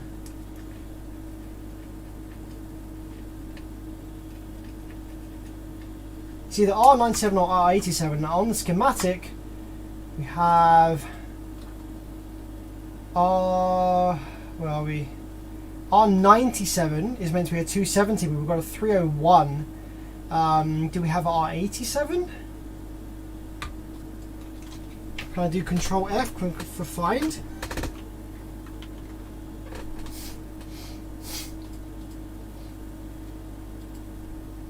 Nope, R87 is supposed to be 10k. So R97 then is supposed to be a 270, but in this case actually a 301. And the one on the board that we found that was a 270 was actually R103, which is supposed to be, based on the schematic, a 330. So it looks like they kind of flipped these ones. But I don't know, what would you guys do if you're in this position where you got the schematic which states one thing but the board has parts fitted differently? Would you fit the parts back to the board that were fitted, or would you go by the schematic? And oh dude, DIY audio guy, thank you so much for the 10. That's awesome, great job. Have a pint on me, I will do. I'm having a glass of rosé champagne just now. Thanks very much, my friend. I love this microscope. This microscope is amazing.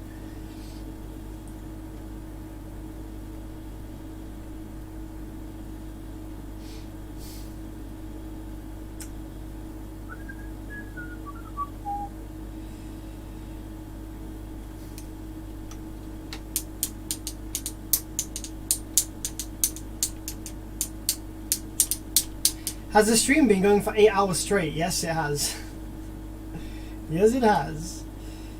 I have grown to like that champagne. Yeah, it's got to room temperature now. It's a bit better at room temperature, which is weird. Jack Ripper, I'm in mechanical engineer. I repair amps as a pure hobby. I've learned so much in Perry's Guide. Yes, Perry's Guide is amazing. I'll probably be able to walk into electrical engineering exam pass. Yeah, nice. Yeah, Perry's Guide is fucking amazing, man. Mona says he would use the ones that are installed. So in that case then we're going to replace the R97 with a 300 ohm and the R103 with a 270. Let's just take a picture of that before I forget what's going on here. Let's go ahead and take a picture of that as my ugly face. There we go. Let's get some more isopropyl alcohol in there so it doesn't look so jank. 301, 65, alright.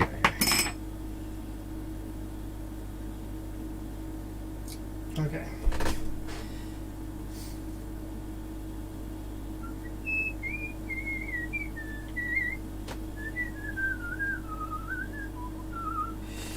I don't get the impression that anyone's messed around with this. This amplifier doesn't give me the impression that anyone's worked on this before.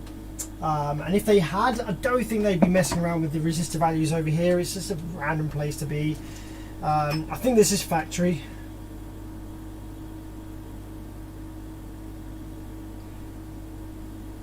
So what was it? We had nothing on shit. We had nothing on the 270. So we had nothing on the 270, nothing on the 680, and nothing on the 300 either. I think, if I remember rightly. So all of those are toast.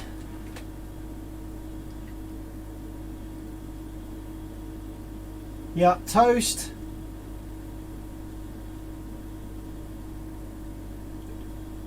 Toast and jam. Although maybe not. It's kind of reading in the right region.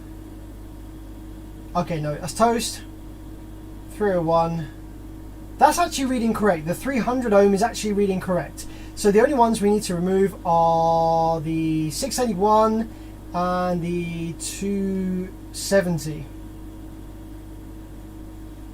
The 680 and the 270, they're the only ones that are not reading what they should be. The others are reading correctly, I think, by the looks of it.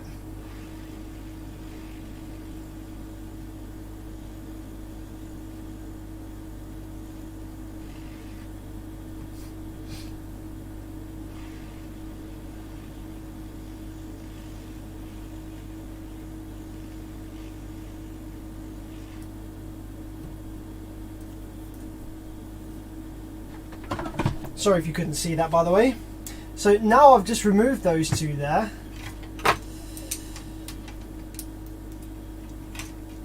So let's just check these. We've got 511, 510. That's reading correct. And the 300, that's reading correct as well. Okay. So we've got 3 resistors there that definitely need replacing. Now what I'm also going to do is, because of this area is so fucked, I'm going to go ahead and look at some of these other resistors over here. So we've got a 4,700 ohm resistor. Let's just check that one, see whether that's within tolerance.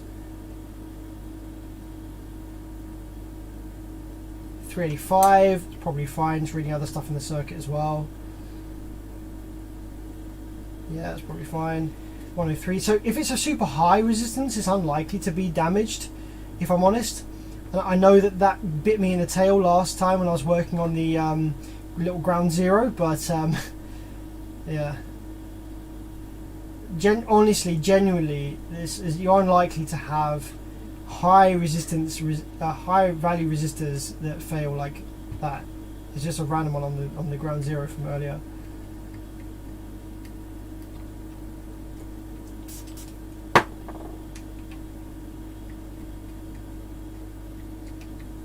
$392 there. That's like a green one. That's weird, isn't it?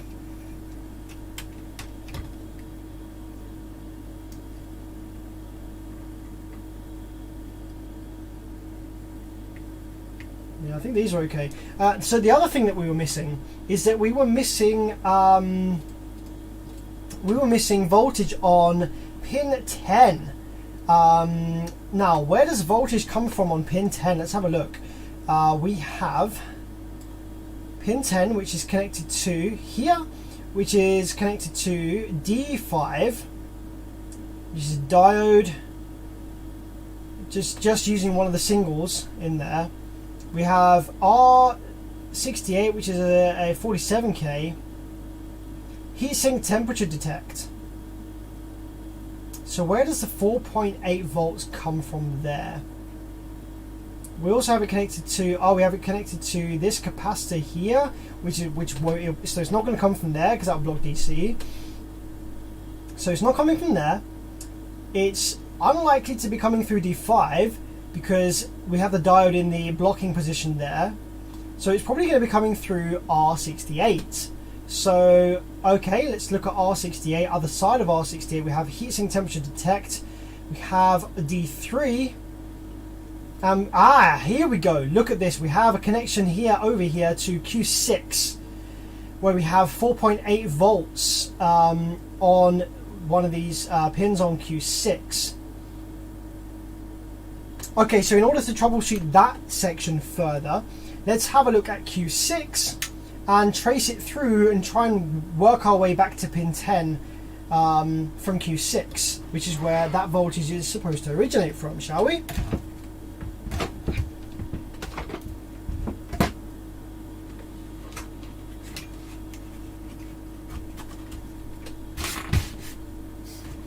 Okay, so Q6 on the board. Where is Q6 on the board?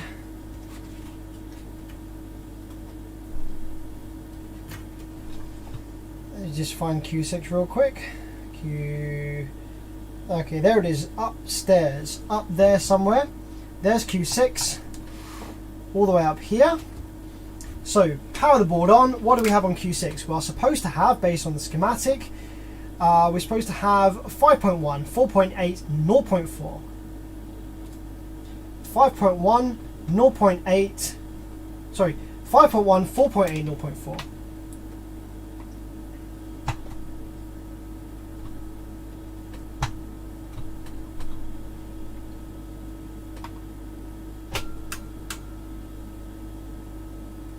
Right, we're at 4.9, which is probably, which is one of the two.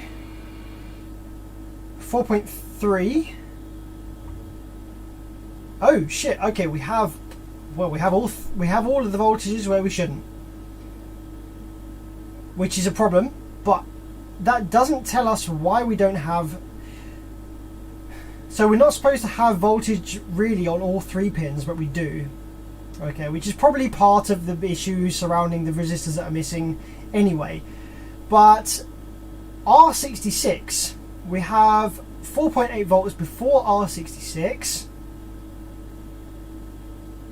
So, and we're also supposed to, by the looks of it, have 4.8 volts after R66 because it goes around to pin 10, supposedly.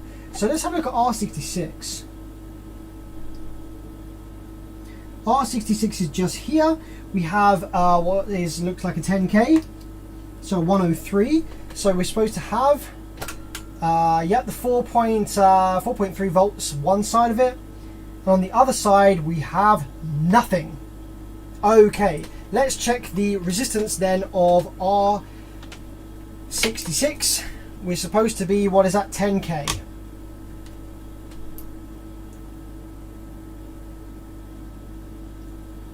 We're reading 8.2. So that's probably fine.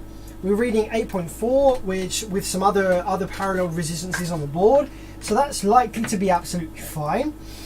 So if in that case, then that means something is pulling the voltage down after R66 where it maybe shouldn't be. If we look at the schematic again, we can see here that it comes through R66 with the 10K, and then we have it going all over the fucking place. We're supposed to have it on pin 2 here.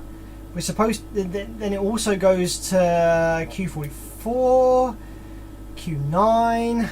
Actually, you know what? No. Actually, no. I've just realised something. Hang on. It's supposed to come from, here we go.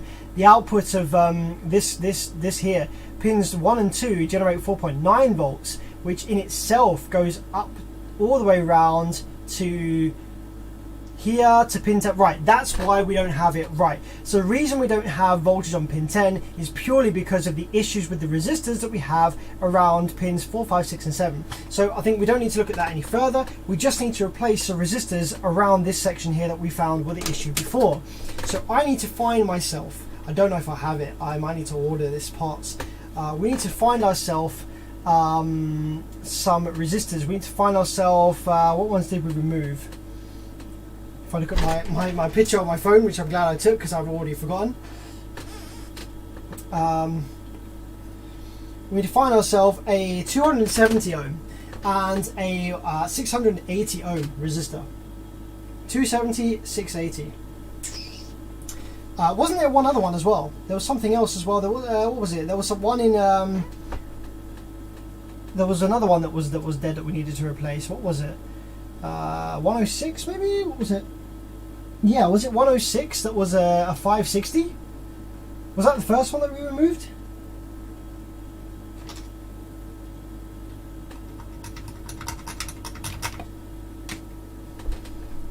Can you guys remember? Was that the first one we removed? Was the R106, which is the 560? So we need to find ourselves then a 560. 270 and a 680 on donor boards, which might be a bit tricky. The donor boards are all in the loft, which is a bit of a mission, so I'm just going to have a quick look on this JL Audio. see if I have any of the correct resistors on here.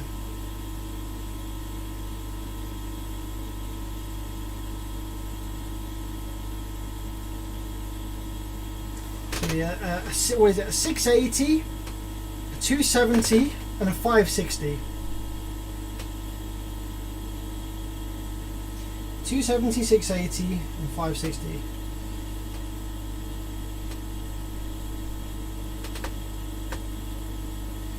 I've got a funny feeling that I'm not gonna be able to find these resistors.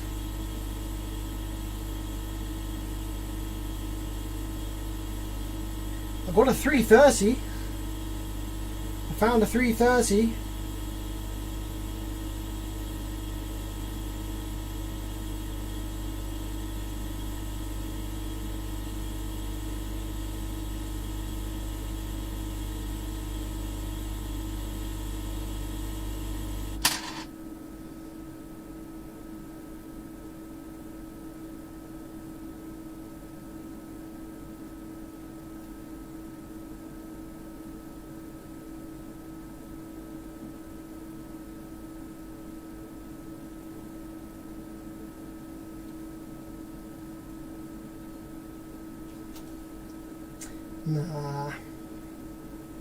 Nah, this board doesn't have what we need.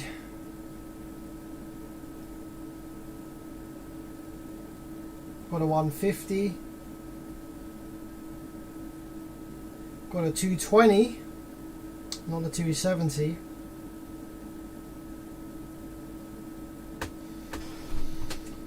I think the best thing to do is going to be to order these parts. Which means that we're not going to be able to continue with this one this evening.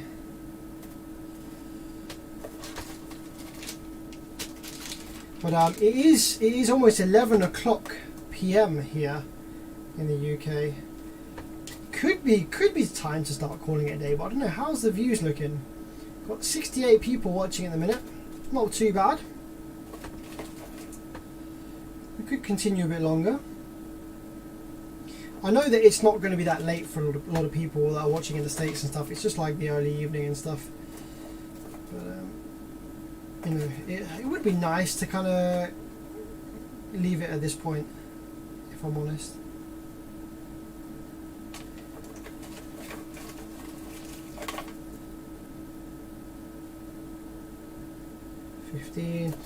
Yeah, so I don't have the right value resistors.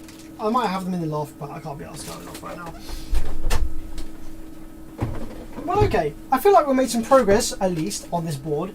We found some resistors that were out of tolerance there, which is cool. Like, I honestly don't think that this amplifier has any output section faults of its own. Like, the output section doesn't appear to be damaged or affected by any of this nonsense that was going on with this electrolyte shit.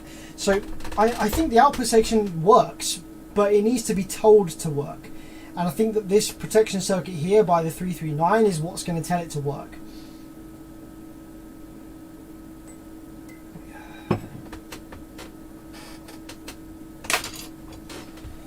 Try and see if I've got anything else quick I can look at.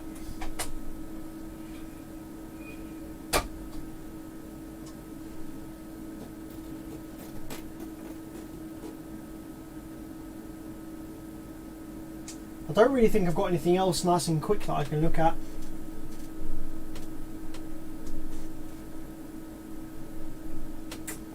Everything else is very involved. Maybe we just do some live chat for a bit. Maybe just do some Q&A.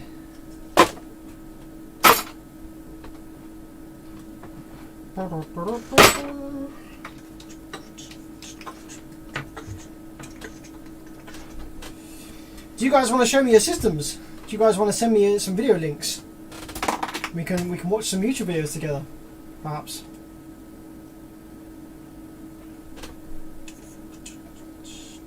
Acetone, get that crap off the PCB. When it's warm, it's active. I'll give it a go, my friend. I'll give it a go.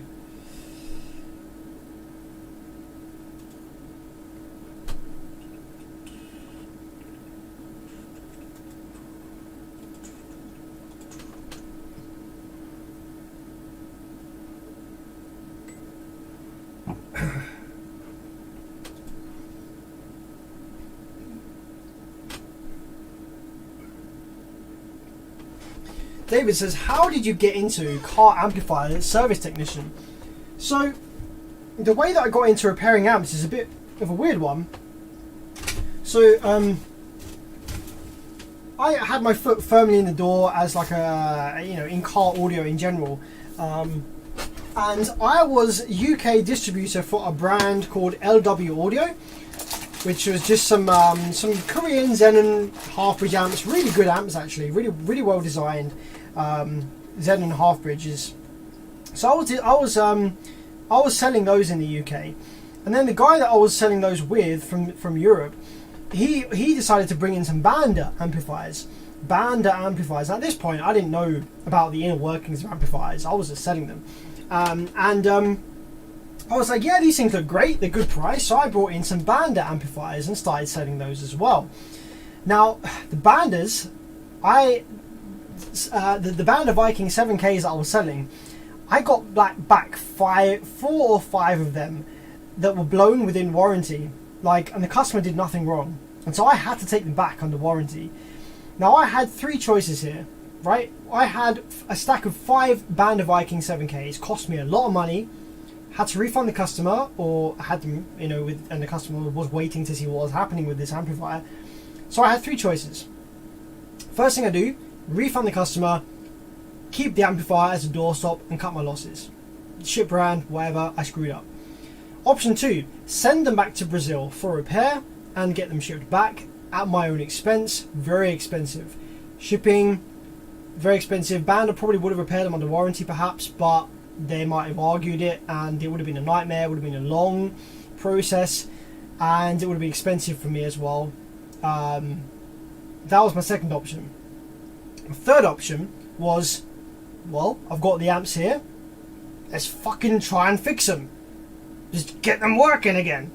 Now fortunately, these amps are relatively simple, they're powerful, they're high voltage, they're not really the sort of thing you want to learn on, but they are quite simple circuit wise. You replace the FETs, the driver, and most of the time they work. So I started learning. I bought Perry's Guide, I bought decent soldering iron, I already had a decent oscilloscope, and I started trying to repair these Banda Viking 7Ks, and I had some success-ish. Initially I was trying to replace just the FETs that died, so in these Banda amps they generally just kill 2 FETs at a time out of the total of 8 output MOSFETs, and I was replacing just the 2 FETs that died every time, and I was finding that the amps kept coming back with those same 2 FETs died dead again. I couldn't figure out why. It was because I needed to change all 8, but I didn't realise that at the time. But I learned I learned how to solder, I learned amplifier repair from repairing these Banda Viking 7Ks. And yeah, I enjoyed it, and I was like, shit, this is quite satisfying.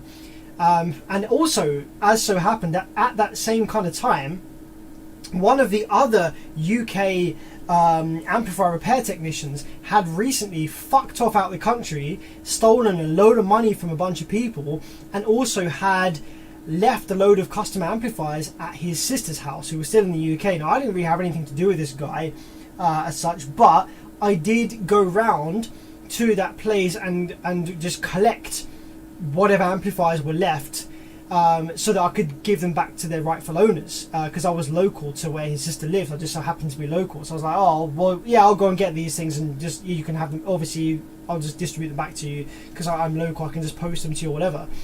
But because I was kind of getting into repair, a lot of these amplifiers hadn't been worked on yet, they were still blown. So when I collected these amplifiers from this guy's sister's house, I said to the owners of the amplifier, I was like, hey look, this amplifier has not been touched, he hasn't tried to repair this.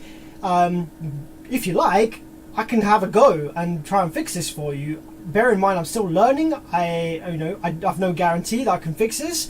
Don't know how long it will last if I do fix it, but you know what, I'll try and fix it for you, and I'm not going to charge you much at all. I'll just charge you the cost of parts because I'm learning. So most of these customers were like, yeah, absolutely, you know, they've got a chance of getting the amplifier repaired for pretty cheap. Otherwise, if they say no, then they get the amplifier back in a blown condition and it's a doorstop. So pretty much they all said yeah. So then I had a whole bunch of different amplifiers, some ground zero half bridge, some a bunch of Korean stuff, some Class ABs, had a bunch of amplifiers to try and repair and learn on, basically, which was a godsend. And there wasn't really any pressure for me to do it correctly or to actually succeed. The customers were aware that I didn't really do amplifier repair, but I'll give it a go for them on the basis that I was kind of learning, and I picked them up from this guy's sister's house. And so I did that, and I had pretty good success. I repaired most of these amplifiers, and the customers were pretty happy, and they continued to work. And I was like, you know, this is satisfying. This is great. Now this other guy's fucked off. There's a gap in the market for this here in the UK, so I could maybe pick up on that. So I actually put a post up on the social media forums. I was like, hey guys, anyone got any dead amplifiers that I can buy off you? And I bought basically a bunch of dead amplifiers from a whole bunch of people, all kinds of stuff for me to learn on, for me to try and repair, learn on. I also bought some working amplifiers as well, which is very important. I bought some fully functional amplifiers that I could take apart and probe and figure out what they're supposed to be doing when they're working, which was really, really helpful and useful, and helped me fix some of the other ones as well. So that's what I did. It was a combination of Perry's guide, banned amplifiers blowing, guy fucking off out of the UK, leaving a bunch of people with amplifiers not working, and a gap in the market, and a love for the satisfaction of repairing things that got me into this.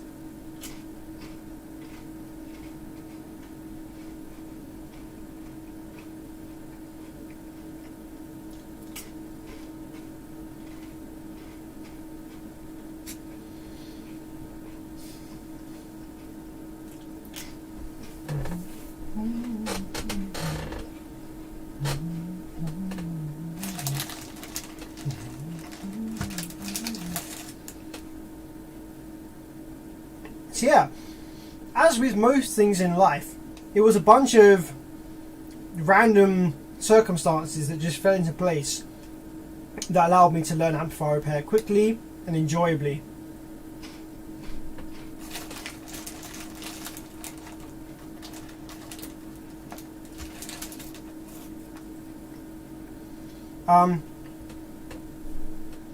Robert says, do you have any questions about the settings on and variables on your FLIR cam? I do thermology for a living. Oh wow. Not really. So you'll probably laugh, Robert. You'll probably laugh, but I don't have a FLIR FL. I don't have a FLIR. This is some cheap bullshit from Amazon.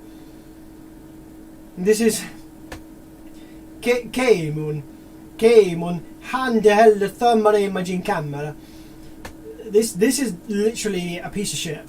Honestly, it is. It's not a good thermal imaging camera by any stretch of the imagination. But it does enough for me to figure out stuff. You know, thermal imaging cameras are expensive. This wasn't cheap. This was like in excess of £250.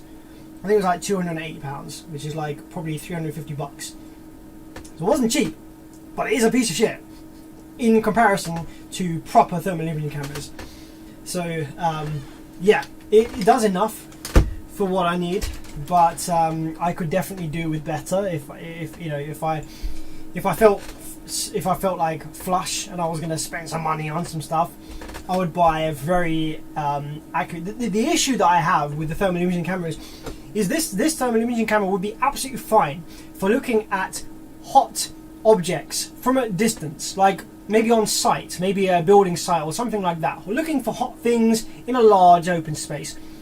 What it's not designed for is identifying hot components on a circuit board in close proximity, because the visual camera and the infrared sensor, they're spaced apart, too far apart, so the images, they don't overlap accurately at a close distance. They overlap fine at a range, but at close distance they don't overlap properly. So I've calibrated my brain to look at the thermal imaging camera, look at the hot spot on the camera and move it up and like be like, oh, that's above there, right, there's that component. But it does get confusing sometimes.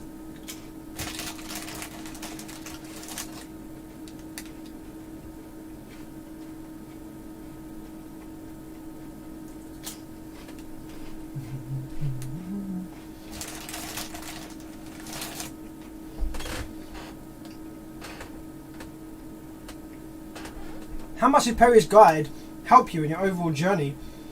Massively. Yeah, Perry's Guide is an absolute bible for amplifier repair. A lot of the techniques, a lot of the knowledge that I have is solely come from Perry's Guide. I sat and read that shit for 2 weeks straight before I even attempted repairing an amplifier. And yeah, it's amazing. Like, at the time, I still have no electrical background, no electrical training, anything like that. So when I was reading Perry's Guide, a lot of the terminology was actually a little bit confusing. He was talking about collector, emitter, base, and he was talking about like just all like you know, all the kind of terminologies I was not familiar with. So it was quite a steep learning curve for me to understand what he was actually talking about. But even with that, and even if I glossed over a lot of the stuff, I was able to pick out the actual useful parts of that I was kind of struggling with, and specific amplifier styles that I could look at and compare to when I was struggling with an issue with an amplifier that I had. You know what I should do, right? I could probably go back now, look at Perry's Guide, and understand it a whole lot better, and actually maybe learn some more stuff from it. Now that I understand more of the terminology, I understand a lot more about electronics and amplifier repair, I could probably go back and read Perry's Guide now and actually take away a lot more from it now.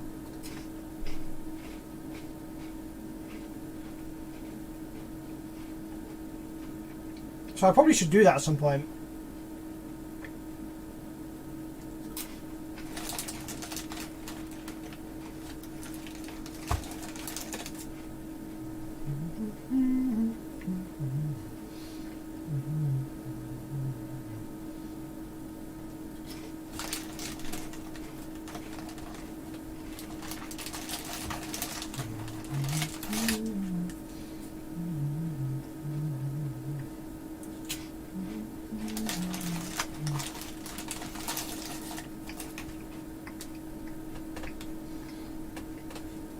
Man, this fucking dip selection is banging. So good. Oh my gosh. I need to stop eating this. Ritz biscuits and dip selection is the way forward.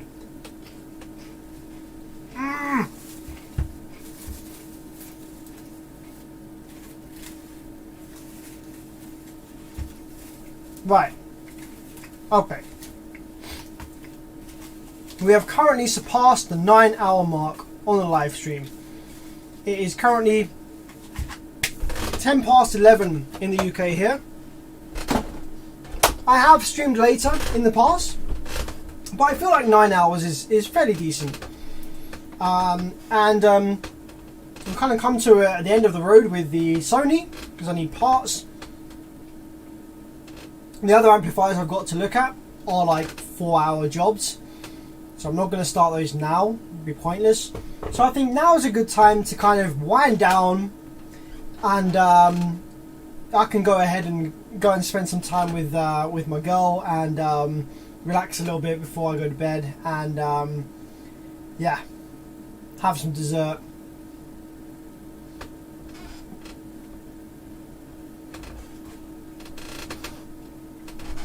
One of those, Perry actually started the guide for himself because he has a terrible memory. Wow, that's awesome. So that's actually a testament to the quality. So if you're making something for yourself, then obviously you're putting like a certain amount of effort into that for yourself. So that's actually, I understand now why it's so detailed and why it's so high quality, because he's making it for himself. He wasn't making it for anyone else. He was making it for himself. That does make sense. Yeah, the stream has currently been running for 9 hours and 11 minutes. And some of you have been on the stream for the whole time. Who's been here since this? Has anyone been here since the very start? You're stupid if you have. Why have you been sitting here watching this nonsense for 9 hours? It doesn't feel like I've been here for 9 hours. What have I even done? I've repaired, what is it? 1, 2, 3. I've repaired like 4 amplifiers or something in 9 hours. That's not very good. See, that's what I mean. When I stream, it just takes me forever.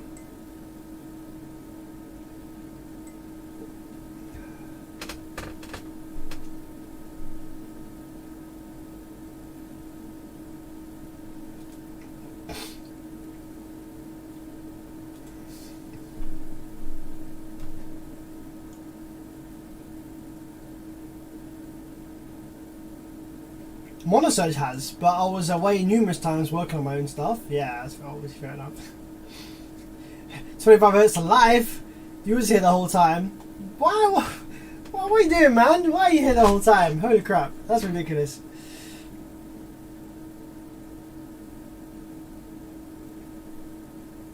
Been editing video mode today, just jumped on a bit ago. Video editing is fun and tedious. What video editing software do you use, DIY audio guy? I've been on Sony Vegas for years. I find Sony Vegas 16 to be the most stable build. I've been here since 9 minutes. I'm sorry about that. You can scroll back in the stream and watch it if you really want.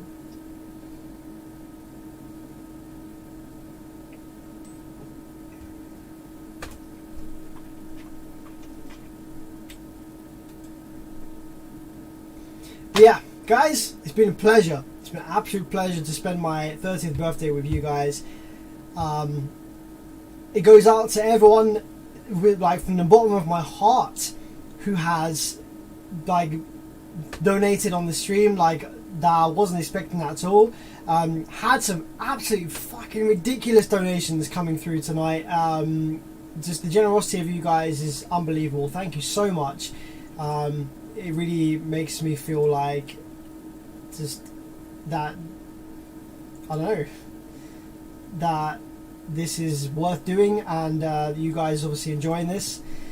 Yeah, thank you so much for all the generosity. Thank you so much for your kind words and for your assistance as well during the stream. Some of the stuff we've been looking at, I had some good suggestions in the live chat, so it's really cool to kind of like bounce off you guys, get some to and fro. And it's been really nice to just relax, have some drinks, have some snacks, chill out, repair some amps, and have a good chat with you guys this evening and the rest of this day. So yeah, massively appreciate you guys being here, and I'll see you in the next stream or video. I don't know when it's going to be yet. What are we now? 21st of November. I might try and do some streams in December, but December's going to be so busy for me. I don't know when I'm going to have time to make a video or stream, but I will try my best to put out some content when I can over the course of the next month or so. So I'll do my best, but bear with me. Thanks very much, guys. I'll see you in the next one.